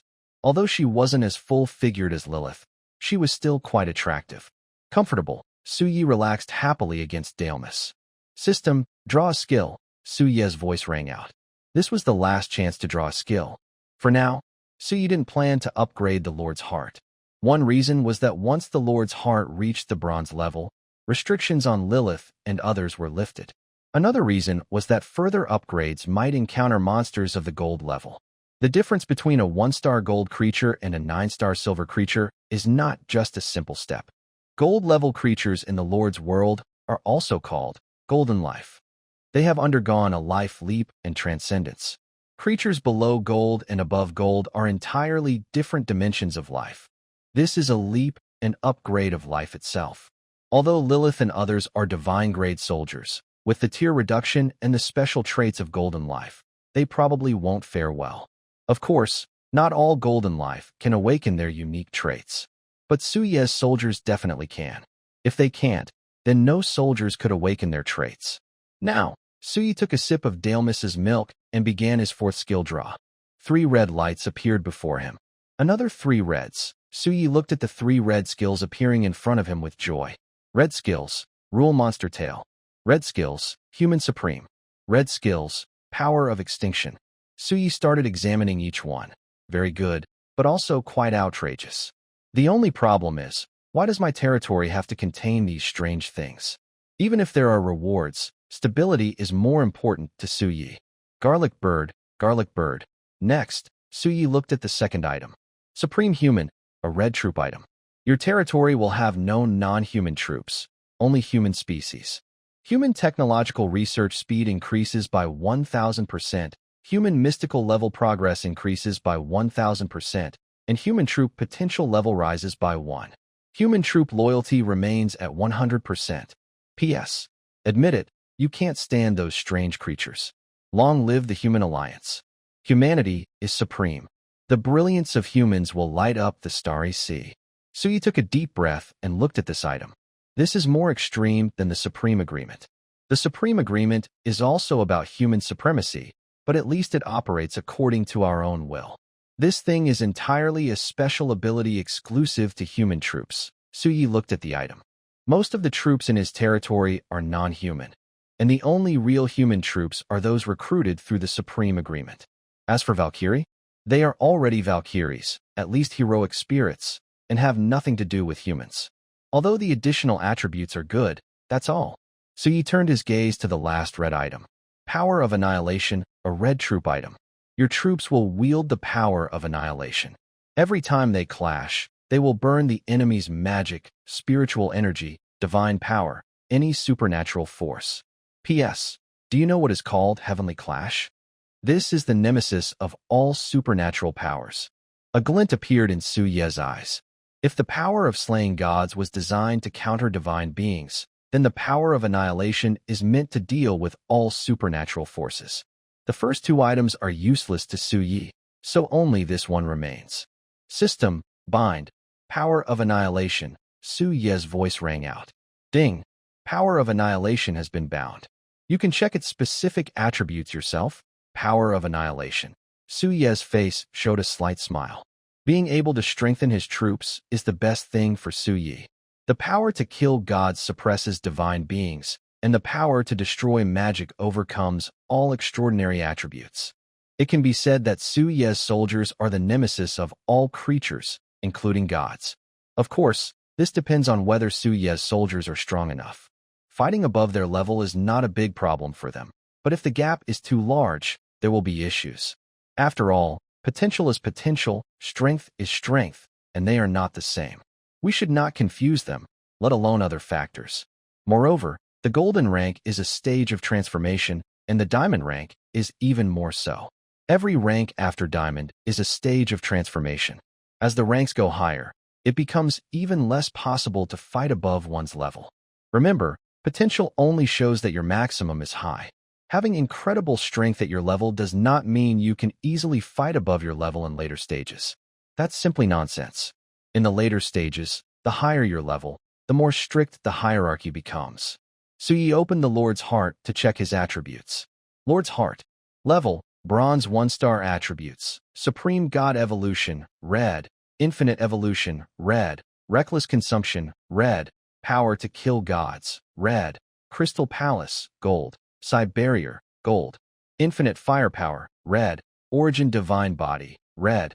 Eternal Multiverse, red. Power to destroy magic, red. Upgrade. 1000 Origin Crystals. PS. Is this cheating? Did I really activate it? Seriously, did I? 10 attributes. 8 in red, 2 in gold. Who else has this? Su Yi looked at his attribute panel. If he showed this to others, no one would believe it. This is way too unbelievable. Could they Photoshop it to look even more fake? Honestly, if Su Yi just showed a screenshot, others wouldn't believe it. They'd think it was edited unless they saw it with their own eyes. Who could accept such attributes? Su Yi was satisfied as he looked at his Lord's Heart panel. Then he closed it directly. Meanwhile, in the territory, Lilith and others also felt a new power, similar to the power to kill gods, merging into their original strength. It can be understood this way. Originally, Lilith's power attributes only had the 7 deadly sins.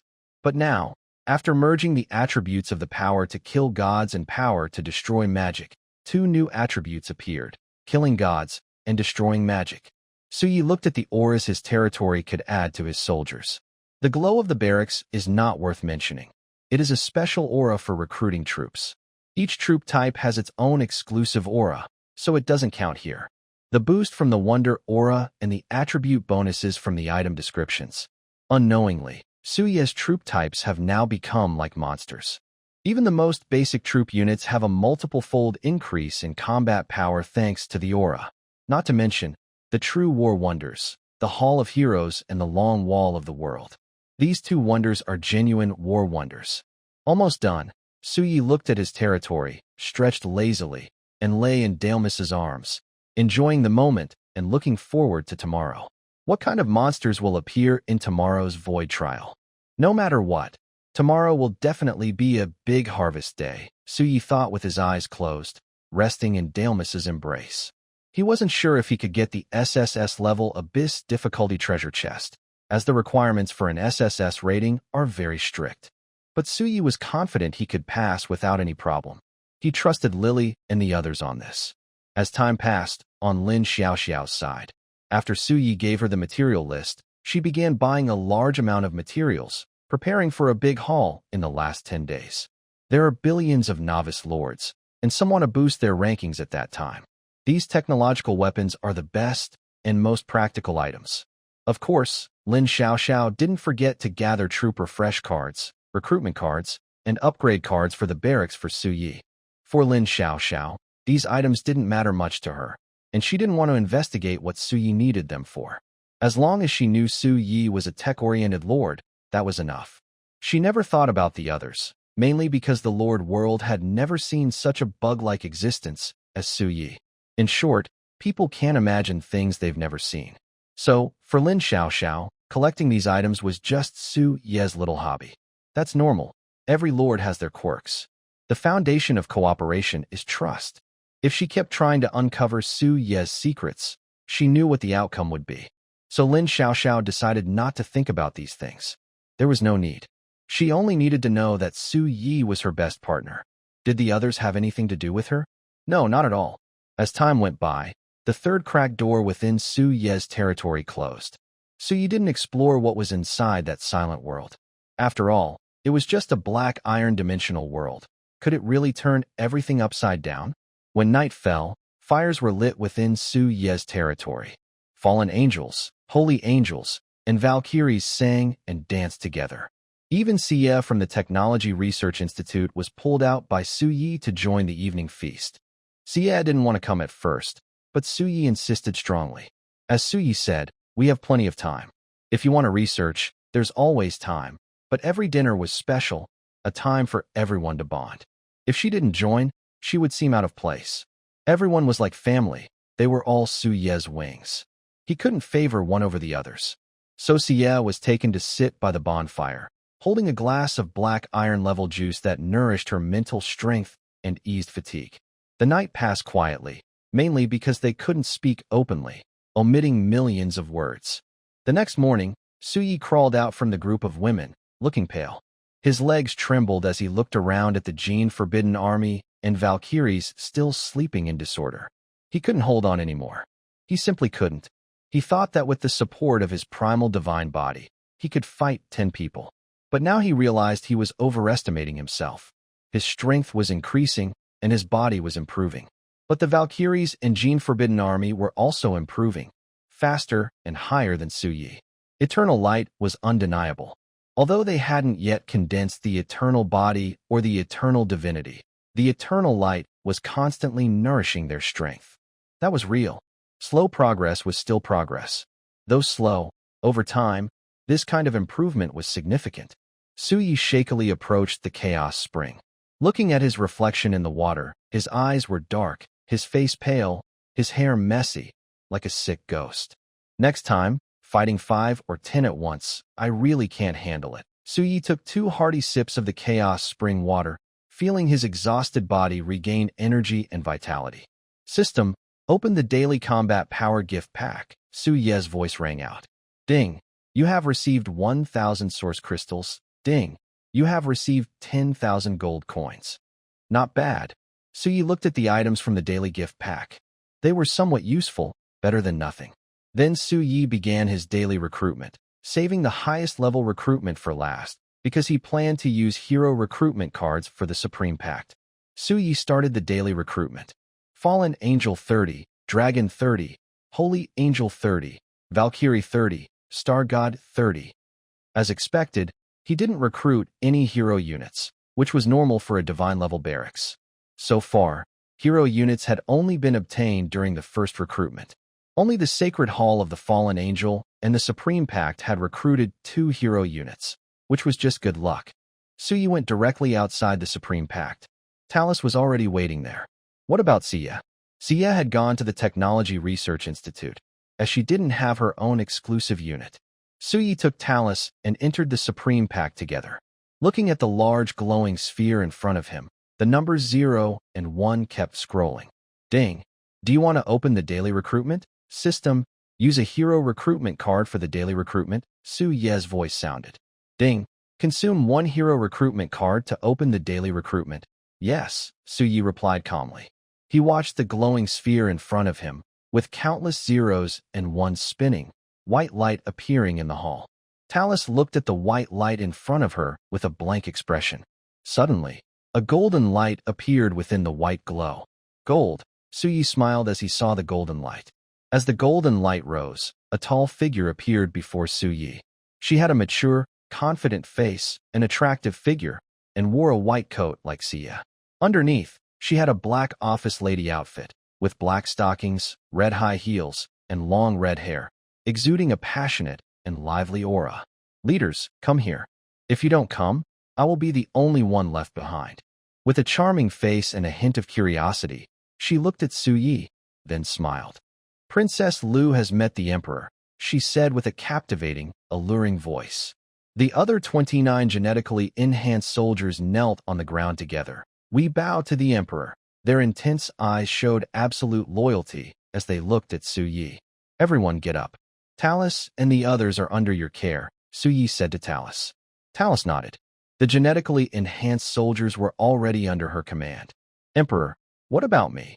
Princess Lu blinked charmingly at Su Yi, smiling as she watched him and Talus. Follow me first, Su Yi replied slowly.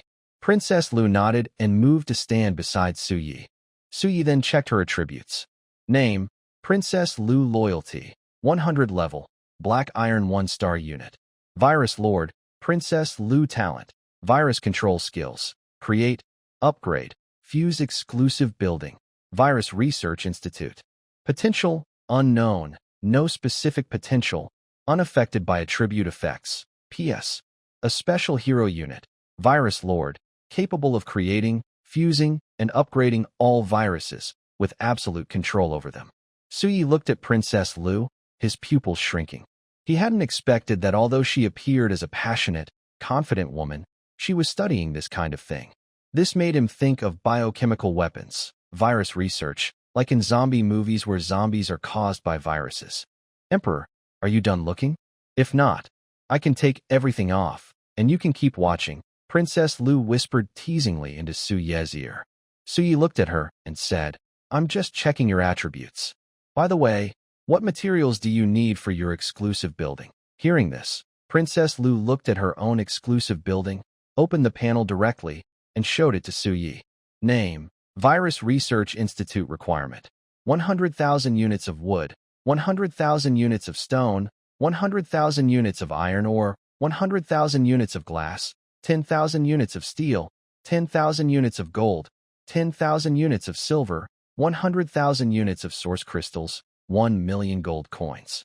Su Yi looked at the material needs of the Virus Research Institute, which were similar to those of the Technology Research Institute. But one material had changed from copper or to glass. Glass is probably made by burning sand, right? Su Yi thought of the yellow sand world in Sector 2. Ziyeh should be able to set up a factory to produce glass, Su Yi said, looking toward the Technology Research Institute, then shifted his gaze to Lu Fei.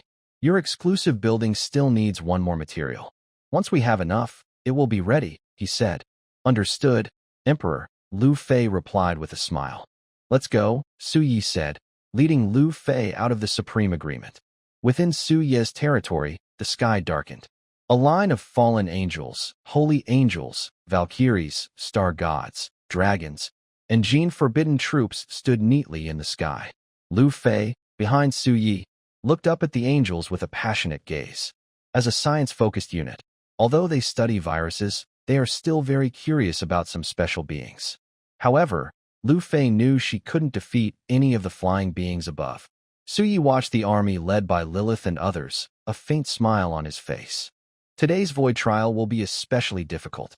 The newly recruited units don't need to participate. Lilith, make arrangements. I'll be back soon, he said seriously. Yes, came the orderly reply from his troops. For Su Yi, using newly recruited Black Iron-level troops to fight Silver-level beings was a reckless idea. Even if they are Divine-level units, Su Yi still wanted to get an SSS-level Abyss difficulty treasure chest. If something unexpected happened, it would be a huge loss. Fortunately, with Sector 2's Yellow Sand World and Sector 1's Technology World, the troop upgrades are not a problem in the short term. Moreover, with the Source Spirit Lake and the Source Divine Tree, there was no need to worry about low-level troops gaining strength. For the final treasure chest, Su Yi planned to play it safe and didn't see the need for the newly recruited troops to participate in today's void trial. Considering the time, today marks the 10th day of the beginner period. After arranging everything, Su Yi took Lu Fei to the Technology Research Institute. When Lu Fei saw the institute, her eyes lit up briefly, then she shook her head. Although the place was nice, it wasn't suitable for her to do research. The security measures were not good enough, which could cause big problems. Handling viruses is very complicated, after all. Su Yi directly took Lu Fei into the Research Institute and found Shiyu on the 3rd floor. Shiyu looked at Su Ye's arrival and the Lu Fei behind him. She pushed her glasses and asked, Emperor, is she a new partner? Su Yi nodded. Lu Fei is working on virus research. This is Shiyu, who studies machinery. You should get to know each other. Shiyu raised an eyebrow and looked at Lu Fei. Lu Fei smiled and looked at Shiyu. Suyi didn't mind and said to Shiyu, Shiyu, can you develop a glass factory? Hearing this, Shiyu nodded. Emperor, that's quite easy. It doesn't require much technology. If you want, I can draw it for you now. But what? Suyi asked curiously. I don't have sand, Shiyu softly replied. That's not a problem, Suyi said firmly. In that case, it's not a problem. When do you need it? Shiyu asked. About 3 hours from now. By then, I should have finished the territory matters. I'll come find you then, Suyi said with a smile. Okay, Emperor, Shiyu nodded. I'm leaving now. What about you? Do you want to stay here and chat with Shiyu? Or come with me? Suyi asked Lu Fei. Emperor, I'm not good at fighting. I'll stay here and talk with Sister Shiyu, Lu Fei said with a smile. Suyi looked at Lu Fei, then at Shiyu, nodded, and left directly. In the research institute, Shiyu looked at Lu Fei, who was smiling at her.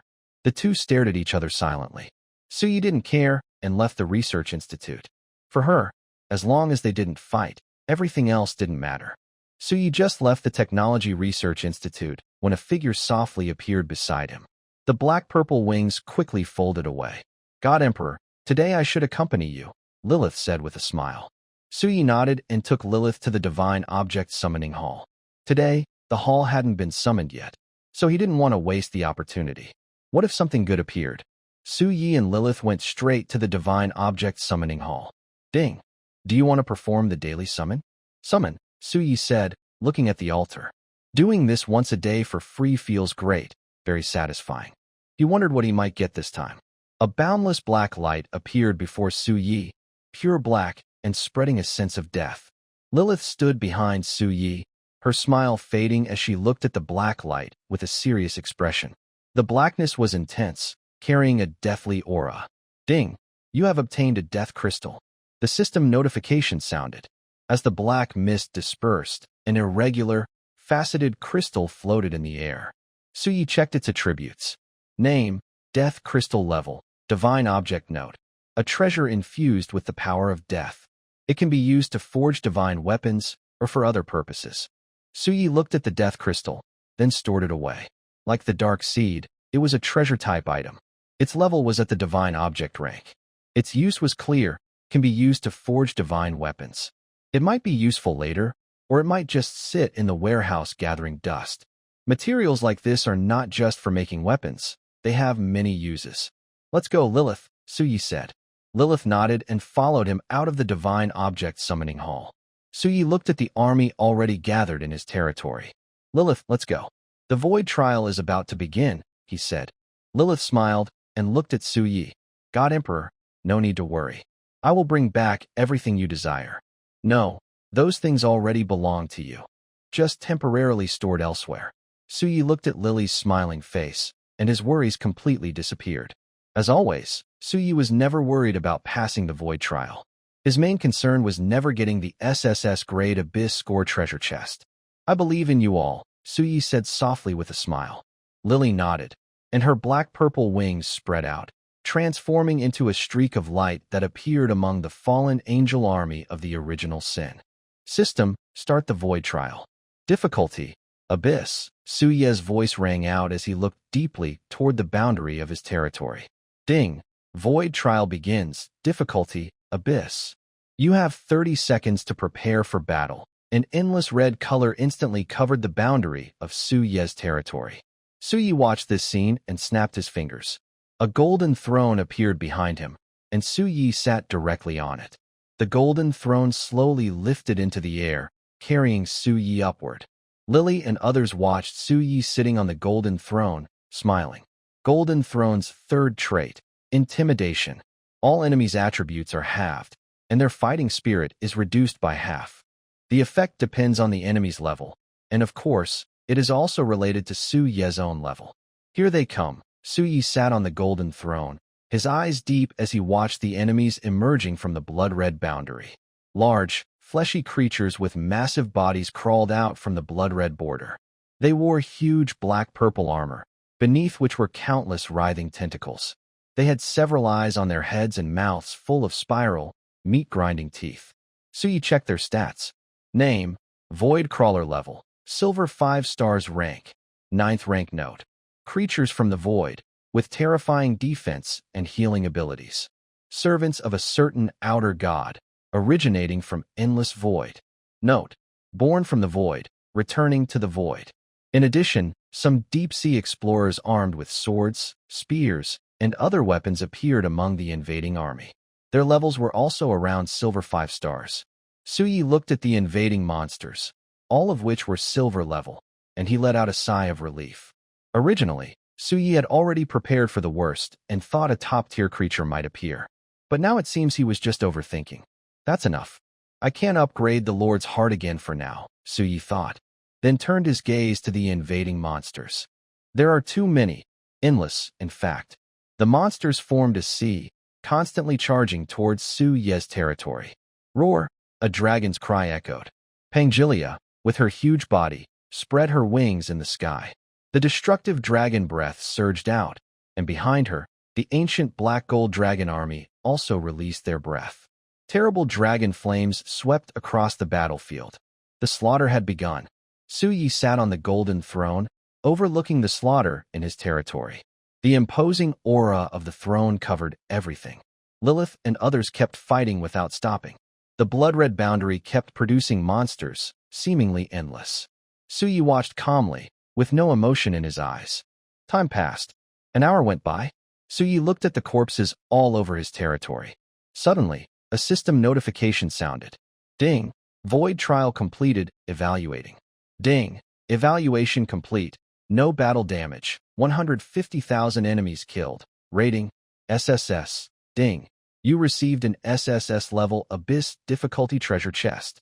Hearing the system prompt, Suyi's eyes twitched. Among the 150,000 invading monsters, some were comparable to Tier 9 units. This was ridiculous. He was just a small bronze level. Most importantly, Lilith and others had only gained about 1 star in their levels, meaning Lilith and the others were now around silver 2 star. Isn't that absurd? Not at all. It's normal and accepted in the Lord's world. The higher the rank of a unit, the more resources needed to level up. That's just how it is. Disassemble. Suyi used his authority directly. Ding.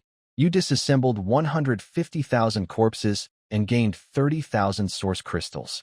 30,000 source crystals. Not bad, Suyi said, looking at the crystals he gained from disassembly, feeling quite satisfied. After all, there are 150,000 corpses, all of which are silver-level entities.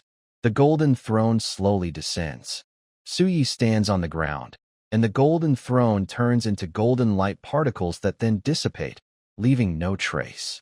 In an instant, all the treasure chests dropped by invading creatures within the territory appear before Suyi.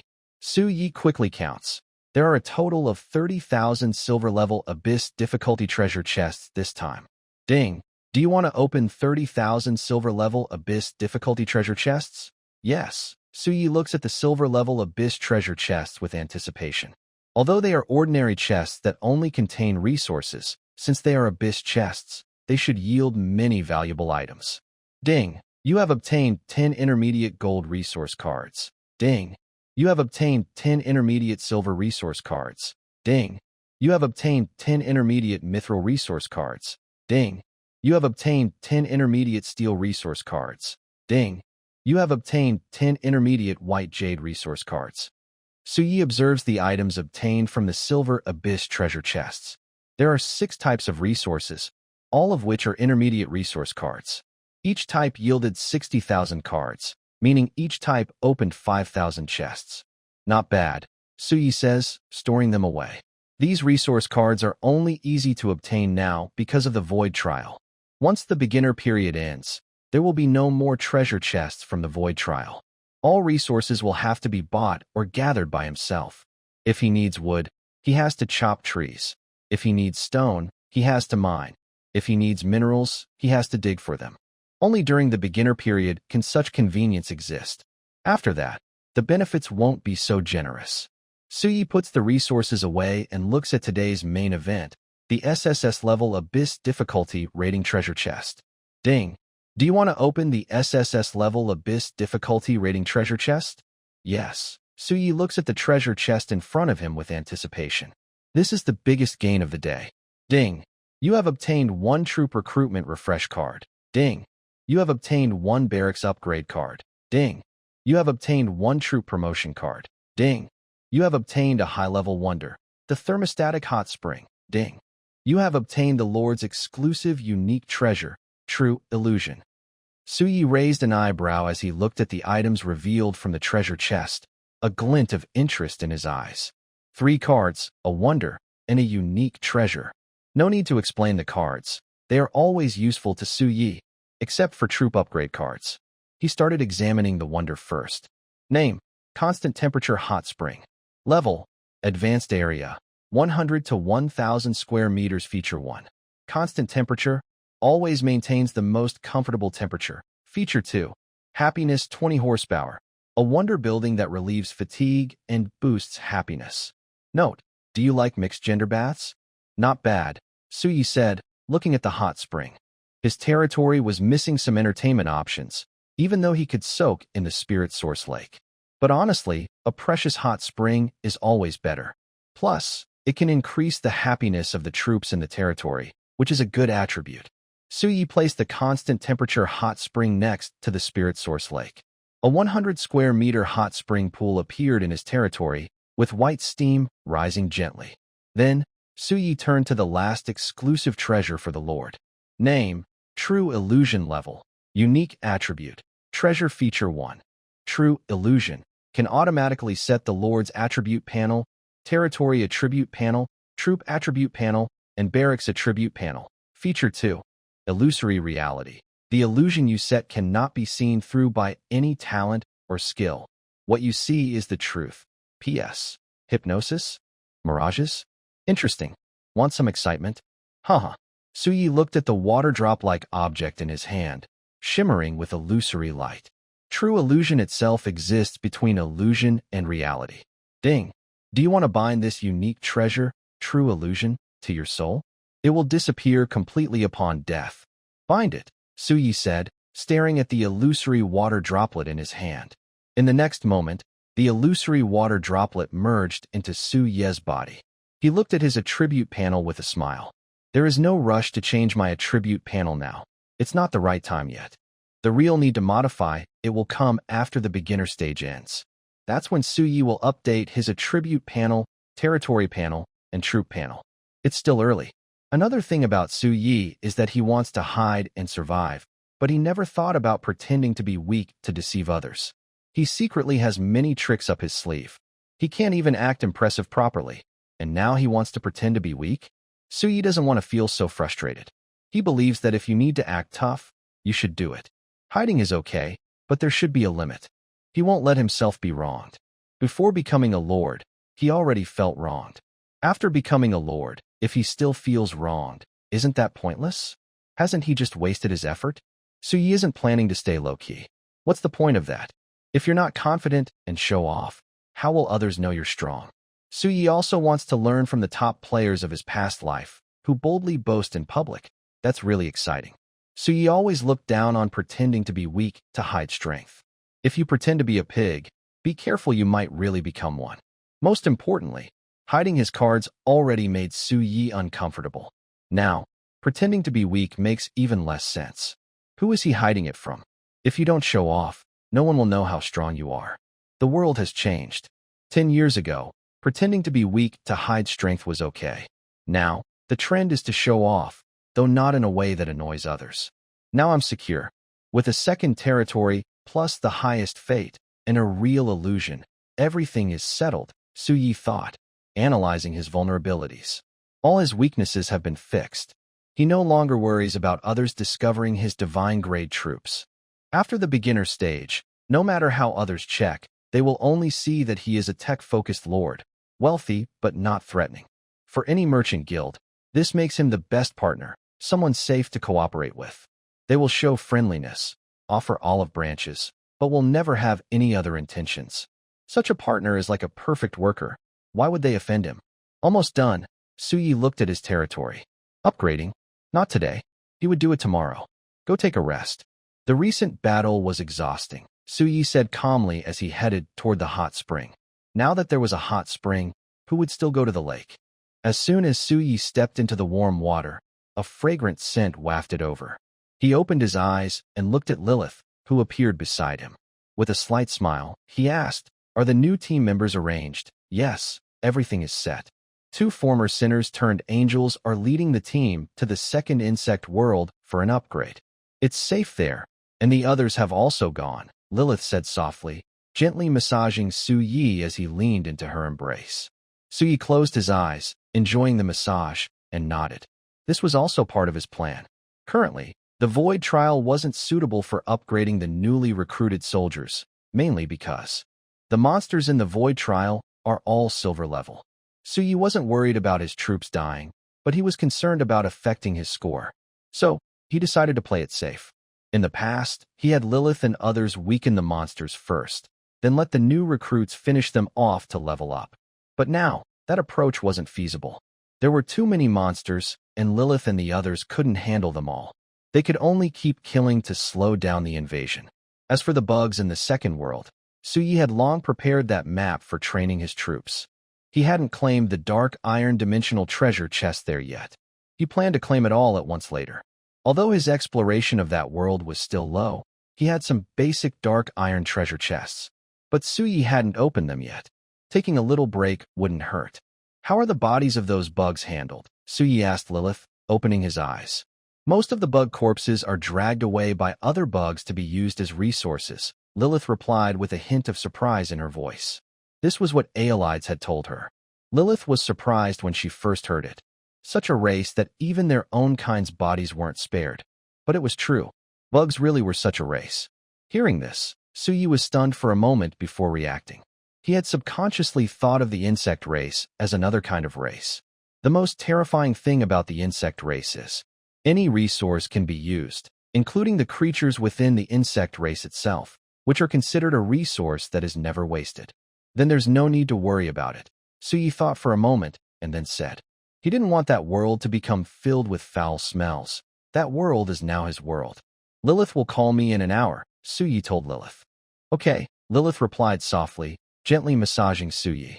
As time passed, an hour later, Lilith woke Su Yi. Su Yi opened his eyes and saw Lilith smiling at him. He took a sip of milk and then stood up from the hot spring. Is it really time to open the bronze dimensional world? The limit of the bronze level is the gold level, Su Yi wondered hesitantly. He is now at the bronze rank, not at the iron level. The world he plans to open is the bronze alternate dimension. The iron alternate dimension's limit is bronze, but the bronze dimension's limit is gold. Compared to the iron dimension, the bronze dimension is no longer just the size of a planet. It has a complete world with its own sky and land. What does this mean? It means the bronze world has planets, galaxies, endless quiet starry skies, and even gold-level life forms. In this world, the chances of encountering native creatures increase greatly. If the iron dimension is like a secret realm in a fantasy world, then the bronze dimension is like a complete universe, an entire world. "Lilith, do you think you can handle beings at the 9-star gold level now?" Su Yi asked Lilith. 9-star gold? Lilith looked at Su Yi, hesitating for a moment before replying. If it's an ordinary 9-star gold creature, probably yes. Hearing Lilith's answer, Su Yi fell into silence. When opening the bronze dimension, he wasn't sure if he would encounter such beings. But some worlds do have young gods. These beings are like the main characters blessed with the luck of a world. They are not below legendary rank, and some even reach divine-level gold life. After all, they are supported by the luck of a whole world, so their rank won't be low. Such beings are very rare.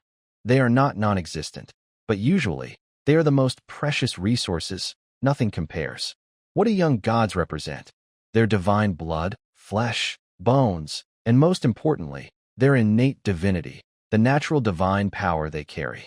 Although these beings are considered the top 9 stars, it doesn't mean they can only grow to this level. Instead, the world's limits restrict their growth. Better to stay steady. If we really encounter a young god, it could be trouble, Su Yi thought. The chance is small, but Su Yi sees no need to take risks. Stability is what Su Yi needs most. "Lilith, let's go to the Technology Research Institute." Su Yi decided to stay cautious and avoid unnecessary risks. He took Lilith directly to the Research Institute. It's also time to deal with the issues in World 1. The Flesh and Blood City there needs to be checked out, and as a world focused on technology, it should be explored. All the treasure chests inside should be collected. If possible, it could become his first production base in the future with enough resources to mine. At the Technology Research Institute, Shiyu and Lu Fei are both present. They are much more harmonious than Suyi expected. Emperor, here is the automatic glass production factory you need. Shiyu handed over a blueprint to Suyi. Suyi looked at it, white drawings, and then put them away. How did your discussion go? Suyi asked Shiyu and Lu Fei. Lu Fei and I are getting along quite well, Lu Fei replied with a smile, then looked at Lilith with a hint of curiosity and a strange glint in her eyes.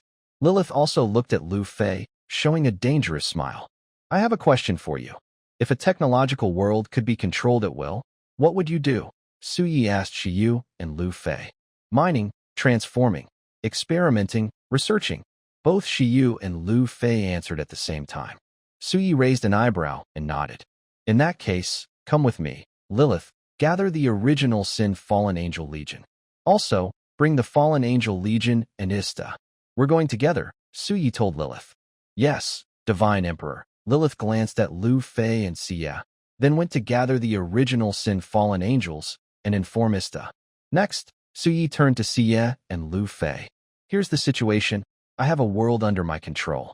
It is a destroyed, technological world, though the cause of its destruction is unclear. The creatures there have all mutated into some kind of flesh and blood beings. Suyi paused briefly. This time, I plan to take you there to learn how to mine that world. You will decide its future and what it will become. Do you have any questions? Suyi asked Lu Fei and Xia. So, the Emperor wants to use all the resources from that world? Xia asked. Yes, Suyi nodded. Everyone under his command, except Xia and Lu Fei, were generals. So, the task of mining that world would naturally be handled by Xia and Lu Fei. I am quite interested in those mutated flesh creatures you mentioned, Your Majesty. Are they caused by a virus or some other reason? Lu Fei said excitedly. Suyi didn't reply, but looked at Lu Fei and Xia. The Emperor, we need to see that world ourselves to understand how to develop it, Xia said seriously. All right, let's go now, Suyi told Lu Fei and Xia. He led them away from the Science Research Institute and onto the grassland. Lilith and Ista had already gathered their armies. Number 1 dimensional gate. Open, Su Ye's voice rang out. A dimensional gate appeared before him. Lilith and Ista appeared in front of Su Yi. God Emperor, let's go inside first, Su Yi nodded. Lu Fei and Xia looked at the gate with curiosity, their instincts as research heroes making them eager to understand how the dimensional gate works. Su Yi nodded again, and Lilith and Ista each led their armies directly into the number 1 black iron technology dimension. After a short while, Lilith returned. God Emperor, it's safe now, Lilith told Su Yi. Let's go, Su Yi said to Lu Fei and Xia, then stepped through the gate. After a brief dizziness, Su Yi looked at the scorched earth beneath his feet, at the place where the crack in the door had opened last time. The passage to the dimensional door is not random. It is the same place Su Yi visited before. Last time he came to this world, Su Yi only wandered around here a few times. This time, the dimensional door opens in the same spot. With a dimensional door present, Su Yi can directly open a portal to any place he has been before. The blackened ground within 1,000 meters shows the traces left by Pangelia and others last time. Nearby, a few deformed corpses lie, clearly cleaned up by Lilith and her team. Lu Fei, with a hint of excitement in her eyes, stepped forward. Instead of touching the bodies directly, she crouched down and carefully examined the deformed corpses. From a biological point of view, these creatures have long been dead. What kept them moving? Virus? Or something else? But it doesn't seem to be caused by a virus. Unfortunately, we don't have a proper lab to study it thoroughly, Lu Fei said with a hint of regret. She showed no particular feelings about these deformed bodies. Ista, do you remember where we found the blood and flesh city? Su Yi asked Ista. Yes, I remember, Divine Emperor, Ista replied. Let's go? We should check it out now. It probably no longer poses a threat to you, Su Yi said with a smile, looking at Ista. Ista nodded. Lu Fei and Shiyu each were carried by a fallen angel, flying together toward the blood and flesh city. As for Su Yi, he was carried by Lilith. Yes, a princess-style carry. Soon, A city made of writhing blood and flesh appeared before Su Yi. The entire city had turned into a sea of blood and flesh, still writhing and expanding outward. Lilith, Istha, did you notice anything? Su Yi asked Lilith and Istha. Lilith and Istha looked at the city of writhing flesh. Malice, or perhaps a corrupting power, is deep within this city, Lilith said. Let us down first. We can clear the mountain over there, and from there, we can get a full view of this city, Su Yi told Lilith and Istha. Lilith looked at Istha, signaling whether she should make the first move or wait for him. Let me do it, Istha said, drawing a long, sharp sword from his hand. The original dark blade. A pure black glow gathered on the blade. The deepest black, almost swallowing and twisting the surrounding light. Now, Istha shouted. On the sword, endless dark light appeared, like a towering pillar reaching the sky. As Istha swung his sword, the black pillar swept across. A black beam of light destroyed the mountain peak completely. There was no loud explosion, only a terrifying silence and stillness. The tall mountain was cut in half by Istha. The black light erased the mountain's tip, turning the steep summit into a smooth, mirror-like platform. Both the original Sin Fallen Angel and the Pure-Blood Fallen Angel appeared on this platform. Su Yi watched as Istha cut through the entire mountain with one strike, calmly and without breathing hard. He clicked his tongue, realizing he had underestimated his troops' strength. Or perhaps, the strength of hero units. With such an attack, Istha, a silver 2-star hero, could keep bombing until the enemy was defeated, thanks to the world-ending wall's aura and the unlimited firepower buff. This created a bug-like existence. To put it bluntly, Istha's magic consumption was even faster than his recovery. Of course, similar bugs like Istha existed in Su Ye's territory. Perhaps even every troop type was a bug. But only hero units like Istha were this powerful. Alright, now the question is, if it were you, how would you develop this world? Su Yi asked Lu Fei and Shiyu. He had asked Istha, Lilith, and others this before. The answers he received were from a group of generals. Now he wanted to ask the only 2 cultured people in his territory, see what they would do. Emperor, are you talking about this world, or about this city? Shiyu asked softly, looking at Su Yi. I can give you the rights to mine the entire world, even the access to open the dimensional gate. The only question is, how do you plan to develop this world? Su Yi said to Shiyu and Lu Fei. If it's the whole world, we need a large number of robots, at least hundreds of thousands, to extract resources. Although this world isn't very big, hundreds of thousands of robots are still just a drop in the ocean. But it's enough to start. Secondly, as the Emperor said, this world is a technological world. It should have left behind many technological remnants. Some of these might still be useful, though some could be damaged. That's okay. The resources of this world can be fully developed into a technological base. If we clean up this world properly, it could become a main hub for technological development. Using the resources of one world to support the technological tree could allow us to reach a second-level technological civilization. But this depends on everything in this world being dedicated to technological progress, Xie said seriously. Second-level technological civilization? Su Yi looked at Xie with curiosity. A second-level technological civilization can leave its planet, explore deep space, and start interstellar colonization. It's mainly about initial space exploration and colonization, Xie replied softly. Is that so? And what about you? Su Yi looked at Lu Fei, who was silent nearby.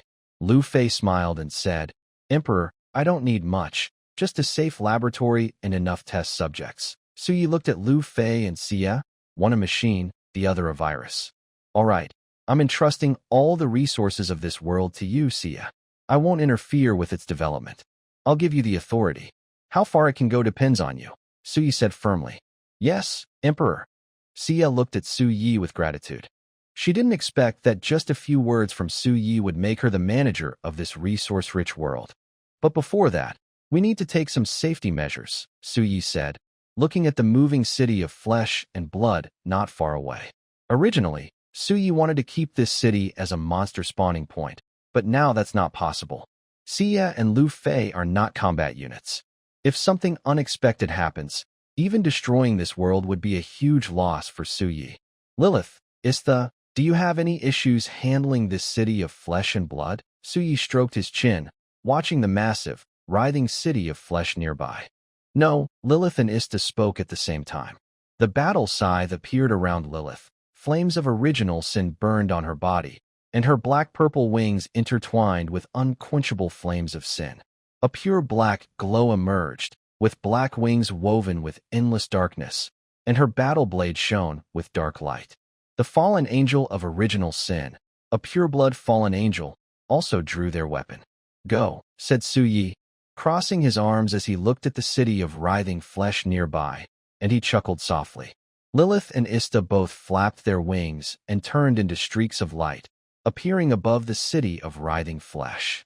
The fallen angels of original sin and pure-blood fallen angels followed closely behind the two leaders. Lilith's body was surrounded by flames of original sin.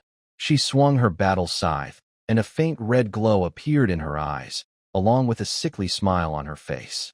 She swung the scythe, and a cross-shaped halo of light gathered on it, shining brightly like a morning star. A giant slash of flames of original sin, spanning kilometers, fell from the sky. The city of writhing flesh trembled and sensed danger. Its flesh kept writhing, and terrifying tendrils of flesh shot out from the sea of flesh. Reversed the heavens. Blood-red tendrils of flesh, like pillars, attacked the crescent-shaped slash of flames of original sin. In the next moment, endless flesh shattered. A rain of flesh and blood fell from the sky. Ista's eyes filled with endless darkness. She held her battle blade horizontally, gathering darkness from the void, and a deep halo appeared over the blade. A sword of light spanning the sky and earth appeared. Ista's figure turned into a streak of black light. The huge battle blade slashed downward, piercing into the sea of flesh as if cutting through butter. A massive wound stretched across the entire city of flesh, tearing it in half. "Wow!" A loud, baby-like cry echoed through the sky. Su Yi narrowed his eyes and looked into the depths of the city of flesh. There, a piece of bright red flesh was pulsating constantly. The strangest thing was that the sound seemed to be coming from that piece of flesh itself. Bright red flesh keeps beating, like a heart, constantly pumping. Huge tentacles extend from around the red flesh, connecting the entire flesh city. The flesh city seems to be providing nutrients for this piece of flesh. "What's this thing?" Su Yi looked at the bright red flesh with curiosity. Although the distance was quite far, Su Yi was at the bronze level. His combat strength might not be very strong, but his physical quality was excellent. Otherwise, he wouldn't be able to fight 10 times in one night. The entire flesh city began to move, like a turbulent sea, constantly shaking and rippling.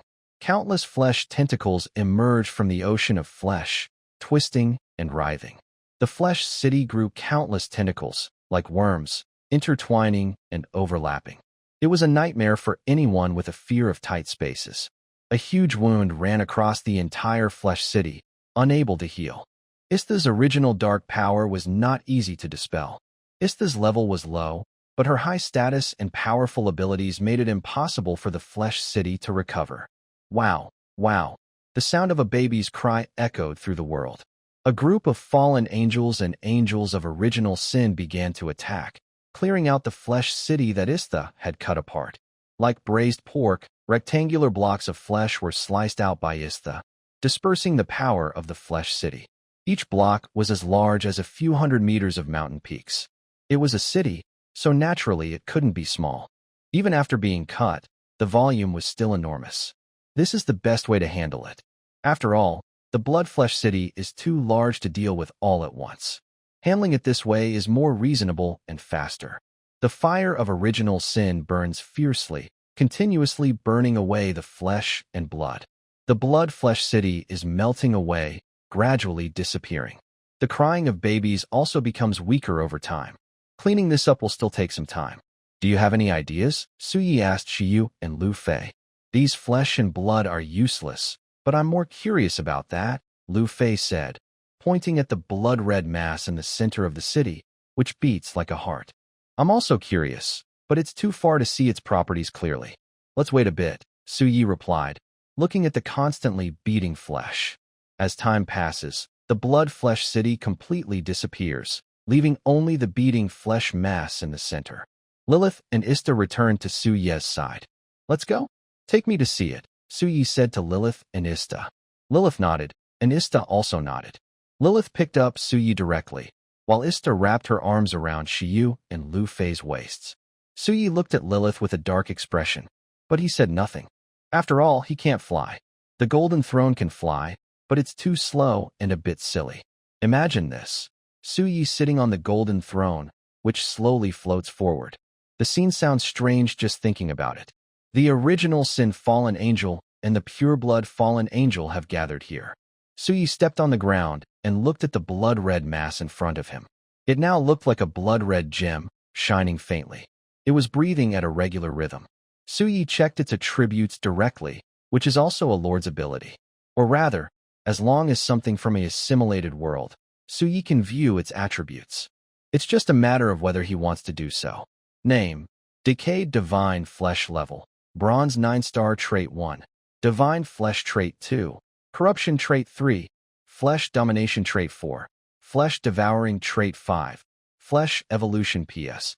The decayed divine flesh has the chance to nurture young gods of flesh and blood. It is a creature born from a failed blood and flesh experiment, which devoured billions of flesh and blood beings. The divine flesh it produces has weakened due to the lack of flesh and blood creatures. Its divine nature still exists, but it can no longer produce young gods. Wow! Suyi looked at the blood and flesh in front of him, which resembled a red gemstone, and took a step back. The decayed divine flesh devoured billions of flesh and blood beings. It has 5 traits and the potential to nurture young gods of flesh and blood. Such a pity, Suyi said while looking at the divine flesh. This thing was born from an accidental experiment and is also the source of the world's destruction. If nothing unexpected happened, it should have degenerated by now. Otherwise, it wouldn't have only 5 traits, especially since it is infused with divine power. In other words, this world cannot support a young god. Otherwise, a young god would have already been born, not in its current form. This thing is really good. It contains divine power, divine flesh, Suyi said slowly. Divine power? Shiyu and Lu Fei looked at the flesh and blood in front of them. Suyi glanced at Shiyu and Lu Fei. Don't get too close to it. Be careful of being assimilated and devoured. If you want to study it, wait for Lilith and the others to help you. Hearing Su Ye's words, Shiyu and Lu Fei nodded. They knew very well that this thing could even corrupt the city. More precisely, inorganic matter could be corrupted. Essentially, this is caused by divine power. What is divine power? It is another name for rules. Rules are the power to distort reality. This can be considered the highest level of power. Of course, the strength of rules depends on the gods. The stronger the god, the stronger the rule. There is no fixed strength. Ding! Exploration progress has reached 50%. You have received a mid-level black iron dimensional chest. The system's voice sounded. Halfway there, Suyi said while looking at the divine flesh and blood in front of him. Based on my exploration of this world, I have only destroyed a few cities. Considering the entire world size, I have explored less than 10%. When I discovered this divine flesh and blood, its power suddenly increased to 50%. The remaining 50% probably means I need to eliminate other flesh and blood creatures in this world. There's no rush. We are short on people, so we should take our time. Sooner or later, we will be able to get all the treasure chests in this world, Suyi thought to himself. Everything in this world belongs to me, including those flesh and blood monsters. Letting Lilith and the others make a move would be a waste. It's better to use them to upgrade the new soldiers I recruit later than to have Lilith and the others act now.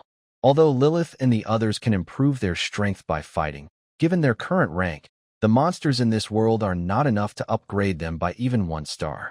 After all, they are currently at the silver level. But how should we deal with this thing? Do you have any ideas? Suyi asked Lilith, Ista, Lu Fei, and Xia. I say we cut it apart, Ista said with a serious face. Burn it, Lilith said with a smile. Slice it up for research, Xia suggested, pushing up her glasses. I agree, Lu Fei said, smiling at Suyi. Suyi, research is fine, but don't get too involved, Suyi warned Lu Fei and Xia. As for Lilith and Ista, he automatically ignored their opinions. But I have bad news for you. The divine power of this thing is weakening, Suyi said slowly. Divine power? Weakening, Lu Fei and Xia looked at Su Yi with curiosity. To be precise, it no longer has enough flesh and blood to sustain itself. It is already decaying. It could have nurtured a young god, but now it's uncertain whether it can hold on. This world is heading toward destruction, and it has taken away its hope, Su Yi explained to Lu Fei and Xia. So, as long as we provide it with enough flesh and blood, it should be able to nurture a young god again. Lu Fei asked curiously. In theory, that's correct, but it requires more flesh and blood than you might think. This flesh and blood became a divine power only after devouring all the living creatures in this world. To nurture a young god, it would take too many resources, making it a pointless effort. Su Yi looked at the divine flesh and blood and said, "The images of the big bosses have been deleted. Please give a 5-star review and send gifts. For other lords, this could be a treasure to protect their territory. Something that can nurture a young god, an entity that, once grown, becomes a deity, can be used to guard the land." But in Su Ye's view, every soldier unit under his command is already a god. As long as they grow, they are enough. He has more than he can train. He even considers training this wild, found in the forest god. Most importantly, he doesn't know how much potential the nurtured god might have in the end. Other lords see this as a low-risk, high-reward investment. But in Su Ye's eyes, it's a high-risk, low-reward project. There's no real need to do it. Even selling it would be better than nurturing it himself. That's how Su Yi views this divine flesh and blood. Emperor, I want to ask, if its divine power continues to weaken, what will happen in the end? Xia asked. It might die, or it might turn into useless flesh and blood. Anything is possible, but the outcome will definitely be bad, Su Yi replied, looking at the divine flesh and blood. If that's the case, maybe we should feed it. Its research value is high, and it's a shame for it to decay like this, Xia said with a hint of regret. Feed it? Where would we get flesh and blood to feed it? It needs living flesh and blood, Su Yi said irritably. Isn't the insect race from World 2, the Yellow Sand World, the best choice? Xia whispered. Hearing her words, Su Yi was momentarily stunned, then carefully considered. Using insects? Would that work? Su Yi asked uncertainly. Let's try and see. Anyway, there are plenty of those bugs, and most importantly, isn't there that flesh and blood monster in this world? We can use it to feed the bugs. The bugs can produce new insects from these flesh monsters, and then we can feed the flesh and blood to the bugs. Of course, all of this depends on whether this flesh can truly absorb the bugs, Shiyu said casually. Wow. Su Yi looked at Shiyu. According to Shiyu, everything makes sense now. In World 2, the bugs must have a queen bug that can hatch more bugs, as long as there are enough resources. If there are enough resources, they can hatch many bugs, and using these bugs to feed the flesh won't cause any problems for a while. It seems like it might really work to try this. Su Yi looked at Shiyu with a complicated expression. Suddenly, the ground shook. Su Yi squinted and looked into the distance. A wave of flesh and blood formed a sea that kept gathering, rushing toward them from all directions. What is happening? Su Yi watched the twisted monsters made of flesh and blood coming together. It must be him. The crying earlier was actually a signal for help that he was sending out. Lu Fei looked at the divine flesh and blood. Lilith was burning with the fire of original sin, and Ista had a black glow surrounding her. Su Yi shrugged. All right, that's enough. Now that we know about this thing, you all should stop attacking it. Don't waste resources. Even though these resources aren't great, we still need to save them, Su Yi said while looking at the wave of flesh monsters. These are valuable experience for recruiting new troops. It would be a shame to kill them all. Plus, Lilith and the others can't level up from these because they are too high level. Killing them would just be a waste. Now that we understand the problem here, solving it will be simple. Su Yi snapped his fingers. The portal to another dimension opened. Let's go back. Su Yi glanced at the wave of flesh monsters and said, then stepped through the portal. Shiyu and Lu Fei followed closely behind. The other fallen angels and original sin angels also entered the portal and returned to their territory. Finally, Lilith and Ista left World 1. Back at the territory, Su Yi stretched lazily. Shiyu, how many robots do you need to develop that world? Give me an exact number, he asked. Preliminary estimate. At least 100,000 units are needed to fully build a steel city as a base to develop that world, Xia thought for a moment and then said. 100,000? Suyi looked at his territory materials. A robot requires 10 units of iron ore, 10 units of copper ore, 1 unit of steel, 1 unit of gold, 1 unit of silver, and 1 source crystal. So, for 100,000 robots, you need 1 million units of iron ore, 1 million units of copper ore, 100,000 units of steel, 100,000 units of gold, 100,000 units of silver, and 100,000 source crystals. Wait, first I'll produce glass and build Lu Fei's virus research lab, Suyi told Xia. Xia nodded without saying much. Lu Fei's eyes held a smile, seeming to remember that the emperor hadn't forgotten her. Suyi took out the blueprint for the glass factory. He checked the required materials. Name: automatic glass factory requirements: 10,000 units of wood, 10,000 units of stone, 10,000 units of iron ore, 10,000 units of copper ore, 1,000 source crystals, 10,000 gold coins. The glass factory needs to be built in World 2, the Yellow Sand world.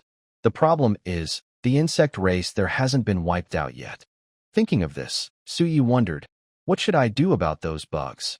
Let's start building and see how it goes, Suyi decided, taking the blueprint and opening the portal to World 2, the Yellow Sand world. Lilith, come with me, Suyi said to Lilith. Okay, Divine Emperor, Lilith replied with a smile, following Suyi into the Yellow Sand world. Suyi looked at the endless yellow sand and began constructing the automatic glass factory. Ding! Do you want to consume 1 blueprint for the automatic glass factory? 10,000 wood, 10,000 stone, 10,000 iron ore, 10,000 copper ore, 1,000 source crystals, and 10,000 gold coins to build the factory? Build, Suyi said. A white light rose, and a factory model appeared in his hand. He checked its attributes. Name: Glass Automatic Production Factory. Rank: Bronze. Feature: very hard, comparable to alloy strength. Material: Sand X 100. Suyi looked at the automatic glass factory in front of him, then placed it on the sandy ground.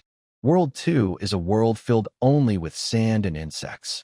There isn't much else, just lots of sand, so the materials don't matter much. Divine Emperor, Lilith's voice sounded. Suyi looked at Lilith, then followed her gaze. It turned out that the newly recruited units for upgrading had arrived. Fallen angels, dragons, holy angels, genetic forbidden army, Valkyries, and the end month sullen, all present. Salute the Divine Emperor, Emperor, Lord, King of Gods. All the units shouted together. Everyone, stand up, Suyi said as he looked at the units kneeling before him. His glass factory now has its own security guards. They are also upgrading in this world, so they can watch over the factory. Thinking of this, Suyi spoke to the fallen angels, Valkyries, holy angels, and others, dragons. While you're upgrading here, please also watch over this factory and make sure the bugs don't destroy it, Suyi said to them. Yes, Divine Emperor, Emperor, King of Gods / Lord, they replied in unison. Good, go ahead and upgrade yourselves. Just rotate. Level is the most important. You can arrange the details, Suyi said with a smile. Then Suyi and Lilith went directly to the subordinate territory. Suyi looked at the materials in the subordinate territory. He sent 4 robots to the Yellow Sand world to start producing glass. The remaining 6 robots stayed in the subordinate territory, ready at any time. Basic alloys are used to build liquid robot factories, but there's no rush to make them now. They can be produced anytime. First, he wants to develop the Virus Research Institute for Lu Fei. Although Suyi isn't sure what this thing is for, he only knows it's a special building for his hero units. Since Xia has one, Lu Fei should have one too. Either both are built or neither, treat them equally. For robots started helping Suyi produce glass in World 2. Luckily, the glass only needs sand as a material, no other resources. He can check the results tomorrow. His territory has the highest level agreement aura, which doubles production speed. By tomorrow, he should have enough glass for the virus research lab. Developing World 1 also needs to be scheduled. 10,000 robots are just the first batch. Who knows how many more will be needed later. No wonder everyone says developing a world is very hard. Just managing the workforce is a big problem, Suyi thought. Back in his territory, Suyi lay in the hot spring, enjoying Lilith's massage, relaxing his tired body. Being a lord is really hard. He has to do everything himself, and he still has to stay overnight. It's really tough. Leaning in Lilith's arms, Suyi took out the intermediate black iron dimensional treasure chest from World 1. He used a face wash, absorbing some luck, then looked at the chest in front of him. Ding. Do you want to open the intermediate black iron dimensional treasure chest? Yes, Suyi said eagerly, staring at the chest. Ding. You obtained purple blueprint for a drone. Ding. You obtained purple blueprint for a drone armor. Ding. You obtained purple blueprint for a Titan-class Gundam. 3 notification sounds rang in Suyi's ears. He looked at the 3 purple blueprints in his hand. Drones, drone armor, and Titan-class Gundam. These are all tech blueprints. These things would be perfect for Sia. If only I could research an automatic factory, Suyi thought, looking at the blueprints. Drones, drone armor, and Gundams are the core of the tech side. The only problem is resources. Lots of resources are needed to build them, especially the Titan-class Gundam, which is very heavy and resource-intensive. Just building one probably costs a huge amount of resources. Most importantly, the blueprints he has are for individual manufacturing, not factory production. To turn them into factories, he'll need help from Sia, the mechanical creator. So, this is what the tech exploration treasure chest is about? I love it, I love it. No wonder so many lords are willing to take the risk of opening dimensional rifts, even though it's very dangerous. Suyi thought as he looked at the 3 blueprints he had just opened. These 3 blueprints represent huge benefits, massive resources. No wonder the lords seem to be risking everything to explore the dimensional rifts.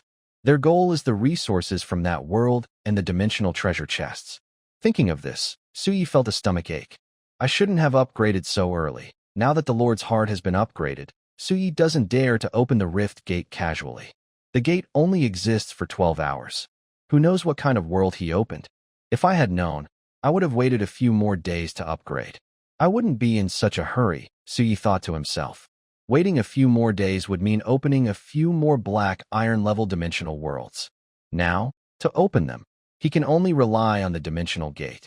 That's why he upgraded earlier. He thought that with the dimensional gate, he could open other black iron-level worlds, so he didn't pay much attention to it. Now, it seems he lost a lot. Upgrading is inevitable. There's no need to rush. But the benefits gained from the upgrade are very important to Suyi. Is this what they call you can't have your cake and eat it too? Suyi thought with a bit of frustration. The good news is, he still has the dimensional gate, which can be opened anytime. The bad news is, it costs money and requires core crystals. In Suyi's mind, not taking advantage is a big loss. He closed his eyes and lay in Lilith's arms, smelling the milk scent, and began to think about his next steps for the territory's development. First, the second subsidiary territory must be developed. Next, the development of World 1, and then the construction of various factories. But the most urgent task now is to get Lu Fei's exclusive research institute built. Food must be eaten step by step, and the road must be walked one step at a time. Rushing won't help. He can only take it slow. Oh, I wonder how Lin Xiaoxiao is doing with collecting materials, Suyi suddenly thought. He had given Lin Xiaoxiao the materials for producing rifles, robots, and grenades, but he didn't know how it was going. He opened his friend chat and looked, but there was no message. Suyi directly closed the chat. There was no need to rush her. Lin Xiaoxiao is an expert at making money, and she knows what to do. As time passed, Suyi had already sorted out the affairs within his territory. The next step was to wait until the glass was produced, so he could see if there were enough resources to build robots.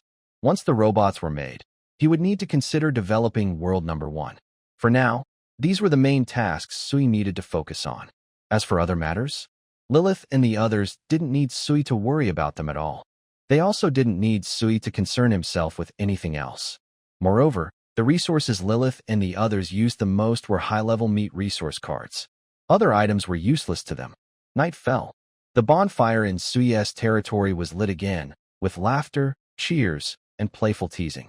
Everyone took turns feeding Suyi as night descended. Day 10 of the beginner period had passed. Day 11 of the beginner period.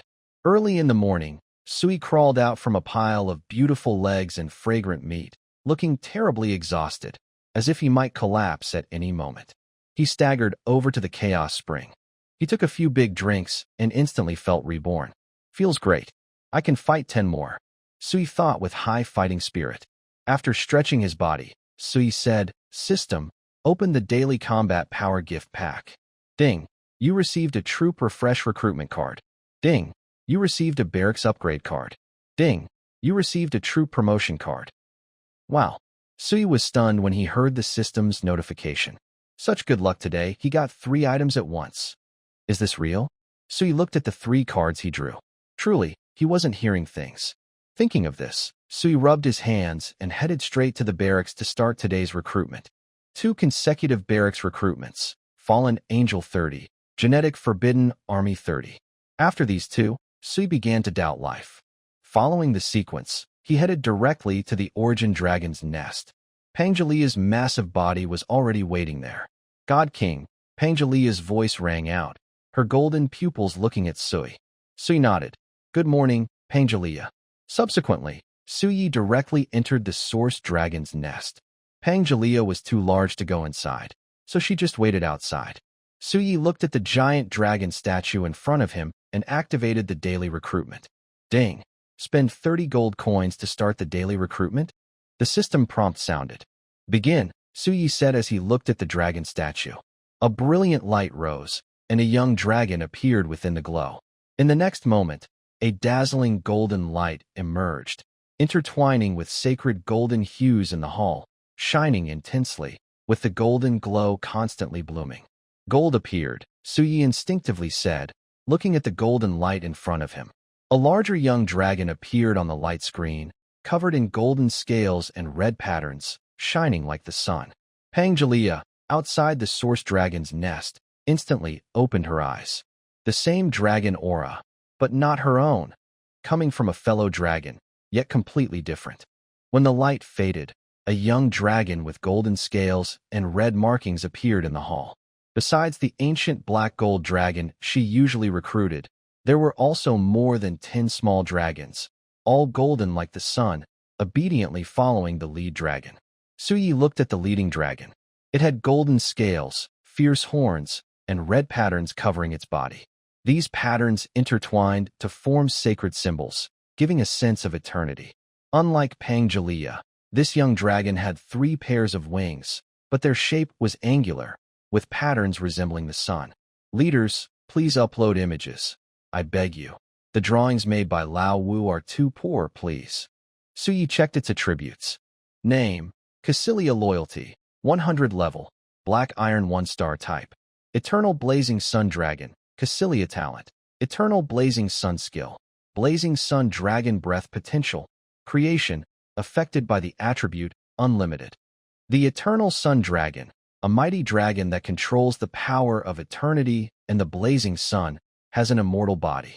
When it matures, just a drop of its blood can ignite into an eternal, burning sun. Its exclusive troops are the ancient sun great dragons. Sui looked at the dozen or so golden young dragons. Name, Ancient Sun Great Dragon Loyalty, 100 level, Black Iron 1-star talent. Sunfire Power Skill, Sunfire Breath Potential, Supreme God, affected by attribute, Unlimited. Note, the Eternal Sun Dragon, Cassilia's exclusive giant dragon army, are terrifying dragons that wield the power of the sun, each one a sun god. Sui watched Cassilia and the ancient sun great dragon, smiling. Cassilia, greetings, God King. Cassilia's voice rang out, clear and youthful.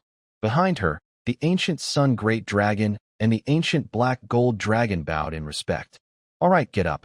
Cassilia, bring them out. I'll introduce you to your companions, Sui said to Cassilia. Cassilia nodded and followed Sui out of the Origin Dragon's nest. The first thing he saw was the huge Pangelia. Pangelia opened her eyes and looked at Cassilia. Both are Origin Dragons, but they have different attributes and abilities. Roar! Pangelia growled softly. Behind Cassilia, a mischievous black gold little female dragon, flapping her wings, moved to stand behind Pangelia. Pangelia, this is Cassilia. Take her to the territory to meet the others. I'll go recruit more companions, Sui told Pangelia. Yes, Lord God, Pangelia responded. Cassilia, stay with Pangelia for now. I'll come find you later, Sui said to Cassilia. Understood, Lord God, Cassilia nodded, her sky-blue eyes calm as she followed Pangelia. Sui watched Cassilia walk away with Pangelia, deep in thought. Now he has two types of dragons in his territory, the ancient black gold dragon and the ancient sun gray dragon. Forget it, I'll recruit more first. Suyi headed to another barracks to begin recruiting. Holy Angels 30, Valkyries 30, Star Gods 30. Details about hero units will be provided only after they are recruited. If not recruited, I won't describe them, as it would be too superficial. Suyi looked at his recruitment today and felt it was quite successful. He also recruited a hero unit. No matter what, today's luck was really good. Sure enough, the more good luck I absorb at night, the better my luck the next day. I should absorb a little more tonight, Suyi thought with a smile. A figure silently appeared beside Suyi. Talus. Today, it was Talus's turn to stay with Suyi. Let's go, Talus. First, check the Divine Artifact Summoning Hall. Then later we'll find Cassilia. By the way, have you seen Cassilia? Suyi asked Talus. I saw her, Emperor, Talus replied expressionlessly. That's good. By the way, have you fused the genes of Alades and Delmas? Suyi asked. Not yet. Talus shook her head. Hearing this, Suyi nodded. Talus is different from ordinary genetic soldiers. She has no limit to fusion. She can keep merging others' genes to become stronger. In the territory, the hero units Lilith, Ista, Kesha, and Pangelia all have their genes fused with hers. The only ones left unmerged are Alades, Delmas, and Cassilia, who was just recruited. Find some time to merge their genes. It's your ability, so don't waste it. They are your allies in the territory, so don't feel embarrassed, Suyi told Talus. Understood, Emperor, Talus nodded. It's worth mentioning that for the newly recruited genetic soldiers, Talus has already completed their gene fusion, using a mix of genes from Ista, Kesha, and Pangelia. Suyi didn't interfere with what genes Talus chose to fuse with the soldiers. He believed that Talus, as a professional, knew what she was doing. Talus's choice of genes for the soldiers was her own decision, with her own reasons. As a lord who knows nothing, why would he give random commands? Learn to master microcontrol? I don't understand. With this free time, it's better to play with the fallen angels and holy angels. Suyi's intervention is just a pointless worry, completely unnecessary. Let's go, Talise. There's a void trial later, Suyi said with a smile. For the new recruited troops, Suyi sent them all to the second desert insect world to level up. Once they reach silver level, they can come back. The resources there are enough to meet the needs for upgrading the troops' levels. Suyi took Talise directly to the Divine Artifact Summoning Hall. They entered the Grand Hall. Looking at the altar in front of them, the system's prompt sounded. Ding! Do you want to do the daily summon? Summon, Suyi said eagerly, staring at the altar. As his voice fell, the patterns on the altar started to swirl, then turned into a deep red glow that floated into the hall. Suyi watched this deep red light. A black building appeared before him. Ding! You have obtained a Tier 3 barracks. Inferior Demon Nest. Suyi looked at what was summoned in front of him. Can this thing even recruit a barracks? Suyi looked at the barracks with curiosity. A demon? This kind of troop belongs to the Chaos faction. He was curious about what it would look like after evolution. Ding! Do you want to evolve the Tier 3 barracks? Inferior Demon Nest? Yes, evolve, Suyi said with curiosity, looking at the model of the barracks. Ding! Your Tier 3 barracks, Inferior Demon Nest, has evolved into a divine-level barracks. Demon Temple. Demon Temple? Suyi looked at the black palace building in his hand, feeling the chaos, evil, and destructive aura constantly fluctuating. Within the territory, Kaisa suddenly opened her eyes and looked toward the Divine Artifact Summoning Hall. As a holy angel, Kaisa was the first to sense the emergence of the Demon Temple. It wasn't because of her strength being superior to other hero units, but because, as an absolute order-type unit, Kaisa was naturally sensitive to chaos. Next was Alades, but after realizing the direction of the aura was from the Divine Artifact Summoning Hall, Alades didn't react further. Lilith and Ista also sensed the presence of the Demon Temple, but they didn't pay much attention to it. Pangelia lifted her eyelids and glanced toward the Divine Summoning Hall. An evil aura. Cassilia looked up with her bright blue dragon eyes, which immediately became alert, but she relaxed soon after. She realized that the others showed no reaction. Of course, not all hero units within the territory respond. Dalmas, for example, showed no reaction at all. The reason is simple. Dalmas herself is a symbol of chaos, evil, and destruction, one of the beings of the end. Therefore, she paid no mind to the appearance of the demon temple. Over at the divine summoning hall, Suyi looked at the demon temple in his hand. Upgrade. Suyi decided to upgrade the demon temple directly. Ding. Do you want to spend 100 source crystals to upgrade the barracks? Demon temple? Yes. A black light surged into the barracks in Su Ye's hand, and an endless aura of destruction appeared. Ding. Your barracks, demon temple, has been upgraded. Current level 2. You can check its specific attributes yourself. Suyi looked at the demon temple in his hand. He upgraded it once again. The source crystals are not the main concern now. The key material needed is the demon seed. This item is now impossible to find, as rare as the dark seed, a material of the same level. Today is the 11th day of the beginner period. Lords capable of obtaining higher-level items won't sell them cheaply anymore. Trying to buy a dark seed for just 1,000 source crystals, as in the early days, is no longer feasible.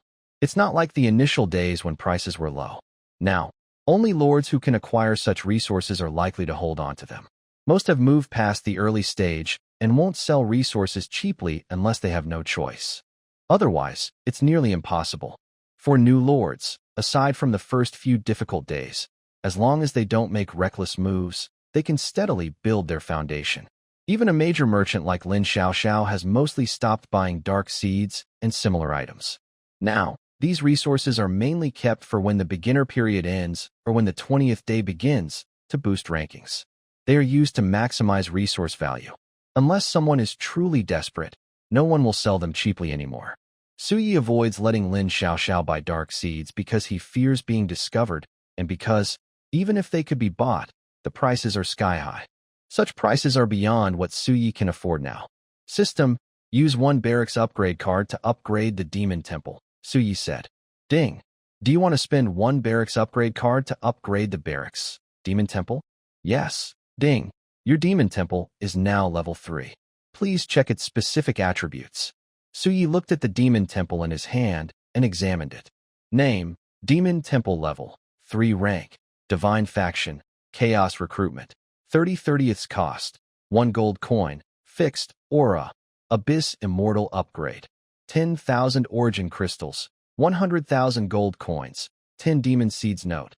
This barracks comes from the abyss and can recruit all demon-type soldiers. Wait, this shouldn't exist. Are you cheating? An explanation for using the barracks upgrade card will follow. Some reasons have already been mentioned. Materials are unavailable, and even if they are bought, they are extremely expensive. More details will come later. Abyss Immortal, Suyi looked at the glowing aura of the demon temple. Abyss Immortal, all soldiers summoned from the demon temple are protected by the abyss. They will not truly die. Even if they die, they will be reborn inside the demon temple. Note, resurrection armor. Take a look. Another aura like resurrection armor. Suyi smiled as he looked at the demon temple in his hand. The more abnormal his barracks are, the better. Talise, let's go, Suyi said to Talise. Talise nodded and followed Suyi out of the divine item summoning hall. Suyi placed the demon temple next to the starry sacred hall. Looking at the 7 barracks within my territory, I feel a deep sense of pride. These are the lands I have conquered. The dark demon temple stands tall in Su Ye's territory. Many figures gather here. Lilith, Ista, Kesha, Pangelia, Alades, Delmas, Cassilia, and Talith, who has always been by Su Ye's side. All the hero units in Su Ye's territory have come here. Let's go and see your new companions, Su Yi says, looking at the demon temple in front of him. He smiles and leads the way inside. Inside the demon temple, a huge statue of a female demon appears. It has 18 bat wings, horns, and holds a large sword in the center of the hall. A female demon statue. Suyi looks at this scene with a hint of surprise. Is it because of the special item? Suyi thinks uncertainly. This is probably the only reason, or such a situation wouldn't happen. Ding. Would you like to spend 30 gold coins for a daily recruitment? Recruit. Suyi looks at the demon statue in front of him. Lilith, Ista, Talith, Kesha, Pangelia, Alades, Delmas, and Cassilia stand behind him, curious about the new companions Suyi is about to recruit. They all want to know what kind of beings they will get. Pangelia, being the largest, stands at the back. Endless black light gathers in the hall. The Gothic dome ceiling is decorated with many fierce demon patterns. As the black mist gathers, a streak of crimson light appears in the hall. Tall figures begin to emerge faintly from the fog. When the mist and light fade away, tall figures appear before Su Yi. The leading demon has fair, delicate skin, with only 3 key areas covered by black-scaled armor. She is voluptuous, with little clothing revealing her figure, small demon horns, bat wings on her back, a slender tail like a whip, and a heart-shaped tip at the end of her tail. Alice greets the demon lord. The leading demon says with a smile. Her face is beautiful and charming, with pink heart-shaped pupils that show her excitement as she looks at Su Yi. Everyone, stand up. Su Yi looked at Alice and the 30 demons, all of whom appeared to be succubi, but it was hard to say for sure. He checked Alice's attributes. Name: Alice. Loyalty, 100 level, Black Iron 1-star unit type. Ultimate Fear, Alice. Talent, Instant Death. Shadow Skill, Shadow Kill Artifact. Ultimate Blade Potential, Creation, Unlimited, influenced by the attribute. P.S. Originally an ordinary succubus, she became a forbidden succubus due to certain reasons, mastering the power of death. She has her own special army, the Shadow Form Legion. Ultimate Fear. Su Yi looked at Alice's attributes, then examined her Shadow Form Legion behind her. Each one was a beautiful figure, tall and fair, with eyes full of passion as they looked at Su Yi. Name: Shadow Form. Loyalty, 100 level, Black Iron 1-star talent, Shadow Power Skill, Shadow Harvest Artifact, Shadow Blade Potential, Supreme God, Unlimited, influenced by the attribute. Su Yi looked at Alice with a hint of understanding. Her legion's abilities leaned more toward assassins, which was just what his territory needed. Complementary forces. Before Alice appeared, the only unit in his territory that could be considered an assassin was probably the greedy fallen angel from the original Sin Angels. They were more like assassin-type beings. Alice, these are your comrades in the territory. Get to know them, Su Yi said with a smile to Alice.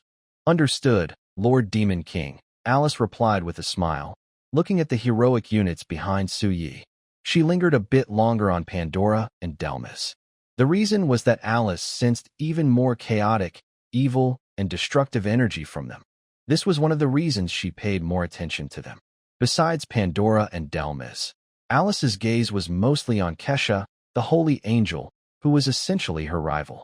All right, get to know each other. In half an hour, the Void Trial will begin. Also, Lilith, you are now the big sister in the territory. Explain the territory to Cassilia and Alice, and arrange for them to go to World 2 to level up. Of course, this also applies to the other new recruits. I'll leave this task to you, Su Yi said to Lilith. Yes, Divine Emperor. Lilith nodded and looked at Cassilia and Alice. Although they were recruited today, they still needed to level up. Su Yi and Talus left the Demon Temple. Now, Su Yi regrets reaching the bronze rank. If he were still at the iron rank, he wouldn't have to open the crack of the door so easily. Damn it, he's lost a lot. He can only wait until after the Void Trial to open the dimensional gate to the iron-level alternate dimension. If this keeps up, the bugs in World 2 might not last much longer. The divine flesh in World 1 still needs feeding. He doesn't know if it will be enough, but if it helps, he might have to raise more bugs. This is really ridiculous. I never thought I would worry about not having enough bugs, Su Yi thought to himself. His troops consume a lot of resources, especially for upgrades. Each troop upgrade requires a huge amount of resources. The higher the level, the more resources are needed. There's nothing I can do now but spend money and open the iron-level alternate dimension through the dimensional gate, Su Yi thought. It seems this is the only way left. Otherwise, relying only on bugs won't last long. Troops need to be recruited daily, and upgrades are inevitable. Eventually, running out of bugs is just a matter of time. Su Yi and Talus walked across the grass.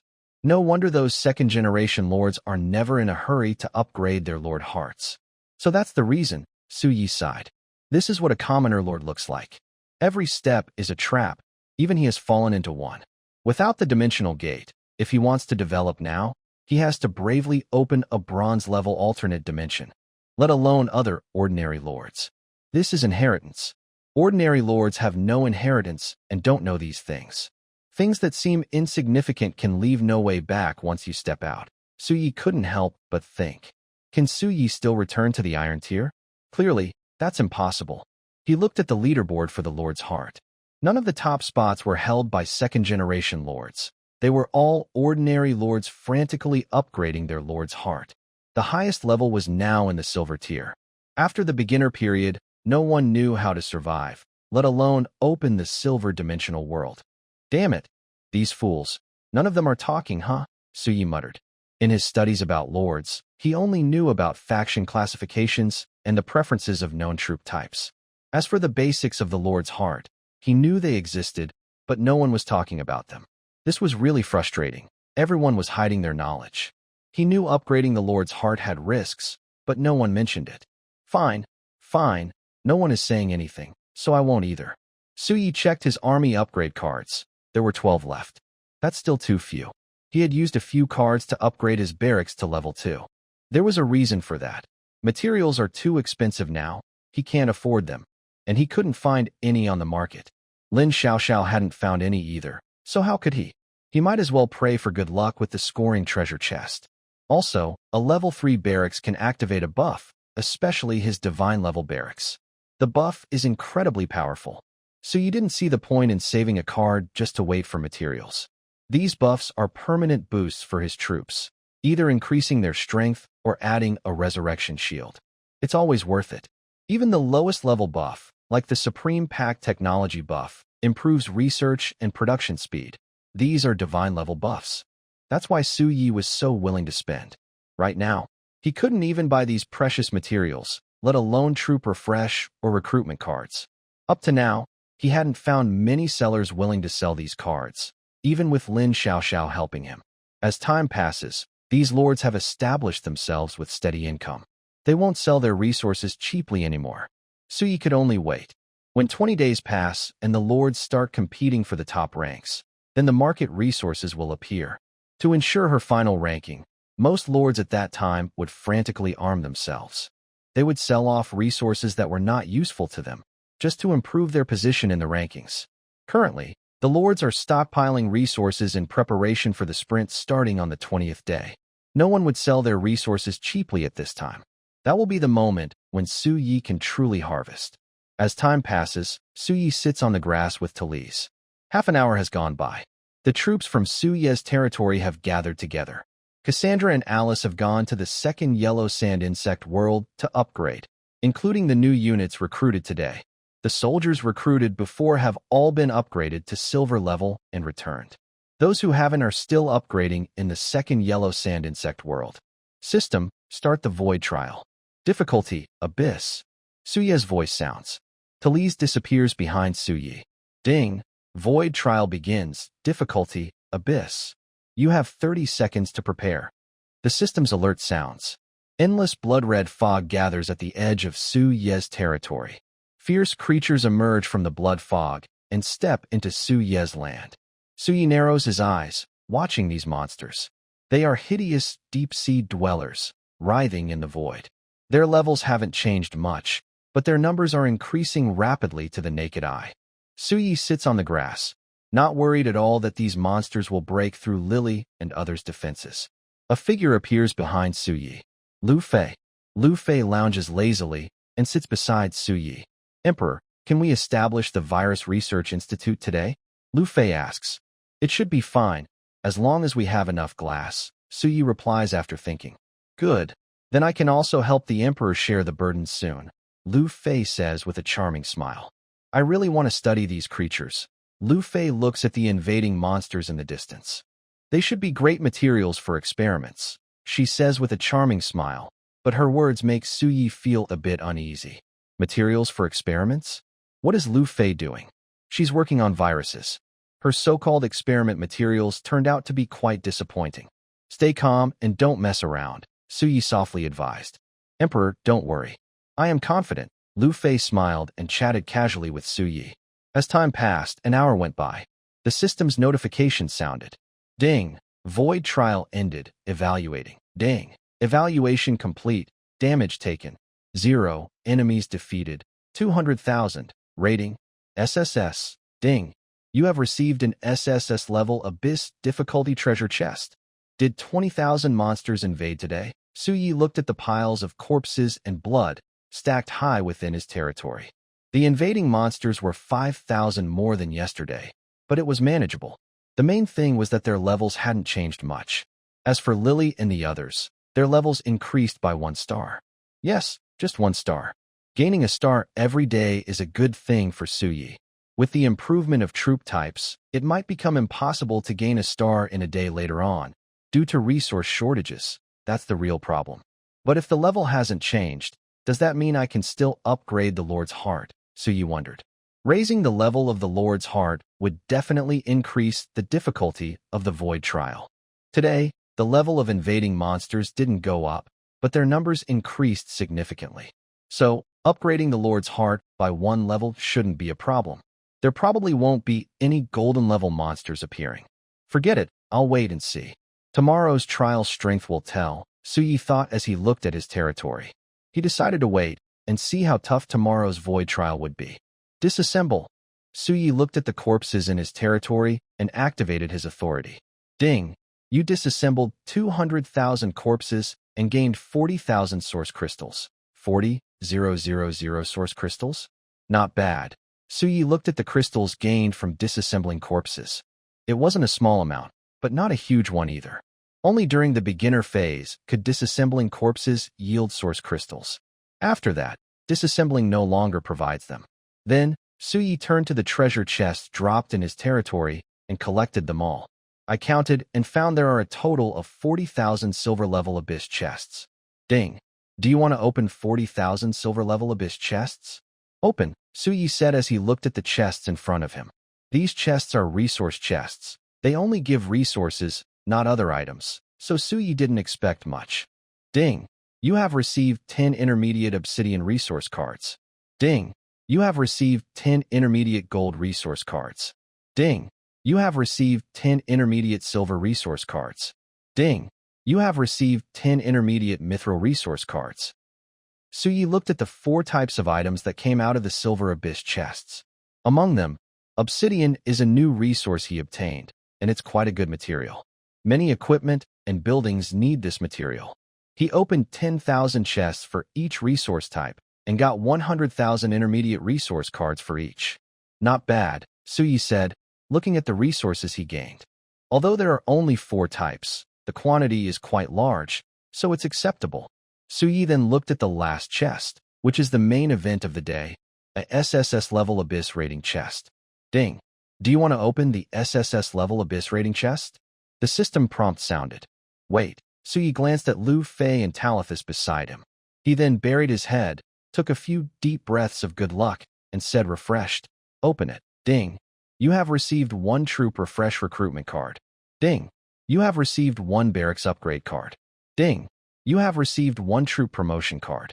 Ding! You have received 1 hero promotion card. Ding! You have obtained pseudo-divine technique, divine power. Ding! You have obtained the only wonder, prison of the sky. Indeed, good luck really needs a bit of luck to come more often, Suyi said with a smile as he looked at the items from the chest. The troop refresh recruitment card, barracks upgrade card, and troop promotion card are all valuable. The hero promotion card is especially sought after by all lords. It can upgrade the rank of hero units below divine level. This means that hero units of demigods can be promoted to divine level using this card. Of course, divine level hero units are special. Even among divine ranks, there are differences. Reaching the divine level doesn't mean you can instantly become powerful. However, being able to upgrade a semi-divine hero unit to a divine level is a big improvement for a lord. The only regret is that Suyi can't use it. All of Suyi's units are already at the divine level, and their potential is unquestionable. They can't be compared to hero units upgraded just by using promotion cards. This thing can be sold. When combined with the faith statues, it might fetch a good price, Suyi thought with anticipation. This item is useless to Suyi, as it only improves hero units below the divine level. What's the point for him? It's of no real use. If he doesn't sell it, it will just gather dust. He might as well exchange it for resources that are actually useful. In the eyes of some lords, this item isn't cheap at all. Remember, In the hands of a lord with a semi-divine hero rank, this item can truly produce a divine hero unit. Its value is obvious. Suyi looked at the remaining items from the treasure chest. Pseudo-God Technique, Divine Power. I can't believe I got this now, Suyi said, looking at the scroll in his hand. What does Pseudo-God Technique mean? It means this isn't a real divine technique. True divine techniques require a deity to use, but pseudo-divine techniques do not. Ordinary lords can use them. Don't misunderstand. Divine techniques aren't meant for attack methods. Lords need to understand and master attack skills themselves, and at least become gods to do so. The main purpose of divine techniques is to boost the strength of units. For example, with this pseudo-divine technique, divine power, once a lord masters it, their army can increase its combat power by 10% for a short time. The cost depends on the size of the army and the lord's level. An average Black Iron Lord might only get a 1-minute boost with about 100 units. In critical moments, this can turn the tide of battle. But for Suyi, this item isn't very useful. He simply stored it away. The boost isn't significant enough to catch his attention. He is more interested in real divine techniques, but this one, he decided to pass. Learning it wouldn't be very helpful. When Suyi needed to use fake divine magic to boost his troop's strength, the boost was useless. Don't forget, what kind of troops does Suyi have? They are divine-level units, with full aura. When it reaches that level, what use is there for Suyi to cast this fake divine magic? It's completely pointless. Problems that Suyi's troops can't solve. Can he really solve them? What is he thinking? This thing is good to sell. Many lords might need it, Suyi thought. Although it's not as valuable as hero upgrade cards, it's still quite useful. High-level lords have a strong need for fake divine magic because they are powerful and their magic lasts longer, affects more units, and is the best fit for this item. Selling it would definitely bring a good price. Just as Suyi was about to check the last item he received, a private message popped up. He opened his friend chat panel. Since their last talk, Lin Xiaoxiao hadn't contacted him until today, when she finally sent a message. Suyi looked at the message from Lin Xiaoxiao. Xiaoxiao Merchant. Boss, are you there? Otherworld Traveler. Yes, I am. What's up? Xiaoxiao Merchant. Boss, I've gathered the materials. 100,000 rifles, 100,000 grenades, and 100,000 robots. I'll send the trade now. Please check. Seeing Lin Xiaoxiao's message, Suyi took a deep breath. Is she really the heir of a big merchant guild? Her connections are so impressive. Rifles and grenades are one thing, but 100,000 robots and 100,000 source crystals. Just the source crystals alone cost 100,000. And that's not counting other materials. In just a day or two, Lin Xiaoxiao managed to gather everything. It's truly astonishing. Calling Lin Xiaoxiao's achievement extraordinary isn't an exaggeration, it's the truth. Don't judge other lords from Suyi's perspective. Let's put it this way. What Suyi gains in a day, ordinary lords might not get in their entire lives. If we only consider source crystals and gold, even an average lord would need over 10 days to accumulate what Suyi earns in a single day. However, Lin Xiaoxiao managed to gather so many materials in just 1 or 2 days and directly transferred them to himself. That's really incredible. This is the power of connections. Their background is working in their favor. Otherwise, an ordinary merchant lord, even in the early stages, wouldn't be able to gather so many materials. You can understand it this way. It's not that Lin Xiaoxiao could only gather this many materials in a day or two, but that other lords only have this much material available. This isn't Lin Xiaoxiao's limit. It's the limit of the other lords. Suyi snapped back to his senses and responded to Lin Xiaoxiao with a single sentence. Interdimensional Traveler. Okay, you transfer the materials over, and within 2 days, I will deliver the finished product to you. Small businessman. Got it. I trust you, boss. As soon as the message was sent, a trade request came in. Suyi opened the trade request, and Lin Xiaoxiao didn't delay. He transferred the materials to Suyi as easily as giving him a couple of dollars. Once the trade was complete, Suyi looked at the materials he received. Interdimensional Traveler. By the way, grenades not only require fire element crystals, other attribute crystals can produce different types of grenades. You might want to check out crystals of other elements. Small businessman. Okay, got it, boss. Also, the troop recruitment cards and barracks upgrade cards you asked for, they're not for sale right now. I'll have to wait and see. Seeing Lin Xiaoxiao's message, Suyi thought for a moment and then replied. Interdimensional traveler. Understood. Thank you for your effort, small businessman. No trouble. By the way, boss, I'm still collecting materials. Today's transfer is just the first batch. There will be more later, and I'll send them to you then. Interdimensional traveler. Okay. After closing the private chat, Suyi looked at the materials Lin Xiaoxiao transferred to him. Relying on a big backer is so comfortable. This is just the beginner stage, Suyi thought as he looked at the materials. This is only the beginner phase, relying entirely on the connections of new lord candidates. Once that phase is over, who knows how much power Lin Xiaoxiao actually has. I underestimated these second-generation lords. I must be more careful in the future. Suyi began to be cautious. He couldn't underestimate those second-generation lords. They have resources and connections that are on a different level from his wild, self-made lord status. Later, I'll get to work. Suyi checked his materials. Continuing to examine the last item revealed today. Name, Prison of the Sky level. Unique feature 1. Magic suppression, seals all extraordinary powers. Feature 2. Eternity, cannot be destroyed. Feature 3. Inner world, internal space and territory grow together. Feature 4. Evolution, the prison of the sky devours prisoners' flesh, souls, and blood, constantly gaining new features. Feature 5. Warden, can set up wardens who are unaffected by the prison's features. P.S. This is a prison that can seal the world's divine laws, cannot be destroyed, and exists forever. Suyi looked at the wonder in his hand, the prison of the sky. It can block all extraordinary powers. Is this useful? Of course. It can be used to imprison criminals in the future. Even gods, if imprisoned here, will ultimately be sealed inside, their divine power stored away, unable to escape. Suyi directly integrated the prison of the sky into his territory. With a thought, an entrance appeared before him. Suyi took Lu Fei and Talus inside. Is this the inside of the prison of the sky? Suyi looked at the empty space, the dark red, gloomy sky, nothing else, like a place of exile. How does Talus feel? Suyi asked.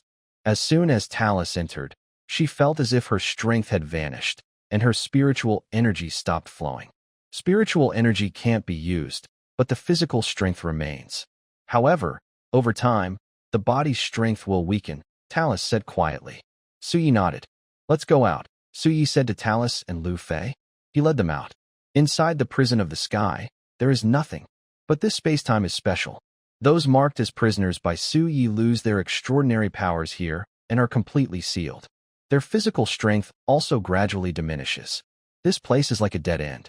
Unless the wardens set by Suyi are unaffected, everyone else will be influenced by the prison's features. It is worth noting that all unique wonders, once created by Suyi, are bound to him.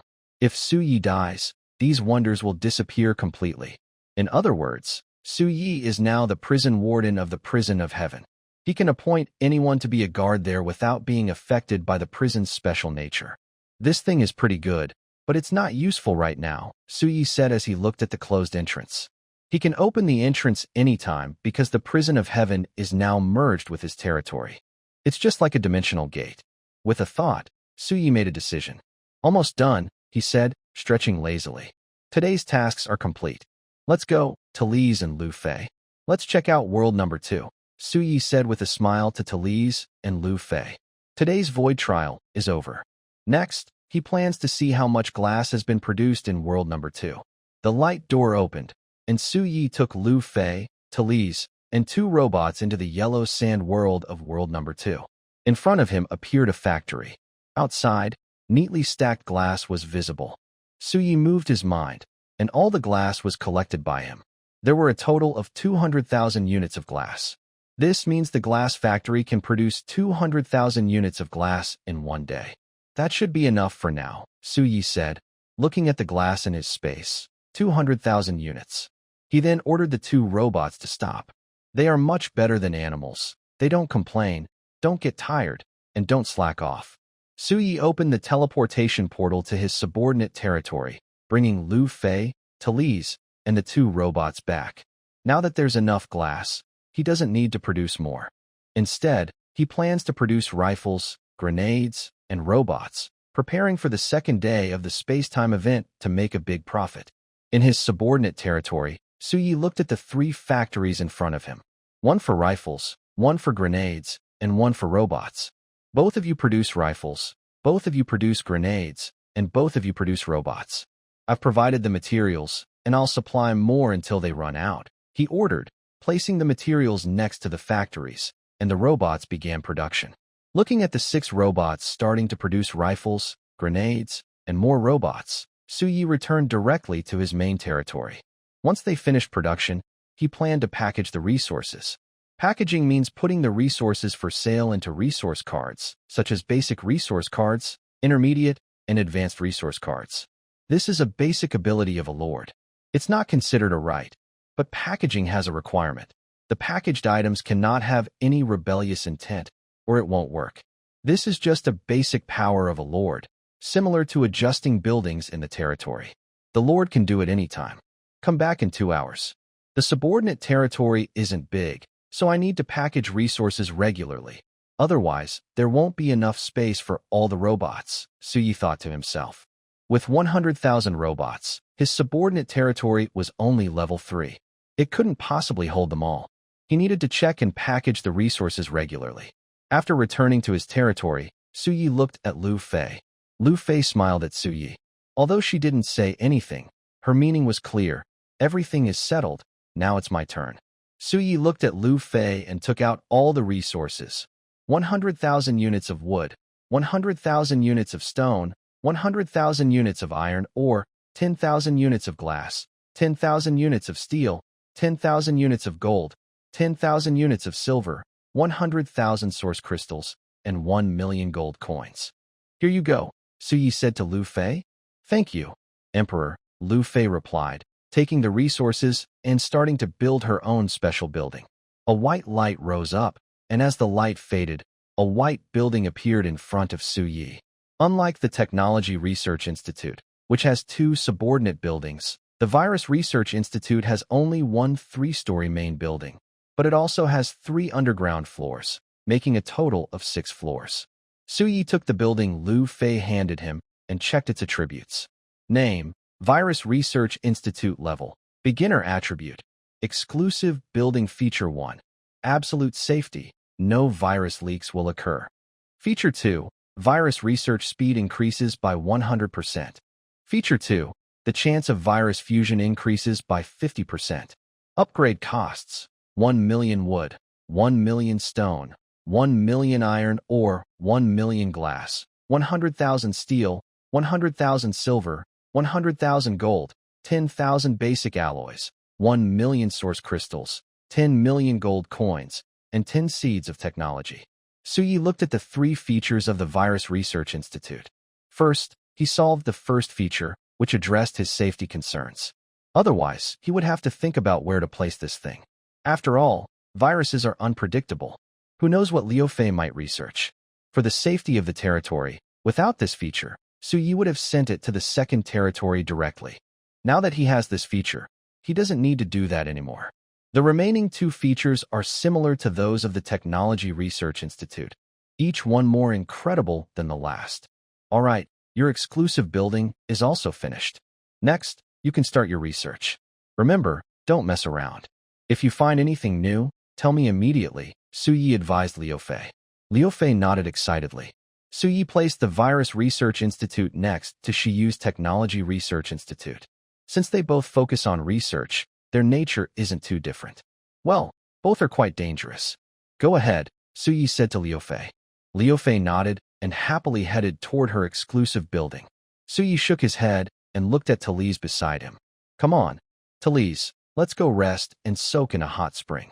It's been a long day, and I'm really tired, Suyi said casually. Talise nodded and followed Suyi as they went to soak in the hot spring. Suyi squinted and began to think about how the development between World 1 and World 2 should proceed. The flesh monsters from World 1 can be fed to the Zerg in World 2. That way, the Zerg can produce more bugs. But we can't let the Zerg enter World 1, or else it won't just be flesh monsters anymore, Suyi thought to himself. If the Zerg really entered World 1, the final result would be that nothing remains, and World 1 would turn into a desert of sand. It's still not enough. The insect race needs resources to upgrade their soldiers and also to support the growth of divine flesh in World 1. They don't need the divine flesh to fully mature, just to stop from decaying. But can the insect race handle this? Suye's eyes show a hint of thought. If this continues, the insect race probably won't last much longer. Opening a new black iron dimension is necessary. Let's go later. Rest for a while, then sacrifice at the dimensional gate to open a new black iron dimension channel, Suyi decided. There are also many robots needed for developing World 1. The first batch requires 100,000 robots. Thinking of this, Suyi took a sip of milk to calm his restless mind. It would be great if everything could be done automatically, he thought irritably. Thinking about all these tasks, he couldn't rest properly and felt annoyed. Talithis, why do you think it's so tiring? Suyi asked her. Talithis's face was slightly red, maybe from the hot spring or something else, and she replied shyly, because you are the emperor. Hearing her words, Suyi rolled his eyes, leaned against the hot spring wall, and hugged Talithis, beginning to enjoy himself leisurely. Time passed. An hour went by. Suyi and Talithis arrived in front of the dimensional gate, looking at the ancient door before them. Several figures gathered around Suyi. Lilith, Ista, Kesha, Pangelia, Alades, Dalmas, and the research units Sia and Liofei, who were still upgrading, were all present. Only Cassilia and Alice, still in training, were absent. I found a problem. Our upgrade resources are running low. We need to open new worlds to serve as our nourishment, Suyi said to his hero units. So from now on, I will open a new dimension gate every day and explore the worlds inside. You all need to be prepared, Suyi said seriously. He first informed his hero units in his territory because they would be essential for exploring the worlds. Without them, Suyi couldn't do it alone. Just to clarify, I won't discuss sending girls or rumors. The fifth brother sending a girl is really unreasonable, and now there are false rumors. Also, will the demon army only give the main character hats? That's fixed at 100 loyalty. How is that possible? Don't you look at the attributes? Ding. Do you want to sacrifice 1,000 source crystals to randomly open a black iron level dimensional world gate? Open, Suyi said, feeling a bit sad as he looked at the dimensional gate in front of him. It could have been free, but now he has to pay. Suyi feels like he's being cheated. Ding. The black iron dimensional gate has been opened for you. You can close it at any time. The system's notification sounds. The ancient bronze door opened, revealing a swirling dimensional vortex in front of Suyi. Aladeth led the Sky Patrol Army. The system's notification sounds. The ancient bronze door opened, revealing a swirling dimensional vortex in front of Suyi. Aladeth led the Sky Patrol Army straight into the dimensional gate. Soon, a Valkyrie returned to report on the situation of that dimensional world. God King, the danger has been cleared. Let's go. Suyi stood on Pangilia's back. Lilith and others each led their armies into the unknown dimensional world. Suyi, after a brief dizzy spell, crossed the dimension. Ding! Data synchronization complete. Treasure chest generated. Ding! World information collection complete. A mysterious world is being measured, corrupted by void, now on the brink of destruction. It still contains many void creatures and void energy. Is this a world corrupted by the void? Suyi looked at this world. The sky was dark purple, beautiful, but with an indescribable strange feeling. The black-purple glow looked like scars, constantly shining across the sky of this world. Void creatures? This made Suyi think of the void crawler. But void creatures are not just the void crawler species. However, since it's a mysterious world, exploring the dimensional treasure chest should yield some good items. Thinking of this, Suyi looked at this world. Above the sky, black and purple light continuously swirls. Suddenly, a purple-black crack runs straight across this dimension. Countless strange fish-like creatures emerge from the crack in the void. The Void Hound, a space creature, has sharp teeth, a fish-like body with bone spines, covered in black scales. It has no eyes and moves through the air, locking onto enemies. It is a relentless, immortal space creature. Most of these creatures are at the black iron level. Can bugs eat these things? Suyi thought as he watched the Void Hound rush toward him. The Void Hounds fill the sky, making creaking sounds as they move. Golden light gathers and rises brightly like the morning star. Aladeth. Her spear gathers countless golden rays, shining brightly in the world. The Pegasus neighs loudly. Countless golden lights intertwine and spread, as if all the power in the world is gathered into that golden spear. Next moment, Aladeth throws her golden spear. It turns into a streak of golden light that pierces through the entire group of void hounds. Wherever it passes, countless creatures shatter into purple blood rain that falls to the ground. The golden spear remains as powerful as ever, piercing through the purple-black crack that spans the dimension. A silent roar. At the moment the golden spear collides with the crack, a terrifying energy explosion erupts. A golden shockwave sweeps across the sky, making the sky itself seem like it will tear apart. Crack. The purple-black crack shatters like glass breaking, scattering across the world before disappearing. The golden spear returns to Aladeth's hand as if nothing happened. Sky Piercer Spear. Suyi looks at the heroic Aladeth, eyes shining. Tonight, it's her. Emperor, this world is a good resource world, Lily's voice sounds. She looks at the purple-black sky, where cracks in space open from time to time, revealing the dark purple void world inside.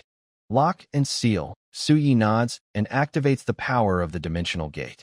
A huge portal covers the entire strange black dimension. This world will become World 4 in the future, Suyi said slowly. How should this world be handled? As one of the natural disasters, the void is similar to the insect race, both being destructive forces of nature. There are many creatures in the void, but the most important one is that the void's erosion can completely destroy the entire world, dragging it into endless emptiness. This is very similar to another disaster force, the abyssal demons. The abyssal demons also drag worlds into endless abysses, and the abyssal worlds face similar erosion problems. Let's go. We have a rough understanding of this world's situation, but how to handle it still needs discussion, Suyi said to Lilith and others. He came to mark the world and also to see if there are useful resources. Developing a world is not an easy task, even for Suyi. Destroying a world is simple for him now. It's not difficult for Suyi to destroy a world. Just send his troops to kill indiscriminately. Destroying a black iron dimensional world is only a matter of time. But that would be a waste. Every lord learns in school how to make the most of the dimensional worlds they discover. Maximizing the value of this world is what a lord should do. Simply destroying it is too wasteful. No matter what kind of lord you are, even a god-level lord, you face the problem that newly recruited soldiers are only at 1-star black iron level. They all need training and leveling up. Raising them from 1-star black iron depends on resources for upgrading. Unless the world is completely useless and has no development value at all. Only in such a world would the ruler choose to destroy it to gain the last benefits. Now, Suyi took Lily and the others back to the territory. He marked the area and briefly understood what kind of world this was. As for how to develop it, that could be dealt with later, not now. Back at the territory, Suyi closed the gate of the 4th dimension. The reason he didn't develop the 4th world now was first, because there weren't enough people. Second, Lily and the others, as generals, could only develop the world through fighting. Third, and most importantly, Lily and the others wouldn't gain anything from killing. The best way to develop the black iron dimension was to let the newly recruited soldiers level up. This would remove the threat from that world and prepare for future development. Go have fun. That's all for today, Suyi told Lily and the others. Lily and the others looked at Talus standing behind Suyi, smiled, and left directly, leaving the space for Suyi and Talus. Let's go, Talus. Come with me to rest for a while, Suyi said, leading Talus to a luxurious place. Lying on a sofa in the luxurious hall, Suyi enjoyed Talus's service while opening the chat channel to see if there was any interesting news. Brothers, has anyone opened a dimensional rift? No, who would do that now? Are they crazy? Brothers, does anyone have a promotion card for soldiers? High prices for sale. Private message me if you do. Help. Is there a big boss who can save me? I'm willing to become a subordinate lord and sign a contract now. Suyi sipped his wine, looked at the chat messages, and felt a bit surprised. Are there already lords willing to become subordinate lords? He only glanced at them and wasn't interested. Usually, Those who want to become subordinate lords have either opened a dimensional rift and can't handle it, so they choose to become subordinates out of helplessness, or they are too weak to survive, with no value at all. As time passed, 2 hours went by. Suyi took Talise directly to the second territory, where there should be many weapons and robots produced. The light gate opened. Suyi led Talise into Territory 2. He looked at the neatly stacked rifles, grenades, and the arranged robots. Encapsulate. Suyi immediately encapsulated the rifles, grenades, and robots in front of him. He looked at the 3 high-level cards in his hand. In just over 2 hours, he produced 10,000 rifles, 10,000 grenades, and 10,000 robots, all of which he encapsulated. Tomorrow, everything should be finished, Suyi thought as he observed the factory. His factories are fully automated and don't need human workers, plus the robots help. So production isn't a problem, especially with the bonus from the Supreme Agreement's aura. Otherwise, producing so quickly wouldn't be easy. Suyi patrolled the production factory and looked at the silk stocking factory and the basic alloy factory, which hadn't moved. He still hadn't used the silk stockings. There's no rush to produce them now, mainly because he lacks materials and needs to acquire more. The alloy factory needs to be set up. His liquid robot factory only lacks basic alloy. Suyi checked the materials needed to produce 1 unit of basic alloy.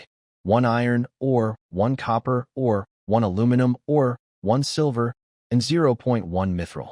The liquid robot factory needs 100,000 units of basic alloy. That means he needs 1 million iron ore, 1 million copper ore, 1 million aluminum ore, 1 million silver, and 100,000 mithril. Suyi directly used 10 high-level iron resource cards, 10 high-level copper resource cards, 1,000 basic aluminum resource cards, and 100 basic mithril resource cards. Go produce basic alloy, Suyi told 2 idle robots, handing them the resource cards to start production. Yes, the 2 robots took the resource cards and headed to the basic alloy factory. Meanwhile, Suyi looked at the robot production factory. 1 factory isn't enough anymore. It's a bit tight, he said, observing the robot factory. The second territory is also too small. Suyi opened the attribute panel of the second territory and began upgrading. Ding, your territory has been upgraded. Current level, 4. Ding, your territory has been upgraded. Current level, 5. Ding, your territory has been upgraded. Current level, 7. Suyi quickly upgraded his territory to level 7 in one go. Then he checked the attributes. Name, first productivity level, 7 area, 1,600 meters in diameter buildings. Advanced Stone House Lord's Mansion, Automatic Silk Stocking Factory, Automatic Spiritual Source Rifle Factory, Automatic Spiritual Source Grenade Factory, Automatic Spiritual Source Robot Factory, Basic Alloy Automatic Factory. Territory Warehouse, 160 square meters upgrade materials, 700 wood, 700 stone, 70 spiritual stones. He spent a total of 1,800 stone and 180 spiritual stones to raise the second territory to level 7. Now it should be enough. I'll go back and ask Xie to make a blueprint for a robot automatic factory, then build one. Suyi thought as he looked at his expanded second territory. By the 20th day, he would start harvesting. These resources could turn into steady currency, which would be his weapons and ammunition, must be kept fully stocked. Plus, robot production and the development of World 1 also need robots, Suyi thought, opening the light portal and leaving the subordinate territory to return to his main territory.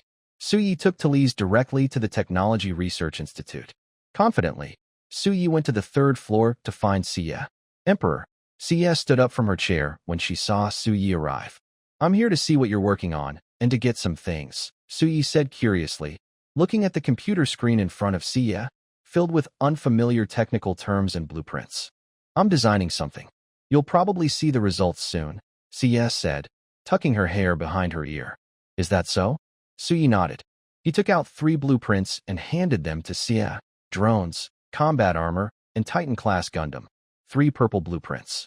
Xie, see if you can make a factory for these, Suyi said. Xie took the blueprints and looked at them. No problem. It will take some time. That's good. By the way, Xie, I also need a blueprint for the Spirit Source Robot Factory to increase production, Suyi said to Xie. Emperor, please wait a moment, Sia replied softly. Number 0, print out the blueprints for the Spirit Source Rifle, Spirit Source Grenade, and Spirit Source Robot Factory. Sia's voice rang out.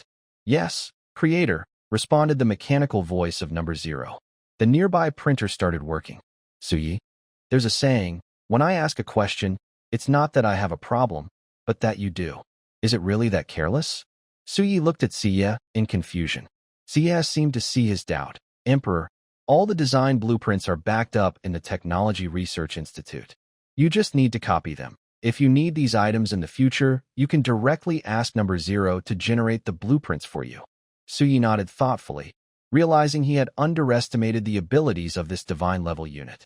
Ding! A sound rang out. Sia walked over and placed the 3 printed blueprints in front of Suyi. Emperor, the blueprints are ready. Suyi looked at the 3 white blueprints in his hand. All right, I won't bother you anymore. You can continue, Suyi said, taking the 3 blueprints and opening the portal to his subsidiary territory, taking Talise with him. He looked at the blueprints in his hand.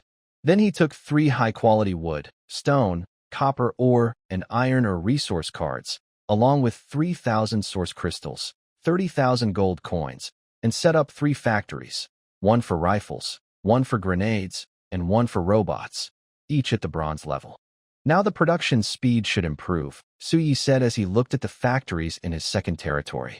But the robots are still not enough. Thinking of this, Suyi looked at the leftover materials from his previous visit to the second territory. They were disassembled materials left here without being recycled. There are 9,980 wood, 9,880 iron ore, 9,890 copper ore, 80 steel, 90 gold, 90 silver, and 99 fire element crystals. Suyi directly took out 80 source crystals, using leftover materials from the last production to create 80 robots. These 80 robots, combined with the previous 10, total 90 robots working in the second subsidiary territory to keep the factory running. Currently, this should be enough. Now, we just wait for the liquid robot factory to be built and see how many materials are left to produce more robots, Suyi thought to himself. Everything is ready.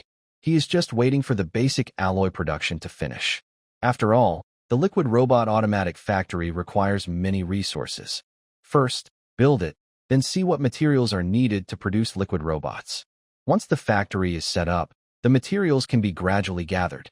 As for why he isn't producing the first batch of robots for World 1 now, the materials are manageable, but the main issue is the source crystals.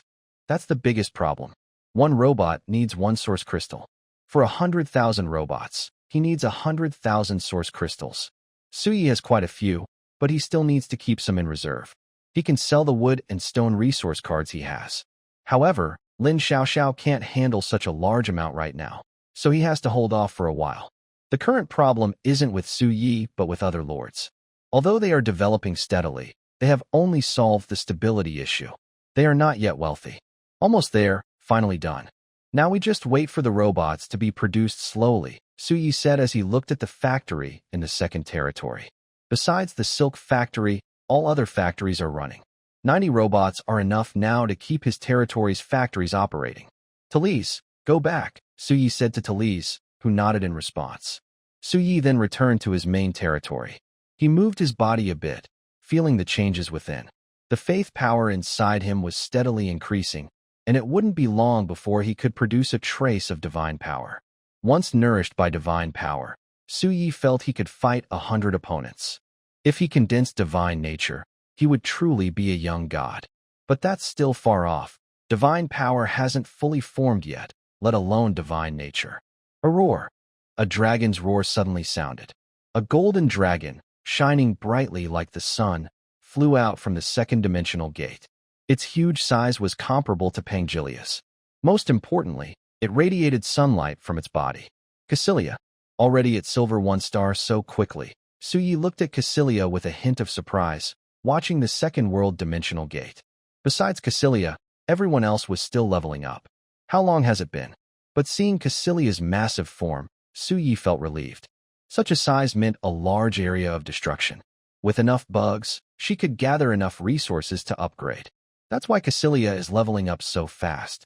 Other units might kill 10 bugs, but with Cassilia's dragon breath, she could wipe out hundreds or thousands of bugs. The difference is huge and impossible to make up. As her level increases, her destructive area grows, and her upgrade speed gets faster. Before Su Yi could react, another giant dragon flew over the territory. Pangelia. Su Yi looked a bit troubled at Pangelia and Cassilia. Both dragons are proud. Especially now, the territory's dragons are divided into two groups. The ancient black gold dragons led by Pangelia and the ancient blazing sun dragons led by Cassilia. Neither side would bow to the other. Pangelia is strong, but Cassilia isn't necessarily weak. Everyone stop, Su Yi's voice echoed across the territory. Pangelia and Cassilia looked at Su Yi, then obediently landed in front of him. The two mother dragons stared at each other, neither willing to submit. Stop. There's no hierarchy in the territory. You are both hero units. Lead your own dragon armies and don't interfere with each other, Su Yi said with a headache. Yes, King of Gods. Pangelia glanced at Cassilia, then closed her eyes and lay down on the grass. Understood, King of Gods. Cassilia's voice responded. Su Yi looked at Cassilia and Pangelia. The territorial instincts between the dragons were even stronger than he had imagined. Cassilia, who had just become a silver-level being, was eager to challenge Pangelia and take control of the dragon army in her territory. From now on, no more of this.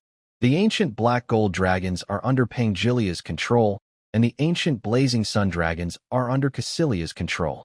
You two must manage your own dragon armies, Su Yi said. Pangelia and Cassilia looked at each other and then nodded. They were loyal to Su Yi, but that didn't mean they could coexist peacefully. Without Su Yi, Cassilia, who had just been recruited, might have been defeated by Pangelia. Although Pangelia was not very active in her territory, she was always the strongest and a symbol of invincibility, being one of the endings. Even though both were primordial dragons, Cassilia was no match for Pangelia. Seeing Cassilia and Pangelia settle down, Su Yi took Talise to soak in the hot springs.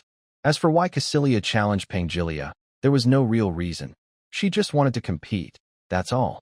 As primordial dragons, Cassilia refused to accept Pangelia's dominance. If Su Yi hadn't stopped them, Cassilia and Pangelia might have fought to decide who would control the entire dragon army in their territory. Both Pangelia and Cassilia wanted to dominate the entire dragon army, regardless of whether they were ancient black gold dragons or ancient blazing sun dragons. That was the main reason for their conflict. But now, under Su Yi's orders, Cassilia and Pangelia behaved themselves. As time passed, every 2 hours, Su Yi would go to the second territory to seal it. Each trip yielded 6 high-level resource cards. In less than a day, all the materials given to Su Yi by Lin Xiaoxiao had been turned into rifles, grenades, and robots, which Su Yi sealed away. Of course, the high production speed was partly due to the halo of the Supreme Agreement.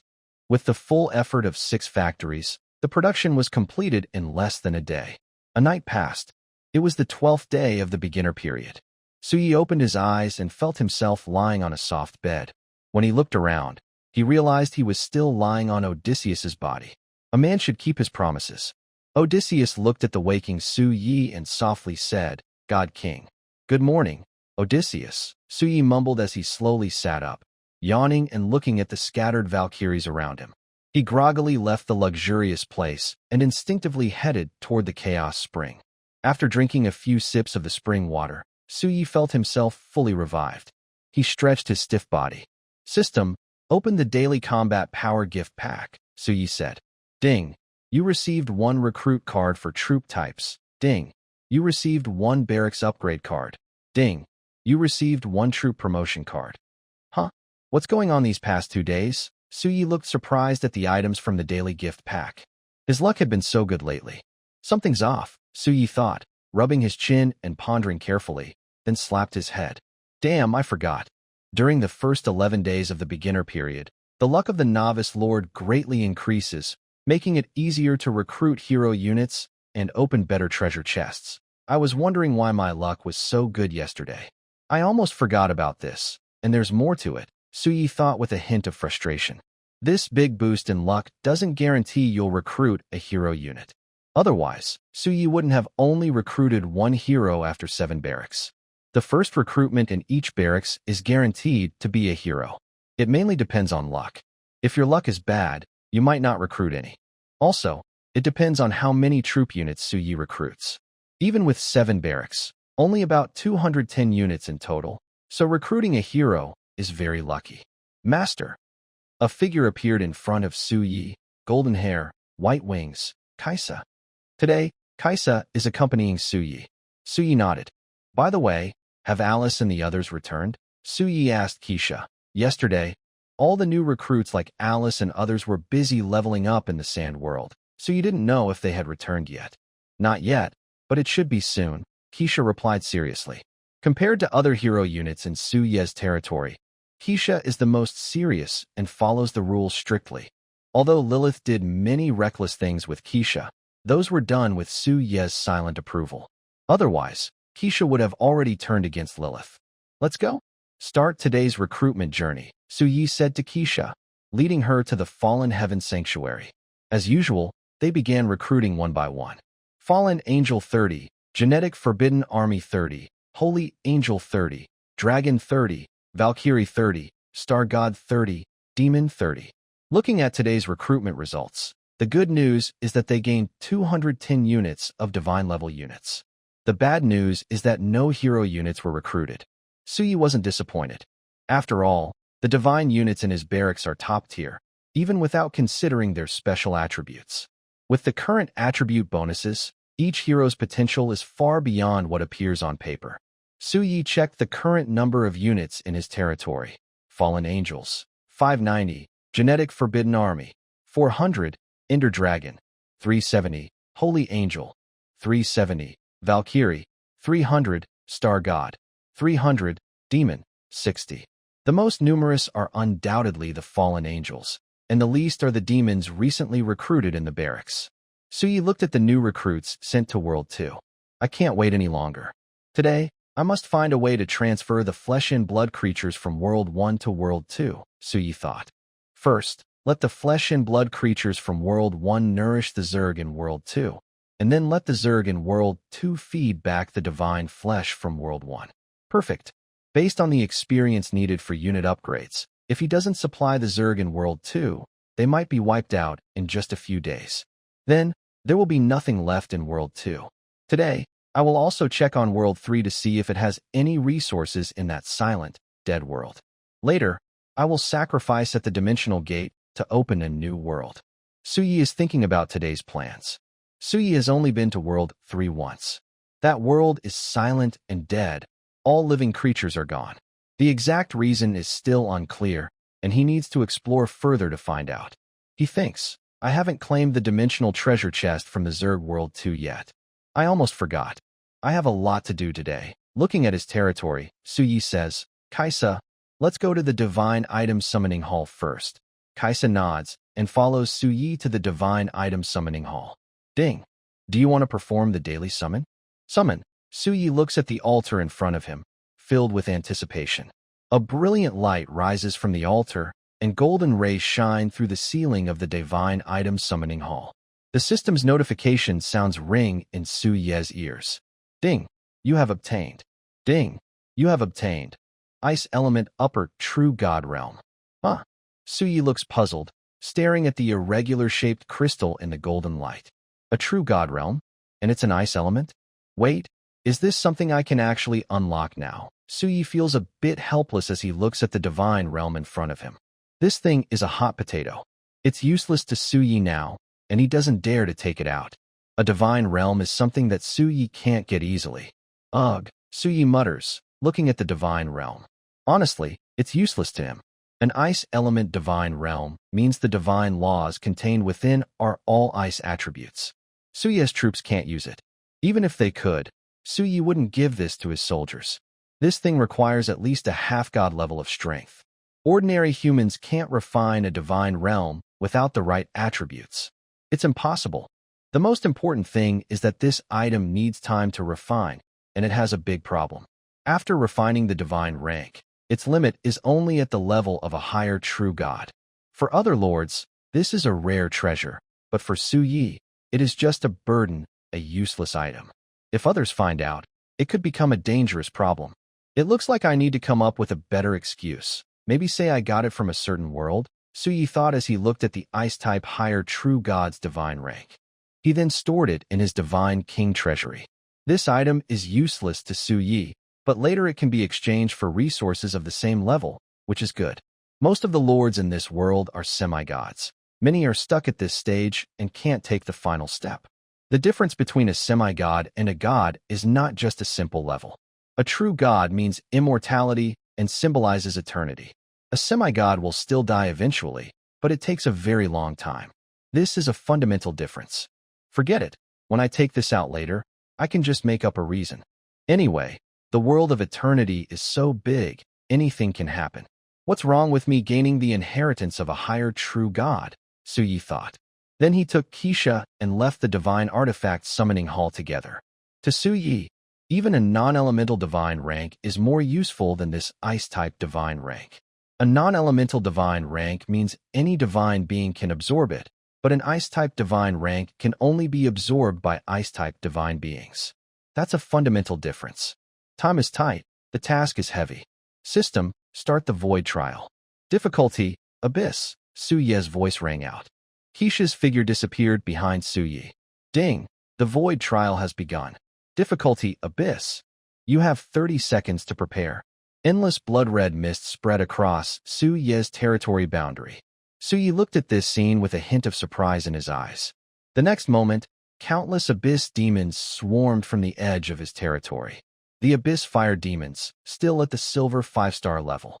Although their level hasn't changed, their numbers and combat power have increased significantly. Old friends, Suyi looked at the invading abyss demons at the territory boundary. The slaughter began. Suyi was sitting on the grass, opening the chat channel and checking private messages. One message caught his attention. Usually, only Sister Pian or Brother Pian would send him private messages, so he rarely received them from others. But this private message made Suyi curious and a bit cautious. The message was, "Esq, I want to buy the rifle, grenades, and robot you have. Interesting. How does this guy know I have these things?" Could it be Xiao Lin told him? No, Xiao Lin wouldn't say anything, since it's her business. Clearly, he's trying to find me without involving her. So, how does he know? Suyi looked at Esq with curiosity. Wait, does he have some kind of prophecy talent? But that doesn't make sense. My own special abilities prevent others from guessing specific details about me. How does he know? Suyi wondered more and more. At first, he just wanted to clear out some junk messages from his friends. But now, his eyes narrowed with a hint of killing intent. What does this guy really know? Is there anything beyond technology? It seemed he only knew about Suyi's technological weapons, nothing else. But the question was, how did he find out? If he knew Suyi had a divine-level military base, he wouldn't just be interested in buying tech. Thinking of this, Suyi opened his private chat with his friend Lin Xiao to ask if she was the one who told him. Otherworld Traveler, are you there, little Xiao merchant? Yes, boss. Otherworld Traveler, do you know this guy? Did you tell him? Send me a screenshot. Suyi immediately sent Lin Xiao a screenshot of the private message from Esq. Lin Xiao looked at the message Suyi sent, surprised. What did I tell him? She opened the screenshot and looked at it, feeling even more confused. Who is this? What's going on? She remembered him a little, but not much. Thinking carefully, Lin Xiao finally remembered who Esq was. The only person she had blacklisted, a guy with golden luck. That's why she recognized him. Looking at the chat, Lin Xiao also noticed something strange. How does this guy know Suyi has technological weapons? Small businessman. Boss, this guy is really crazy. I blocked him because he kept saying all sorts of nonsense right after he came online, acting like a lunatic. He also wanted a betting agreement, trying to get something for nothing, completely brainless. I just blocked him directly afterward. Suyi looked at the message from Lin Xiao. It didn't seem like Lin Xiao was joking, and there was no reason for her to lie to him. And what is this betting agreement about? However, this move looks familiar. Isn't this the kind of tactic the main character often uses? Suyi was a bit stunned as he watched this scene. Wow, classic case of unequal strength leading to a bet, trying to get something for nothing. Unbelievable. Could this guy really be the main character? Suyi looked at Lin Xiao's message. It was such a typical main character move that Suyi couldn't forget it even if he wanted to. He seemed innocent, as if he hadn't been beaten up, always imagining everyone would follow his ideas, acting as if he was the center of everything. This is a typical main character template. Maybe I should give it a try? Suyi squinted as he looked at Ye Zhiqiu's private chat. But before trying, Suyi replied to Lin Xiaoxiao. Otherworld traveler. All right, I'll ask what's going on. Maybe this guy has some kind of foresight ability? Small businessman, Looks like it. But this guy is crazy. Boss, be careful. Otherworld traveler. Okay. Suyi closed the private chat with friends and looked at Ye Zhiqiu's chat window. Whether he's the main character or has a foresight ability, I'll find out by trying. Suyi thought deeply as he looked at the chat window. Otherworld traveler. How do you know I have a rifle, grenades, and robots? In Yishio's territory. Yishio looked at the soldiers in his territory and sighed. Since the crack opened a few days ago, the loyalty of his soldiers had been dropping rapidly. It wasn't enough to turn against him completely, but it was very hard to improve. The surviving soldiers all developed anti-war feelings, which was very serious. After such a bloody battle, how many soldiers could still remain unaffected? This is not a massacre. They are the ones being slaughtered. Stress is a normal reaction. Because of this, life has become a bit difficult for Yishio. The main problem is that the surviving Dragon Slayer warriors have all reached the bronze level, but there is a new issue. These veterans are becoming disobedient, especially in battle. When danger arises, their fighting spirit quickly drops, and eventually, some may even run away. It's not that the Dragon Slayer warriors are weak, but the heavy toll of the last fierce fight has affected them deeply. So, Yishio can only think of other ways to improve his territory's strength. The best way is to buy weapons to boost his defenses. Because of this, Yishio contacted Suyi early, planning to buy a large amount of technological weapons from him to strengthen his territory's combat power. It's worth mentioning that he hasn't started the Void trial today.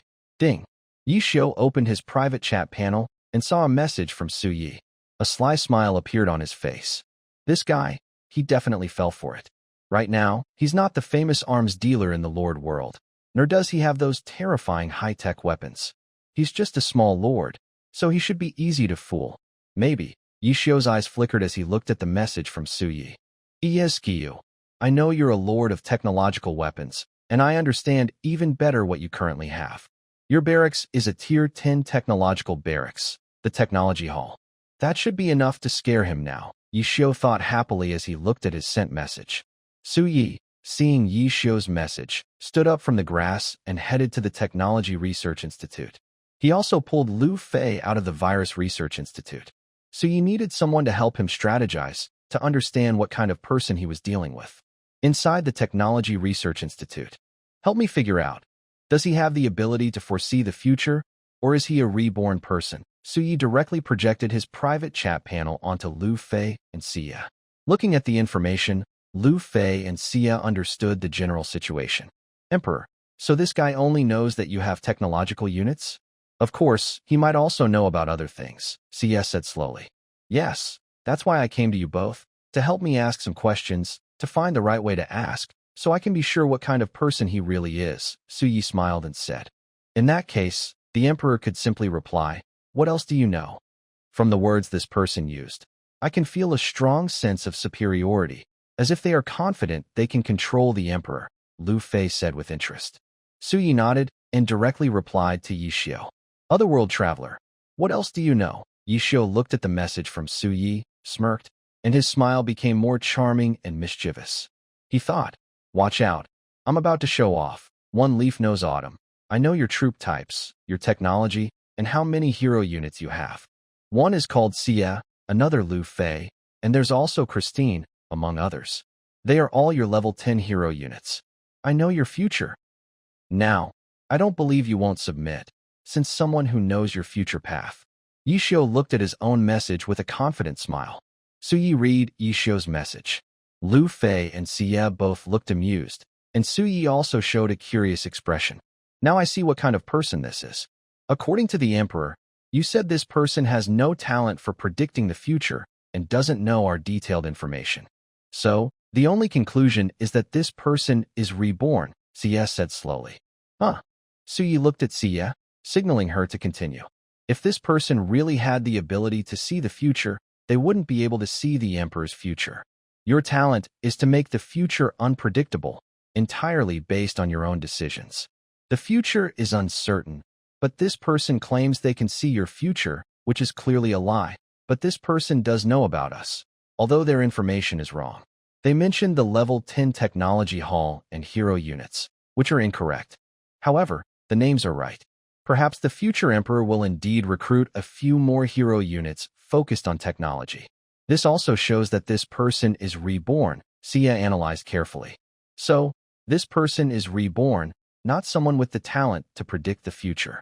They knew your information before they were reborn.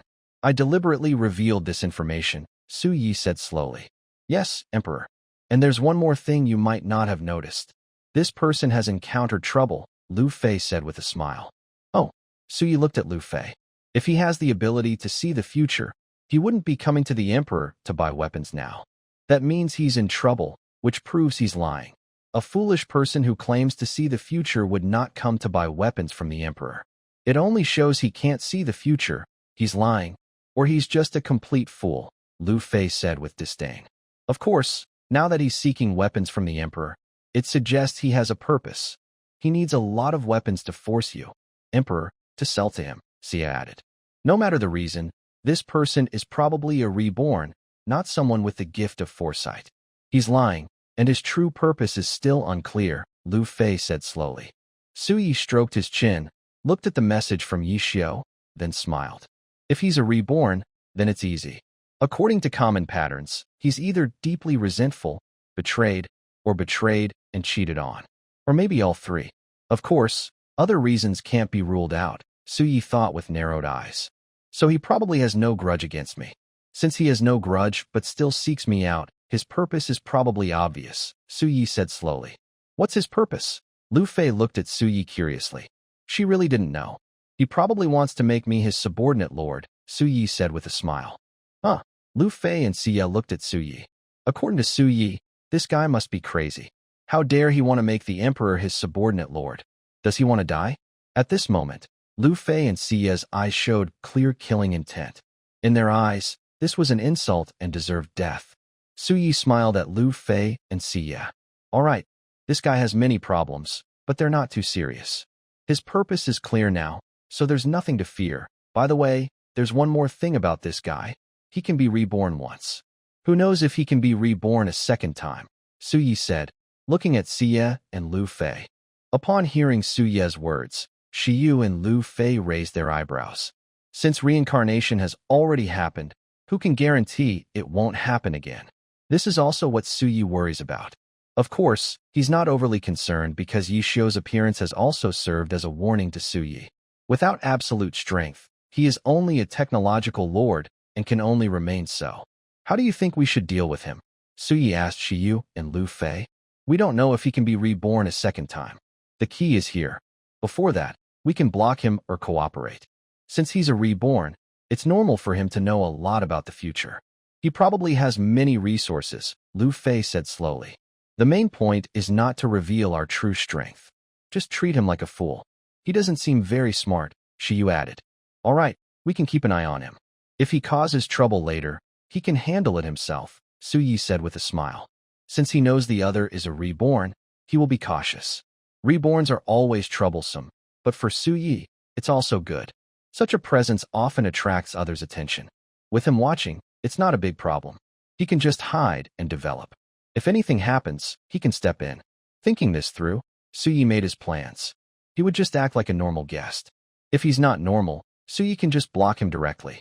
This guy only knows so much, which is good for Su Yi. It's actually beneficial and can even serve as advertising. Most importantly, he seems to have no hostility towards himself. That means he's not an enemy from before his rebirth. Meanwhile, Yi Xiu watched Su Yi not reply for a long time, a smile on his face. This guy must be intimidated now. He's probably thinking about how to flatter me, Yi Xiu thought confidently. After all, he can see the future, while Su Yi is just a small, unpromising technological lord. When faced with such a big shot like him, why not cling to his thigh? Ding! A private message notification sounded. Yi Xiu opened the message, and his smile froze. Otherworld traveler. Oh, I see, Yi Xiu. What kind of reaction is that? What does, oh, I see mean? Do you understand what it means to see the future? Do you know what it means to see the future? Now, it was Yi Xiu's turn to worry. One leaf knows autumn. Don't you want to know what will happen in the future?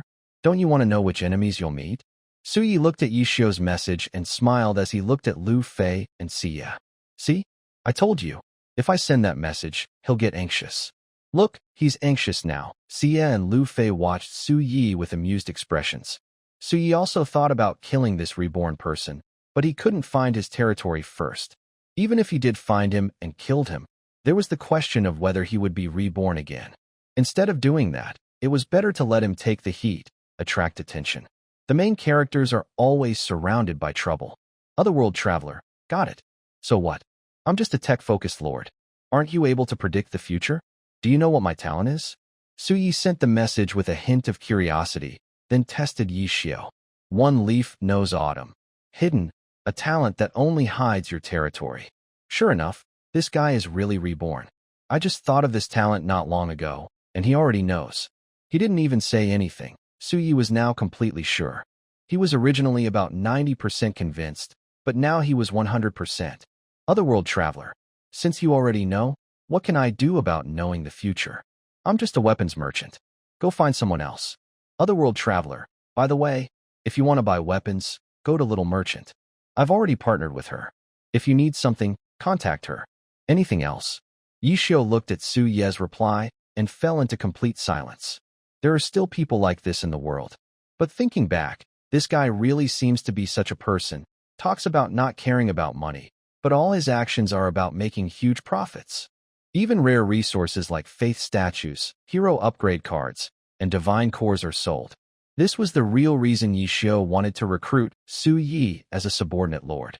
Su Yi had so many valuable items for sale, enough to make even a reborn person jealous. One leaf knows autumn. Follow me, sign a contract. I can make you a god. You know, tech-focused lords can't become gods. Different paths have limits. Yi Xiu looked at the message from Su Yi. Sure enough, this crazy person wants to make me his subordinate lord, Su Yi muttered with a bit of sarcasm. Both Shiyu and Princess Lu's eyes were filled with clear hostility. Anyone disrespecting Su Yi deserved to die. This was a blasphemy against the emperor and an absolute heresy that could not be tolerated. Otherworld traveler. Crazy. Why the heck would I become a god? Technology can achieve immortality, so becoming a god is too hard. If I become a god, just do it yourself. Why drag me into this? Crazy, I'm blocking you. Su Yi directly blocked Yi Xiu. If Yi Xiu only wanted to work with him, even as a reborn person, Su Yi was open to cooperation. But this guy was a lunatic who wanted to make Su Yi his subordinate lord. Su Yi knew he had to stay far away from someone like that. Everyone knew the protagonist's friends and family often suffered. Su Yi didn't want to become a target of revenge. If he got involved because of this crazy person, it would be a loss. Judging by what this guy said, he was living in his own world and didn't care whether others agreed or not. You're a reborn, and I'm a transmigrator. Don't you see I'm still trying to survive and grow? Jumping so recklessly, aren't you afraid of getting hurt?